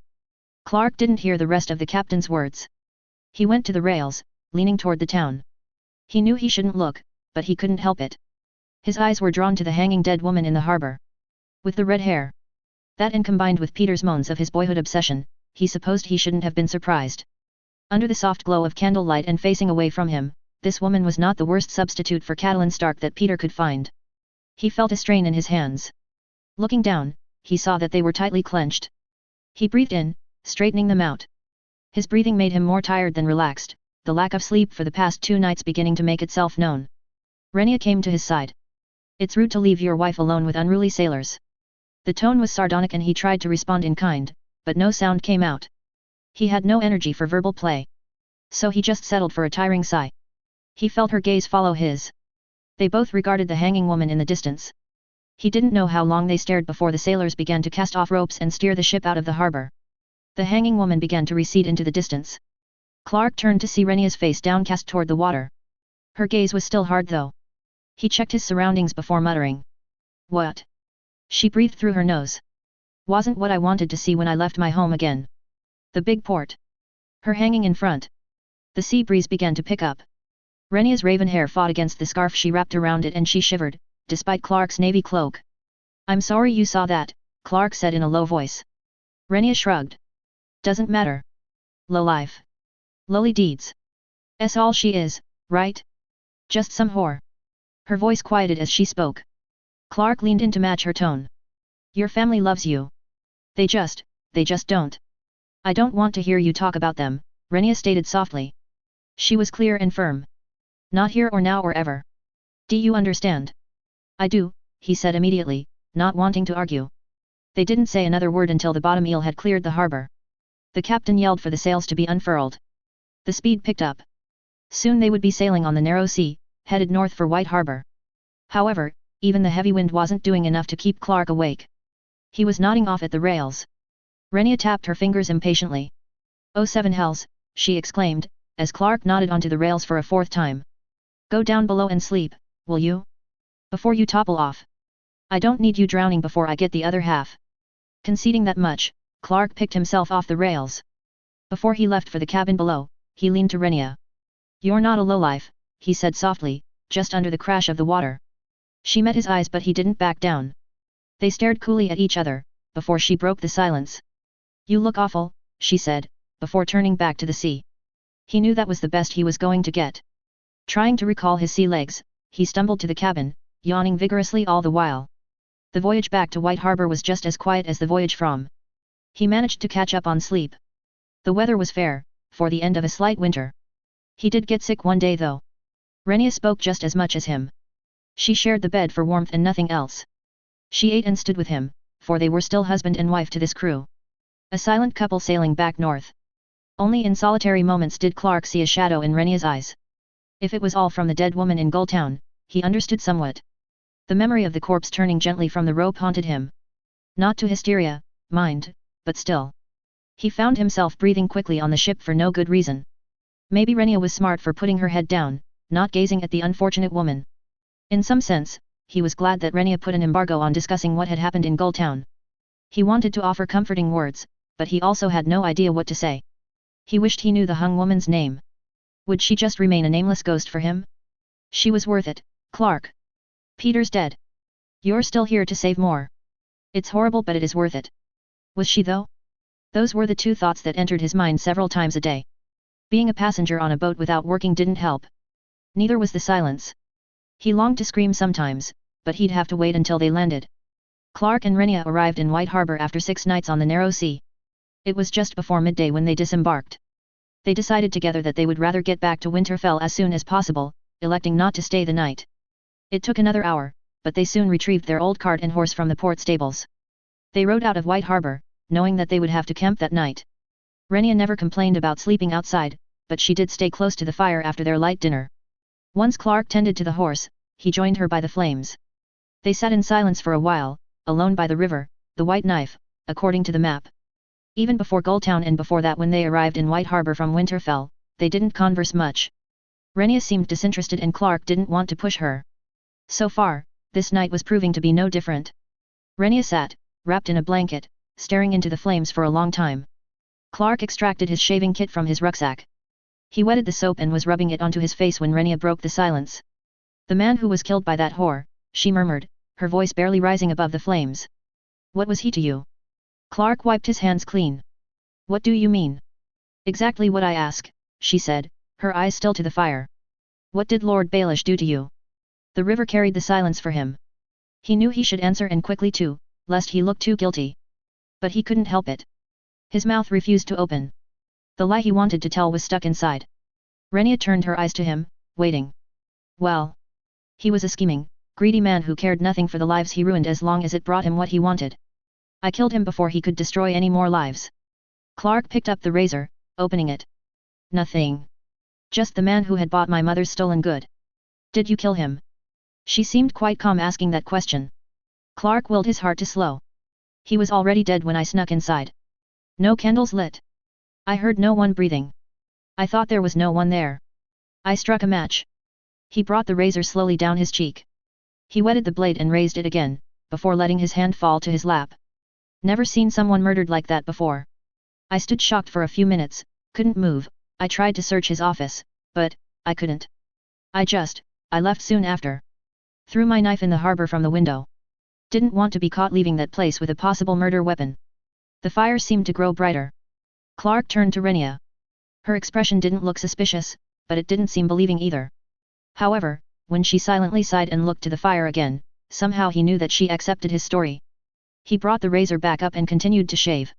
You should keep the beard one day, she said, as he finished, scraping the last remnants of his mustache. Everyone here has beards. He soaked a cloth and wiped his face clean. He also cleaned the razor before putting the kit away. Do you know any songs? Asked Renia. Something from your home. Clark glanced at her and she answered with a shrug. You saw my home. Might as well give a glimpse of yours. Clark considered it. A few. What did you want to hear? Something light. Something sad. She laid down on her pad, pulling her blankets over her. He crossed his legs, lazily poking at the fire. There's one called The Unfortunate Lad. It's about a young man who dies from syphilis. What's that? Disease from my homeland. Spread through fucking. He caught her eyebrows raising up. Don't worry, I don't have it. I'm sure that's what a man would say if he did. Well, I don't. She returned his stare for a few seconds before returning to the fire. She snuggled in his cloak, which she was using as a pillow. Sing it then, she murmured, her eyes reflecting the flames. What little wind there was seemed to have died the moment before. The forest was quiet with no insects to give their chorus, still too cold from the end of winter. The running of the white knife and the crackle of the campfire were the only accompaniment Clark would have. He swallowed some spit and he began, gentle and low. As I was a-walking. Down by the loch. As I was a-walking one morning of late. Who should I spy? But my own dear comrade? Wrapped up in flannel. So hard is his fate. I boldly stepped up to. And kindly did ask him. Why are you wrapped up in flannel so white? My body is injured. And sadly disordered. All by a young woman. My own heart's delight. Oh, had she but told me. When she disordered me. Had she but told me of it at the time. I might have got salts. Or pills of white mercury. But now I'm cut down. In the height of my prime. Get 6 pretty maidens. To carry my coffin. And 6 pretty maidens. To bear up my pall. And give to each of them. Bunches of roses. That they may not smell me. As they go along. Clark let the last note fade away. A moment passed before he looked to Renia. You've a nice voice, she said, halfway to sleep. She didn't wait for him to respond before rolling over. Clark kept his eye on her for a while before returning to the fire. He opened his water skin. To you, Peter. You were good television. He drank the water, wishing it were whiskey. A short time later, he humored the idea of sleeping himself. However, the idea seemed a little dangerous to Clark. He hated the exposure and he didn't like leaving a fire unattended. He sat and waited for the flames to run their course. The shaving kit was put away but the razor stayed out. Not that he would be able to do anything with it, but it was something at least. As his hand gripped the razor, he couldn't help but flash back to how his original knife felt. Sighing, he realized that he could have and should have just bought another knife in White Harbor. He cursed himself but saw a new advantage immediately. The absence of a blade would give him a good excuse to go see Mycon at Winterfell and select a knife of northern steel. Nothing too extravagant. He had to maintain some appearances. A librarian walking around with a long blade at the hip was sure to raise some eyebrows. When the fire was out, he lied down and shuddered as he closed his eyes. He couldn't help but replay the scene in the customs house. His knife in Peter's throat. Desperate to get some sleep, he concentrated on the original death of Littlefinger, the ambush trial, Bran's testimony, the pleading, Sansa's decision, Arya's execution. He laughed lightly without finding anything humorous about it. He supposed Littlefinger died the same way both times, with his throat slit. Tiresias, with the rinky-dink knife and Arya with the Valyrian steel dagger. Clark felt his breath stop. Oh shit. He opened his eyes and sat up quickly. Shit, he hissed. Turning to Renia, he saw that she was still asleep. He got up as quickly and quietly as possible, walking, but mostly stumbling down to the white knife. You fucking moron, Clark. You fucking, stupid, fucking goddamn moron. It was a struggle to keep his voice down and he never wished more that he could just scream. He reached the white knife, the moon reflected in the running river. He paced along the edge, before crouching down and splashing his face with water. He remained crouched, trying desperately to rein in his panic. Okay, Clark. Clark, just breathe. Breathe and think. Where did that knife come? The Valyrian steel dagger. Where did it come from? Think. Just think. He sat down on the riverbank and closed his eyes, thinking over the show. Just go backward, okay, Arya had the dagger last. She got it from Bran, who got it from Littlefinger. Where did he get it? The assassin had it, so where did Peter get it? He lowered his face and rubbed his temples. First season, after the assassination attempt, Kat went to King's Landing. She and Ned asked Littlefinger about it. He mentioned Tyrion Lannister, said he lost the dagger. Was that a lie? Did Tyrion say it was a lie? Jesus Christ! Clark racked his brains, trying to recall every last detail he could. Trying desperately to recall the true origin of the Valyrian steel dagger. Did Peter have it already? Was it locked away in Gulltown? Or did he only acquire it when he became more powerful and wealthy as Master of Coin? Wasn't Joffrey the one to order Bran's assassination, and if so, when did he get it? Was it even his? He felt tears come to his eyes, out of exhaustion, out of killing Peter, out of overlooking the dagger, out of his faulty memory. He just couldn't stop it. He sobbed silently, and when the tears were done, he just sat quietly. With his mind dazed, he removed his boots and placed his feet in the running water. Though his feet would not feel the full chill, he slowly came back to himself. He stood and walked back to the campfire. Rhaenyra was still asleep, snoring lightly. He sat down on his pad. It would probably be another restless night for him. However, he eventually stretched out, in the vain hope that he could delude himself in sleeping. He could feel it working. Wiping his eyes for a final time that evening, he couldn't help but curse himself one last time before losing consciousness.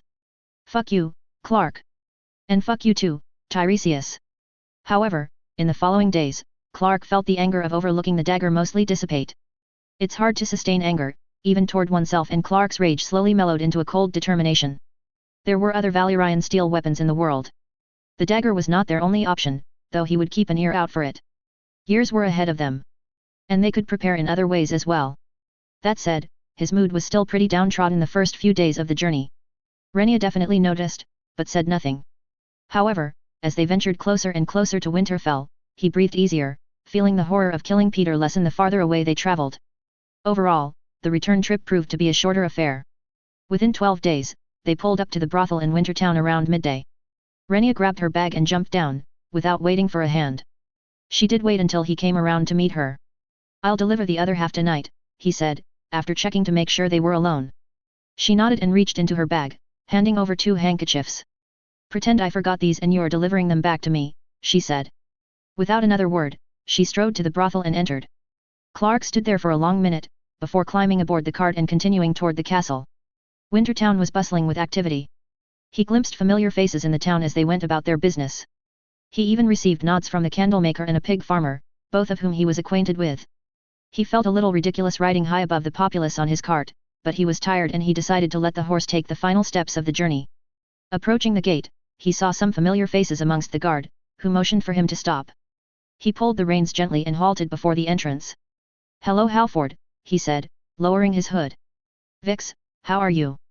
"Tiresias," said Vix, stepping forward. "You back already?"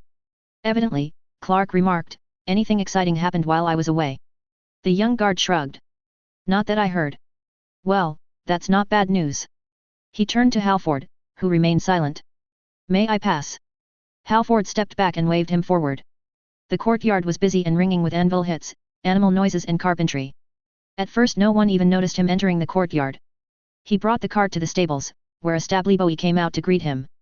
"Hello Rod," he called as he jumped down. "Where's Helen?" Rod took the reins in one hand and began unhitch the horse from the cart. "Out in the fields with Lord Stark, Lord Robb and Jon Snow. Riding lesson." Clark helped unhitch the other side and waited until Rod stabled the tired animal. After they pushed the cart into storage and sorted the borrowed blankets and supplies, Clark trudged back to his room. He greeted a few he knew, Mal, Gord, he even ran into Maester Luwin on his way. As genuinely happy he was to see them, he quickly excused himself from each run-in, eager for his refuge. A sliver-thin layer of dust coated his room, but not as much as he expected. Someone had cleaned the place at least once in his absence. He dropped his bag and plopped down on the bed. Sleep came to the edge of his consciousness and he was tempted to shut his eyes and welcome it. Summoning his willpower though, he got up. He went to the chest in the corner, for which only he had the key for. Upon opening it, he took out the coin purse in the corner. It still felt quite full. Nevertheless, he counted out the 50 remaining dragons that would go to Rhaenyra tonight. Satisfied with the count, he locked the purse away again. He then went to the springs with a change of clothes and bathed. He wasn't quite as grimy as when he first arrived at Winterfell, but he still needed a scrub. After a quick shave, Clark went up to the library. He didn't want to search all over the castle for Lord Stark and so decided to kill time before dinner. Although in the middle of reading Karstark history, he did remember something else. He put away the tome and went back to the yard, heading for the blacksmith. The rush of heat swept over him and he resisted the urge to remove his furs. Mycon stood in the back, correcting the technique of a young apprentice. Clark waited politely as Mycon finished and came to the front. "Hello Mycon," greeted Clark, extending his hand to shake. Mycon took a look at his hand and raised his own, showing the soot. "I don't mind soot, Mycon. I'm sure you don't. But the pages in your library do." He took a cloth and wiped his hands. "How can I help yet, Tiresias?" Clark lowered his hand. "I need a dagger." "What happened to your old one?" "Killed a man. Currently at the bottom of the Gulltown harbor. Broke. On the way back to Winterfell." Mycon picked up a mold and set it down on the table, locking it into place before picking up a chisel. Clark stayed a safe distance. "No surprise there," said Mycon, as he began to shape the mold. "Where'd you purchase that giant knife?" "Fair market." "That says it. The best steel in the Riverlands can't compete with my forge. And you didn't even get the best." Clark resisted the urge to roll his eyes. "I'm sure every other smith from every other kingdom in Westeros says the same. And they're welcome to test that. Southern steel didn't bring the north to heel." "No," said Clark. "Only dragons from the east." Mycon laughed at that, blowing out the remains from the chiseling. Clark gave him a minute before inquiring further. "And the dagger?" The smith stood, sighing. "I'm not sure if I can accommodate yet, Tiresias. Lord Stark is commissioning a large amount of ironworks. Construction at the start of spring. The broken tower broken further and replaced. Not asking for something special from scratch. A good dagger's what I need. I'm no lord. Don't need nothing fancy." Mycon gave him an odd look. "I don't see why a librarian needs a dagger at all." Clark met his eyes and didn't back down. The thought of the Valyrian dagger flashed in his mind and he forced it away. Finally the smith sighed. "Man." He walked to the back, Clark followed, sidestepping the apprentices as they hammered. "I've a few rough blades I can hone and hilt." "Fine with nothing fancy," Yes said. "If it's sharp, sturdy and won't break on me, it'll work," called Clark over the hammering. Mycon extracted a few short blades from a pile and laid them on a table. "These will all do," he said, running his fingers over them. "What's your pleasure?" The shortest two blades seemed about 9 inches, while the longest ran up to 14. Not wanting to go to the extreme either way, Clark settled for the middle. He pointed to an 11-inch blade. Mycon picked it up, looking it over. "I'll need a week to finish this," he said. "That'll include the sheath. The workers need irons quickly." "I understand," said Clark. "Don't think I'll need a blade that fast." "What's your price?" 3 dragons ought to do it." He caught Clark's widening eye. "Is that too much for a decent blade?" Clark shook his head and handed over the coin. "For northern steel? I'll pay up." Completely forgetting the beginning of the conversation, he shook Mycon's hand and sealed the deal. Mycon's eyes filled with laughter as Clark felt the soot from the blacksmith. With that, Clark left the forge and washed his hands by the kitchen. It was now time for dinner and Clark entered the great hall. Lord and Lady Stark were sitting with the children. He softened his step and approached as a good subject would. He reached the table and stood silently, waiting to be noticed. Lord Stark was conversing with Sir Roderick Castle and it was the knight who saw Clark, waiting at the front of the table. He muttered to Ned, who turned to Clark. "Good evening, Lord Stark," Clark said, giving a short bow. Ned stood and came around. He shook Clark's hand. "Tiresias, welcome back," he greeted as warmly as a taciturn man could. "I'd heard you arrived. Was the journey kind to you?" "It was, my lord." Ned clapped his shoulder. "Well, you'll have to tell me more tomorrow." His tone was light but his eyes were quite serious. Clark nodded. "Of course." He turned to Catelyn and nodded. "Lady Stark, good evening." Catelyn Stark looked at him. She seemed composed but her eyes were a little strained. She looked like she had cried that day. Clark had a good idea what caused it. Nevertheless she smiled. "Good evening, Tiresias. I'm glad to see you've arrived safe." "Thank you, my lady." Catelyn's greeting caused the children to notice him. "Tiresias," called Robb from his seat. Jon turned to see him. He greeted all of them succinctly, before dismissing himself and sitting down at the other end of the hall, his whole body feeling like it wanted to sink into the floor. Mal came to him with a mug of ale. Thanking her, he lifted it and drank nearly the whole thing without thinking. He set it down to see her barely holding in a laugh. He shrugged. "I'm really thirsty." "So I gathered," she said blithely. "Do you want something to eat as well?" She ended up bringing up him a bowl of call. After 2 helpings and another round of ale, Clark felt stupidly content. He wanted to go to bed right away and hide from the world. However, he still had one more errand for the night. In his room, he positioned the dragons in his rucksack as to not make too much noise. He also covered the rucksack by wearing the cloak. Being tipsy didn't help him, but it did make it fun.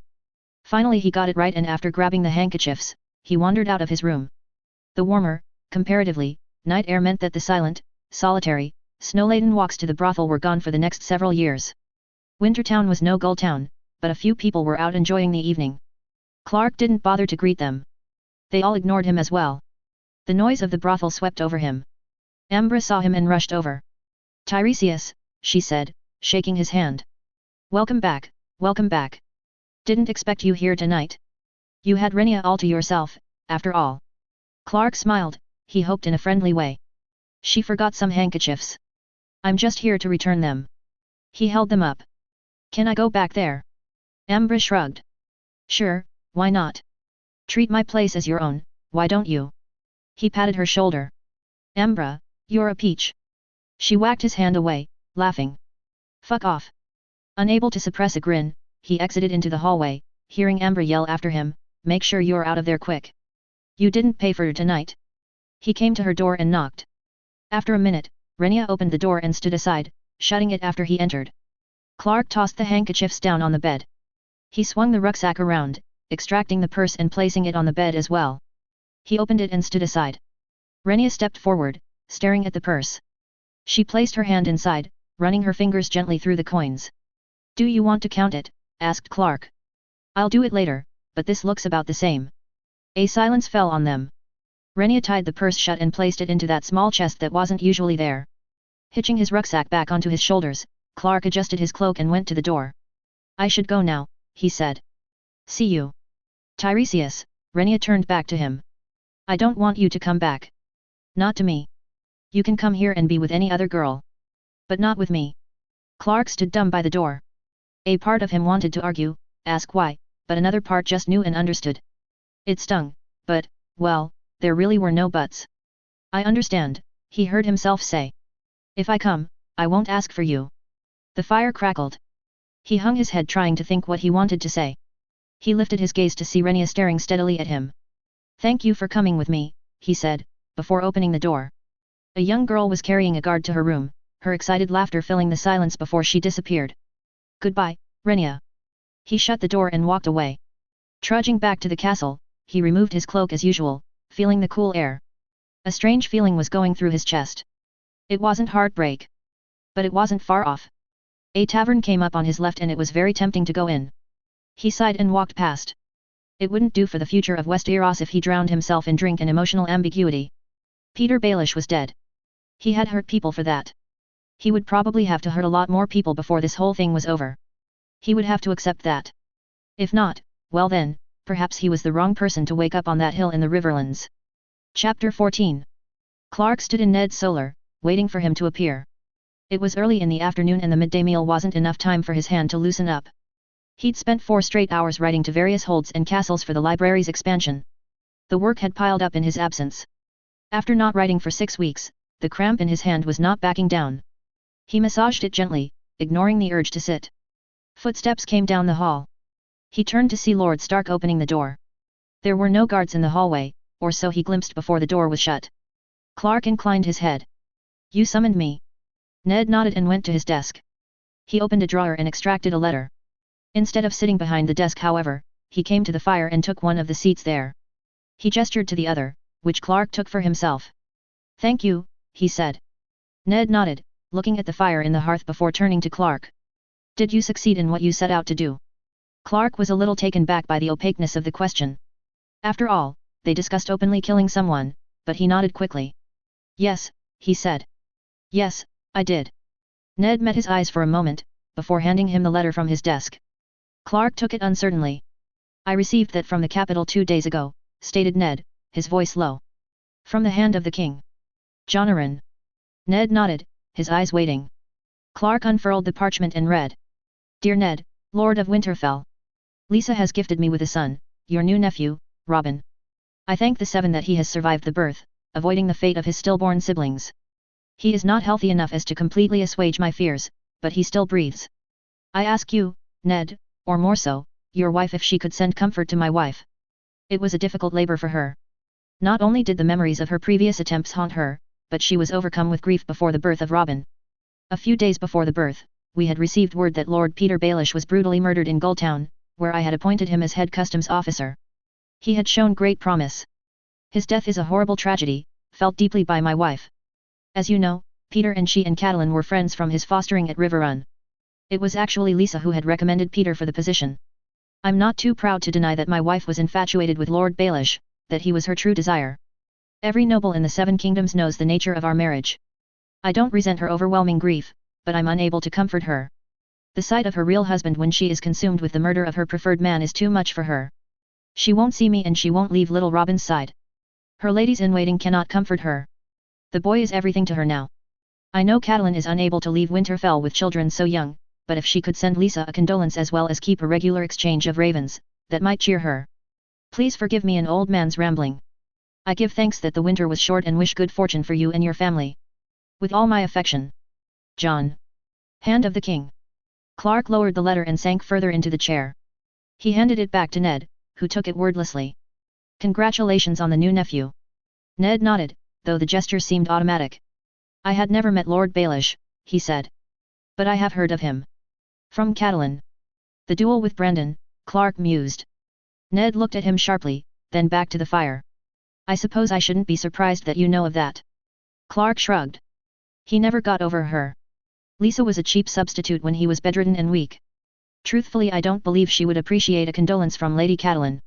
It'll just be a raw memory for Lady Arryn. A bitter reminder that Peter loved your wife and not her.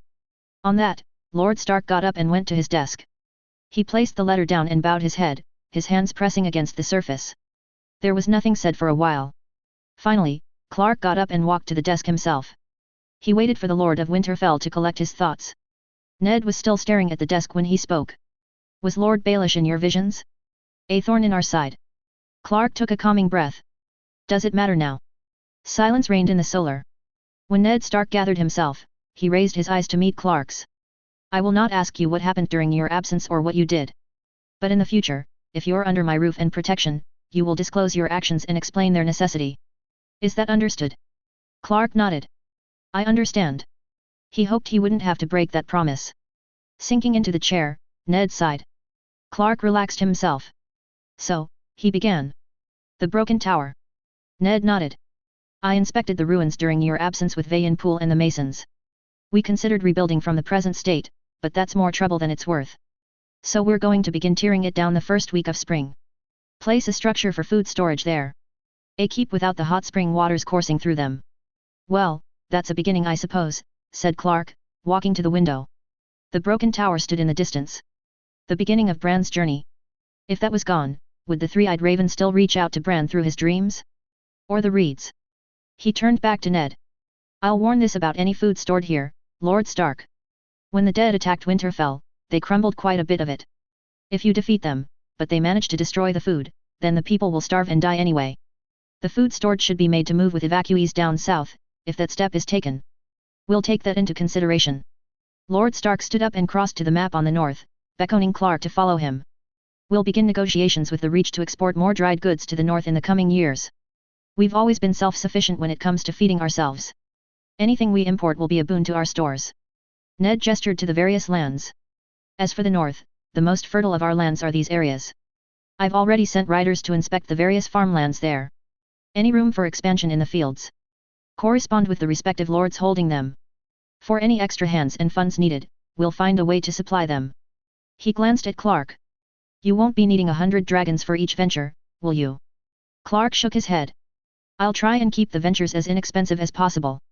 His fingers traced the eastern coast, down south until he reached the edge of the map. What about Dragonstone? Ned sighed. I confess that I have deferred on that task. Keeping the true nature of dragon glass a secret won't be easy. Stannis will be curious as to why I request it. He'll discern any paltry excuse. Clark had thought about this himself for the past few weeks. He definitely didn't need the rest of Westeros hearing rumblings of the White Walkers and particularly of Lord Stark taking actions to prevent them. They'd think him insane. Even if they traded with Ned Stark, if they knew that he believed the North was headed for desperate times, they would drive up the price of trade. He suspected that Stannis Baratheon was not a lord who would take extreme advantage of Ned Stark. He knew the two respected each other. But that was still no reason not to be careful. I suppose there are a few options, Clark offered. You can tell him that a northern hill tribe was discovered to value dragon glass highly and that they will trade quite cheaply with it. You can say the same with the free folk. That you're making overtures and they find it pretty. You could say that your smiths are trying to recreate some Valyrian steel and they heard that its core ingredient is obsidian. Ned gave him a quick look. Is that true? No idea. He tapped his fingers against the tabletop. Actually, forget that. That'll probably just get you more attention than you want. I'd go with the tribe or free folk excuse. Sorka will be here in a week, muttered Ned, his fingers running across his calendar. If she's open to it, we can corroborate a story for Lord Stannis. Can she be trusted? She has no sights set beyond her hills, answered Ned without any hesitation. It was difficult enough, getting her to come to Winterfell. If she agrees to the ruse, she'll keep it. Clark walked to the other edge of the map. He now stood beyond the wall. And the free folk? Ned went back to his desk. I wrote to the Night's Watch 4 weeks prior. They had elected a new Lord Commander last year, George Mormont. I suggested a formal warden's visit to meet the Lord Commander, though we've met previously quite a number of times. The purpose of the visit would be to gauge their situation, their supplies, and what assistance that the North might be able to provide. He responded quickly, agreeing to the request. 4 months from now, I'll be leaving Winterfell for that visit. My lord, said Clark, an idea forming in his head. May I accompany you? Ned gave him a piercing look. Why? Castle Black has a library. One that is barely touched, or so I imagine. I'm sure they'll be willing to part with some of their volumes. You know who their maester is? Clark sighed. I do. Ned lowered his voice. Do you plan to tell Aemon Targaryen about his great-great-nephew? It's tempting. Maester Aemon is a kind, wise old man and it would bring him joy to learn that Rhaegar's son lives, admitted Clark. However, a secret becomes more dangerous if you reveal it, even to those you trust. Jon's safety is not guaranteed if more and more people know it. So no, I will not tell Aemon at this point. At this point? Aware that killing Peter might have postponed King Robert's death, Clark shrugged. On his deathbed, perhaps. But not now, I promise. So why do you want to come? I wasn't lying about the library. Castle Black is the most northern, well, castle of the 7 kingdoms. There must be volumes in there that one wouldn't find anywhere else in Westeros. About the White Walkers, children of the forest, all that. Tomes in the old tongue. And no one's reading them. The maester's a blind man, for God's sake. There was a fixed silence as Ned stared him down. Clark relented. I also want to follow up on Craster. You want to kill him? Clark sighed. Yes. Yes, I do. If the Night's Watch has us as their guest, we cannot eliminate their allies. Even the unsavory ones. Craster is not their ally, said Clark, a little louder than he meant to. He lowered his voice. Craster is strengthening their enemy. He enjoys the protection of the Night's Watch and goes behind them to the White Walkers. He needs to be eliminated. How? How is Craster strengthening the White Walkers? Clark didn't answer right away. He just couldn't. Ned's eyes bored into him. Remember your promise? Made only moments prior. Clark sighed. God damn it. He's giving them his sons. What? I don't know how. But somehow Craster has reached an agreement with the White Walkers. Or he will very shortly. They spare him, his wives, his daughters, his keep, and in exchange, he gives them his sons. As soon as they're born. The fire crackled. Clark forced himself to continue. Up in the north, in the lands of always winter, the leader of the White Walkers waits. I don't know his real name. He was a man thousands of years ago, but no more. He was given a moniker, the Night King. The sons of Craster are brought to the Night King and given to him. But he doesn't kill or sacrifice them, not in the traditional sense. He changes them. When they're young and malleable, he changes them into White Walkers. That's how he was able to grow an army of that size. More lieutenants who traversed in the lands beyond the wall, attacking free folk tribes and villages. I don't know how many White Walkers the Night King currently has under him. I don't know how many sons Craster has already sacrificed, if he has already. But if we allow Craster to live, his sons will enable the army of the dead to grow exponentially. That's why I told you to kill him, even before I left 2 months ago. Lord Stark sat quietly through all of this, his eyes a calm storm. In Clark's opinion, he was a little too calm. But then again, he hadn't witnessed the Hardhome massacre. This is true. Clark nodded. I've seen it. It begins in the eyes. The Night King places a finger to the babe's face. He's surprisingly gentle about the whole thing. They don't even cry. He cleared his throat. If Craster doesn't know what the Night King is doing exactly, he at least knows that he's fucking over the Night's Watch. And mankind as well. Then why not reveal his treachery, asked Ned. Tell the Lord Commander what you've told me and let them deal with Craster. Craster may be a disgusting, treacherous and horrible man, said Clark. But he's still a man of the free folk. The Night Watch needs to start making peace with the free folk. It can't start with them killing Craster. Craster is known as an ally to the Night's Watch. How can you convince the other free folk to come to the table when they hear of his death by a bunch of crows? He went to the chair by the hearth and leaned against it. I know that Craster is not well regarded by the free folk. But I don't know if they'll react badly to his death. It needs to be me. An insignificant man. Clark wasn't sure if he believed all that. Truth be told, he wasn't sure if he could possibly convince George Mormont of the White Walker threat just yet. There probably haven't been any sightings and thus he had no cause to eliminate his only wildling ally. Where is Craster's keep? Asked Ned. North of Castle Black. Not sure how far. Is it more than a day's walk? Yes, answered Clark blithely. He turned to see Ned's face. It was quite incredulous. Well, it's not far. It's not like I'm going up to the lands of always winter.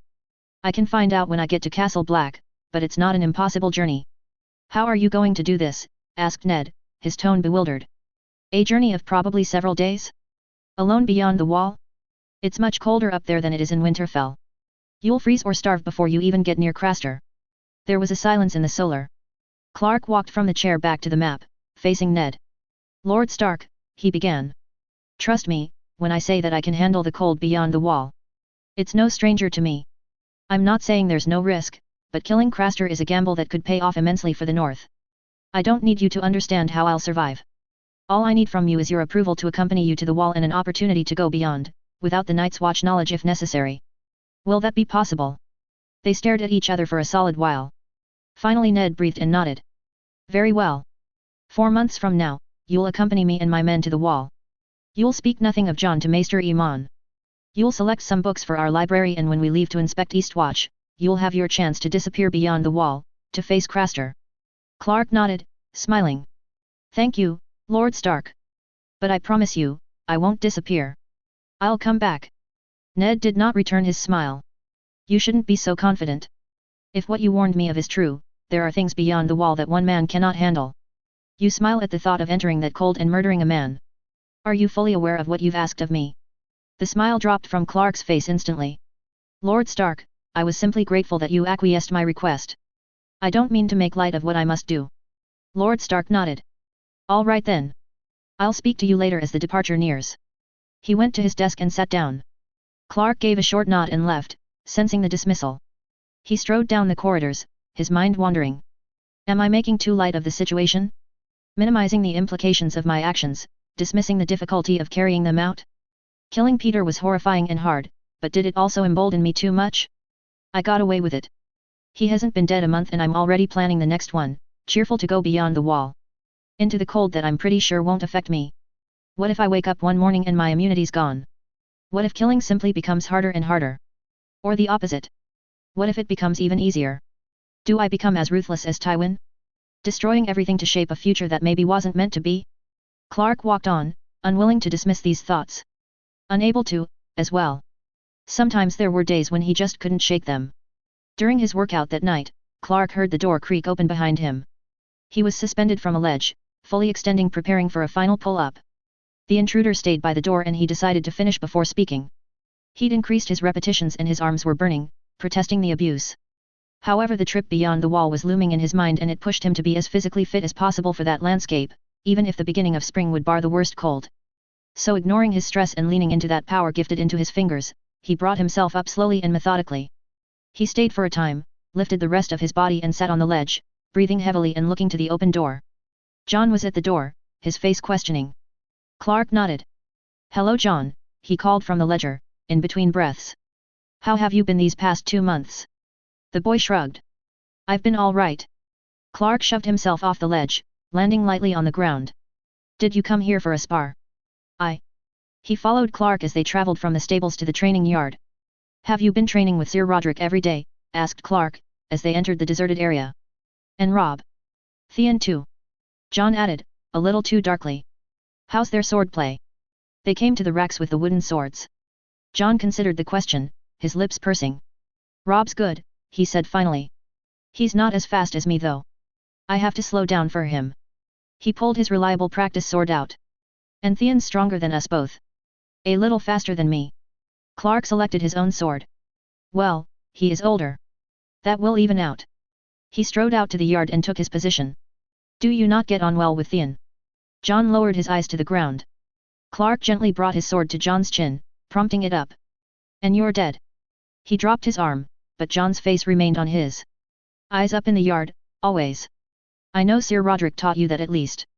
He lowered his sword. What about Theon, Jon? There was a slight jerk to Jon's frame. He had fought the instinct to bow his head and won. Now he was just staring at Clark, and he could see for the first time in Jon's eyes, an anger in his sadness. Not a full rage, but still something that would foster in his decision to leave Winterfell for the Night's Watch as a teenager. He calls me bastard as much as he calls me Jon, he said quietly. I don't like him.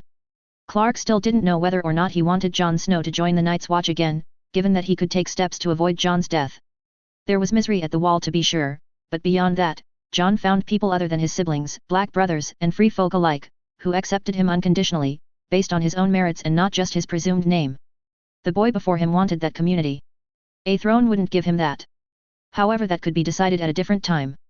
Jon's eyes after that last statement couldn't help but lower. Clark let him brood for a few seconds before speaking. It's cruel what Theon is doing, he started as evenly as he could. And it is natural that you should be angry by his insults, Jon. Do you remember what I said to you about Theon during that feast when your father came home from the rebellion? Jon nodded. His father and brothers are all gone. They're dead and Theon has to reckon with that. He's now a hostage. He feels angry about that. And yet he and Robb get on well and Lord Stark treats him with dignity, and that probably only confuses him more. Why am I starting to like my captors? What does that say about me? Am I truly Ironborn? People who are confused and angry usually lash out at vulnerable people. And now here's you, a bastard, someone vulnerable, someone who will always be beneath him, in his eyes at least. You're an easy target for his snide comments. I don't want to be a target, said Jon, his eyes blazing. I just want him to stop. Clark knelt before him. Jon, he's not going to stop. Not as long as he sees it causes you pain. Even if you manage to hide it, he'll probably still continue. Jon breathed, the anger melting into something sadder. Then what can I do? Wear it like armor. He didn't know if it was the time to repeat Tyrion's words to Jon. At least not the same phrasing. Tyrion could tell Jon himself several years on. It's only yourself that you have to worry about. Theon's attitude toward you is not your concern. If he calls you bastard, you have a choice. You either let it hurt you, send you into misery and strike the training dummies down to straw. Or you can let it go and realize that Theon's insults and Lady Catelyn's glares are their way of dealing with their pains. I'm not saying it's right, he continued, seeing Jon's face. They are wrong for taking out their pain on a vulnerable child. In a perfect world, they wouldn't be able to do that. This isn't a perfect world, Jon. Far from it. But you can make the choice to rise above it and dismiss their insults and their fears. It's very difficult. But the more you let the word bastard slide off you instead of slapping you in the face, the easier it becomes. There'll come a day when it's just a stupid word for stupid people when they have nothing left. The expression on Jon's face was difficult to read. It didn't look happy, but it wasn't angry anymore. Maybe just determined. Clark stood. Tell you what. I'll see what I can do about Theon. I'll try not to mention you so it doesn't look like you came crying to me, but I'll see what I can do. Does that sound all right? Jon nodded. All right, then. Would you like to show me what you've learned in the past 6 weeks? The next 5 minutes were ferocious. Clark had never seen Jon spar like it before. The boy actually got a couple of hits in, something that hadn't happened for half a year. It wasn't out of anger though. Joy was beginning to spark in Jon's eyes. Did you train with Arya like this? Asked Clark, rubbing his hip when Jon had struck him. Jon shook his head, smiling. I tried. She just keeps coming forward with the stick, trying to whack me. I'm trying to get her to stand on the defensive. Clark laughed.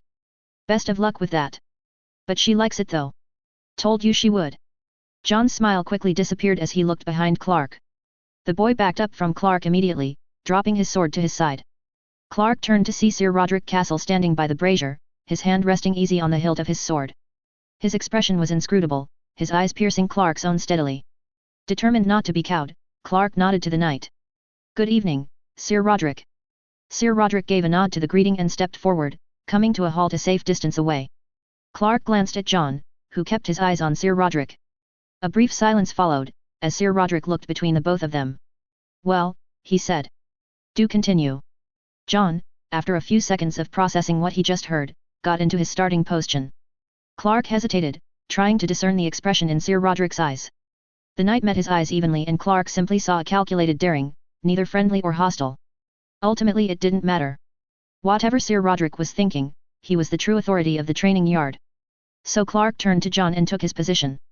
The spar began with them circling each other, John taking the first step.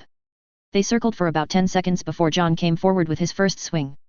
Clark caught the sword with his and spun John away. John recovered his footing quickly and swung again. And again and again. Each time he struck, Clark was there to greet his sword. He remained on the defensive, never taking the openings that John left. Something in him didn't feel right about it, not in front of Sir Roderick. Eventually John must have realized this. He stopped and stood panting, sword at the ready, staring at Clark. They were both waiting for each other now. Okay, maybe just one move. Clark stepped and jabbed his sword forward. John sidestepped it and countered, only to have his sword pushed away by Clark's, coming back from the jab. The boy reacted smartly though, going with his sword and stepping out of the way to avoid Clark's next swing. John readied and struck again, more viciously than before. Clark could feel the jolt through his forearm. All right, that's enough, called Sir Roderick. John relaxed immediately, backing down.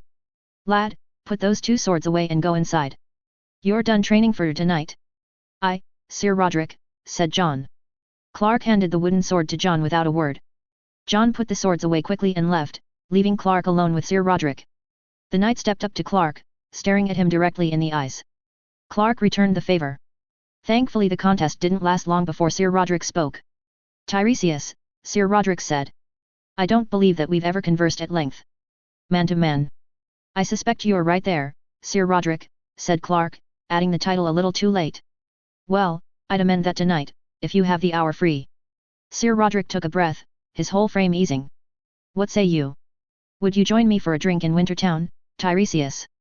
The name rolled off his tongue easy enough, but he still sounded suspicious. Nevertheless, Clark didn't see any advantage to refusing this request. Certainly, Sir Roderick. He reached for his jacket. Would you be willing to wait for me at the gate, sir? So that I may fetch my purse.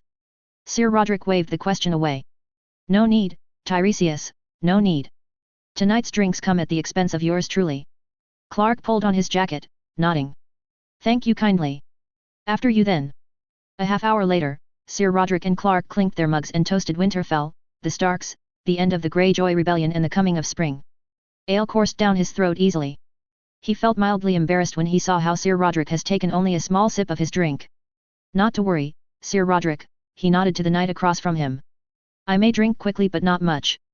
The ale you'll purchase tonight won't break you. Sir Roderick shook his head, with a small smile. I'm not worried about that, Tiresias. The knight's smile did not reach his eyes and he didn't speak further. Clark waited for a moment. He knew this trick. Silence prompts a nervous man to speak first more often than not. Nevertheless, he broke the silence. He wasn't in the mood for games tonight. What's on your mind, Sir Roderick? What do you wish to say to me, man to man? Do you train with John often? Asked Sir Roderick. Clark nodded. A few times a week. In the evenings when we're both done with our day. Why? I wanted to learn how to fight with a sword and it seemed like John needed a friend. Sir Roderick tapped the table. He's been teaching you. He has. I had no experience with a sword before I came to Winterfell. I came to the yard one night and saw John training. I asked him for some help and he gave it. I'm no houseguard or soldier or squire. Whom else could I approach for beginning swordsmanship? Who'll take a librarian seriously in that regard? Only a gullible and lonesome boy, answered Sir Roderick. That's not how I view it, sir, said Clark. He sipped his ale. I wanted to learn how to use a sword and I wanted to raise the boy's spirits. Found a way to do both. A group of farmers at the other end of the tavern started a song. Sir Roderick's brow furrowed at it, possibly unconsciously. Why did you come to Winterfell? Asked Sir Roderick in a low voice. For work, said Clark. On Lord Reed's recommendation. For the library. A library which had been run adequately in the past with just the castle maester. A library which Lord Stark decided to expand after one secret conversation with you. He'd never shown any interest in such a venture before. Clark breathed steadily through his nose, his pulse threatening to throb too quickly. I wasn't aware that you were so concerned with Winterfell's library, Sir Roderick. I've been here for a year. Never seen you in that tower. Sir Roderick leaned forward. What did you say to Lord Stark? He murmured. Something for his ears alone, answered Clark, he hoped with some finality. It didn't work. Sir Roderick continued.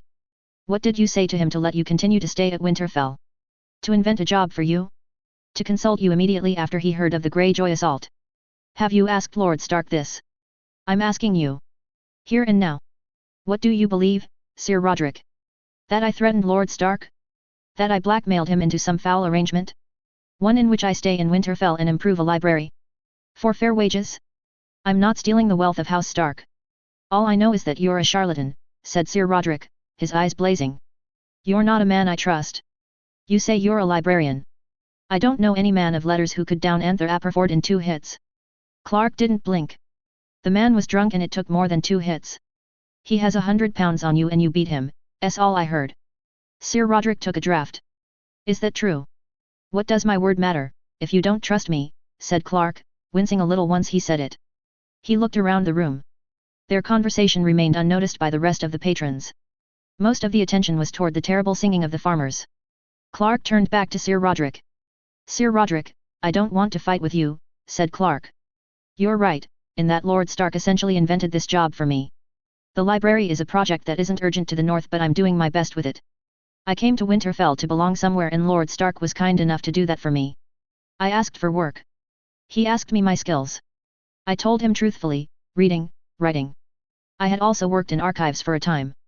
And he gave me the library to revitalize. But I'm not here to sabotage the Starks or take advantage of Ned Stark's famous honor. I work for my keep. You can talk to Maester Luwin if you don't believe me. Sir Roderick looked to the table for the first time. I did, he admitted.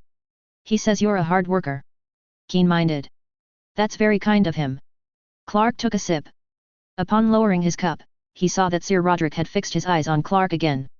So, tell me truthfully, Tiresias, why did you have to speak to Lord Stark privately the first day you arrived? You could have asked for a job with the other petitioners, presented the reference from Lord Reed then. What did you have to say to him that couldn't be passed along? Clark leaned forward. I told him something that pertained to the safety of his family. I am the Master of Arms of Winterfell. The Stark's safety is my duty. If Lord Stark wishes to tell you what I said, he may. But it's not my place to say. He leaned back. I apologize, but that's how it must be. Sir Roderick didn't speak for a while. He raised his tankard and drank. It didn't give him enough inspiration to continue the conversation. So they sat in silence for a few minutes and Clark finished his ale. Shall I order another round? He asked Sir Roderick. Or have you had enough of me man to man? After a beat, the knight waved the tavern girl over and had another round poured.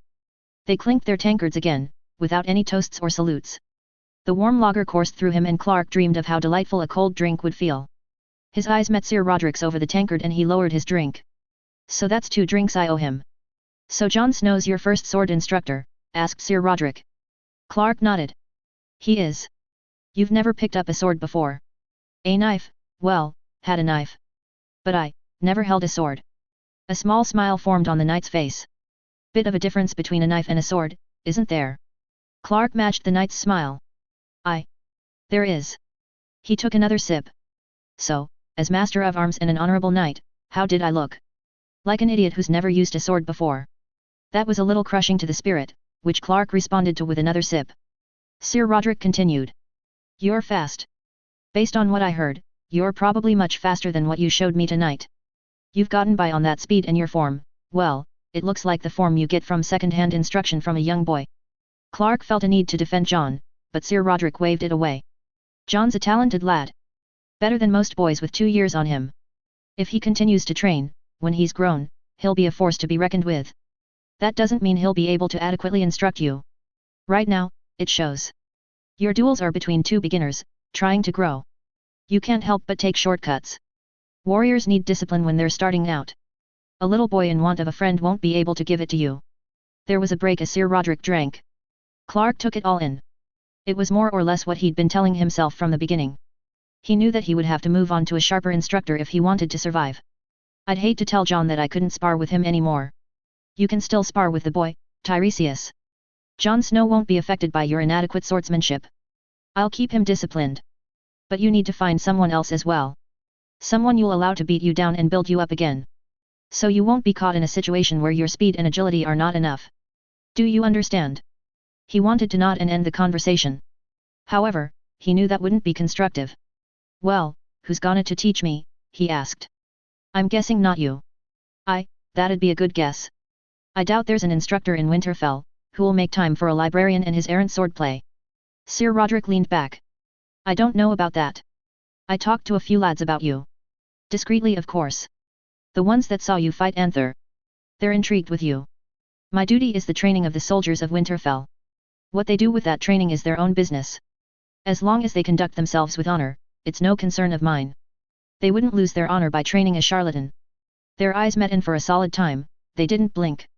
Each resting their eyes easily on the other man. Finally Sir Roderick spoke. You are a charlatan. I don't have any doubt about that. I don't know why you are here in Winterfell and that does bother me. But, if Lord Stark is satisfied with what you've said to him, then I must be as well. It's my way.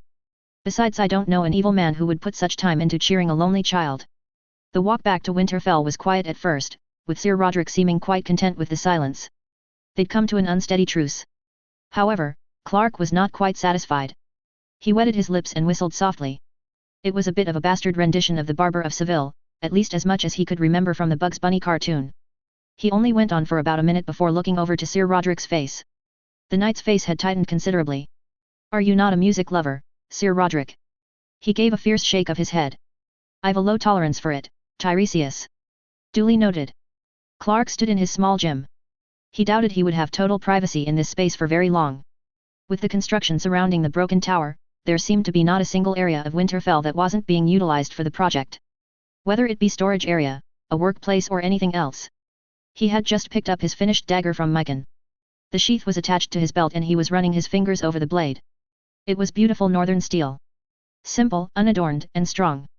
He knew that it wouldn't hold to Valyrian steel, but it was still a significant upgrade from his last weapon. Throwing his furs to his side, he faced a wooden pillar. He held the dagger by the tip, feeling the balance. He then gripped and threw it quickly. It lodged in the pillar, a little lower than he wanted.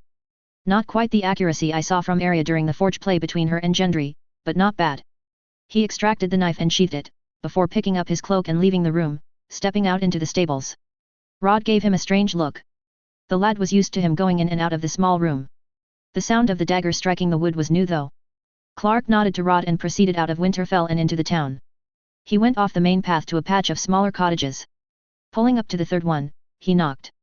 The door opened to reveal a spry woman who barely came up to his chest. Yes, she asked. Hello there. My name's Tiresias. I'm a friend of Gord. Is he here? The woman brightened at the mention of her son. He is. Round the back. A repetitive whack was sounding from the mentioned area. Thank you, said Clark, before going around the small cottage. Gord stood with an axe, chopping firewood. The pile of wood already cut was so big, it looked comical. Gord, he called. Gord jumped as he was beginning to swing and turned to see Clark. Tiresias, he called back. What you doing here? Came to see you. Can you spare the time? I nodded Gord. I can give you some. Wait a minute here, will ye? All right. He waited as Gord lodged the axe into the stump and wiped his face with a cloth. You prepared to burn the whole house down, Gord? Your mother with it, asked Clark, nodding to the huge wood pile. She chills easily, responded Gord. This winter was mild, gods be praised, but still I like her to have enough. Clark stepped forward, examining to the pile. This should do it. Almost done. Now, how can I help yet? Hoping that Gord wouldn't read the action as a threat, Clark unsheathed his dagger. Gord didn't seem to worry though. That your new blade? Clark nodded, flipping the dagger and offering it to Gord. The big man took it, grasping it lightly, then firmly. He gave the blade a once-over, running his finger carefully along the edge. Mycon does good work, he said appreciatively. A true weapon over your last piece. It is, Clark said, taking a breath before his next sentence. Gord, I don't know how to use it. Gord paused from his appreciation of the dagger, fixing Clark with a stare before looking back to the knife. Well, the sharp part's here. You hold it here. Clark rolled his eyes, but couldn't stop a chuckle, especially at Gord's smart-ass smile. I meant fighting. Gord, I need your help. I can skin an animal, throw it decently. I know a few places where men bleed more freely, but, if someone comes up to me and it becomes a fight between their weapon and mine, I don't know how well I'll fare. Horseshit, man. I've seen you fight. Anther couldn't touch you.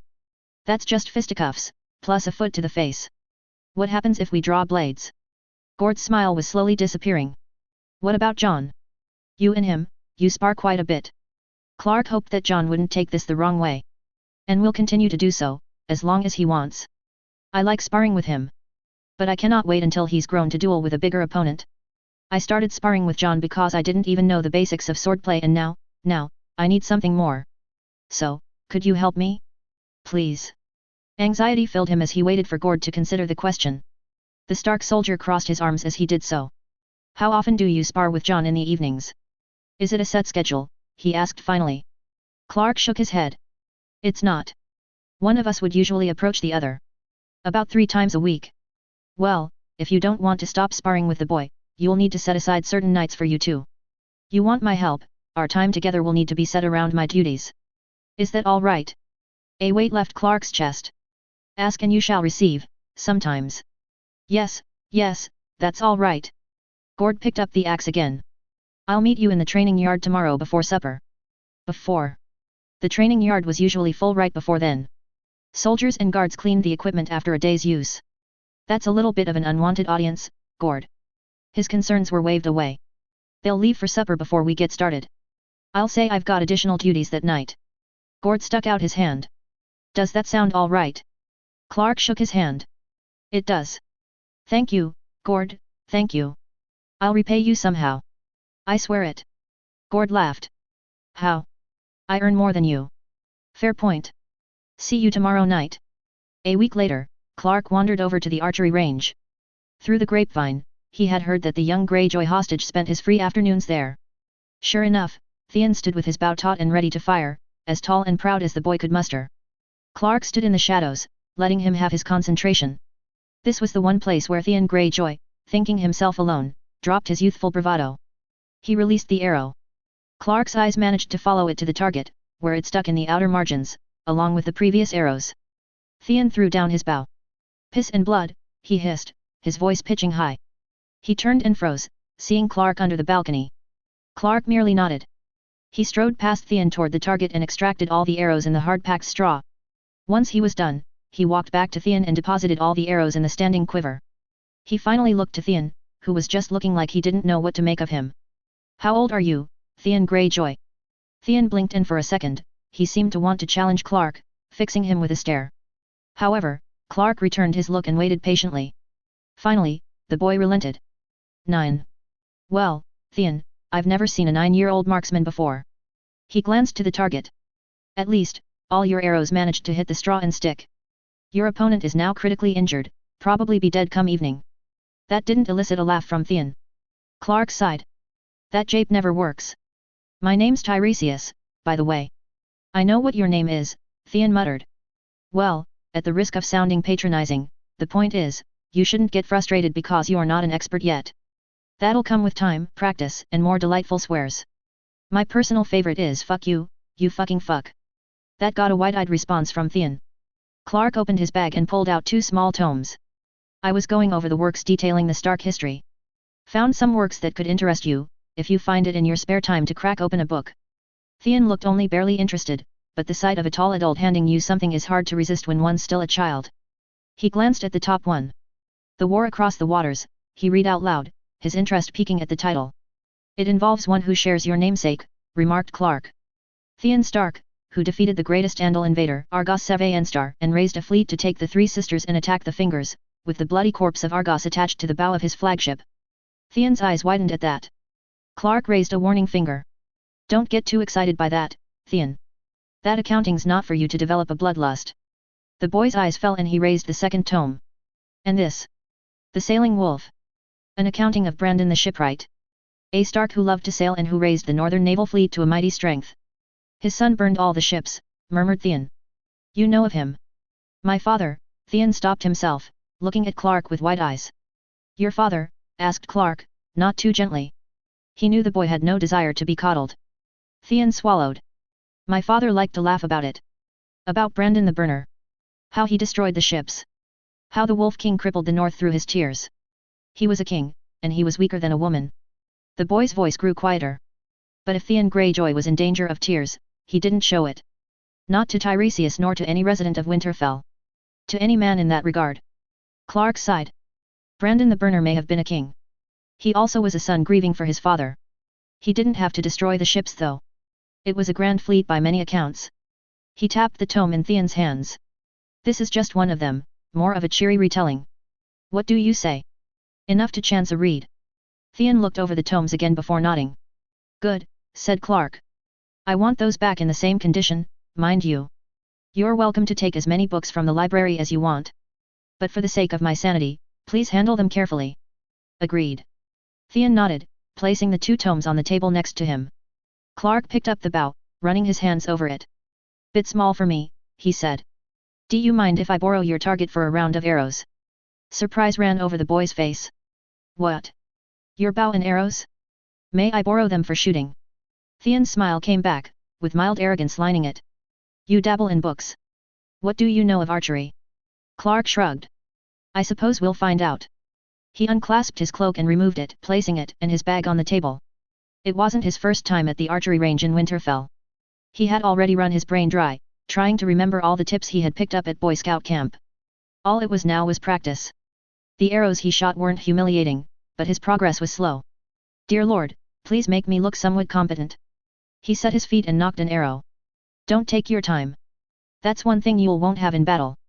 Thanks for the tip, Angui. The arrow was released along with his breath. And it wasn't a bad shot.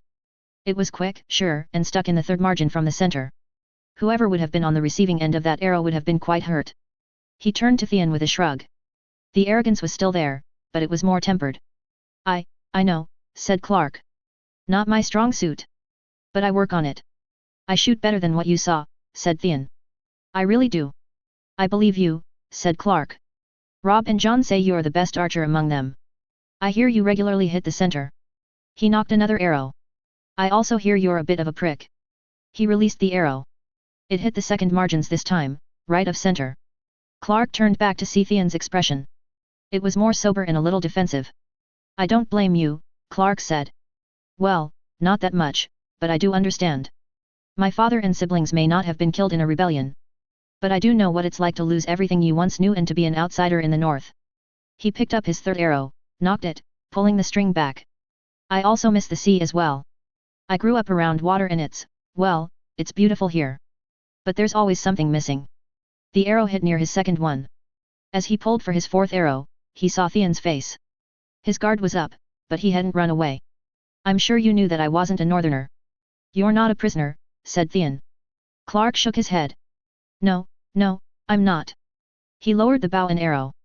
I suppose I wouldn't know what's worse for you. Having suspicious and mean eyes on you for your father's rebellion, or being told how lucky you are to be Lord Stark's prisoner. Theon's eyes widened before he could stop them. He quickly looked away, but he stayed put. Clark raised his bow and fired. The arrow entered the first margin just left of center.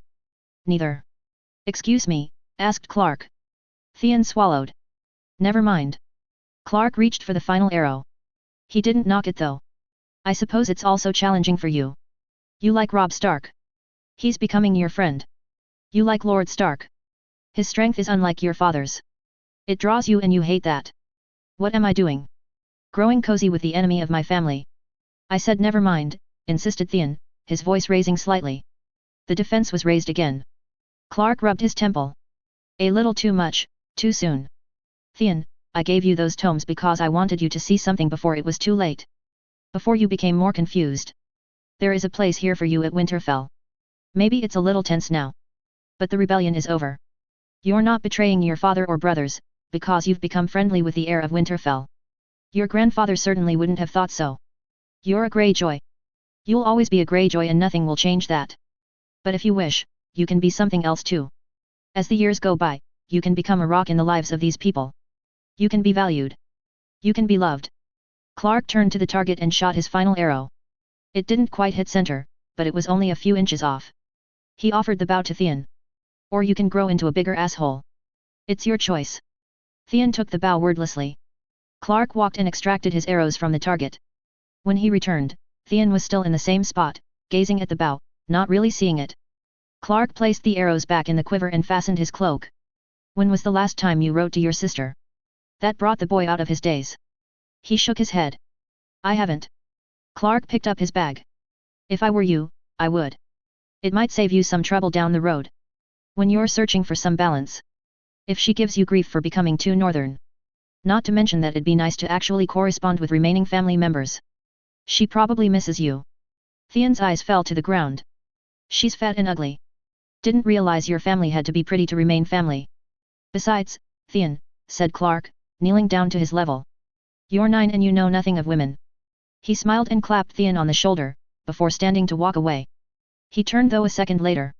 Theon, could you do me a favor? The boy looked at him warily. Would you treat John with a bit more respect? Not call him a bastard. A small sneer formed on Theon's face. He is a bastard. And you're jealous of him. Theon blanched. I'm not jealous. He's Lord Stark's blood. Talented with a sword. He's a good kid. Quite a few people in Winterfell like him and Robb loves him. He's his brother. Clark had a certain knack to deal with angry children. Speaking shortly and calmly. He thought of his niece again. For the first time in weeks. He sighed and put that thought aside, trying not to show how much it saddened him. It's natural, but trust me. If Robb comes to see you as his brother, he'll have enough love for the two of you and everyone else. If you don't like John personally, you don't have to be around him. Though I would be kinder. John's a good friend to have. Theon's eyes were to the ground again. Clark tapped his bag. Thank you for allowing me to shoot. It was very fun. I hope to see you in the library, Theon. Enjoy the books. He turned and walked away. He could feel Theon's eyes on his retreating back. Was that a conversation that would benefit Theon? He honestly didn't know. He tried to be kind, unpatronizing and constructive. He hoped it worked. He wanted the friendship he saw in the show to grow. To see Robb and Theon and the rest of the Starks enjoy their time together. He certainly didn't want the young boy in the yard to grow up to be Ramsay's plaything. Broken men could be very strong if they are healed, but it's not a path that one willingly would go on. And it wasn't one that Clark had the heart to set for someone else. Chapter 15. Notes. Okay readers, so this is the last chapter for a few months. Now I will actually have time to write what I've outlined, which is always very fun. Thank you so much for your kudos and comments. I said before in my notes, that I realize that stories based around original characters are not the most popular. Which I totally understand, we all want to play with the familiars. So believe me when I say that I appreciate your response and kindness to the Prophet from Maine. I hope you guys have a great holiday. Please travel safe. And I will see you at some point in 2020. Chapter text. Clark woke up in a flop sweat, his throat swollen. He sat up slowly, trying to calm himself. Eventually the pressure in his throat lessened and he swallowed. He rubbed his brow, still slightly panting. Phew, he murmured, not bothering to finish the curse. Rain was pounding against the window and he could hear thunder in the distance. Official spring showers. A white raven arrived from the citadel 2 months ago. The brief winter was over. The cold was still here though, especially further north. Beyond the wall, this rain would have been snow. Clark climbed out of bed. He had no idea what time it was. He walked over to the basin and grabbed the pitcher. He drank heavily, finishing it with a sigh. Glancing to the window and the storm outside, he crawled back into bed. After 20 minutes or so, he accepted that attempting to fall back asleep was futile. He was too tired to sleep, if that made any sense. Plus, if he fell asleep, she might be there again, hanging, her red hair blowing in the harbor wind. He got up and by candlelight, constructed a fire to keep him company. As it grew, he blew out the candle and sat on his pillow in front of the flames. The whore in Gulltown had occupied his dreams frequently for the last few weeks. It was odd, at least he thought so. Upon his return from Gulltown and the first 2 months back, he had hardly thought on it at all or let it consume him. The guilt of her death or the horror of taking a man's life by his own hand didn't linger in his mind. However, in the last month, his dreams began to take him through the harbor again. Sometimes she was there. Sometimes she wasn't. A few times, he was walking on a country road and she was hanging on the side. Once when he was awake, he realized with a start that the hanging red-haired whore who had borne a resemblance to Catelyn Stark was a very possible look-alike for Lady Ston Ehart. Not that he was particularly thrilled to make that connection. As for Littlefinger, all things considered, his guilt was easy to work through. He didn't regret killing him. He knew what the man would do if left unabated. His hands had begun to tremble though when he grasped a sharp knife. Not that often but still. There was a dinner last week where he made to cut his beef, and he couldn't sink the blade into the meat, the point of the knife shaking slightly in his enclosed fist. Barth the brewer noticed and inquired after his health. Clark merely shook his head and cited a long day. He tried again, that time successfully. The next night, he spent hours in the training yard, throwing and working his new dagger. Until he was sure that the same hesitancy wouldn't rear its head at an inappropriate moment. At least as sure as he possibly could be. He just wasn't a badass. Didn't feel like one.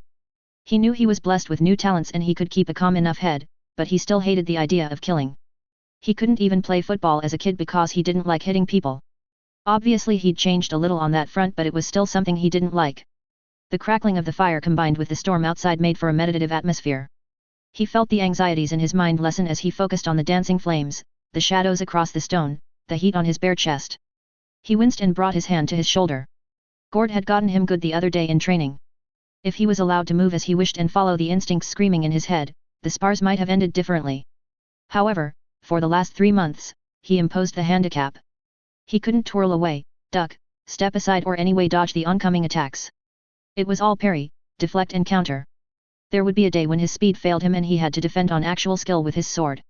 If he even had a sword at that point. Gord, for all his amiability, was a stringent instructor. He was aggressive in duels and actually terrified Clark the first few times. He was strict on Clark's form, but also had enough practical experience to know when to throw formality out the window. They also worked with his new dagger, incorporating grappling, quick draws, misdirection and learning the vital points. Obviously, all of this was done slowly and carefully. Clark would have hated to have faced Gord's mother after harming her boy. Clark negotiated for a few days off in which he, Gord, and a few other soldiers went on a hunt through the Wolf's Wood. It was a strange sight to see the skinny librarian ride out with the soldiers, and it was only on the word of Gord that he was able to tag along. When asked further, Clark simply shrugged and said he missed hunting in Essos. The traps that he had learned from the Cranagman were still fresh in his mind. He practiced them every so often and actually used a few successfully on his excursion to Gulltown. However, he wanted more experience outdoors before he attempted to sneak beyond the wall. He may be immune to the cold, but he still needed food. He also had never hunted big game before. At first, he was apprehensive about this as he rode into the Wolf's Wood. Could he really down a beast with an arrow? Then he figured, at least by starting with a bow and arrow, that he wouldn't know the relative ease of a rifle. They set up camp in a clearing that was familiar to them. A few of the other soldiers wanted him to stay and watch the horses, but he put his foot down. All with a calm smile, of course. "Have you actually ever shot anything?" asked Tad, who had come along, to Clark's displeasure. "Not including rabbits or anything smaller." Clark remained seated and continued to sharpen his arrowheads. He had picked up the technique from the Winterfell archers. "Don't need an arrow for rabbits. Traps work just fine," he muttered coolly. "Don't concern yourself with me, Tad. You might want to focus on yourself. Crashing through the bushes like that, you'll scare any animal away." Tad was about to retort, when Gord came to his rescue, yelling at everyone to get to sleep, that the hunt was to begin right at daybreak. At dawn, Gord, Clark, and a couple of others in their group, crept west through the forest. Here, what had happened in the neck, seemed to happen here as well. The night when he had met Dallin, Martin, and Anug. Their first indication was a noise and a scent in the darkness. Clark was by no means a morning person in Maine, but here the forest seemed to come alive. His senses were all on high alert. He could see small animals against their camouflage hundreds of yards away. The sounds of the birdsong were distinct to him and he could tell how many they were, where they sat. And the smells, not all of it was pleasant, mind. He was alone in the forest with a bunch of men, but things were coming through his nasal cavities that he just didn't register before. The scent of the wind, the moss, the minerals in the dirt, it was incredible. And it caused him to break away from the group, walking northwest. "Tiresias, what are you doing?" hissed Gord. Clark stood facing northwest, letting the wind breeze across his face, taking it in. He turned to the others. "There's something out there in that direction.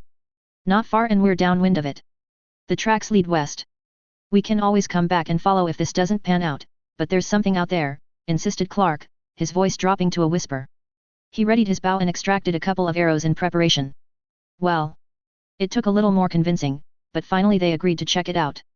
They quieted their steps on Clark's recommendation and marched slowly northwest. 10 minutes went by and he could sense their annoyance growing, even Gord was looking at him a little antsy. Clark wasn't deterred though. It was close. He raised his hand and crouched to the ground, the others following him.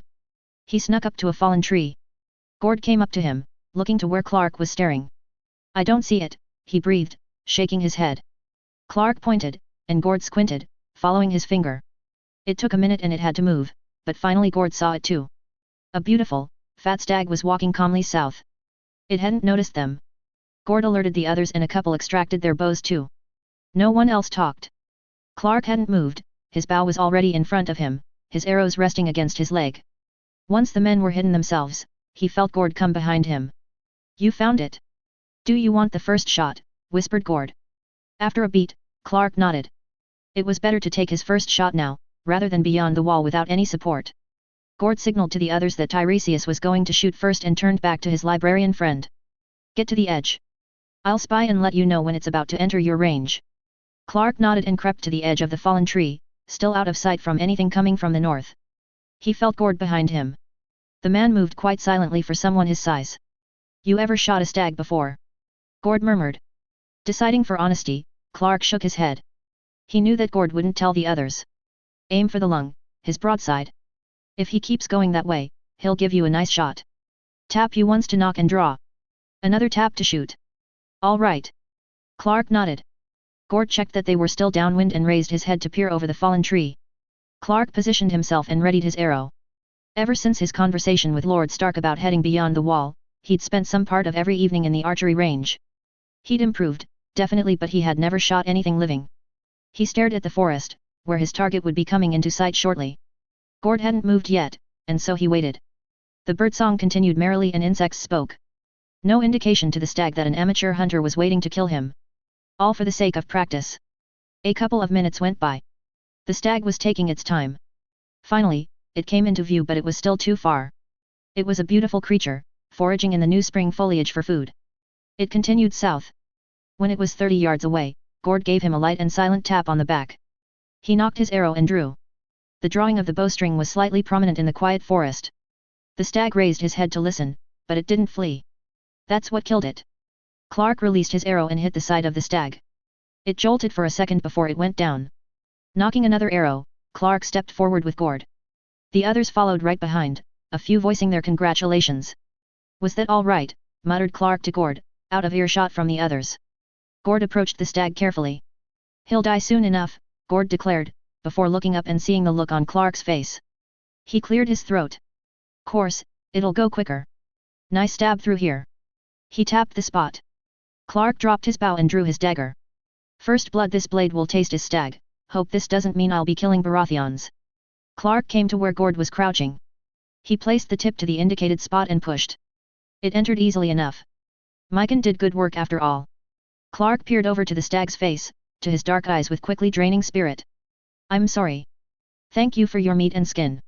There was an American Indian tribe who apologized and thanked the animals they claimed in their hunts. At least that's what he thought. He couldn't remember the name. Could be total nonsense for all he knew. It just felt right though. The cheers that went through their hunting crew as they surrounded the dead stag didn't sit too comfortably for him. However, that all soon abated. The hunters started to clean the stag. Clark watched their work with an attentive eye. He followed the butcher's work sometimes in Wintertown, but he was still nervous when it came to hunting his own food. He feared poisoning himself or wasting the animal he killed. The stag was in capable hands, however, and so he and the others feasted well that night. It honestly didn't taste that good to Clark, but he pressed on, chewing slowly and passing on numerous requests to recount his track and kill. However, there was one question that kept coming up. All right, slurred one soldier, lowering his flask. "No horseshit. How the fuck do you know where that stag was?" The soldier stood. Gord steadied him, so he wouldn't topple into the fire. "He's coming toward us." "So you didn't track him?" "Didn't follow hooves, I've seen hooves, so how?" Thankfully the man didn't sound jealous, just bewildered. Clark shrugged and picked his teeth. "I imagined I was a stag. A great hairy horny fellow. That'll earn a few drunken chuckles. And I asked, why would I be right now?" He extracted a little sinew. Northwest seemed like a good place to be. The answer was stupid, but it gave him another laugh and the soldier waved it away and took another swing from his flask. Clark picked up his waterskin and drank, trying to ignore that more than one member of the group was staring at him, not willing to accept the joke and finding his miraculous ability to find game from seemingly nothing more than a little concerning. "It doesn't matter. I've gone hunting. I can find food if there is any beyond the wall." He still had a month before Lord Stark's excursion to Castle Black. He hadn't heard from Lord Stark since he gave permission to come. As far as he was aware, no one in the castle knew that he was going along. Back in his room, Clark yawned. The fire was down to its embers now. The recounting of the hunt had brought back his desire to sleep. The earliest grays of dawn were not yet present. He had time to sleep before the day began. He crawled back into bed, pulling the covers over, feeling the sleep obliterate his drowsy thoughts. Plenty of time to sleep. To prepare. To find a way. A way in which we all don't fucking die. A week later, Clark felt something he hadn't felt since he had woken up in Westeros. His throat itched and a gulp of fresh water didn't nothing for it. So it was a sore throat. And Clark felt his mood darken. He hated them, but just went about his business, though he avoided others. It would pass quickly. He supposed he couldn't ask for total immunity in this world from his mysterious all-powerful benefactor. First the sore throat, then the runny nose and congestion, and then we end it with a quick cough. Easy. However, that was not the case. The sore throat was gone quickly enough, but what replaced it was nothing like Clark had ever felt. The third day of the illness, Clark woke up and made to get out of bed. Except he couldn't. Not on his first try. He propped himself up, prompting a coughing fit.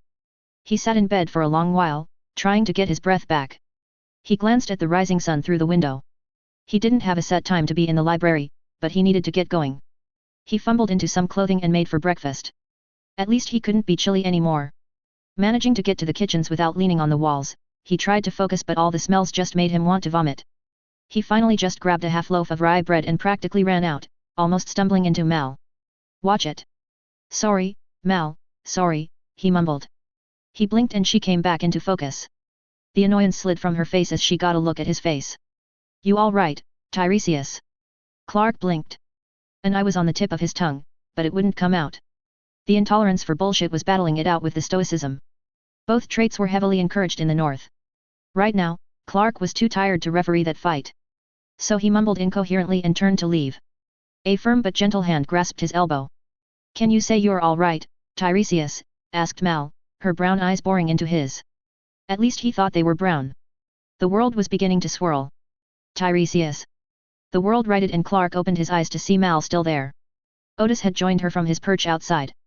A large torso appeared behind them. He raised his eyes to see Hodder, staring down at him in concern. "Hodder?" the half-giant asked. Hodder's face began to swim. Clark turned back to Mal again.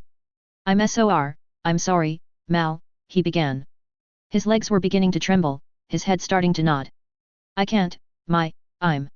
He blinked, and Mal's face was replaced with dirt and people's shoes. There was a weight on him. "What is happening to me?" He blinked again. He was gliding through hallways of stone. It was so peaceful. He heard more than felt his teeth chattering. There was someone above him as he was floating above. They held the. Damn, what are these things called again? Oh right, doors. Another blink brought him to a more familiar place. He wasn't too far gone not to remember his bed. Though he didn't remember his boots being removed, or his trousers. A glow in the room grew, the fireplace, a young woman crouched before the growing light. He tried to voice his immunity to cold, but a groan escaped his mouth. A heavy hand patted his shoulder. There, man." He couldn't place the voice, but it was very friendly. Someone closed the curtains, pronouncing the glow even more. A weight fell upon him, another blanket. He opened his mouth. My work, Maester Lewin. Someone is going to speak to Maester Lewin now." Mal's face focused and Clark saw the fire reflected in her brown eyes. "He'll come in and look at you soon. Can you stay awake a little longer?" Clark tried to answer in the affirmative, but he couldn't. Mal saw the answer in his eyes though. Her face was beginning to blur again. There was a light pressure on his arm. "Sleep, Tiresias, sleep." The pressure left. The last words heard were left on the surface as Clark dove deeper and deeper. He was traveling down a country road cloaked in fog. A strange feeling was coursing through him. It made his breath hitch, his fingers twitch. Was it cold? It'd been so long since he'd felt a chill. The fog was so thick he could barely see the dirt by his feet. It also quieted all that surrounded him. Sounds came sparingly, a rustle of tall grass, a sigh of wind, the call of a bird. He continued to walk, the thuds of his boots dulled to echoes. The air before cleared slightly, a mane of red hair hovered above and beyond. Gallows stood on the side of the road. The woman was there, hanging limp, heavy. As she has and always will. The rope creaked with her slight turning. Tiresias looked to her face. Had he ever really taken a good look at her face? Her face was gone. Her skull was all that was left. The rest of her body, white and tinged with deathly blue, was there. But the yellowed skull wore the beautiful red hair. The urge to walk vanished. There was no country road beyond this. He knew that. The fog was comforting. It felt like a place to forget. Would he even see the hanging woman after enough time had passed? Another bird's call echoed through the fog, from beyond the gallows. He turned to see something slight and dark pierce the thick mist. A large raven landed on the hanging woman, causing the corpse to swing back and forth. It pecked at her flesh. Tiresias didn't protest this. It was good meat, where had he heard that before? The raven turned its gaze to the man below. It dropped from the hanging woman and settled on the road. It clawed the dirt and stared up at Tiresias. He met the raven's eyes. All three of them. He looked back up. The hanging woman had vanished. The fog was all they had now. He looked back to the three-eyed raven, who continued to stare. It had turned quite still. A glow began to grow from behind.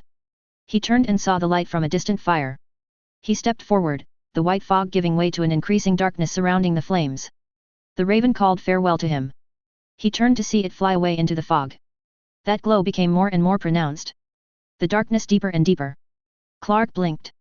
He was laying in his bed, his body dulled from sleep, weak from illness. The fire crackled gently in his room. The chills from his chest were gone. He really had to pee. It took a few minutes, but he summoned the strength to right himself and dress somewhat decently for a trek to the latrines. The wall was a solid support as he walked. From his room through the hallway. He took several breaks. Wiped his forehead. Why the hell am I sweating? He caught his breath and continued to totter along.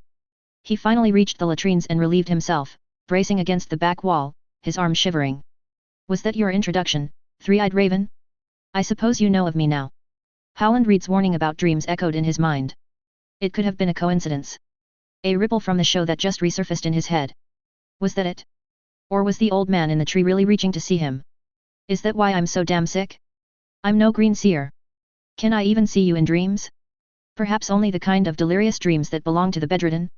He finished and went to the door. There was no sink to wash his hands and it was raining out. He caught rain in his hands to rub together.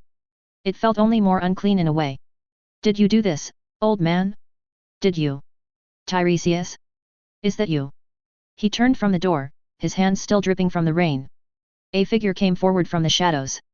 She was in her night shift, wrapped in a shawl, her hard shoes echoing through the hall. Clark nodded, his head heavy coming up. He leaned against the door frame. The woman came through the darkness. He blinked and saw her brown eyes staring incredulously at him. Mal, he slurred as a greeting. Mal strode forward and shut the door immediately. The platter of rainfall was dulled to a pleasant drone. Clark smiled at the sound. What are you doing out of bed? Mal demanded, her voice keeping to a harsh whisper. He pointed to the entrance to the latrines. Mal followed his finger. Is there no chamber pot in your room? Clark gritted his teeth. I don't like people handling my piss, or my shit. That sentence winded him. The wall was becoming more and more uncomfortable. Mal's hands reached out and steadied him. She looked to the latrines and then back to him. She seemed to be swallowing reprimands. Tiresias, she said. I need you to stand here. Can you do that for a bit? Not fall or sit down. Clark gave a nod. He was positioned well, as long as his feet didn't slip. Wait here, Mal muttered, before she disappeared into the latrines herself. The rain kept him company. It seemed to steadily increase in ferocity, cleansing Winterfell. No bird calls would reach him until the weather cleared. No hawks, no robins, no eagles, no crows. The thought saddened him slightly. Mal's hands were on him again, taking his arms. He blinked and he was standing free of the wall. Mal was at his side, her arm around his waist and holding his arm over her shoulder. They were walking slowly back. He focused all remaining mental energy to keep his feet moving and from bringing Mal down to the floor. She was strong though. His tall frame didn't seem to bother her. Had she done this before? The question remained stuck in his mind. He didn't have the energy to voice it and he quickly lost the desire to do so. His foot caught the floor and he began to stumble. Mal caught him and steadied him. "'S all right," she muttered. "Just down the corridor here and you can lay in bed. Come on." The prospect of disappearing into sleep again was very appealing. He hoisted his head and leaned gently into Mal, who half carried him the rest of the way. Luckily, he left the door unlocked. He actually didn't know where his key was. It must have been removed when he first collapsed. Wait, who undressed me? Mal dropped Clark onto the bed and crouched to remove his boots. He closed his eyes and opened them. He was now righted in bed, under the covers. Mal was bending over the hearth, adding a log and rebuilding the fire. He felt like he was sinking. He blinked again and Mal stood, holding the chamber pot by the handle. Now listen to me, Tiresias, and listen well. When you have to relieve yourself, you use this. All right? I don't care if you're embarrassed. Until you can walk to the privy and back, without leaning on someone to do it, you piss in this. Do you understand? Has she ever cursed before? Tiresias couldn't tell, neither could Clark. Neither could remember. Tiresias, she said. Can you say you understand? He must have given a nod after that. She placed the chamber pot down below again and sighed, her frustration replaced with exasperation. His breath was steadying again. Sleep was calling to him. He felt a hand on his forehead. It was very kind. The glow from the flames was darkening. Now stay in bed. And sleep, said a soothing voice above him. Who was in his room again? Stay out of the rain. Sleep. Clark slept for 2 days. He came to periodically during those 2 days, to relieve himself in the chamber pot, to drink some water and broth, but he always fell right back asleep. It seemed to pass quickly for him. Maester Lewin was there in the morning and evening to check him. A scullery maid brought more wood for the fire. It was boiling in the room. Halls got him out of the clothes he wore for his midnight excursion. Mal fed him broth. She allowed him to try and operate the spoon on his own, but his motor skills were not cooperating. With his arms like lead, he was propped up and fed. He was too tired to feel infantilized by the whole thing. Often he fell asleep during the meals and exams. Truthfully, in the haze, after over a year of living in Westeros with the weight of what was to come, he found himself glad at times to be coddled. To be taken of. To simply sleep. Though he did worry a little that he would not be able to trek north with Lord Stark's entourage in 2 weeks' time. That worry abated on the 3rd day. He was still exhausted, had very little energy, but there was something different about it. He felt significantly less groggy. He knew, or at least strongly suspected, that one more night of sleep would bring him relatively back to normal. His illness would vanish as mysteriously as it appeared. When Mal came with his breakfast, he was able to feed himself. Mal, he called afterwards. She paused, at the door with his empty bowl. Thank you. For everything. She took the gratitude in, nodding her head. You're welcome. She opened the door. You still need to stay in bed until Maester Lewin says you're all right. Yes, ma'am, murmured Clark, but she was already gone. Maester Lewin did come by for a quick checkup. He had only a few minutes before the children began their lesson. Well, it's certainly an improvement over the last few days, he said as he gently pulled down Clark's eyelid for an examination. You're lucid now at any rate. How do you feel? Clark raised his hand and dropped it nonchalantly. It was the best shrug he could muster. Better. Still tired though. Lewin stood up from the bed. Well, best cure for that is more sleep. I'll come again in the evening after dinner. In the meantime, stay in bed and rest. Thank you, Maester. Chains rattled as Maester Lewin turned back around. One more thing, Lord Stark has inquired about your condition and wishes to see you as soon as you're able. Looking around him and back to Lewin, Clark laughed. Well, if he doesn't mind me not standing, I can see him today. Lewin nodded. I'll inform him. Rest easy, Tiresias. The Maester exited and Clark returned to his sprawl on the bed.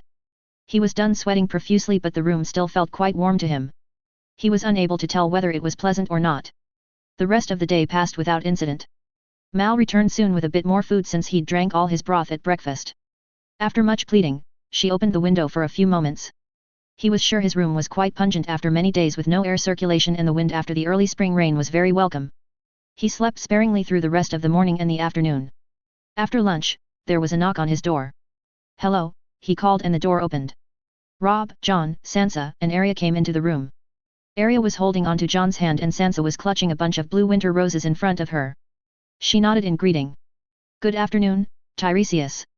Maester Lewin told us in lessons today that you were feeling much better. These are for you. She placed the roses on the bedside table, next to the candle. A lump arose in Clark's throat, which he swallowed. He reached for the roses. Sansa extracted one and handed it to him. He cupped the flower in his hand delicately, gazing at it. I've only heard of winter roses before, he murmured. I've never seen one. Certainly have never held one. He turned to the children. Thank you, Sansa. Thank you every one of you. This was a lovely gift. He felt the weight of the mattress shift and saw that Arya had climbed on top of the bed, settling by his feet. The chubby toddler phrase was gone and she was skinny Arya Stark in miniature. You were sick, she proclaimed, in the way children do, somehow both a strong statement and a question all at once. Clark nodded. I was so sick that I had to go to sleep and snore and drink broth for a few days. You do feel better though, do you? Asked John quietly. Clark met his concerned eyes easily. I do, John. I really do. I know I look haggard, but I'm fine. This day should be my last day of bed rest before I return to my duties. I'm looking forward to the training yard. How have your lessons been with Sir Roderick? The rest of the conversation was brief, but spirited. After Rob got past his surprise learning about Tiresias the librarian sparring with his brother, they both detailed Sir Roderick's lessons enthusiastically. And what of Maester Lewin? Asked Clark. Have you all learned something in the past few days from him as well? Rob shrugged. A little. A little? I see. He leaned forward slightly. Do you speak Valyrian yet?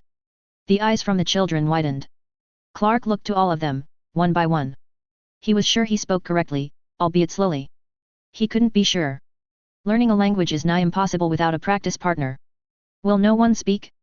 Maester Lewin teaches Valyrian, true. John cleared his throat. Yes. I speak little. We speak little. He gestured to Sansa and Robb Stark, who were definitely understanding the words, but still looked bewildered. Clark turned to Arya, who looked quite perturbed at being left out. I'm sorry, Arya. John and I were speaking Valyrian. The girl's brow furrowed. Dragon. Clark nodded. That's right. Dragons come from Valyria. That's very good, Arya. Soon, you'll come to the library and learn the language of dragons. Would you like that? Arya nodded, her eyes bright. The rest of the conversation was held in the common tongue, peppered by Valyrian and the Old Tongue, both of which John translated for Arya. The little girl repeated each foreign word as well as she possibly could. Clark tried not to turn the visit into a language review, but the children seemed to enjoy the game. Most of them at least.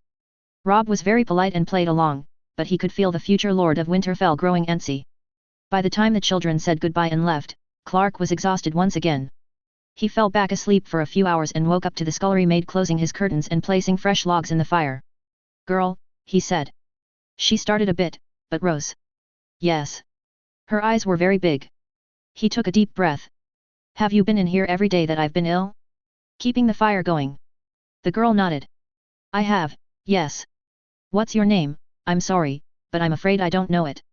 Surprised, at what? Clark didn't really know. The girl recovered and spoke. Name's Hilda. Thank you, Hilda. It's been very warm in here. Hilda blinked, but nodded.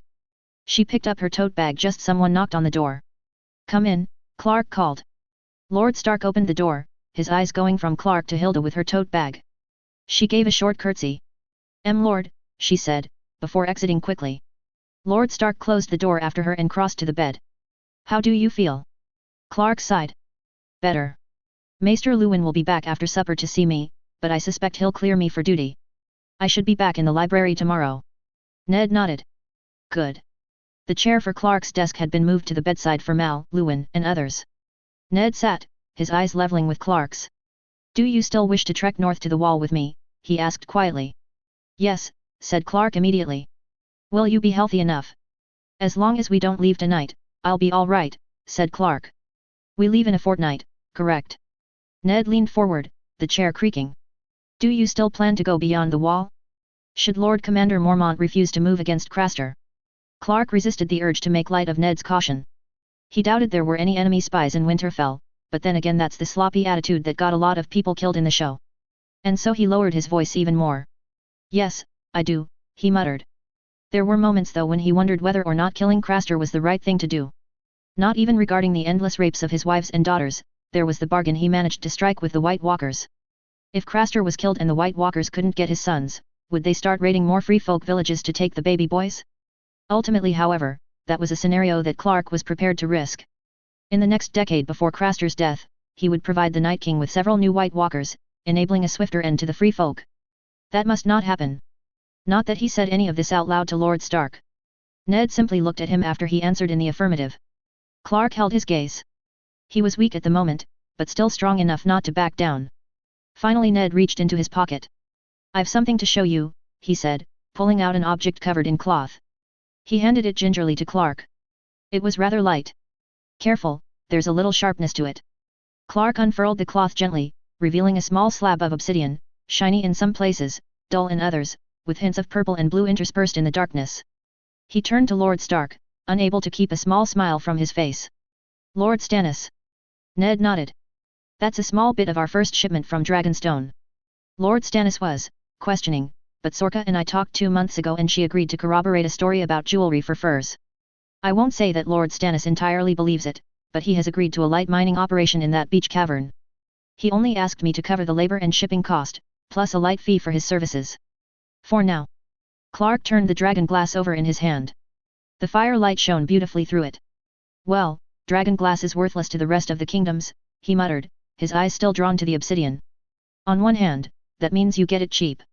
On the other hand, you look like a fool for purchasing it. I agree, said Lord Stark, his brow furrowing. It'll have to be bought and imported in small steady shipments. Not enough to grab attention, but enough to be prepared for when they come. Will that work for Lord Stannis? Ned leaned back in his chair. I don't see why not. This isn't particularly difficult to mine and the cave has an abundance of it, according to Maester Crescent's report. The first shipment is a day's work for 2 experienced miners. A shipment every 2 months. For 9 years, I don't know if it'll be enough. But we can always ask for more as the years pass. Clark wrapped the dragon glass back in the cloth and handed it back to Lord Stark. How much dragon glass in the first shipment? Ned nodded to the chest in the corner. 20 boxes. Each about the size of that chest there. May I ask a favor of you, Lord Stark? Certainly. I'd like to make use of the dragon glass, if I may. Would you order Mycon, would you instruct Mycon to forge a dagger out of dragon glass for me? The fire crackled. Ned fell into one of his contemplative silences. It'd been a while since one of those. Do you expect to encounter one of them beyond the wall already? At this point. Clark shook his head, handing back the obsidian. I don't know, but I'd rather have it and not need it. Ned pocketed the dragon glass. I'm sure Mycon could have it done quickly. The vast majority of the ironworks required for the new structure are completed. He has his apprentices as well. I also need spearheads, said Clark. And additional daggers. All from dragon glass. Enough for me to carry up north. Will that be possible before we leave? He knew from Lord Stark's face, that he understood exactly what was to be done with these additional weapons. Ned nodded. It should be. Mycon will be joining me at my table tonight. I'll speak to him. It's only what you can carry, yes. I think so. Clark chuckled. I don't think I can smuggle a horse past the wall. I don't think either. Ned's eyes shone a little brighter. It was close to a laugh. Thank you, Lord Stark, said Clark. At that moment, his stomach rumbled very loudly. Excuse me. Not at all, said Ned. He stood. I think Mal is on her way with supper shortly. I'll be going. It's good to see you feeling better. He turned to exit. Lord Stark. Clark said, halting the Lord of Winterfell at the door. Have you told anyone that I'm coming along yet? Ned shook his head. Not as of yet, no. I have a couple of messages from Castle Black, corresponding with Maester Aemon. Well, actually, it's Maester Luwin's back and forth, I just copy it, but I do have some excuse to go. In a week, may I approach you in public and ask formally to travel with you? In order to retrieve some tomes Maester Luwin set aside for us. Has Maester Aemon set aside any tomes for us? Clark shrugged. There are some possibilities. Look, I'm not going to rob an old man blind. Well, he's already, never mind. He has mentioned a few tomes we might be interested in. It's a good excuse. Additionally, I could say I also want to see the wall. He truly did. He knew that there was going to be a colossal difference between seeing it on television and seeing it in real life. Lord Stark gave a final nod. All right, a week from tonight, I'll bring you up to have dinner with the family. I'll discuss my planned departure and inquire into your plans while I'm away. You can ask me then. With all the tiny witnesses. Ned smiled. Right. Sleep well, Tiresias. He exited silently. Clark laid back on his pillow, feeling an energy course through his veins that had been absent the past week. Elation was a bad word for it. He was glad to see the wall and began this part of the plan. He didn't relish killing Craster though. He hoped his wives and daughters wouldn't hate him too badly. Abusers tend to create dependency in their victims. Gilly's a child now, I think. How old is she? Mal came soon with his dinner, the first piece of solid meat he had in several days. He ate slowly and carefully, thinking.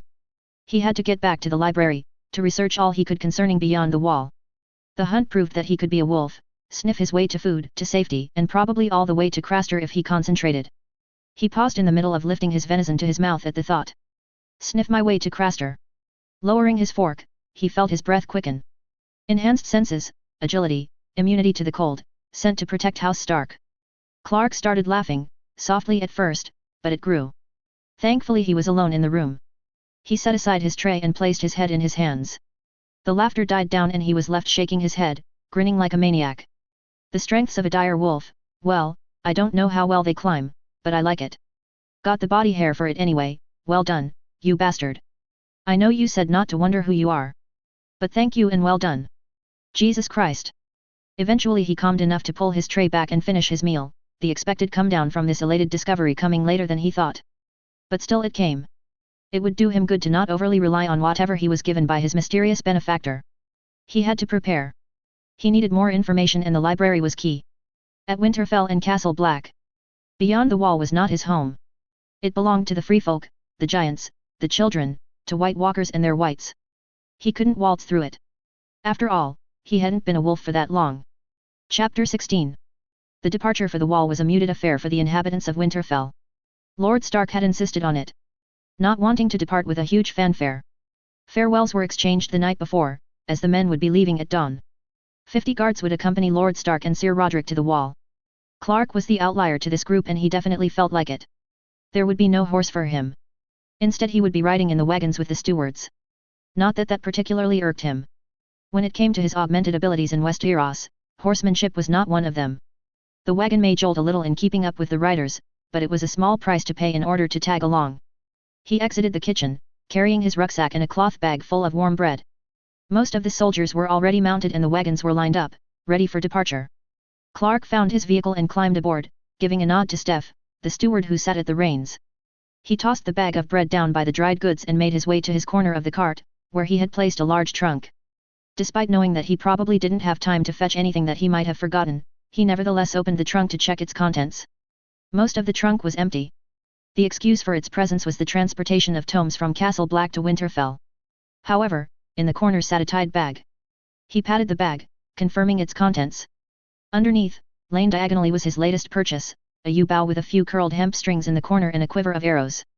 He ran his fingers across the weapon. It had set him back a fair amount of coin to get it. To be honest, he should have bought it months ago. It was still new and needed more breaking in. But it would do for now. He tossed his rucksack in and closed the trunk. He would string the bow later, farther north along the King's Road. Making his way back to Steph, he sat in the passenger seat. Not a moment too soon either. Ned Stark emerged from the Great Hall with Sir Roderick and Catelyn Stark in tow. Sir Roderick walked ahead briskly to mount his own horse at the front. At the entrance to the keep, Ned said his farewells to Catelyn. Clark turned his eyes to the front, allowing them some privacy. The few remaining soldiers not on their horses were saddling up. The western gates were opening. Clark heard Steph yawn beside him and stifled his own. The grey light was beginning to creep into the sky. A low chorus of "My Lord" began behind him. Ned Stark walked by the cart and straight on, not making any eye contact. Clark returned the favor. As far as anyone was concerned, it was Lord Stark's initiative that made this visit to the wall a reality. Tiresias was simply the loony foreigner who asked to tag along. He turned back to look at Catelyn. She seemed sad to see her husband go, but not worried. It wasn't another war her Ned was riding off to. Clark turned back to see Ned Stark mounting his horse. A destrier perhaps? After living with horses for more than a year, he was still fuzzy on the different types. He shrugged it off. Another fun subject to study if he managed to survive beyond the wall. He could hear shouts from the front guard and the small train began to move. Steph didn't even have to nudge the horses in front to begin walking. Clark closed his eyes. The smells of the Winterfell yard were quickly replaced with the morning fires of Wintertown and then with the open meadows surrounding the King's Road. He felt the wagon slowing for a turn. He opened his eyes. It took a little while for the wagons and horses to make the right turn. But they increased their speed once everyone was lined up. Clark resisted the urge to open his fur jacket, for which he traded his fur cloak, wanting greater mobility, and feel the cooling wind. Steph was a born northerner and he was bundled tightly against the morning chill. Tiresias shouldn't seem to be faring any better. As the raven flew, it was 600 miles from Winterfell to Castle Black. The King's Road added about 50 additional miles to that journey. Clark thanked the numerous deities in this world that he was riding instead of walking as he did from the Riverlands to Winterfell. Not to say that riding in a cart on the King's Road had no downfalls. After Winterfell, the road received significantly less maintenance, as there were fewer travelers. Inns were scarce in this part of Westeros and they camped more nights than not. It didn't matter to Clark. He rejoiced inside whenever they did stop. The jolting of the wagon was persistently irritating and he had to refrain actively from sulking. He simply became more taciturn. After a week of travel, they paused by a river. After stretching and massaging his ass, Clark consulted the map and saw that this waterway had the clever name of Last River, as it was the northernmost river in the north. Clark almost groaned out loud. Instead he put the map away and began to help set up the camp. They were only whole 3 days from Castle Black. To the east was Last Hearth, the hold of the Umbers. He wished he could see it for himself. Unfortunately, Ned Stark had decided that they would stop at Last Hearth on their return journey. It was no guarantee that Tiresias would accompany them. The atmosphere that night was subdued. The soldiers around the campfire made little noise as to not distract the guards on duty around the camp. This may have been friendly territory with the Umbers to the east and the hill tribes having no quarrel with the Starks. Still, the men took their duty seriously and kept their ears and eyes open for the whole night, in protection of their liege lord. Not that there was anything particularly dangerous nearby. Clark kept his ears open as well and he couldn't discern enemies or any large animals lurking in the darkness. Ned Stark seemed relaxed enough. He didn't separate himself from his men. He didn't even bring his lord's tent. He slept outside like everyone else. He ate and sat at a different campfire every night, mingling with his men, knowing them all by name or getting to know the ones he didn't. He didn't speak to Clark however, which suited him fine, though they shared a fire 1 or 2 nights. This evening, however, they sat on opposite ends of the camp. Clark was reading a tome by firelight when the guard changed. He looked to see Gord coming from the darkness and returned to his tome. "Anything dangerous out there?" he asked. Gord took a pull from his waterskin. "Nah. Might have heard couple of squirrels fucking but that's all."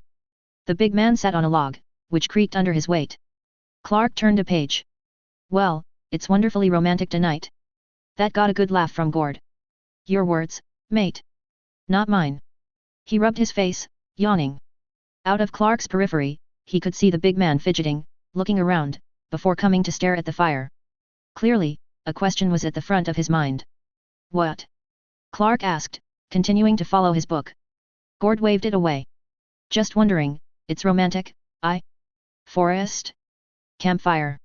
His eyebrows raised to his hairline, Clark turned to Gord, who seemed to realize how that sounded. "Nah, I mean," he said quickly, barely suppressing a laugh.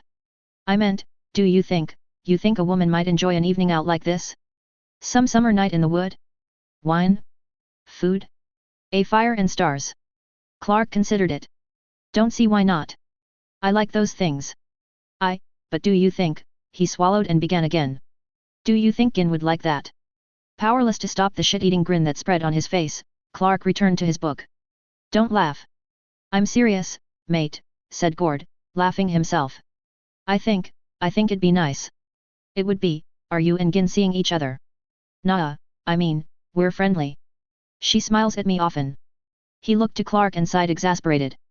"Well, it wouldn't happen the first time when I court her. When she feels all right with me, I'll suggest it, and I swear by my mother it'll go no further than supper by a campfire." "I think it's a lovely idea," interjected Clark, as he turned a page. He swallowed the grin. "Feel better?" Said Gord, nodding. I do." He took another swig from his flask, before changing the subject. "What are you reading?" "The First Hold," responded Clark, without losing his place. "A history of the Night Fort.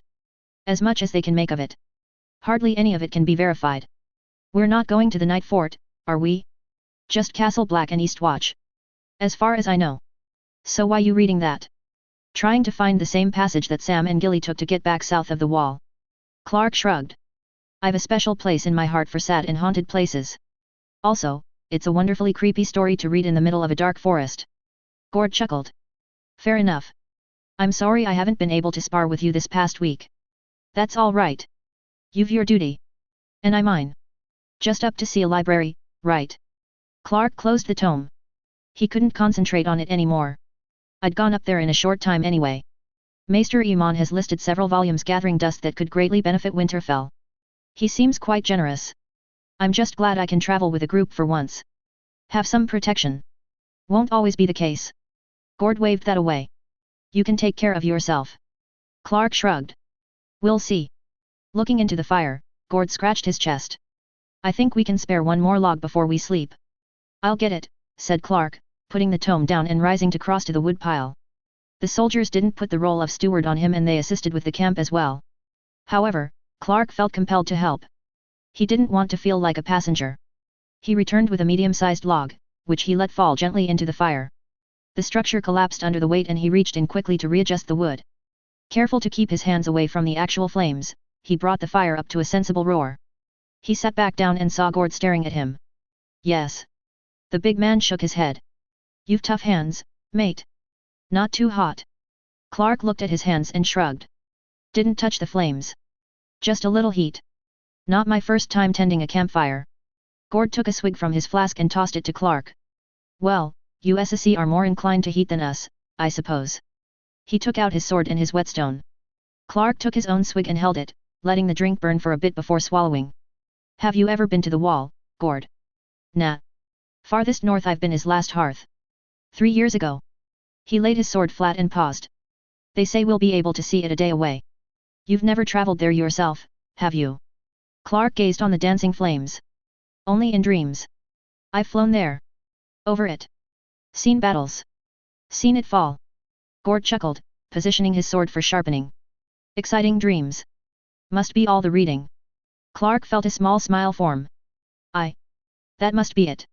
On the last day of their journey, Clark felt something he only ever felt once before, when he had first laid eyes on Winterfell. Something familiar, but only ever seen through the medium of television, a set, a dressed-up location. Seeing the wall on a television screen or through his laptop was one thing. Seeing it in actuality was something else entirely. Gord was right, the morning of their last day of traveling, they saw something through the trees. A wall of white that grew larger and larger as the horses continued forward. Clark found himself grateful for the wall revealing itself so early. He had time to space his awe.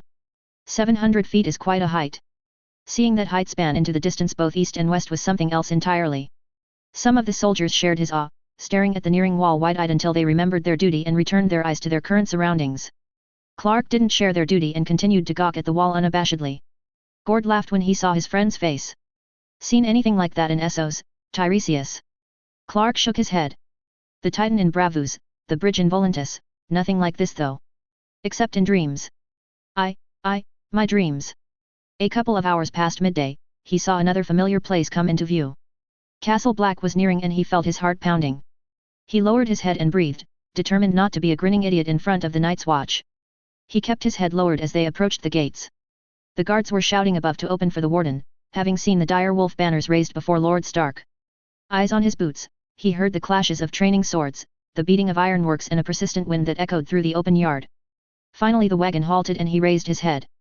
Castle Black was frozen in time. The buildings were all the same.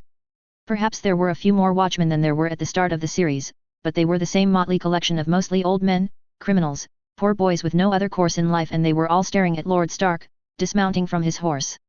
The yard grew even more quiet as a group of men in black exited the castle's interior and strode toward Lord Stark. A tall barrel of a man led them. His hair was slightly more blonde but his eyes held the same calm ferocity. Lord Commander Jeor Mormont shook Lord Stark's hand and welcomed him officially to Castle Black. They didn't smile but their faces became less lined, which meant the greeting was quite amiable. Two men of the north who shared the same curt, stoic, and honorable approach to life. Well, honorable to a point. For each of them. Still, Clark smiled to himself. It really was no wonder that Jon Snow took such a shine to Jeor Mormont. The smile only widened when another man stepped forward from the group and gripped Ned's hand. Benyon Stark smiled openly at his brother, which caused Ned to grin as well. The formal handshake done, the two brothers embraced each other. Clark shook his head. Benyon was perhaps as young as him, which was a really weird thought. Realizing he was still grinning like an idiot, he wiped the smile from his face when he observed the rest of the yard. Everyone else looked quite serious. He scanned for more familiar faces. Over by the practice yard, he looked for someone tall and scowling with curly hair, and there was Sir Alliser Thorne, who was glaring at Lord Stark openly with loathing. If he wasn't wearing gloves, Clark guessed he would see his knuckles turning white. A skilled fighter, a tough asshole, he would be a great asset if he could drop his prejudice against the free folk. Clark sighed. That would be a tough sell. And probably unsuccessful. Still he logged the thought away as he scanned the area. He didn't see Ed, who was probably not here yet. Yoren was probably carting around the Seven Kingdoms for recruits and Corin Halfhand was absent as well. Gren was on his farm and PYP might be singing for lords already. At the front of the company, Lord Stark turned from Mormont to give instructions to the captain of his guards before ascending the stairs with the officers of the Night's Watch. The captain turned to the company. All right, he called. Stable the horses and help with the supplies. After we're unloaded, we'll be shown to our quarters. The men all dismounted and the stewards jumped from the wagons to begin herding the horses to the stables. Clark remained seated, watching Lord Stark walk with Mormont and Benyon to, what he assumed was, the Lord Commander's office. They stopped as an older man exited the building, being guided by a steward. The group paused before the old man, who nodded his head and reached out his hand. Ned Stark shook Maester Aemon's hand and spoke to him. Clark couldn't hear what they were saying, but it seemed quite respectful. Finally the old man dropped the warden's hand and joined the officers as they proceeded indoors. Tiresias? Oi, Tiresias! Clark started. He was still in the wagon. Steph was holding the horses by the reins. You wanna come down? He climbed down. Forgive me, Steph. He indicated the wall. It's quite the sight, you know. I know, said Steph, craning his neck to see the top. Fucking big, innit? Let's get this loaded in quick. Sooner we can get out of this cold. The horses unhitched and taken to the stables, Tiresias assisted the soldiers and the stewards as they unloaded supplies for their stay. Ned Stark didn't want to weigh down the resources of the Night's Watch to host his men. They also unloaded a few donations to the watch, as a token of goodwill to Lord Mormont's new command. Clark kept his near-empty trunk in the wagon. He'll transfer the tomes there instead of lugging the damn thing to the library. With all the men working, it all went by very quickly and they were shown their quarters for the next 2 nights. Clark would be sleeping with the stewards. Many of the soldiers immediately fell in their beds, eager to rest before supper. Days of traveling take a toll on everyone. However, Clark only felt more energetic than before. He was at Castle Black for God's sake. Securing his knife and his fur jacket, but not needing either, he exited the quarters and prowled the railing which surrounded the yard. Winter may be over, but it was still getting dark early. That wasn't slowing Sir Alistair Thorne down though. The recruits were still out, still armored and still swinging their swords, their breath fogging as they panted. Sir Alistair's anger at Lord Stark's arrival had not abated and he was sure that this training would last long into the night. Maybe he wanted to avoid Lord Stark at supper tonight. Clark had debated whether or not to approach Sir Alistair during this trip. He decided not to during the trek and this only cemented his decision. The man was too angry. Besides, he was not here to convince anyone. Not yet. He asked a passing black brother where the library was and received a silent point. He turned to thank the man, but he was already walking away. Taking no offense, he headed in the indicated direction. A soft snowfall began as Clark entered the library. It was empty, which wasn't a surprise. Lighting a lantern, he entered the shelves, his footfalls creaking lightly on the ancient floor. His eyes scanned the tomes. It seemed organized enough. Maester Aemon did a fair job with that. Before anyone could interrupt him, he looked for the maps. The racks of scrolls seemed a logical place to start. It took a few minutes but he located them. He commandeered a table next to the fireplace, placing the lantern on top. It took 2 trips to carry all the maps to the table, though he made sure to mark their places. The fire in the hearth was low, so Clark placed 2 more logs on top gently and brought the fire to a medium blaze. Turning to the maps, he began to unfurl them, scanning them. Quickly, but not so much that he would damage them. He was looking for something specific. Finally on the 14th scroll, he found it, a detailed rendering of the land beyond the wall. As far as the Night's Watch knew, their knowledge was severely limited compared to that of the free folk. Regardless, he only needed to know one place. His finger traced north from Castle Black and he found it. A marker which read Craster's Keep. Compared to the rest of the map, this marking looked relatively new. His finger rested on the marker for a solid minute, and began to tremble slightly. He removed his finger and cleared his throat, working backwards from the keep. Taking note of the mile markings at the bottom of the map, he measured a journey from Castle Black. It seemed that the whole journey spanned about 60 miles northwest. Not as bad as he had feared. If it was a clear road, he would be there in 2 days. Unfortunately, the haunted forest would not provide such a straight path. Nevertheless, he scanned the map again and figured out a workable path to Craster's Keep, taking note of various markers along the way, rivers, trails, and such. He had to work quickly. He realized that having all the various maps open was a suspicious sight for anyone who walked in. Having marked his pending journey beyond the wall, Clark began to roll up the maps, as delicately and as quickly as he possibly could. Each scroll returned to its rightful place. As Clark deposited his second-to-last map, he heard the library door creak open. He froze, the shuffling of a slow step coming near the fire, where the final scroll laid, the clink of chains accompanying the steps. Clark walked back to the table, forcing himself to remain calm. He rolled the map closed as quietly as he possibly could and walked back to the map rack, softening his footsteps and placing the scroll back gingerly. He turned to see Maester Aemon emerge from the shelves, his white eyes turned to the fire. Clearing his throat, Clark stepped forward. Maester Iman. To Clark's relief, the old man didn't start. He simply turned his ear to the new voice in his library. Yes, that's me. To whom do I have the pleasure of addressing? Clark reached for Iman's hand, shaking it. I'm Tiresias, the librarian at Winterfell. Clark swallowed, struggling to contain his excitement. I came here with Lord Stark's entourage. Ah, you're here for some books. Only what you can spare, Maester. I don't want to take anything that's near and dear to you or the men. Iman waved away the sentiment and settled into his chair by the fire. He didn't need to fumble for it. I wouldn't be concerned about the men, Tiresias. Most of them are illiterate anyway. Those that can read are often too busy with their own duty. And yourself? Iman couldn't resist a laugh. I'm a little blind for letters now. Don't tell you haven't had your steward read out loud to you before. Chet is a good man and a great help. A good orator he is not. He takes what is written and recites it quite drearily. Clark shrugged, not wanting to pass judgment on poor Chet. Well, I'm no great orator myself. I just read. Iman smiled. Though his eyes were dulled white, they were still expressive. A curious look came over him. Clark had a short guess as to what the old man would ask. Your accent, it's quite peculiar. And his guess was correct. So I've been told. I'm not from Westeros. Where are you from? Essos. My people traveled in between the free cities and the bays up north. This cold almost feels like home.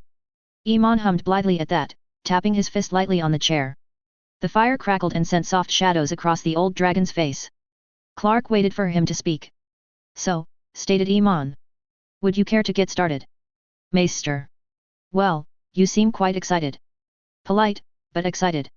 To see our tomes, no doubt. Soon to be yours. Soon to be Winterfell's, Maester, interjected Clark. Perhaps a bit too quickly. But supper should be beginning soon. We could start in the morning, when we're refreshed. To start gathering. No need, said Iman briskly. He stood from the chair and walked to the back table in the library, gesturing Clark to follow him. He did so, taking the lantern with him. Iman was slow due to his age, but he seemed completely confident in his whereabouts, reaching for the first volume without hitting the table first. He handed it to Clark, who was careful to keep it away from the lantern. After poring over the correspondence between Lewin and myself, Chet and I spent the last 3 nights gathering all materials we believed Winterfell would hold dear, and narrowing that down to what we were willing to part with. Every piece of writing in the old tongue. No one here can speak it. The histories of the North requested, the myths of the first men, and those before. He patted a pile of medium height. There were several such piles on the table. Iman gave a short and somewhat sad laugh. Narrowing down is perhaps the wrong way to describe it. Honestly, we struggled to find reasons to keep what we did. Clark placed both the lantern and volume down on the table, cracking the latter open delicately. The ink was a little faded and the spine needed to be tightened, but it was in good shape for its age. He turned the pages gently. Maester Iman, are you sure? He straightened, facing the old man. These are treasures. I don't wish to deprive you of all of them. Iman smiled sadly. I've already been deprived of them, despite Chet's best efforts. It's because they are treasures, that I ask you and Lord Stark to keep them safe in Winterfell. Help them find eager readers. Even if it's just you. Clark nodded. I'll do my best. I'm sure. Iman patted his hand. How are you carrying these back to Winterfell? A trunk in the wagon. Iman sighed. I suppose that must do. You can start to carry them now if you would like. Afterwards, this library would still be open to you if you wish. Should you see anything else that catches your eye, please let me know. I'm sure you'll be able to take it as well. Having already lost count of how many handshakes have occurred between them, Clark nevertheless shook Iman's hand again. I'll be more than happy to explore this library tomorrow, Maester. But I highly doubt I'll be taking anything more. You've already been most generous to Winterfell. Iman smiled, patting his hand. Supper begins in another hour. You should be done by then. The old man returned to the fire and settled back into his chair, visibly relaxing in the heat and the glow of the flames. Careful not to damage any tomes, Clark picked up 3 volumes and moved for the exit. All in all, it took 11 careful trips between the stables and the library. At the end of it, Clark had to extract his bow and supplies from the trunk to make room for the final volumes. After shutting the trunk and covering his gear, he made his way back to the library, careful to stamp his feet clear of snow before entering. Iman remained seated for the entire process, not even moving his head. Clark made his way to the hearth and the maester gestured to the chair beside him. Thank you, said Clark, taking the offered seat. They sat in silence for a few minutes. Normally the fire would have held Clark's attention, but now, he was alone with Maester Aemon and he couldn't stop staring at the man. The last known Targaryen in Westeros. The kind mentor and unknowing relative to Jon Snow. An old man who would find one of the few natural deaths in this story. That is if he was lucky enough this time around. Clark knew he was taking advantage of the man's blindness, but he couldn't help it. He had to curb his incredulity every time he met a character he had come to know from the show. Never to let his enthusiasm show. Ultimately, living at Winterfell has dulled that aspect with the Starks, but how will he react to others? To the Lannisters? To Bronn? Tormund? Brienne? He had to act like a human being in front of them and restrain himself. Lest he completely mess something up and doom the characters he was trying to save. Now, with Maester Aemon, with his blindness, he let the restraint down and simply stared. It was safe. Or so he thought. Maester Aemon cleared his throat. Tell me, Tiresias. What do you find so fascinating about my face? Clark stilled. Maester. My face, Tiresias.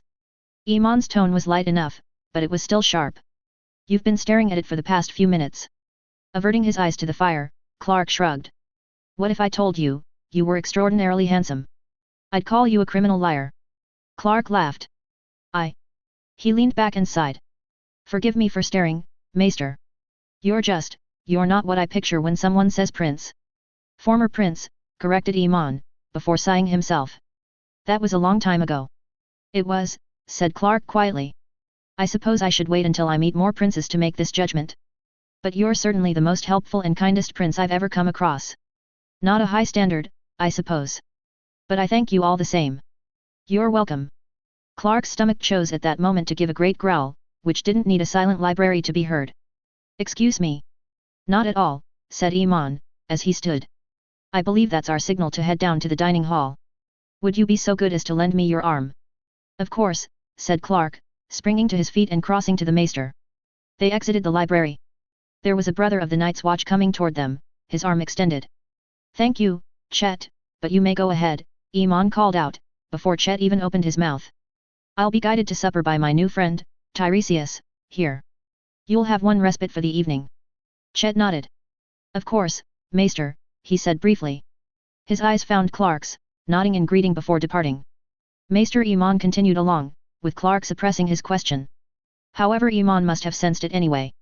Everyone has their own way of going about the world, Tiresias. His footsteps. That's a part of it, yes. They reached a staircase and began to descend. Would you recognize me if I walked into the library now? Asked Clark. Before I spoke. I doubt it. Chet is a regular companion. They said nothing more for the rest of the walk. The murmurs of the dining hall were heard before they reached the entrance. The meal was already in full swing and bolstered by the Winterfell soldiers.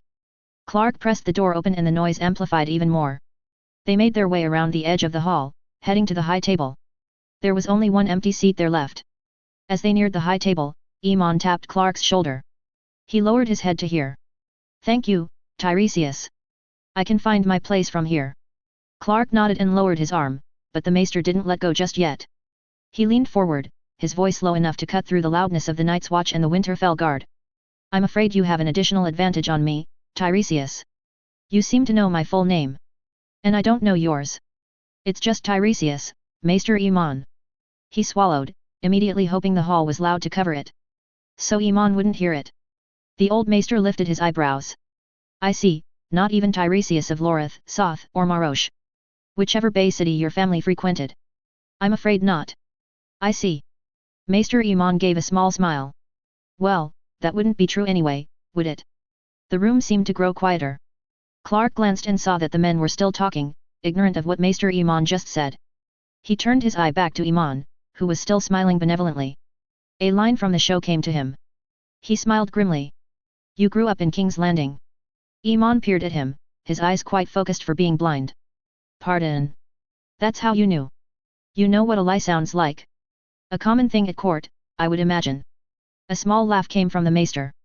Indeed. Now, before I leave you, I will ask, should I be concerned that you lied? I mean you no harm. You or the Night's Watch. He paused, waiting for Aemon. That wasn't a lie, unless you couldn't tell. Certainly didn't sound it. But you didn't answer my question. Should I be concerned? No, he stated immediately. Several seconds passed. Clark could see a few of the brothers looking their way, wondering what intense conversation was taking place between this stranger and their castle maester. Finally Iman dropped his hand.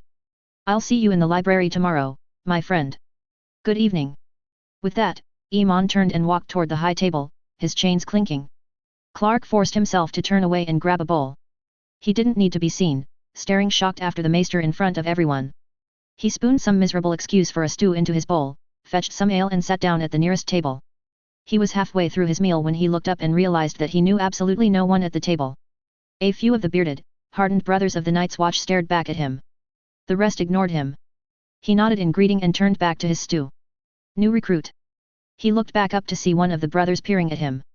Swallowing what he hoped was venison, he shook his head. The brother took a draught, wiping the spilled ale from his beard. "Why you here then?" Clark took his own sip. It took a considerable effort not to win CE. Sansa wasn't being a snob about this ale. It really was repulsive.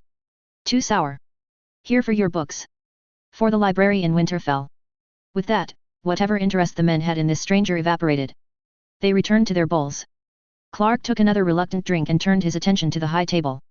Maester Iman was eating calmly. The old man's perception was quite inconvenient, but he wasn't too concerned. Iman Targaryen was committed to his life on the wall. If Winterfell employed a foreigner who told a fib, it probably wouldn't concern him much. His eyes wandered to the center where Ned Stark was conversing with Jeor Mormont.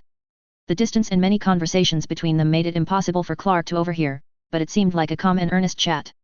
He brought his eyes down and finished his meal. He wasn't too peeved to be left out. He knew that as an outsider, he would have limited access to the interesting nobles and lords and commanders to hear their thoughts.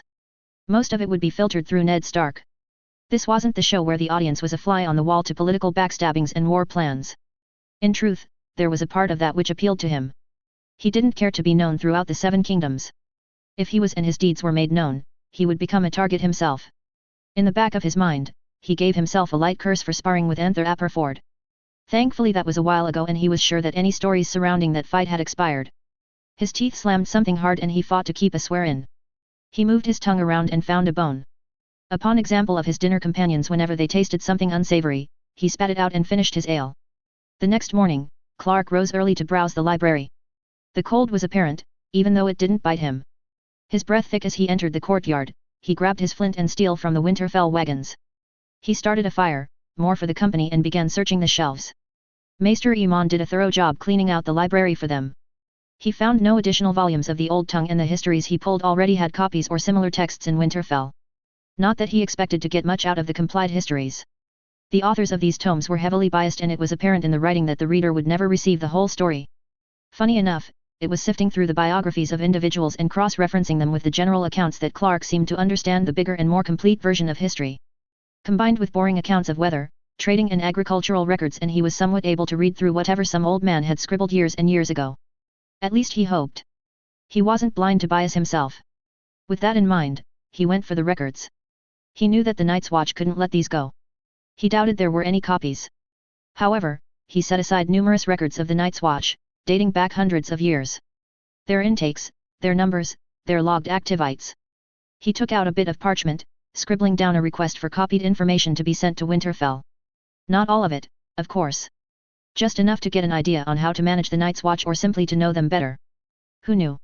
Perhaps the secret to dropping their vendetta against the Wildings laid in their treasury intake.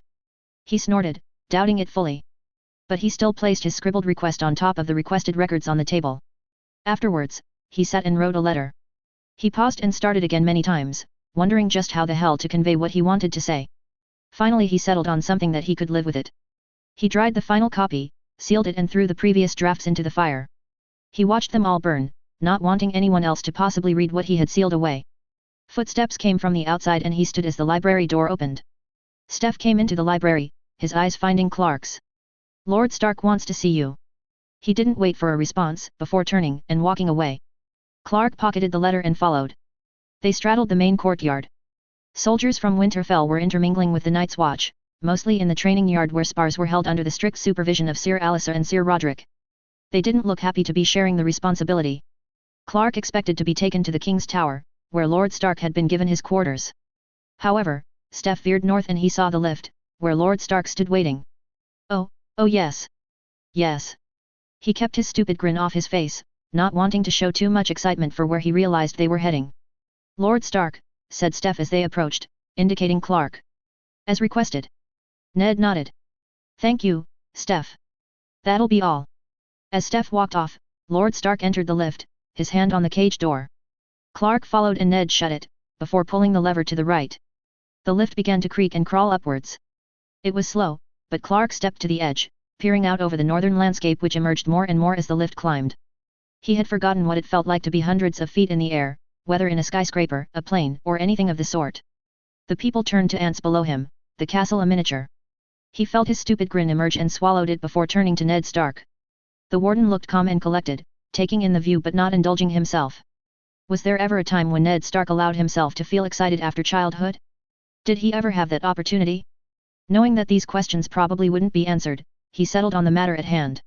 If I may, my lord, what came of the talks between you and Lord Mormont? He called over the creaks of the gears. Lord Stark shook his head. Not now. Wait till we're up top. And so they remained silent for the remainder of the trip. The lift was slower than any elevator that Clark had ever ridden. Finally, at 700 feet, the lift halted and Ned opened the cage, walking calmly but carefully along the wall. Clark followed, watching his own footing. They walked for a minute or two east, before Ned turned north into an opening. They were on a platform, similar to the one where John and Sam stood watch during their first guard together. A fire ran in the brazier which Ned stood next to. Clark walked gingerly to the edge, his eyes transfixed on what lay beyond the wall. The haunted forest stretched as far as he could see, with enormous mountains to the east. The wind rushed to meet him. He lowered his eyes and focused on the tree line. No one stalked the forests, at least not from what he could see. They're out there, aren't they? Said Lord Stark, behind him. He raised his eyes and stared out into the distance, a small part of him wanting to focus and see the Night King's fortress glowing in the never-ending winter light. He chuckled at the thought. Staring across 1,000 of miles of frozen tundra. You're no three-eyed raven, Clark. He glanced back to Ned. They are. Far away at the moment, but they'll come. For now, the haunted forest should be untouched. Ned stepped forward, staring beyond the wall himself. He frowned at the harsh wind. So, said Clark. What did Lord Commander Mormont say? The man appreciates the renewed interest in the wall. It won't be much, but the increased supplies and possibly, more suitable recruitment to the wall will give us ample room to survey the situation ourselves and watch for any White Walker activity. Clark raised his eyebrows. Does Mormont know he's looking out for White Walkers? Ned shook his head. No. However, the Rangers have been hearing whispers of small conflicts in the far north. They believe it's just another wilding skirmish. There's nothing yet to suggest anything more. And I didn't take it upon myself to enlighten him last night. Clark shrugged. It wouldn't do for the news of the White Walkers to come from a man who sits hundreds of miles south of the wall. I'd suggest the possibility though, maybe tonight when you're speaking with him. Mormont's a northerner. He knows the White Walkers are history, not myth. If you want help, you could try talking to Maester Aemon first. He's more open to the possibility of ice monsters. Doesn't hurt that your brother's a ranger too. Silence fell between the men. Clark walked back to the brazier. Not that he needed it, but he could sense Lord Stark beginning to tremble. He raised his hands to the fire. And the free folk? Ned joined him at the brazier and sighed. A stalemate. They've the wall. Free folk have the numbers. I suggested the beginning of a truce. Not a full amnesty. Not yet. But a few families and workers who can settle. We'll need more men to harvest and work the land, not just to fight. How did he respond? Respectful disagreement. However, I reminded him of the instability of the situation. If they're in perpetual conflict, they're unable to replace all of the brothers killed by the free folk. They'll have to find another way or they'll all be killed. Mormont seemed to respect that, but he's new to his post. He's experienced and commands respect. But no leader should begin his command with decisions that will divide his men. He'll lose his support. It's why I can't declare total passage for the wildlings myself. Not to mention I've my own reservations. An image of Jon Snow lying dead in the snow flashed through Clark's mind. Stabbed by his men. So we take it slow, said Clark. The suggestions will be planted. Hopefully they'll take root and Mormont can enact peace offerings to the free folk. Assuming they even let us approach. Ned sighed. I spoke with my brother. A ranger's hardly able to get 2 words in with a wildling before they come to blows. Clark swallowed his next words and moved on. He didn't wish to speak his thoughts on the free folk unless he succeeded in his mission. You spoke to Benyon. Ned nodded. He'll be the one who will smuggle you through the wall tonight. Pack up what you need today and be ready. During the feast, he'll leave. Give it a few moments before you excuse yourself. Then grab your supplies and head to the tunnel entrance. He'll meet you there. Clark checked the surroundings, but they were truly alone. Even the crows were absent this morning. I assume he knows my trip beyond the wall is a secret to the watch. He does. And he's not conflicted about going behind the watch and aiding his brother. Ned met his eyes steadily. He had some questions. I answered a few of them. I told him about the White Walkers. Does he believe you? He hasn't seen any trace or evidence of them on his previous rangings. As I said, they believe the whispered troubles up north concern only the wildlings. No one else. Warmed by the brazier, Ned walked back to the edge. Still a safe distance away. However, he's not entirely satisfied with that, and neither are a few of the other rangers. Corran Halfhand has ranged farther north this winter than he has in years. What he has heard, or rather hasn't heard, unsettles him, according to Benyon. And if Corran Halfhand is perturbed what by he hears, then Benyon believes it must be more than wildlings out there. Clark spat and dodged as the spit came back on the wind. So, in answer to my question, he's alright going behind the watch for this, or the wall, I guess. Ned nodded. I told him you wish to strike against the White Walkers before they have a chance to grow. He's hesitant, but he agreed. Even if the White Walker threat is null, it's just one insane man heading north. Anyway, the vast majority of the Night's Watch doesn't believe in the White Walkers. He can't go to his men with this. Not yet. A ghost of a smile formed on Ned's face. Besides, it's not unlawful to venture beyond the wall. It's not about the law. It's about secrecy. The wind quieted at that moment. Ned turned away from beyond the wall and looked back at the passage. They were still alone. He faced Clark head-on. Do you know where you're going? Clark nodded. Rough idea. Might be risky, but I'll ask Benyon for a starting point I've marked. If I need it. Then I'll say my farewell here and now. I'm afraid at supper tonight, it'll be far more casual. The Night's Watch will think I've gone with you, even if they don't see me the next morning. That I've gone ahead. What are you saying to your men? Should they ask? You're staying to explore the library further. Eastwatch's library is paltry compared to this one. The Lord of Winterfell walked forward and grasped Clark's hand, shaking it. The wind remained quiet for the farewell. Good luck, Tiresias. Thank you, Lord Stark. He dropped his hand. When should I expect to see you again? Clark shrugged. Hopefully, I'll join you guys on the march back from Eastwatch. Meet you at Last Hearth with the Umbers. If not, well, I'll use Winterfell as a beacon and come limping back on the King's Road. Do you really expect your errand to take so long? Clark chuckled. Errand. Strange word for what he planned to do. I have no earthly idea. I don't want to spend more time out there than I have to, and Craster is just one thing I need to take care of. Ned gave a nod, his eyes resolute. All right. Until we see each other again. Lord Stark, said Clark, slightly interrupting the warden. I actually have something for you. If you have a place where you can keep it secret. Clark reached into his pocket and pulled out the sealed letter. He held onto it carefully, determined not to lose it to a sudden gust of wind. Ned eyed it. If I'm not back a year from now, you should consider me lost beyond the wall, he stated. And you should open that. Not beforehand. And if I return, I'll ask for this back, still sealed, and I'll destroy it. He handed the letter to Ned, who continued to stare at it. More warnings of the future, he asked. Clark nodded. I had planned to let you in on these secrets gradually. But if I'm not there, you're better off with it. I tried to include what details I felt were necessary, but I fear it may not be as comprehensive as I would like. He truly did try. He wrote briefly of the 3 Lannister bastards, the ambition of the Boltons, even of the coming double-edged sword of Daenerys Targaryen and her dragons, and more. It took all of his restraint to keep the letter as concise as possible. Even so, he watched Ned pocket the letter with some apprehension, as he tried to remember just one more detail to help.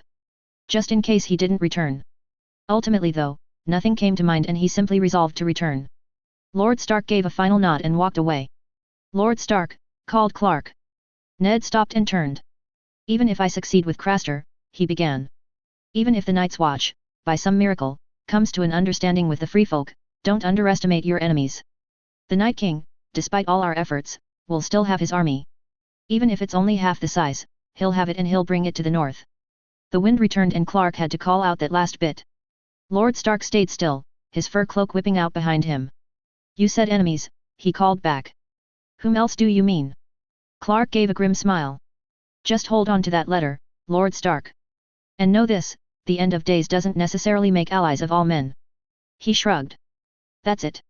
That's all I have for now. Farewell, Lord Stark. The wind sang for a few more seconds. Finally Ned mirrored Clark's grim smile. He tapped the pocket where he had stored the letter. Remember, during the feast, the tunnel, he said. We'll be waiting for you to return. And with that, Lord Stark walked away. Clark stood by the brazier for a few more minutes, before turning north again. The edge stood only 10 feet away from him and he recalled a dwarf in a similar position, facing north as he urinated off the wall. Checking once to make sure that he was truly alone, he stepped gingerly toward to the edge. He made to adjust his trousers when he peered down and saw the drop. He froze and walked back slowly, readying his trousers, his heart pounding. Oh fuck no. Whatever possessed Tyrion to do what he did, Clark didn't have the same gumption. He glanced down at the haunted forest and then up into the distance. He laughed, cursing himself lightly. It wouldn't bode well for his plans if he slipped off the wall, pissing in a freefall. Clark fought a low appetite and forced himself to eat during supper. It didn't help that whatever meat they had found was cooked down to practically rubber. Clark's jaw was aching by the time he was done with his portion. Oh well. Might sit in my stomach longer. At least the ale didn't taste nearly as sour as yesterday. Maybe he just got used to it overnight. He sat with his drink, looking to the high table every so often. Finally the moment came, Benyon Stark stood and finished his mug. He clapped Ned on the shoulder and exited the hall. Sipping to cover his pounding heart, Clark remained seated. He needed to wait approximately 10 minutes before leaving himself. He had to create enough of a berth. Gord, seated next to him, nudged Clark. What's got you so fascinated at the high table? No pretty ladies there to draw your eye. Clark yawned. Just staring off. I'm tired. Tired from what? Sitting on your arse, turning pages. The tone was teasing, but Clark couldn't stop his voice from sounding tense. There's different kinds of tired, Gord. Not just from swinging swords. I have been working all day. I've earned the right to a few yawns. All right, man. I know that. Just gaping. Sorry. Clark looked into Gord's eyes and saw nothing malicious there or in his words. He sighed. It's all right, Gord. I'm sorry for being an ass. I don't know what's going on with me. That was a lie. The upcoming trek was looming by the minute. He had about 8 more minutes. Gord waved off his apology. No worries, mate. I bloody well can't do the work you do. He raised his tankard. Cheers to our hasty forgiveness. We've already cheered about 10 times this evening, Gord. Just raise your fucking ale. Clark started laughing. Gord joined him and together they clinked their mugs. To your library, Tiresias. Winterfell's library, my friend, corrected Clark lightly. To your sword and your lessons, to which I am extremely grateful. They drank. Clark finished his ale first and made his decision. It might be a little early, but the cheer was a good note to leave on. He waited until Gord finished his before standing. You off already, mate? Asked Gord. Clark clapped his friend's shoulder. There's a massive amount of work left to do here, Gord. It's why I'm staying behind while you lot march off to Eastwatch. This evening's no different. Gord patted his hand. Well, fare you well then, Tiresias. Don't tire your eyes too much with the ink of dead men. I'll do my best. Now if you'll excuse me, I need a quick word with our betters. He walked between the tables until he got to the edge, making his way to the high table. Halting before the table in front of the Lord Commander, he waited for a few seconds until Jeor Mormont noticed him. Excuse me, Lord Commander, for interrupting your dinner. He swallowed his spit. I only wanted to thank you personally for the donation of tomes to the Winterfell Library. Jeor Mormont peered at him with polite interest. Your name is? Tiresias, Lord Commander, the librarian at Winterfell. He nodded toward Ned Stark, seated beside Jeor. Courtesy of Lord Stark here, of course. Anyway, thank you again, Lord Commander. Jeor Mormont nodded. Well, with all Winterfell has brought us on this visit and the promise of future support withstanding, a small literary donation seems more than fair. Not small by any means, said Clark, gesturing to Maester Aemon. Maester Aemon was very generous. The blind man nodded in Clark's direction. Jeor proceeded to cut his beef, which looked only slightly more appetizing than what Clark just ate. Well, however many you take south with you, I hope they find more eager readers than they found here, said Lord Mormont, before taking a measured bite. Sensing his dismissal, Clark stepped back. I'm sure they will, he said, before giving a slight bow. Good evening, Lord Commander. Lord Stark, he added in Ned's direction. Ned nodded casually, his eyes meeting Clark's. They both knew what this goodbye was. I hope I see you again, Lord Stark. He entered the courtyard from the dining room, sighing in relief at the cool wind. Dinner in a hot, Crowded hall with no one but men was not his idea of comfort. Also the smell was not great. The sensitivity he'd acquired was ideal for a trek in nature. Not in close quarters with vastly stinky men. Even just 2 nights was testing his patience. The stables were deserted, save for the animals. Crossing to the wagons, Clark retrieved his supplies including the food he'd stolen from the kitchens earlier, his bow and arrows and the tied-woven sack he'd been hiding since they left Winterfell. Double-checking that the trunk of tomes was sealed properly and that he had his dagger on his left side, he donned his fur jacket and left the stables. He crossed the edge of courtyard quickly, confident that most were at the feast tonight. Even the patrols on the southern entrance were more transfixed by their fires than any activity inside the castle. Having marked the location of the tunnel entrance earlier in the day, Clark exited the courtyard, his footsteps through the snow growing louder as he neared the wall, further from the feasting Black brothers. He turned the corner and saw the open entrance to the tunnel. Benyon Stark stood there, next to a sled piled with canvas, his eyes narrowed in on Clark, as he approached. Halting before him, Clark held out his hand. "Hello Benyon Stark. I'm Tiresias." Benyon took his hand, but it seemed automatic. He looked around and dropped his hand almost immediately. "All right, come on, when no one's looking," he muttered, turning and striding into the tunnel, dragging the sled behind him. Clark followed without hesitation, really hoping that no one saw him entering the tunnel. They walked quietly. Clark didn't trust himself to speak. The echoes from these walls could carry all the way back to the entrance. As they walked through the ice tunnel, he also felt a tingle that he couldn't quite identify. It was similar to what he felt in the Godswood at Winterfell. Benyon lit a torch halfway through when the darkness became too much. He focused ahead, but Clark could sense the unasked questions being shot in his direction. And the incredulity. It was only on the brotherly trust between Benyon and Ned that allowed him to proceed north. They reached the gate. Clark could hear the evening wind pounding against the iron. Benyon placed the torch in a holder and proceeded to strip all the canvas off the sled. Once the sled was bare, he turned to Clark. "Take your bags off. Lie down and hold them on top." Swallowing his questions, Clark positioned himself on the sled, placing the bag between his feet, his bow and arrows by his arm and the rucksack on top. As he laid his head down, he saw Benyon take the torch and open a small slot in the iron gate. He struck the torch through against the wind and held it for a solid 10 seconds. Signaling the watchman up top, he explained. He withdrew the torch and closed the slot, placing the torch back in the holder. "That should do it," he muttered, picking up the canvas and turning to Clark. "Now don't move." He proceeded to cover the sled with the canvas. Clark only had time to see his feet being concealed. The material doubled over and he was blinded. Dust and whatever these canvases used to hold filled his nostrils.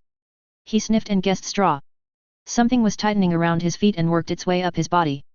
He heard Benyon pulling ropes along the underside of the sled and securing it up before another sound entered his world. A great creaking as the iron gate lifted. The first sound in the show, as the Black brothers ventured north of the wall. As the creaking stopped, the sled jolted as he started to move. "All right," said Benyon, somewhere above him. "Keep still and silent. It'll be a while." The wind may not have chilled him, but he still felt it as he was sledged over the snow. They were in the open area in between the haunted forest and the wall and nothing was there to protect Benyon from the wind. Clark hoped he was warm enough from the exertion. He also hoped he wasn't too heavy. Benyon had spoken true. The sled ride was a long journey and Clark found himself more impatient than he expected to be and focused to calm down. He didn't like being tied up, but he also preferred not being found out and so he tolerated this constricted sled ride. The sled glided gracefully enough though. More so than the wagon ride on the King's Road here. He gripped his supplies and closed his eyes. A part of him was tempted to try and sleep. He wasn't sure when he would get another chance to sleep on a flat surface. Also he wanted to rest before he got started. When he set up camp next, he wanted his fire to be out of sight of the Night's Watch that patrolled the wall. It would be a long trek on his part tonight. He heard the wind die down and he surmised that they had reached the haunted forest. Tuning his ears, he heard animal cries. Most sounded solitary. The eerie music that accompanied the travelers in the show was absent and not for the first time, he missed Ramin Djawadi. However, he was also glad for the cold silence. It focused him. Finally the sled stopped. He heard Benyon catching his breath and then felt the ropes loosen. A fresh gust of air swept over him as the canvases flew off. Benyon stood, flushed and slightly panting. Clark slowly sat up, feeling his limbs stretch as he did. He placed his supplies on the snowy ground and glanced from Benyon to the trees. A pile of bags sat piled by a tree. High in the sky, a series of lights laid in a straight line and he blinked. The wall stood behind the trees, perhaps half a mile from them, the lights of the watch beacons in the darkness. "They can't see us from here," said Benyon, answering his unspoken question. "I came here this morning with those bags. I return with them tonight. From that distance, he nodded to the top of the wall. A sled topped with bags looks enough like what I brought out. What will you say you were doing out here? Ranger business. Clark turned his eyes from the wall and scanned the forest that would be his home for hopefully not too long. It certainly did look dark and foreboding. However, that was the usual feeling he got whenever he went camping after sundown. Every morning felt like relief to a fun nightmare. However, none of his fun nightmares brought on by camping were encroached on by White Walkers or any other dangers beyond the wall. He shook himself. He had to get going. Shouldering his rucksack and quiver, he turned to pick up his bow and saw Benyon staring at him. Yes, he asked, hopefully not too impolitely. Benyon eyed his attire. Is that all you're wearing? Clark patted his clothes down. He certainly looked underdressed. Aside from the fur jacket, he was dressed for an overcast day in autumn and definitely not for beyond the wall. This isn't my first time wandering about in the cold, Stark. You've never been in this cold before. Clark picked up his bow. It was unstrung, the hemp bullens in the rucksack. He'd double-checked it in the stables. I already gave my word to one Stark that I can survive in this cold. Do I have to give it to another? Benyon said nothing to that. He strode to the bags by the trees and began loading them onto the sled. He threw the canvas over and began roping it. Clark waited for it, the question building inside the youngest brother. Finally, Benyon stood and faced Clark. The darkness was no deterrent to Clark and he saw every ounce of controlled bewilderment, grim fear, and determination in Benyon's face. The determination was perhaps not so pure as Ned's, life as a ranger was no joke, but he could definitely read them as siblings. Why do you say the White Walkers are back? I saw them. Not in the flesh. Fortunately no. Least not yet. So in prophecies then? Dreams? Visions? Clark shrugged. Take your pick. I'm sorry that's not a great explanation, but I'm afraid I don't know how to describe it. It's just a future that I'm determined to change. It's complicated. I just don't know how you convinced my brother to go along with it. I'm sure he told you enough. Otherwise you wouldn't have helped me pass the wall. Benyon didn't deny this. Silence reigned in the haunted forest, even the birds were quiet. Clark knelt down and opened the sack. I know you've heard rumblings from Kor and Halfhand from the far north. Skirmishes that seem unnatural. The farthest villages missing their free folk. Come a few years and those disappearances will come south enough to be noticed by the Night's Watch. Rangers will start to disappear. Until finally on a night like this one, you'll notice blue eyes peering at you from the darkness. They'll be the last thing you see. He looked to Benyon, who seemed to grow more still. If I were you, I wouldn't set another foot beyond the wall. No more ranging. The dangers that will plague Westeros will appear here first and you won't be prepared for them, wandering about here. Benyon gained a little life in his eyes and shook his head. I'm a ranger. We all accept that we may die beyond the wall. It's common. I won't hide in Castle Black as they come closer. Clark sighed. I figured you'd say that. He withdrew an obsidian knife from the bag. Benyon stepped back immediately, his hand on his sword. Clark rolled his eyes. Calm down, it's a gift. He turned the knife handle first and held it out to Benyon. Carry this with you at all times. Especially when you go ranging. The White Walkers and their whites, their slaves, they won't fall to normal steel. This, fire and Valyrian steel are the only weapons worth carrying against them. Benyon stepped forward gingerly and took the knife. He eyed it warily. There should be more coming to Castle Black. However, they probably won't come until the Night's Watch actually believes in the threat. Jeor Mormont is beginning to. As Maester Aemon might be, however they'll need to be more. Clark tied the bag around the yew-bow and propped it across his shoulder. Thank you for your help, Benyon Stark. I hope to see you again one day. Good luck in your rangings. He held out his hand to shake. Benyon gripped it, though the look in his eye was still questioning. After looking to the stars and determining northwest, Clark gave a final nod before walking off into the trees. A part of him wondered if he should have pushed Benyon to recognize that the free folk would need to be let through the wall for the sake of all of their survival. Benyon certainly seemed more sympathetic than the average brother of the Night's Watch. However, that seemed like overkill. He trusted Benyon to see the logic in helping the free folk as a preliminary strike against the White Walkers. He still felt doubt, though the doubt was tempered as he looked back and saw Benyon sheathing the dragon glass in his belt, before returning to the sled and pulling it away, back to the wall. Turning back to the darkness of the haunted forest, he continued to walk. His eyes were attuned already, but he was already a little hungry. He cursed himself. He should have forced himself to eat more of that rubberized mystery meat during the feast. Notes. And that's it for this week. See you next Tuesday. Also, shout out to Lucretius Carus, who foresaw the letter Clark would leave. I swear to God, I had that written before your comment, even though I know there's no way to prove it. Also, I've been reading a couple other fanfics on here and would like to recommend The Damned Bastard by Clarence. It's very good and updated every week as well. Chapter 17. Karsai winced, hissing as the ointment touched her cut. She willed her arm to stay put. Don't flinch, muttered Boren, his dark green eyes still focused on her wound. He had their mother's eyes. As did she. I didn't flinch, she muttered back. Boren responded with more ointment that stung less and less. Finally she sighed in relief.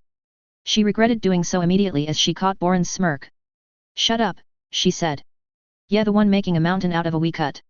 He put the ointment away and began bandaging it. Yeah, the one fussing over it, said Karsai. And thanks to me fussing, that wee cut will remain a wee cut and not rot yet arm off. Don't need pa skinning me for that. Karsai sat quietly after that. She knew he was right and she did breathe easier knowing that the cut would heal properly. Still didn't stop her from wanting to punch her brother's laughing smile off his smug face. At least she got the kill though. The meat that they had roasted tonight was due to her spear. She knew Boren was proud. It wasn't her first hunt, but it was her first trek into the haunted forest without their father. He was about a month away, still on the frozen shore, along with her mother and second brother. They were all worried for her, but she was 16 now. The tribe needed her strength. Their worry was lessened as it was her brother who led their party. It was actually strange to have a moment alone with Boren. Colum and Maka were usually right by their side. Father had them all swear to stay close to her. To keep her from being stolen. Not that she couldn't defend herself. A hulking bastard with several missing teeth in White Tree attempted to make off with her in the night and lost his ear for it. She now wore it around her neck along with the bare teeth and the seashells from her mother.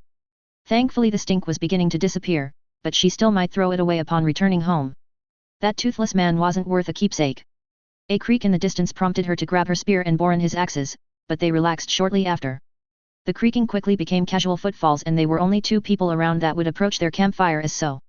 Sure enough, Colum and Maka entered the glow of the flames. Colum sat immediately, dumping the full skins of water on the ground. His right eye was swollen shut and he extended his leg gingerly. Boren sucked on a bone, before tossing it.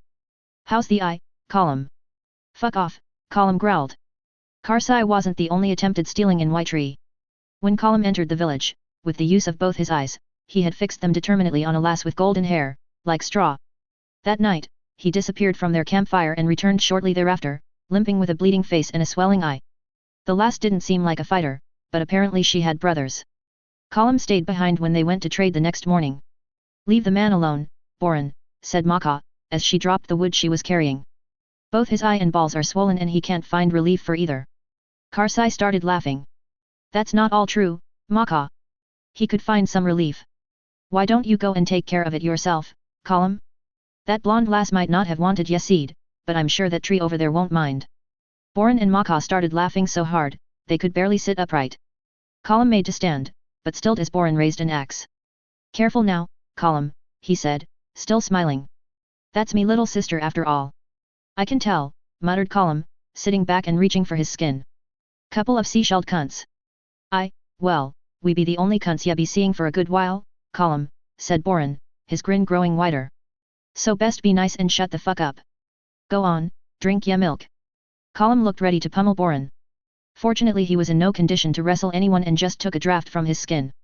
A trickle of sour milk escaped into his short, black patch of a beard. Karsai let a breath go. As fun as it was to needle Colum, it wouldn't do if they came to serious blows. And they've come close on a few occasions during this trek. She was relieved that they were heading home in a few days. Speaking of relief, she stood and stalked off. Where ya off to? Called Boren. Need to piss, she yelled, not looking back. She walked fairer than necessary. It really wasn't safe, considering the rumors that have come down from the north. But that was far away. And if there was anyone near that come to steal her, Maka would have noticed them while she was out collecting firewood. Besides, she had found a perfect spot earlier before sunset, just down the hill. The valley opened up through a slot in the trees and the moon was just out enough to illuminate up every snow-laden tree before her. It was silent. She loved her brother fiercely, but it was nice to have a piss every once in a while without hearing his voice or any others in the distance. She lowered her trousers and squatted, trying not to tremble at the chill. She focused on the forest below, taking in the view. Scanning from west to east, she sighed in relief. And then she saw it. She blinked and focused. Down below in the valley, the glow of a campfire shone through the distant trees. Karsai stared at it for several seconds before remembering herself. She stood, pulling her trousers up, all the while keeping that fire in sight. All of the sudden, the forest seemed a lot less safe. She glanced around her and strained her ears, but she was truly alone. Her eyes darted back to the faint fire one last time before she turned back. Her own campfire came into sight quickly. Boren must have heard her, as he started calling. "Ya went off too far, Karsai," he called as she came near the campfire and stood in front of him. "Ya can't do that. Ya need to be able to hear me if I call ya, and I need to be able to hear ya." He raised his head to tell her off more, but then he saw her face. "What's wrong?" "There's a fire." Boren sat up. "A forest fire?" "No, a campfire. Down below in the valley. 2 miles out. Maybe 1.5. "So what?" said Colum. He made to take another swig, but Maka stopped him, her eyes alert. "It's not anyone we know," said Karsai. Colum freed his arm, yanking his skin back. "Oh, ya can tell that from 2 miles off." "It could be someone from Whitetree," said Boren, though he looked doubtful. "It's not anyone from Whitetree. No one would stray out of the village this time of the night," muttered Maka. She was calm, ever calm, but her eyes were bright and alert as she turned to her brother. "Boren, I'd say it's worth a look from you." That swayed it for Boren. He got up, grabbing his axes and turned to Karsai. "Take me to where ye saw it." "Maka, Colum, stay here and get ready to move if we have to." Maka and Colum nodded, though Colum didn't bother hiding his annoyance. The sounds of them packing their supplies faded as Boren and Karsai walked into the forest. She hoped that the distant fire still glowed, that it wasn't just her eyes deceiving her. However, as they came into the gap in the trees and stared out, Karsai immediately spotted it again. She didn't even have to point it out to Boren. His eyes narrowed in on the spot. "That's no fire for any free folk," he stated quietly, as though his voice could carry all the way down to the mystery flame. "Too big for one man. What if it's a group? Could be. Might not be too many. It's just one fire. So what do we do?" Boren exhaled, the thick fog from the cold coming through his nostrils. "We check it out. All of us. All of us. I. Pity there's no warg with us. We'll keep a safe ways away though. Count their numbers. Go from there." They returned to the campfire. Maka and Colum stood up immediately. After confirming the distant fire and the plan to investigate, the camp was quickly dissolved. Food and supplies were hung high. The fire doused and skins tightened for a night walk. Even Colum dropped his snark. Most of it anyway. After showing Maka and Colum the distant fire from the same tree gap, they proceeded toward it. Maka knew these woods better than them all and led the group down into the valley. They lost sight of the fire as they descended, but Maka kept them in the right direction. Karsai followed her, with Colum limping lightly behind and Boren bringing up the protective rear. They hiked lightly through the woods for the first mile, before halting. Maka went ahead to survey, leaving the rest to wait. Karsai sat anxiously, wondering if too much time had passed. No one spoke in case others were nearby. Finally they heard someone approaching. Tensing up, they raised their weapons and lowered them upon seeing Maka come back through the trees. "Just one man," she said slightly breathless. "Didn't get too close, but it's just one. Wasn't free folk." "Anything special?" asked Boren. She shrugged. "One sack and a bag. Nice bow. Arrows." The animal in the pit was carved, so probably a knife on him too. "Any other weapons?" Maka shook her head. "Not that I could see." Boren scratched his beard. "All right," he said. "Might as well take a prize. Maka, how's the land?" Maka knelt in the snow and drew an easy map of the campfire, signaling the hiding spots for the best approach. "If we separate after a quarter meal in, we should be able to surround him without him noticing. The surrounding snow is packed hard. You can walk quietly with some care." "So we killing him, Boren?" asked Karsai. A trickle of nerves that she didn't expect came into her voice. It was one thing to cut off a man's ear trying to steal her. Another thing to hunt one in the night. She swallowed hard, ashamed of her weakness. She was 16. She had to learn how to kill sooner than later. However, Boren was kind enough to not comment on her nerves. "That'll be me task, should it come to that," he said. "If I need help, Maka will come in. Yes, stay out unless we need yet. Understand?" Karsai nodded. "What about me?" asked Colum. "Yeah, useless nip," Colum said Boren, grinning for the first time since they started walking. "At best, ya moan like a bitch at our man, distracting him from the real knife coming out of the dark." They spent the next minute calming Colum down. After they formulated a plan, they crept into the darkness, walking carefully until it came time to split up. Boren went straight ahead, Maka and Colum stalked to the east and Karsai treaded lightly to the west. She didn't look at her brother disappearing into the trees. Focusing her eyes to see in the darkness, she weaved between the trees lightly, stepping from rock to mask her footfalls. After a short while, a faint light began to shine through the trees. The campfire was coming up in the darkness. A trickle of water caught her ear. A light stream was flowing through the forest. It seemed the mysterious stranger had picked this spot for a good reason. He just should have anticipated others to come through as well. She was glad to hear water running again. Her fingers brushed the shells on her necklace lightly. The ones her mother gave her. She treaded along the stream. The water wasn't flowing strongly, but it would mask any remaining noise from her footsteps. The fire was coming nearer. 100 feet off, she went behind a tree. Her heart was pounding and she breathed to calm it, gripping her spear tightly. She exhaled silently and peered around the tree. Indeed, it was only one man before the campfire, sitting cross-legged. He was cleaning his hands with water from a skin. He shook his hands, flicking the water off before raising them to the fire to dry. The remains of a mangled rabbit sat next to him. It wasn't a clean job and he made no effort to save the skin. He's definitely no free folk, thought Karsai. And if she needed anything more to prove so, he started singing a song she'd never heard before. His voice was low and soft, but it carried to her. Sometimes I wonder why I spend the lonely night dreaming of a song. The melody haunts my reverie. And I am once again with you. When our love was new. And each kiss an inspiration. Oh, but that was long ago. Now my consolation is in the stardust of a song. Beside the garden wall when stars are bright. You are in my arms. The nightingale tells his fairy tale. Of paradise where roses grew. Though I dream in vain.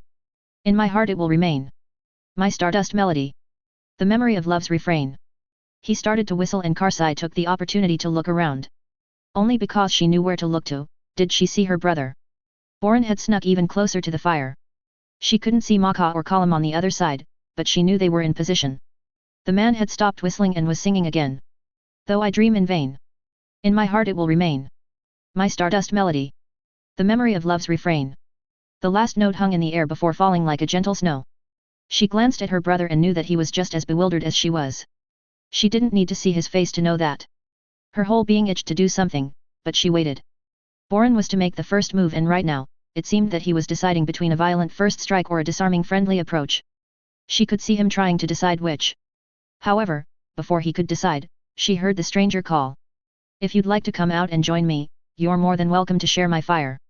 I dare say I made a bigger one than necessary. Her blood froze and she saw her brother still as well. Swallowing and willing her heart to slow, she peered slowly around the tree. Which one did he detect? The stranger's attention was to his fire. He fed it, his fingers entering the flames, laying down a stick. If it bothered him, he didn't show it. I'm afraid I don't have any more rabbit to offer you, he called, before raising his head and looking right in her direction. Shit. She got back behind the tree and cursed herself. She fucked up. Her first time out with her brother and she fucked it up. But I do have some wine, if any of you would care to drink some, the stranger continued. Karsai froze in the middle of her silent beratement. Any of us? She peered around again and saw that the stranger was now looking in the opposite direction. Where Maka and Colum were. How in the hell did he detect Maka? Did Colum fuck up? Please, said the stranger. He was actually smiling and turned to the tree where Boren was hiding. Come on out and have some wine. I'm actually glad your scout went back and got the rest of you. It's too much for only 2 people to drink. Karsai stared at her brother, waiting for his cue. The stranger was completely relaxed. He didn't even have his bow in hand. His attention returned to the fire. And yet she really didn't want to approach. She saw Boren leaning behind his tree and held her breath, waiting for his lead. Finally, her brother straightened and stepped out, his axes still raised. The stranger regarded him calmly, remaining seated before returning his gaze to the fire. Are you the only one coming then? You're definitely not the one that came to spy on me earlier. Her brother remained standing, glaring at the stranger who picked up a stick and prodded the flames. Karsai remained behind the tree, not moving a muscle. Finally Boren lowered his axes and turned to her. He nodded. Oh fuck me.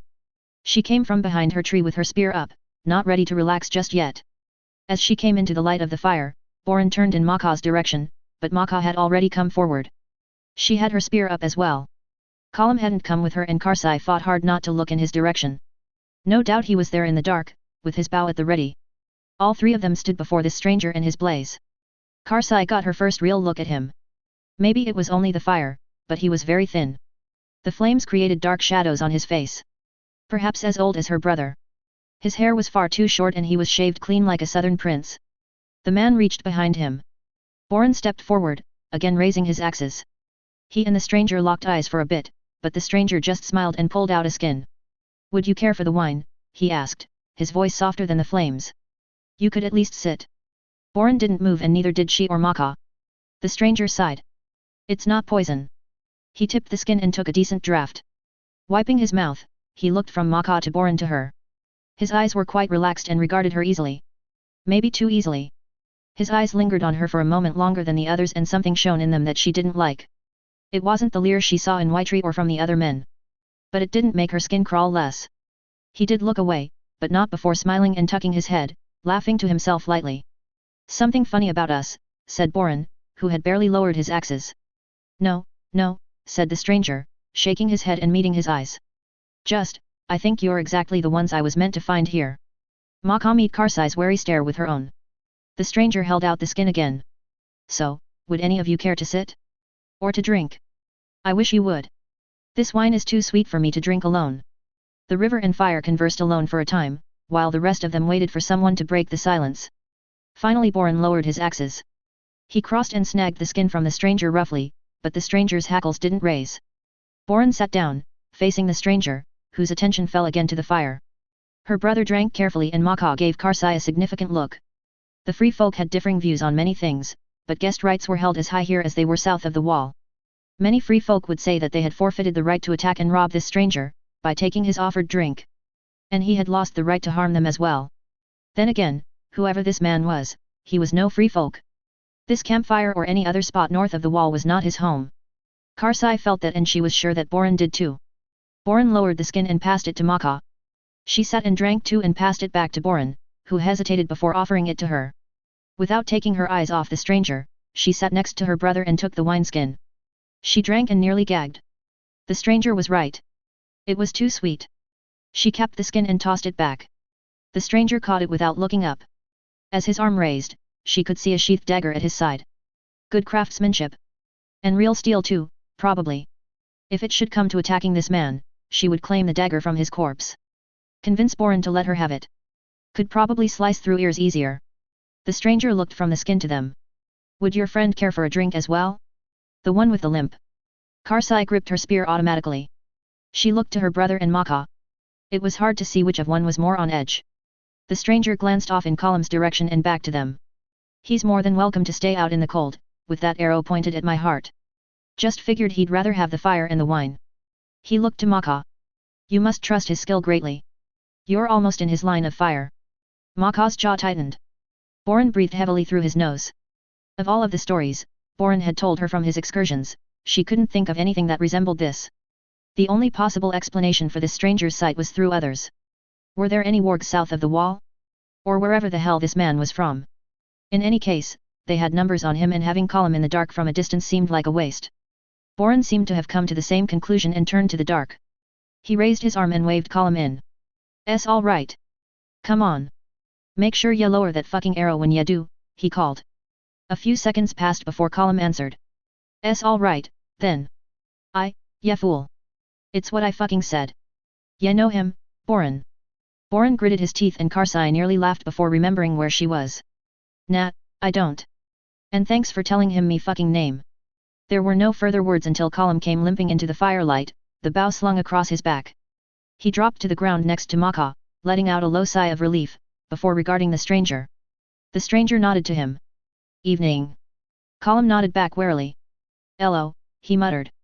The stranger tossed the wineskin to Column, who looked to the others. I saw ya drink from this. All right, then. Said Maka. We still breathe. Karsai realized that Maka and Boren hadn't taken their eyes off the stranger and cursed herself for doing so. Snapping her eyes back to him, she realized that he was sitting on his furs instead of wearing them. Fucking idiot. Freezing his arse off for a softer seat. Fire's not that warm. The thought chilled her as she regarded the stranger further. No trembling. No tension. The ease that accompanied this stranger, how could he be so relaxed in this chill? He wore only a wool shirt for his top and his sleeves were rolled to his elbows, the top part slightly open. No beard. Was he not freezing? How the hell was he not freezing? She looked around and she could tell by the way Boren and Maka were staring at the man, that they had the same thought. They must have. No free folk bared his skin for the cold to take it. Not even in the safety of the flames. Column would reach the same conclusion at some point. Right now, he was on his third draft of the wine. He lowered the skin, eyeing the man. "Ye gave us wine," he said. "Care to give us ye name too?" Karsai winced at his slurred speech, remembering the goat's milk he'd been nursing all evening. He'd be staggering back to camp later. "My name's Tiresias," said the stranger. "It's nice to meet you all." Tiresias, not a name she'd ever heard before. "You're no free folk, Tiresias?" asked Maka, adding the name a little late. "Where you from?" "Winterfell." "Horseshit," stated Boren, his voice low. "I've killed men from the north." "Ya don't sound like them." Tiresias shrugged. "Well, it's the place I've stayed the longest since arriving in Westeros. If I'm not from there, I'm not from anywhere really." "And before Westeros?" Tiresias gave a small laugh. "Across the narrow sea, last of a nomadic people, that's what I've been saying. Maybe one day I'll believe it myself." Boren's nostrils began to flare. Maka interjected. "You ain't from across the sea?" she asked, more to calm Boren. "It's certainly a more possible explanation than what actually happened," murmured Tiresias. He seemed almost amused for a bit, before focusing on Boren and then to her. Karsai stilled and met his gaze evenly. "It's less difficult than to say that I woke up in a story. A wonderful, exciting story that will bring chaos and misery to all who live it. Someone or something opened the story and ushered me in. And I've decided to stay and sabotage it. Balance the chaos. Limit the misery. Make it so very boring." He broke his gaze with her, returning to the fire, and she instantly relaxed. Eyeing the others, they all seemed to come to the same conclusion. They've come across a madman. A quiet one, but still mad. Would they to rob him now, Boren would still make the first move. However, at the moment, he seemed keen to wait. Tiresias looked up. "You know my name.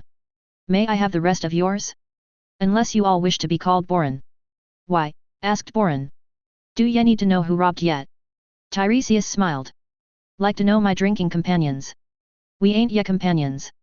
Ye in the true north now, Tiresias. Here, ye earn names."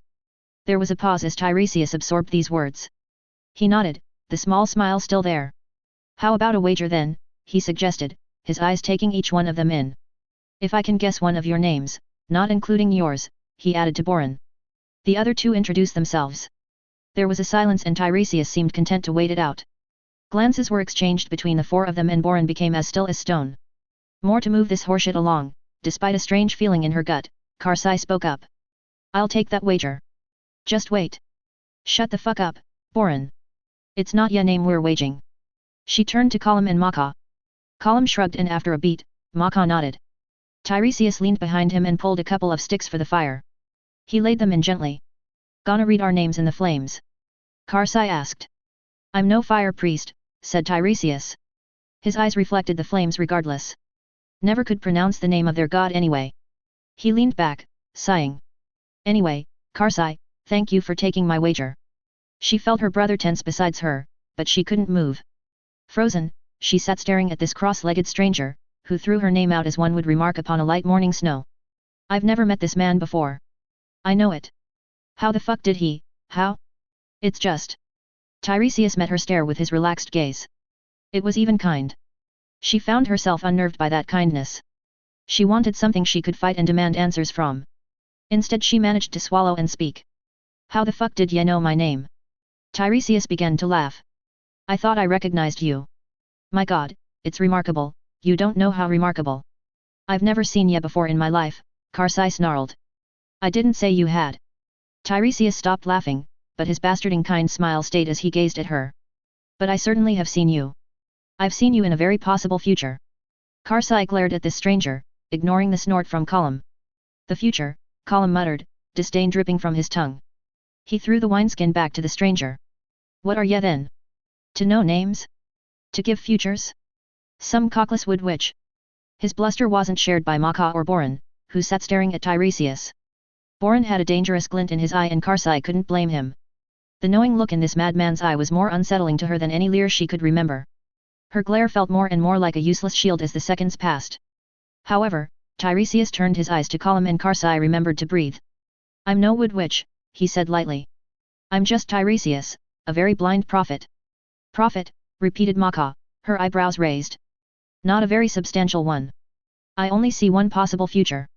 And that's the story I'm trying to sabotage." He lifted the skin and sipped, wiping his mouth. However, in the story I saw, I didn't see you two. Though I heard of you, he said, nodding to Boren. Would you grace me with your names? Honor the wager.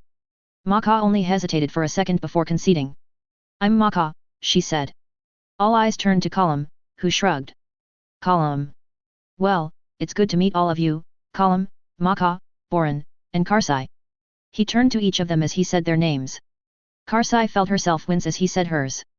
But she held her gaze upon the madman. They all did, and so there was a cold silence. Tiresias sighed, going back to the fire. The feeling's not mutual, I see. Ya gonna say how you really know my name, said Karsai. She spoke low, emulating her father's voice as he showed his strength to others. Ya sure didn't fucking see it in some storybook. Why not? Asked Tiresias. Many names and deeds travel through stories. I just happened to have heard this one before it happened. You're certainly not the only one I've heard of in this story. He raised his head. Tell me, do you know of Tormund? Kissed by fire? Does he goes by Giantsbane yet? Maka and Boren exchanged a quick glance, but they said nothing. A memory of a laughing, bearded man flashed through Karsai's mind. Sour milk leaked through the ginger's beard as he recounted his time at a giant's teat. The laughing spilled into a fight which left Boren with a black eye and 2 broken ribs. They parted on good terms. Friend of yours? Colum asked mockingly. Tiresias shook his head. Not yet. Though I hope to meet him. I suppose that he's with Mance Rayder now, is he not? Tell me, has Mance already approached your people about the free folk banding together against what's rising up north? Karsai didn't think it was possible for her blood to turn even colder. Whispers from the far north, the land of always winter, reached their ears only a few moons ago. Mance visited their village before they left. He arrived with free folk of many tribes, including Athen. All had come from the far north. They spoke with the village elders for the evening and Karsai's father returned with an ashen face. He would not speak of the council with her. She only received snippets from her brothers. The deserted villages. Screeches in the night. And blue eyes that shined cooler than any ice. It delayed their excursion. In the end, Boren was able to convince her father to still let her come along. The tales were far away. But now there was more than a stealing that scared him. Tiresias must have heard the answer in their silence. He sighed. The man certainly has a task ahead of him, that's for sure. If all the tribes of the free folk have ever banded together before, it's been a while. But he'll do it. Your numbers will be great, but you will not be safe from what hunts you. You don't know our numbers, Maka stated, her voice low. Tiresias shrugged. 100,000? At least. Maybe 10 or 20,000 more. Karsai heard Maka tightening her grip on her spear. Based on the way the strange man smiled, he did too. 100,000. It'll serve the Night King well. To have you all together. To kill you all at once. Tiresias spread his hands on the ground and began to raise them slowly. And raise you up, bringing you and everyone you know under his command. He kept his arms raised as he continued to speak. You'll have no fear, you'll know no weariness, you'll be strong, and you'll belong to him. The free folk belong to no one, growled Boren. We do not kneel. Of course not, said Tiresias softly, lowering his hands. But you do die. And when you do, you'll submit yourself to his will. Valamor coolies. All men must die. Valadoha Eris. All men must serve. His eyes were on the fire again and Karsai felt herself following his gaze to the dancing flames. A small anguish weighed in her chest. It grew heavier and heavier. However, said Tiresias. It doesn't have to be that way. Her eyes snapped back to him. She could sense her people's rapt attention. I have a gift for you, said Tiresias. He reached behind him and pulled out a tied bag. He held it out. Nobody leaned forward to take it. Tiresias sighed. I've been carrying this all over the damn forest. Somebody needs to take it. More to prove something to Boren than anything, Karsai leaned forward and grabbed the bag from the soothsayer, meeting his eye. Be careful, said Tiresias, massaging his hand. The items in there are quite sharp. She hesitated, then proceeded to untie the knot. At first, she couldn't make out what was in the bag. It gleamed like dark ice. She reached in carefully and pulled out a spearhead, unlike any she'd seen before.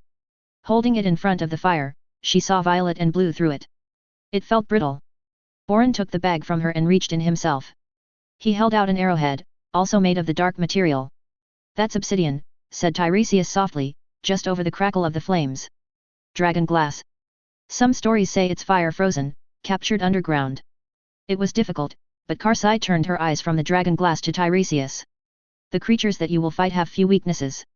Normal steel and weaponry will not fell them. He reached behind him and pulled out a dagger that Karsai did not see before. They stared, forgetting to tense up. The blade was dragon glass, with a strong handle. But these will. As you don't have Valyrian steel beyond the wall, this will be your only hope against them. Fire can stop the whites, the creatures they enslave from your fallen dead. But the White Walkers themselves, they don't mind fire. They're too cold for it. Only dragon glass will stop them. It took a while for Karsai to notice that Tiresias wasn't smiling anymore. The flames didn't even seem to reflect in his eyes anymore. He put away his dragon glass dagger and rested his hands on his knees. Boren placed the arrowhead back in the bag and passed it to Colum and Maka, who foraged through it themselves. Yes, this is the only way to defeat the White Walkers, said Boren, his eyes narrowing. So why are ye giving it away? That's not the only dragon glass we have, said Tiresias. Far from it. There's a mountain of it south of the wall. Well, actually a cave. In any case, by the time they arrive, we'll have enough to arm every soldier in the north, every crow on the wall and more. He shrugged. That's the hope, at least. Why are you giving this to us, muttered Boren, his patience leaving him. Ye no free folk. Why do ye care? Because I've seen the free folk eradicated. Tiresias eyed Boren for a bit before turning his gaze again to Karsai. I've seen your eyes turn blue. The hairs on her neck raised so much, they hurt. I've already seen the free folk die and rise again as monsters. A sea of blue eyes and cold. It's a force that no one can withstand. Some of your people might march north to fight them. Don't. Mans has something of the right idea. Get close to the wall. Try and get south if you can. Make peace with the Night's Watch. Colum started laughing and Maka and Boren looked tempted to join him. Ye want us to make peace with the crows, said Boren, snorting. Make peace with the ones who hunt us? And peck at us from their tall ice wall?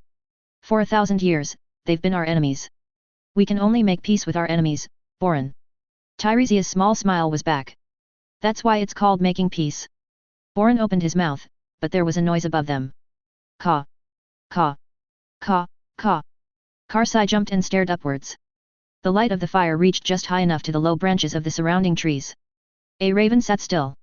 Strangely still, its dark eyes focused on them. No, not on us, realized Karsai as she followed the crow's gaze to Tiresias. Tiresias returned the crow's gaze as easily as he had any of theirs. He nodded and returned to the fire. Apologies.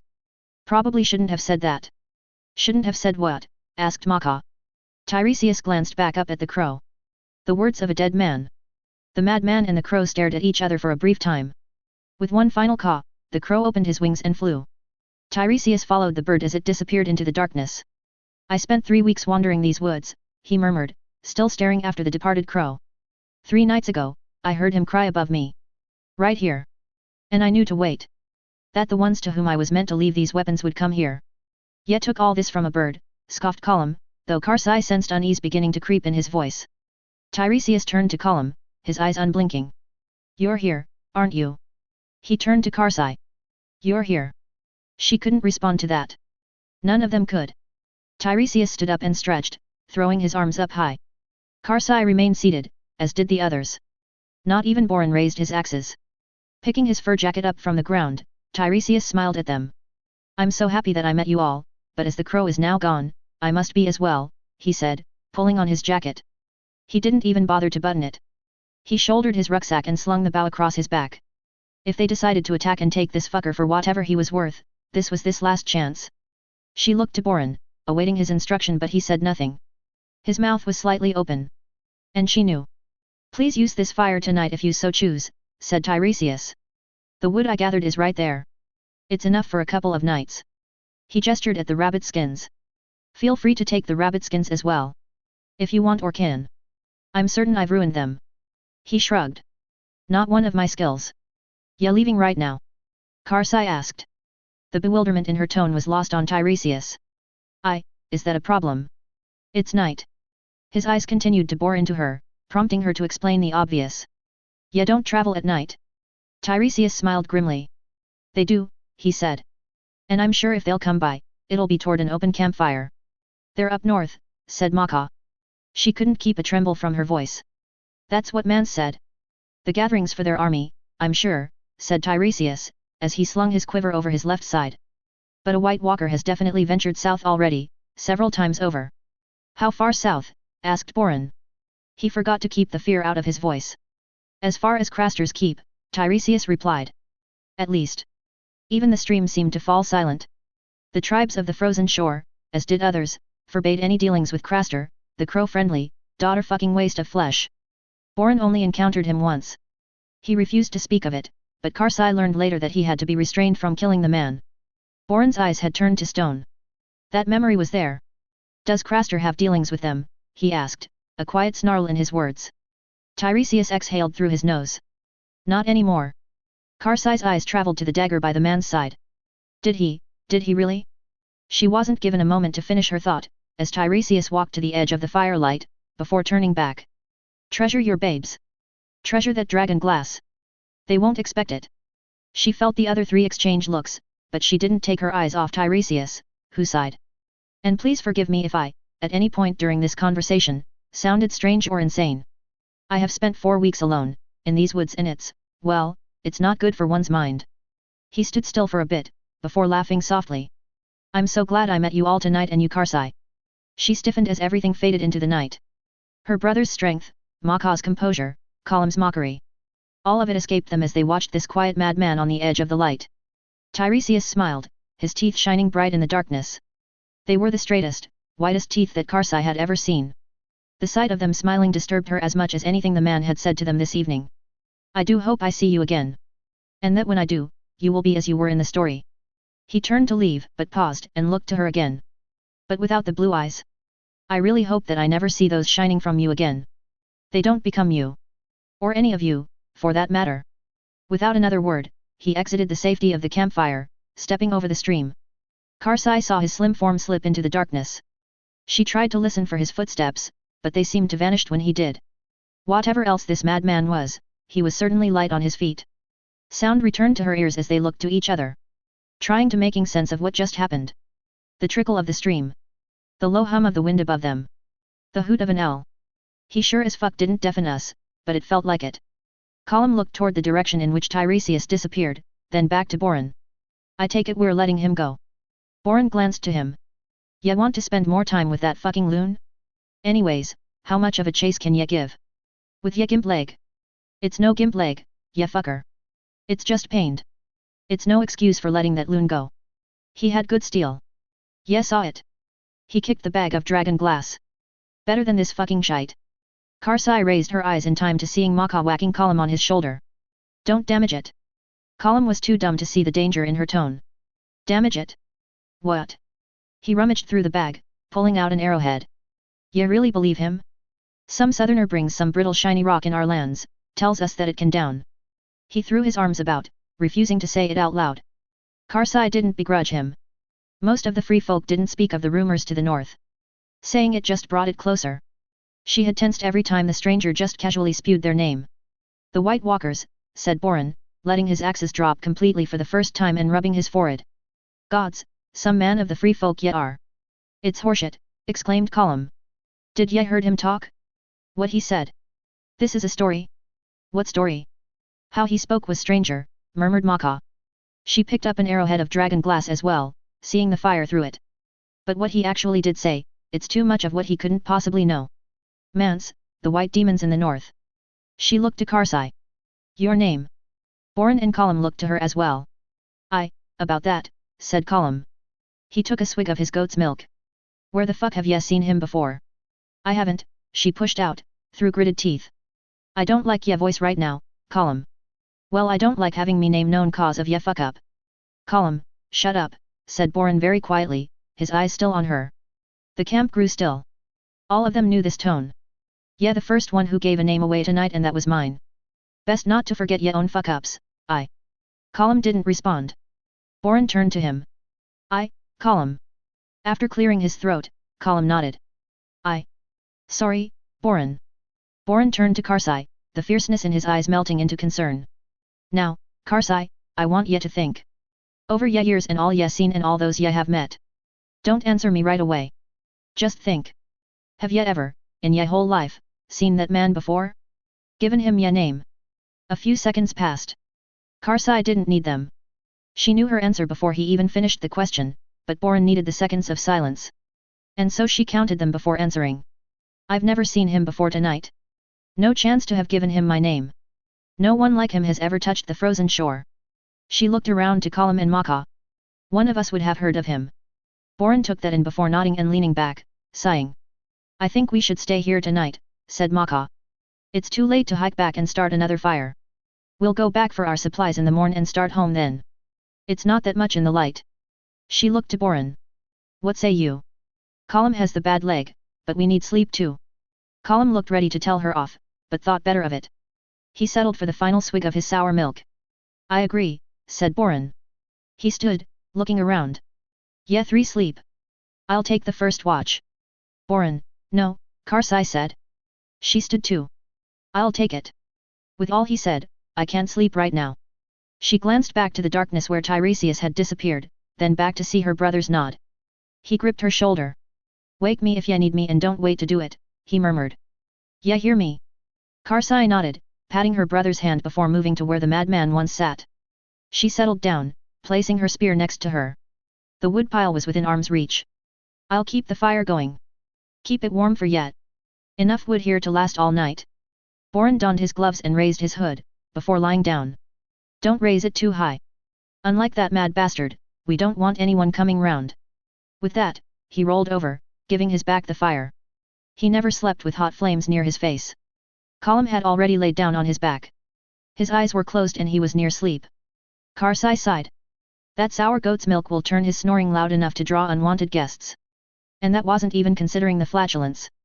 Karsai turned to Maka, who hadn't laid down yet. She held the arrowhead that Colum tossed to the dirt, turning it over.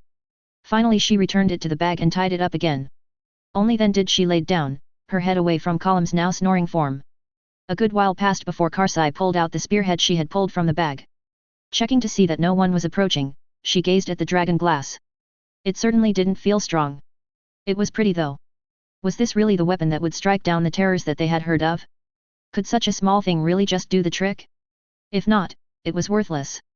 She was glad that they didn't discuss whether or not to keep the dragon glass tonight. Colum didn't want any extra weight. Maka believed the madman.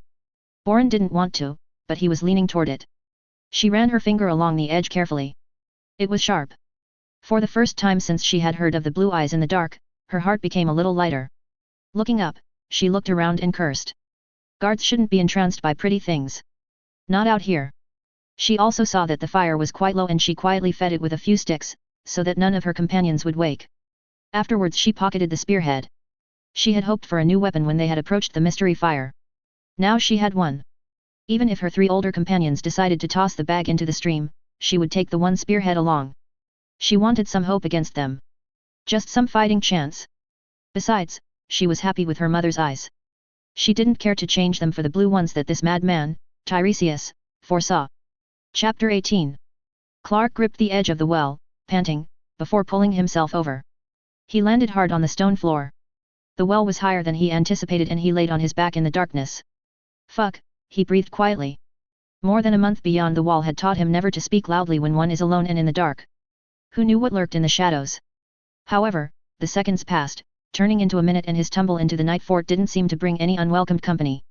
He was also lucky that he didn't land on anything sharp on the floor. He should have checked before he launched himself over. But impatience and hunger had plagued him since he started back south.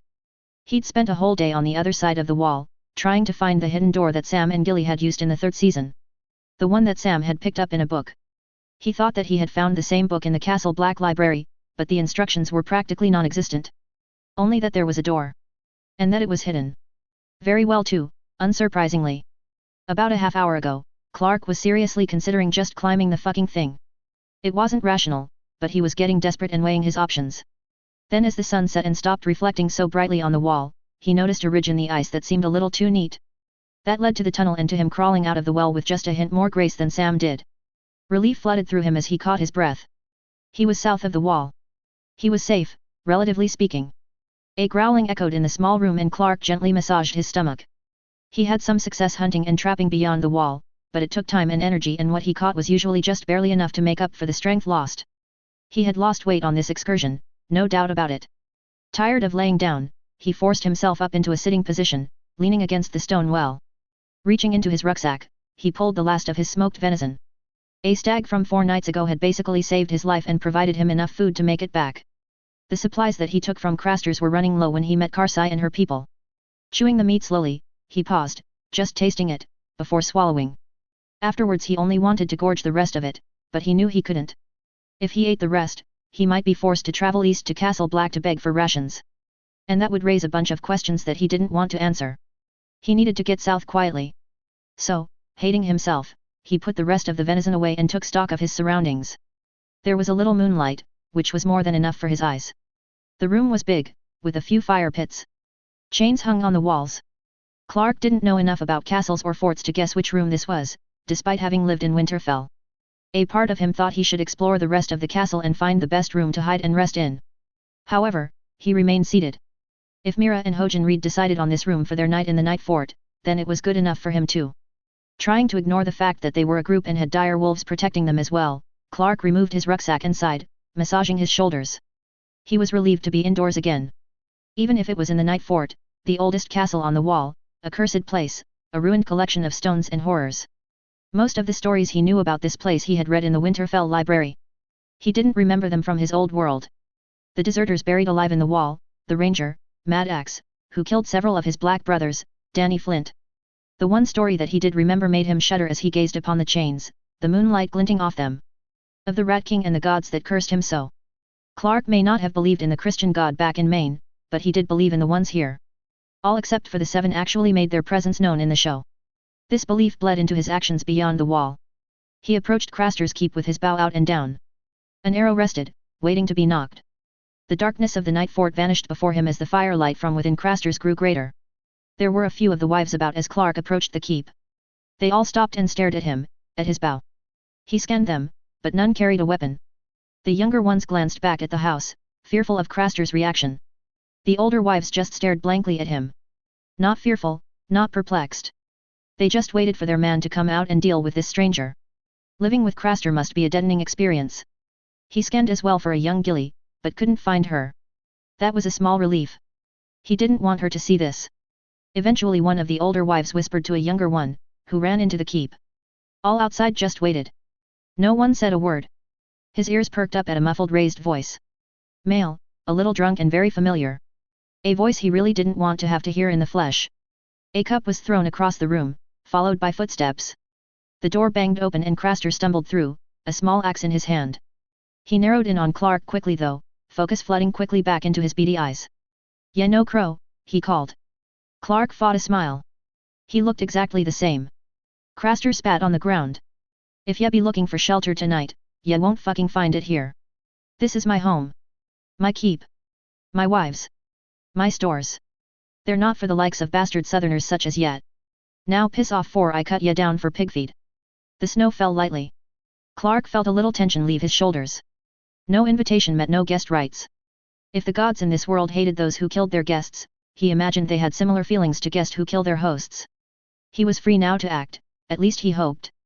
He ran his eyes over the women again. Still no weapons. "Take ya fucking eyes off my wives and daughters." Craster snarled. Clark snapped back to him. The axe was raised, pointed straight at him. "Get off my land. How many sons do you have?" A tremor rippled through the women, while Craster froze, his beady eyes boring into his. Clark blinked freely, trying to keep his fear down, his arm relaxed. "Have you even kept count?" he prodded. Craster's frozen stare morphed slowly into a smile of sickening satisfaction. "I have many sons," he said, his voice low and prideful. "My loins are strong. More so than most younger men. The men today are weak. They're not even men." He raised his arms. "Why else do you think I keep a swarm of wives? One cunt alone wouldn't cut it. I'm a true man." Clark sighed. "So you don't know how many boys you've given to the White Walkers?" Craster dropped his smile quickly, but the snarl didn't return. Instead there was a calm look on his face that, well, could only be described as reverent. "I'm a godly man, stranger. I give all I have to the old gods. My sons, they're strong now. And I'm their sire." He began to laugh. "I'm the father of gods." Clark raised his bow and shot immediately. The arrow hit right below the heart and Craster fell, wheezing. Screams came from a few younger girls, but they were quickly stifled by the elders. Nobody moved. Not to attack Clark with his bow still outstretched. Not to aid Craster still writhing on the ground. Clark lowered his bow and walked forward. As he came over Craster, the old man locked eyes with him. Judging by the wheezes, he guessed that his lung was collapsing. That didn't stop him from swinging his axe upward. Not too strongly though. Clark stepped on his arm and brought his axe to the ground. He then drew his dagger and placed it over the jugular. Craster coughed up some blood. Sin against, he wheezed. My sons, they'll. Clark pressed the blade in and withdrew quickly, silencing him. He stood up, careful to avoid the axe for any last desperate attempt from Craster. However, that didn't happen. The man gurgled, blood coursing onto the snow, and soon, he was still. Silence permeated the yard. Clark stepped forward and wiped his blade clean on Craster's shirt. He then withdrew the arrow and wiped it too, before placing it back in his quiver. Finally, after avoiding it as long as he possibly could, he looked up, meeting the eyes of the wives. There was fear in a few of them, but most just continued to stare at him with blank eyes. Clark stood still, not quite sure how to proceed from here. Finally an older wife stepped from the ranks and walked over. She stopped at Craster's corpse, staring down at him. Clark saw a single tear run down her cheek. She turned to face him, the strain of the tear shining in the moonlight.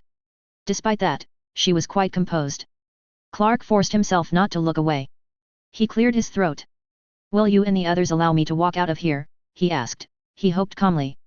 I've no quarrel with you. The moonlight reflected in her left eye as well. Her right eye was milk white, blinded. There was a massive bruise just below. Are you here to claim wives from us? She asked. Clark took that question in, before shaking his head. No, he looked around, before coming back to the woman. Not meaning to offend. She nodded slowly, turned to Craster and spat. It landed square between his open eyes. She turned back to Clark. Then we have no quarrel with you. Murmurs broke out amongst the women. Most agreed with the sentiment. Others didn't. He killed our protector. Craster was no protector, the elder woman shouted. Her eye was ablaze with a fury that Clark had never seen in anyone. Nothing but the worse in life was responsible for such a fury. He kept the old gods at bay, the young woman moaned. What will we do when they come? Should Eva have a boy? They'll come to claim him. The fury in the woman's eyes faded enough to allow fear. The realization spread around the group, with the murmurs growing louder and louder. You'll need to leave, said Clark. His voice carried through the yard and the murmurs ceased. Take what you can and get close to the wall. Settle so that if the North realizes the dangers beyond the wall and opens the gates for refugees, you'll be there. You're no southerner, ain't you? Said the woman. She stepped closer to him. The crows will never open the gates for us. Not for any free folk.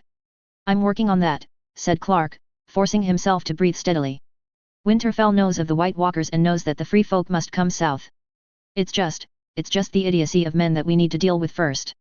He gestured to Craster on the ground, trying not to flinch. I'm sure you have experience with that.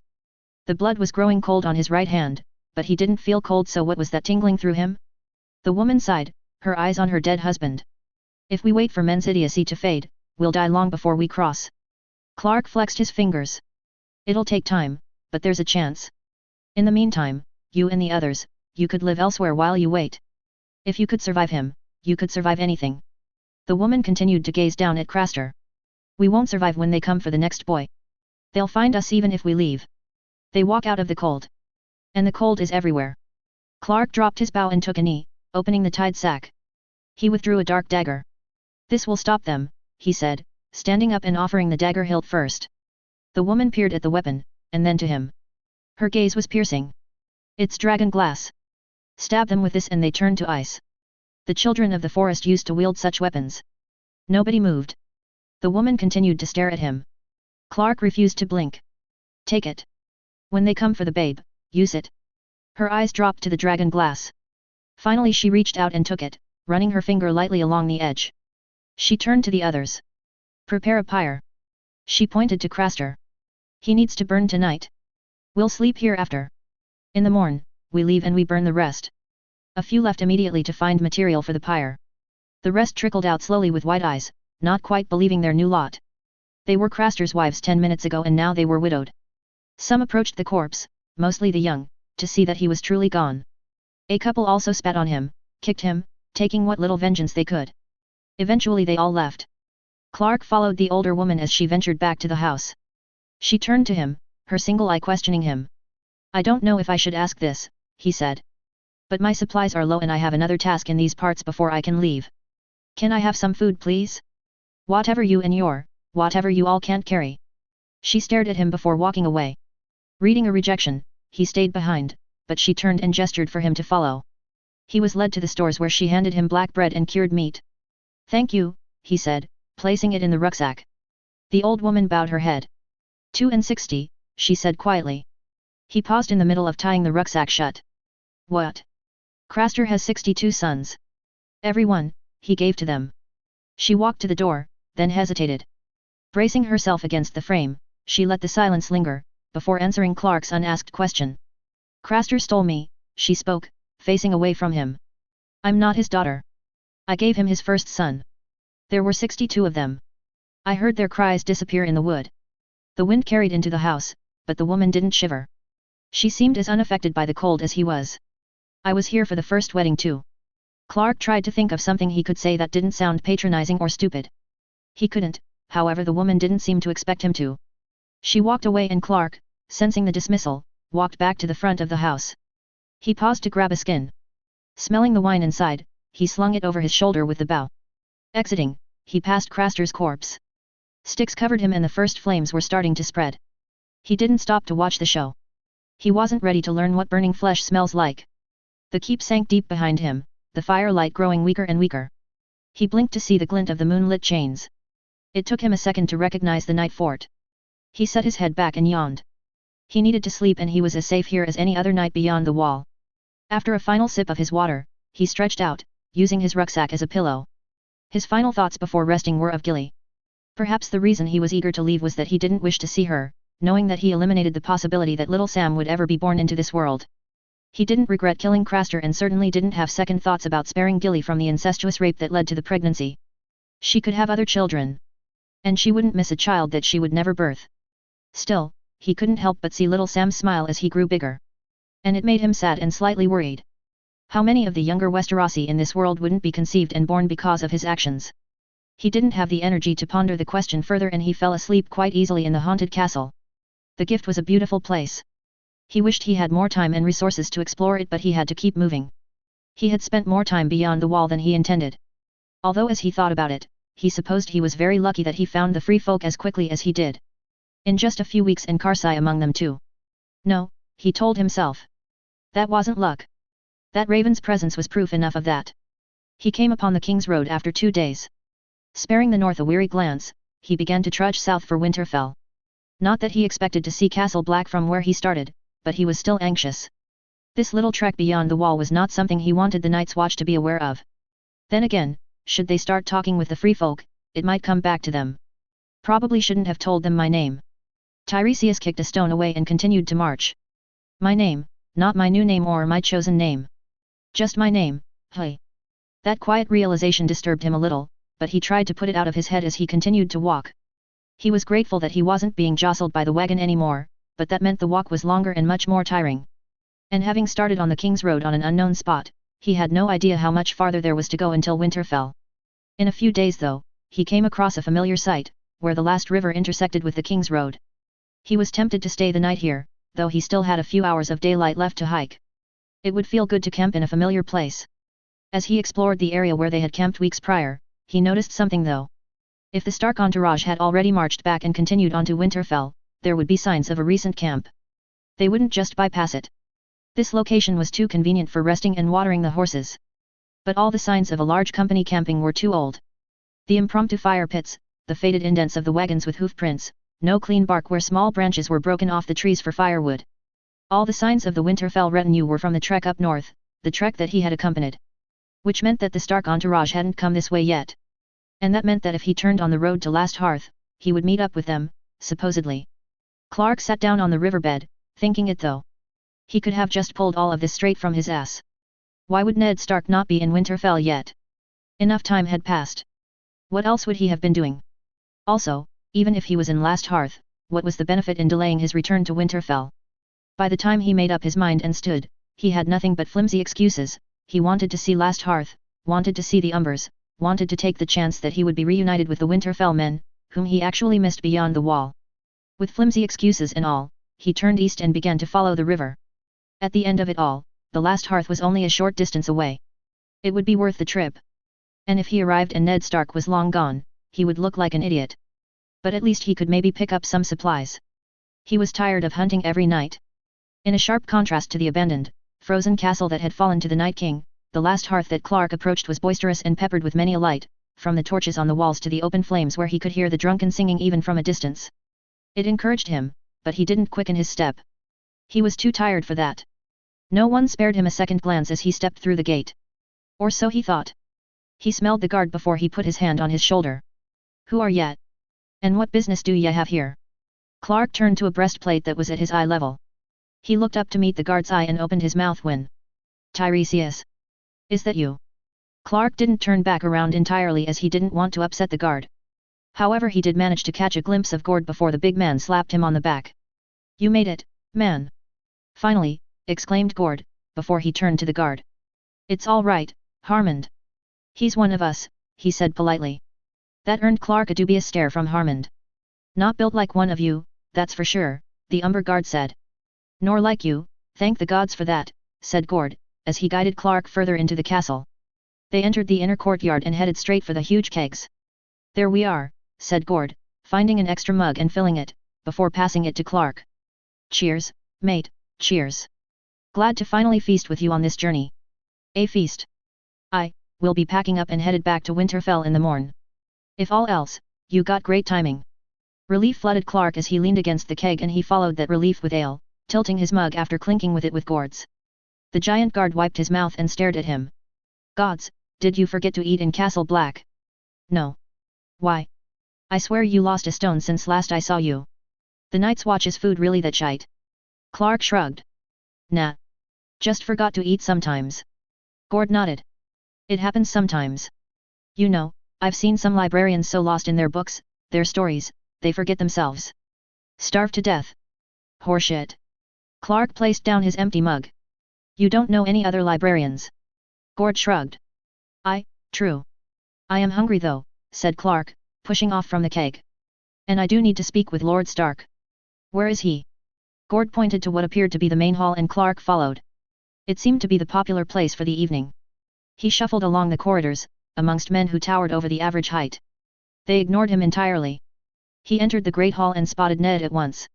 He was the guest of honor, seated next to a huge man that Clark hadn't seen since the Greyjoy Rebellion. The Great Jan was laughing and dragging a smile out of Ned Stark, prompting cheers from the men. Clark fortified himself and walked past the food. He had to see Lord Stark first. He paused in front of the high table. "Lord Stark," he called over the noise. The Lord of Winterfell paused and stared at him. "Tiresias." He buried his surprise before inclining his head. "You've arrived." Just now." "And the Castle Black Library?" "A complete success, my lord. I do thank you for allowing me to leave your company and stay there for further study. I do have some matters to discuss with you, but they can wait for another time." "Of course, Tiresias," said Ned, fully in control. He turned to his host. "Lord Umber, this is Tiresias, our librarian at Winterfell." "Tiresias, said the Great Jan, eyeing the man. "Good evening, Lord Umber," Tiresias said. "Forgive me for intruding. I was merely catching up to Lord Stark." "Fuck off with all that," called the Great Jan. "If you're with Lord Ned, you're welcome here. And just in time for the farewell feast. Go on. Drink, man. Eat. And then drink again." Clark nodded. "Thank you, Lord Umber." He turned to Ned. "Good to see you again, Lord Stark." He found an empty spot at the edge of the hall and sat, sighing in relief. It had been a long time since he had a seat for dinner. The next hour passed in a daze. There was a plate placed in front of him, a meat and potato pie with herbs and butter. He drank steadily through a second helping. Actual tears came to his eyes as he bit into a marionberry tart, at the sour pleasantness of the pastry. He was just licking his fingers, well aware that he hadn't washed them properly in a month, when he felt a hand on his shoulder. He turned to see a Winterfell guard over him, with a familiar face and very sober eyes. "Lord Stark wishes to see you immediately," he stated. The guard's name clicked, Theodore, one of Ned's personal guards. An impressive fighter with bushy eyebrows. Clark nodded and stood, looking to the high table. But the Lord of Winterfell wasn't there. "He's in his guest chamber," explained Theodore. "Follow me." Perhaps it helped that out of the many intoxicated people in the dining hall, he was still comparatively sober. Nevertheless, he found himself swaying slightly as he followed Theodore out of the great hall. The laughter faded into the background. They walked to the guest chambers of the castle. Clark blinked to find Theodore halted in front of a door and knocking.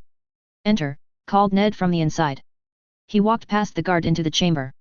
Ned Stark was seated by the fire. He stood waiting, wanting to curse himself. He shouldn't have drunk that much. It wasn't dignified, and he was sure his attempts to stop his swaying were in vain. "Thank you, Theodore," said Ned. "That is all." The door closed and Ned gestured to the chair opposite. He crossed and sank in the cushion. If he thought the wooden bench in the great hall was heavenly, this was something else. He sighed, unable to hide his weariness. He looked to see Ned staring intently at him. "Would you care for some wine?" Clark shook his head and lifted his waterskin, draining the remnants of the last river.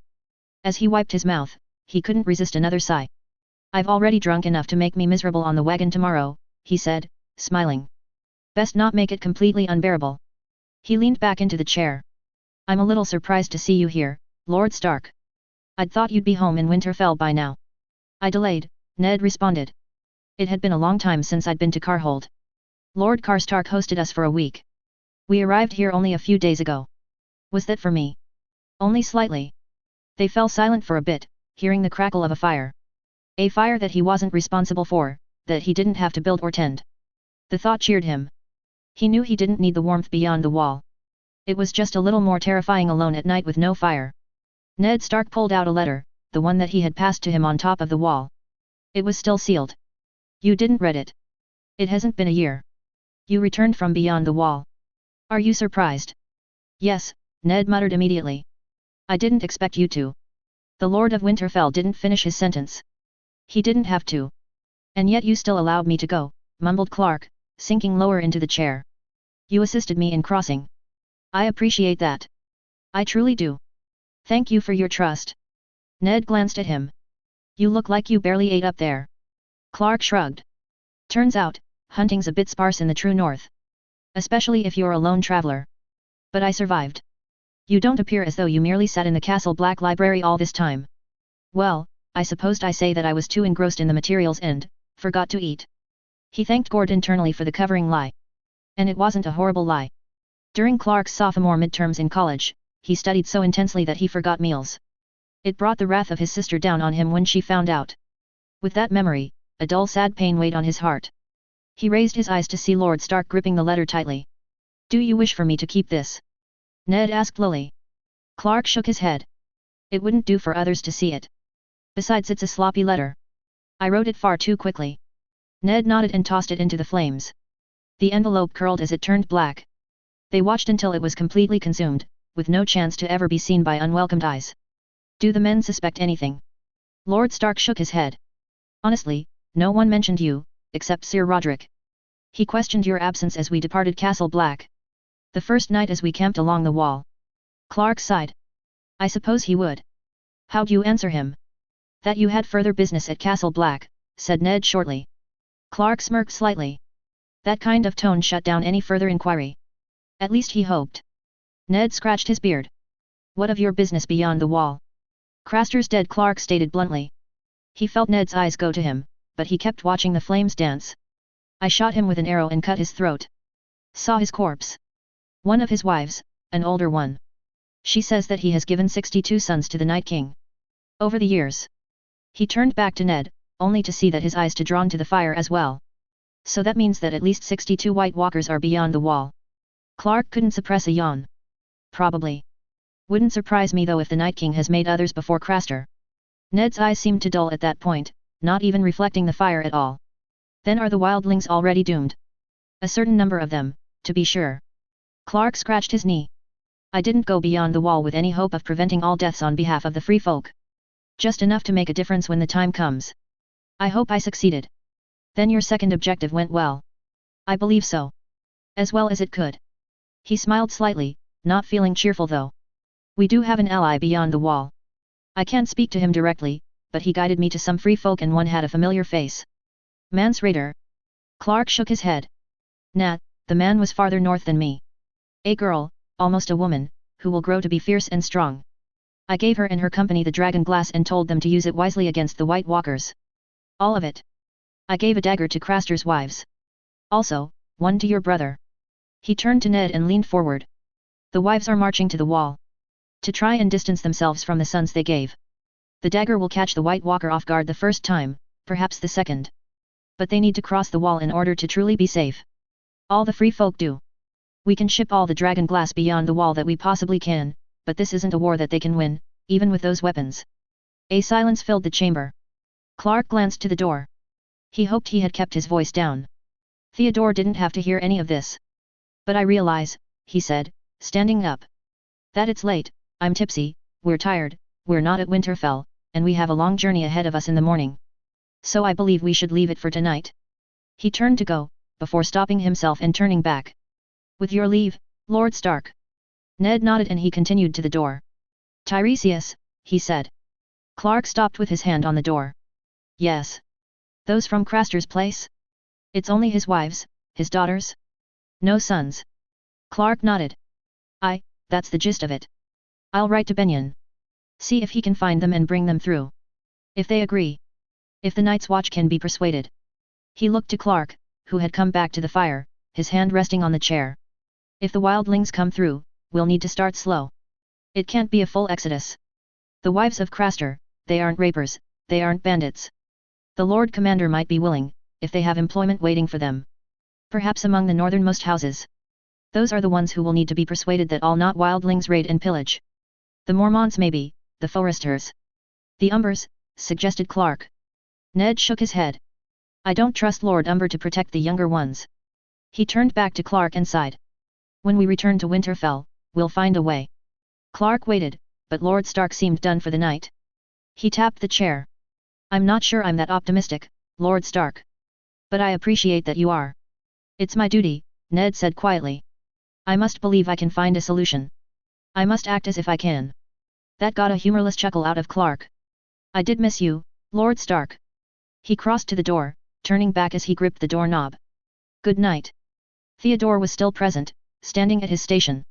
He didn't respond in kind when Clark bid him good night too. It took him a minute to realize that he was still carrying his rucksack. Also that he had no place to sleep tonight. After visiting the latrine and filling up his waterskin, he wormed his way through the last remaining revelers, finding a bench in the courtyard. He figured they couldn't miss him here in the morning. He stretched out, the hard surface of the bench more of a firm comfort than an ache. Here in Last Hearth, the sounds of the forest were dulled with songs and laughter. Here he couldn't hear the river flow. Here, he was safer than he had been in weeks. And yet for all that, he struggled to sleep, his senses alert for anything that could get him in the dark. They arrived back at Winterfell to a far greater fanfare than they had left. Probably helped that it was late afternoon when they rolled into the courtyard as opposed to pre-dawn. By the time Clark had entered on the wagon, Ned was receiving fierce hugs from Arya and Bran. Robb, Jon, and Sansa tried to maintain some poise but it was futile. Their father had been gone for far too long. Ned quickly disappeared with them into the castle, leaving the rest of the supplies to be handled by the servants. Clark stayed behind and lifted one end of his full trunk. He turned to ask Gord for assistance, but the giant guard was preoccupied. He'd seen Gin across the yard and went to greet her. He wasn't lying about her smile. Grinning himself, he recruited another servant, Wool. They carried the trunk all the way to the library. As Wool left, Maester Luwin came into the library, chains clinking. He shook Clark's hand. Welcome back to Winterfell, Tiresias. Thank you, Maester Luwin, replied Clark, opening the trunk. How has Winterfell fared these past couple of months? Fair enough, said Maester Luwin. He moved to the open trunk, running his hand along the tomes gently. The Night's Watch was very generous, I see. Too generous in my opinion, but Maester Aemon insisted. He's a good man. Clark picked up a tome. You know him? Luwin shrugged. Only through the letters, but he writes kindly. I see, said Clark, looking from the trunk to Luwin. I hope you'll excuse me if I don't enter these into our records today. I'm very tired. But I will place them there for tomorrow's work and return the trunk. Of course, said Luwin, waving it away. You must be exhausted. I have many duties as well with the returning entourage. Lord Stark will need my attention this evening.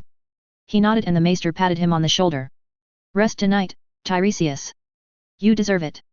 Clark watched the old man leave. I sure goddamn hope so. Before he could rest though, despite not wanting to do any more constructive tasks tonight, he knew he had to run errands in Wintertown before the shops closed for the night. He needed a new quill. Plus, he lost a couple of shirt buttons beyond the wall. He steeled himself and wandered down to the marketplace, exchanging greetings with the various shopkeepers. He was perusing a limited selection of buttons when he heard someone come up on his left. Someone whom he was told never to visit again. Tiresias? With a second's hesitation, he turned to see Renia, with her basket. He nodded. Hello, Renia. How are you? She shrugged. All right. The shopkeeper walked off, to tend to someone invisible at the other end of the stall. She may have serviced prostitutes, but she didn't wish to be a part of their business. You just arrived back, didn't you? She asked. From the wall, at Castle Black. Tended to some tomes there. Library must be keeping you busy, she said, with the faint hint of a smile. You haven't visited in months. Ambra's annoyed at me. Think I scared off a steady customer. I keep my word. You asked me not to call on you again. She shrugged. Still leaves plenty of other girls. What? You catch feelings for me? He returned her gaze calmly. Did you? Renia smiled and shook her head. Nah, she replied somewhat honestly. Fond of you, sure. But nothing more. Is that why you told me never to call again? That's part of it. But, mostly, it was the look in your eye. When you returned to the mill. And later at breakfast, it's almost the same look you have now. Returning to Winterfell again. Mercifully, someone else approached the stall and the shopkeeper jumped to them. Understanding each other, Renia and Clark walked away down the street, turning into an alley. They paused and looked at each other.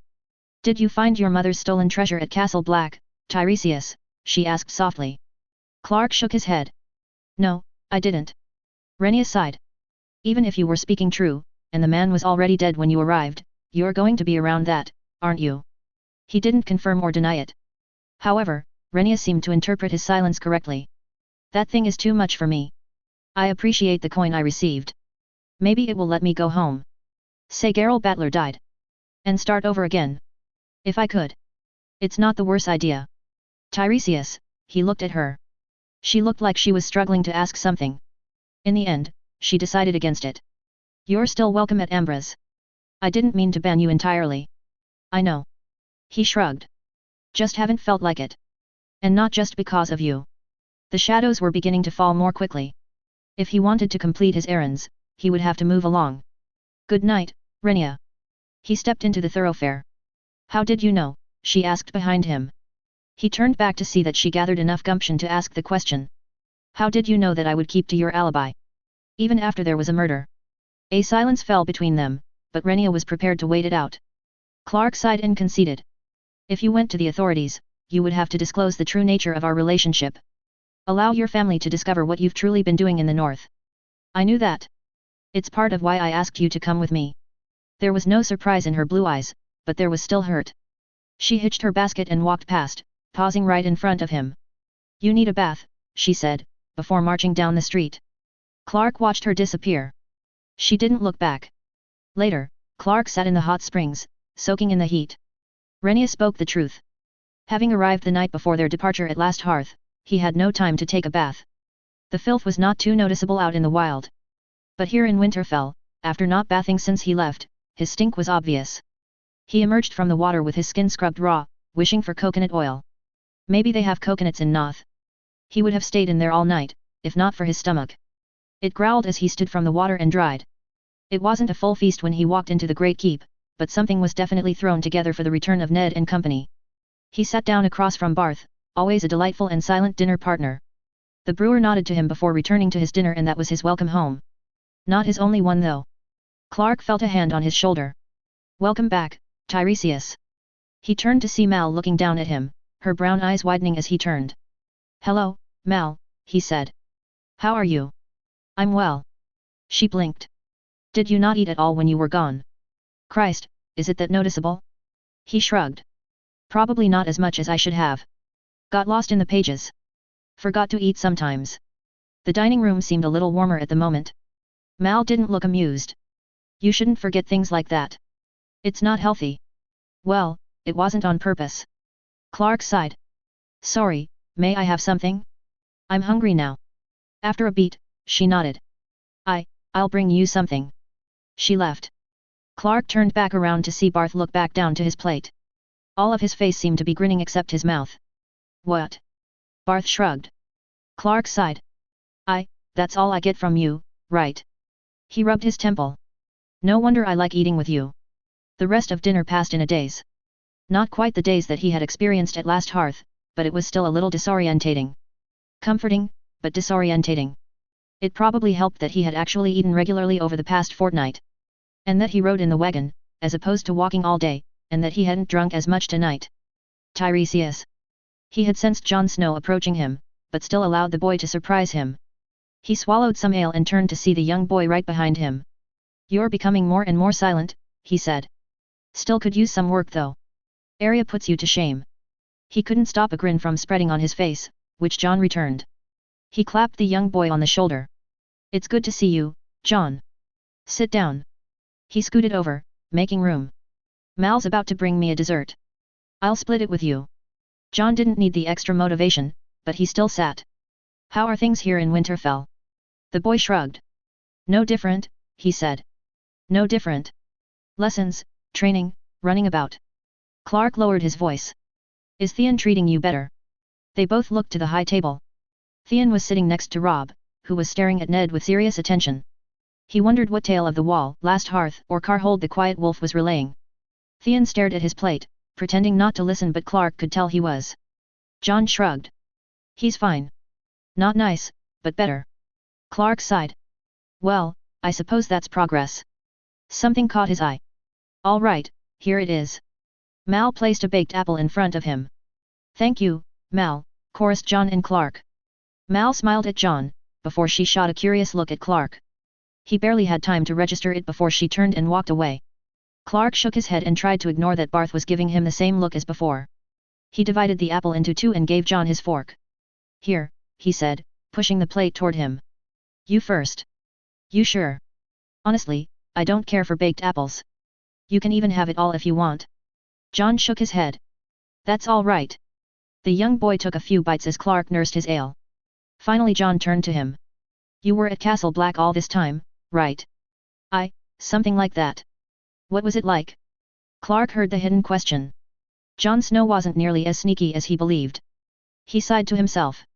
He thought he had a few more years before Jon Snow would start considering the Night's Watch. However, this was a foolish thought on his part. Robb was already learning his future duties of Warden of the North. Or perhaps King in the North. His teeth set at the unwelcome thought. The point was that Jon was surrounded by reminders of his future all the time. Why wouldn't he start planning for it? "Tiresias?" Jon inquired, and Clark realized he'd remained silent for too long. He cleared his throat. "It's old," he said. "It feels older than Winterfell, although it's not. But the castle itself is in disrepair. Everything creaks and moans in the cold." He turned to Jon. "Actually, it's not entirely fair to call it a castle. It's a fortress, but not a particularly good one. It has little protection from the south. The library was quite good though. There are tomes there, Jon, that are older than the Andals. Some of them we brought back." Jon took a few more bites of the apple. "And the Night's Watch?" Clark breathed through his nose. "It's long since lost the honorable reputation that it once held in the Seven Kingdoms," he said. "Don't get me wrong, Jon. There are good men in the Order. The Lord Commander's one. Jeor Mormont could definitely bring something to the post. Your uncle, Benyon. I saw him." Jon's eyes widened at the mention of Benyon. "Also, Corran Halfhand and Maester Aemon are there as well. Well, maybe not Corran most of the time. He ranges frequently. And there are hard-working, honorable men as well, but most, well, the vast majority of the men, Jon." He sighed and looked Jon in the eye. "The North is pretty much the only kingdom which regards the Night's Watch as an honorable vocation. The rest of the kingdoms view it as a penal colony. And they've treated it as such. They ship north criminals and bad men, or just unfortunate souls who've come under bad luck, and force them to take the black. Therefore, there's numerous members of the Night's Watch who aren't honorable or good, and the cold does little to change that. It's a dangerous place, Jon." Jon seemed to deflate before him. Clark placed a hand his shoulder. "I'm not saying you can't find honor there. Benyon is there and he's doing important work beyond the wall. I'm just saying that it's not the clean and honorable place you may have in your head. So, I would wait on joining." Jon's eyes widened again and he turned toward the high table, before coming back to Clark. "Please don't tell my father," he whispered. Clark pushed the rest of the apple to Jon. "As long as you promise to wait until you're a man before you go running off north." Jon nodded earnestly. Clark finished his ale. "Now, Jon, I'm tired and I have quite a bit of work to do in the morning. Good night." He turned and exited the great hall. A few of the houseguards gave their greetings and their welcome backs, and he accepted them as the fog of sleep slowly crept through his head. By the time he had made it to his room, he was yawning every few seconds. He stripped as he walked to the bed, leaving the clothes in crumpled piles on the floor. Despite his exhaustion, he sat on the bed for a few minutes, not lying down just yet. His mind was on the whore from Gulltown again. Her death didn't start to haunt him until he arrived back at Winterfell. What about Craster? For the past several weeks, he had traversed beyond the wall and through the north without nary a shudder at the memory of his kill. Now that he had returned from another mission, another assassination, he wondered if he would see the cruel man tonight, blood flowing from his throat. Just like Littlefinger, I didn't know that people sounded different when their throats were cut. Littlefinger's muffled scream, Craster's shivering gurgle, will I hear them all in my dreams tonight? Along with the creak of the hanging whore? He sighed and laid down, resigning himself to the risk. After all, there were only nightmares. The morning would save him in good time.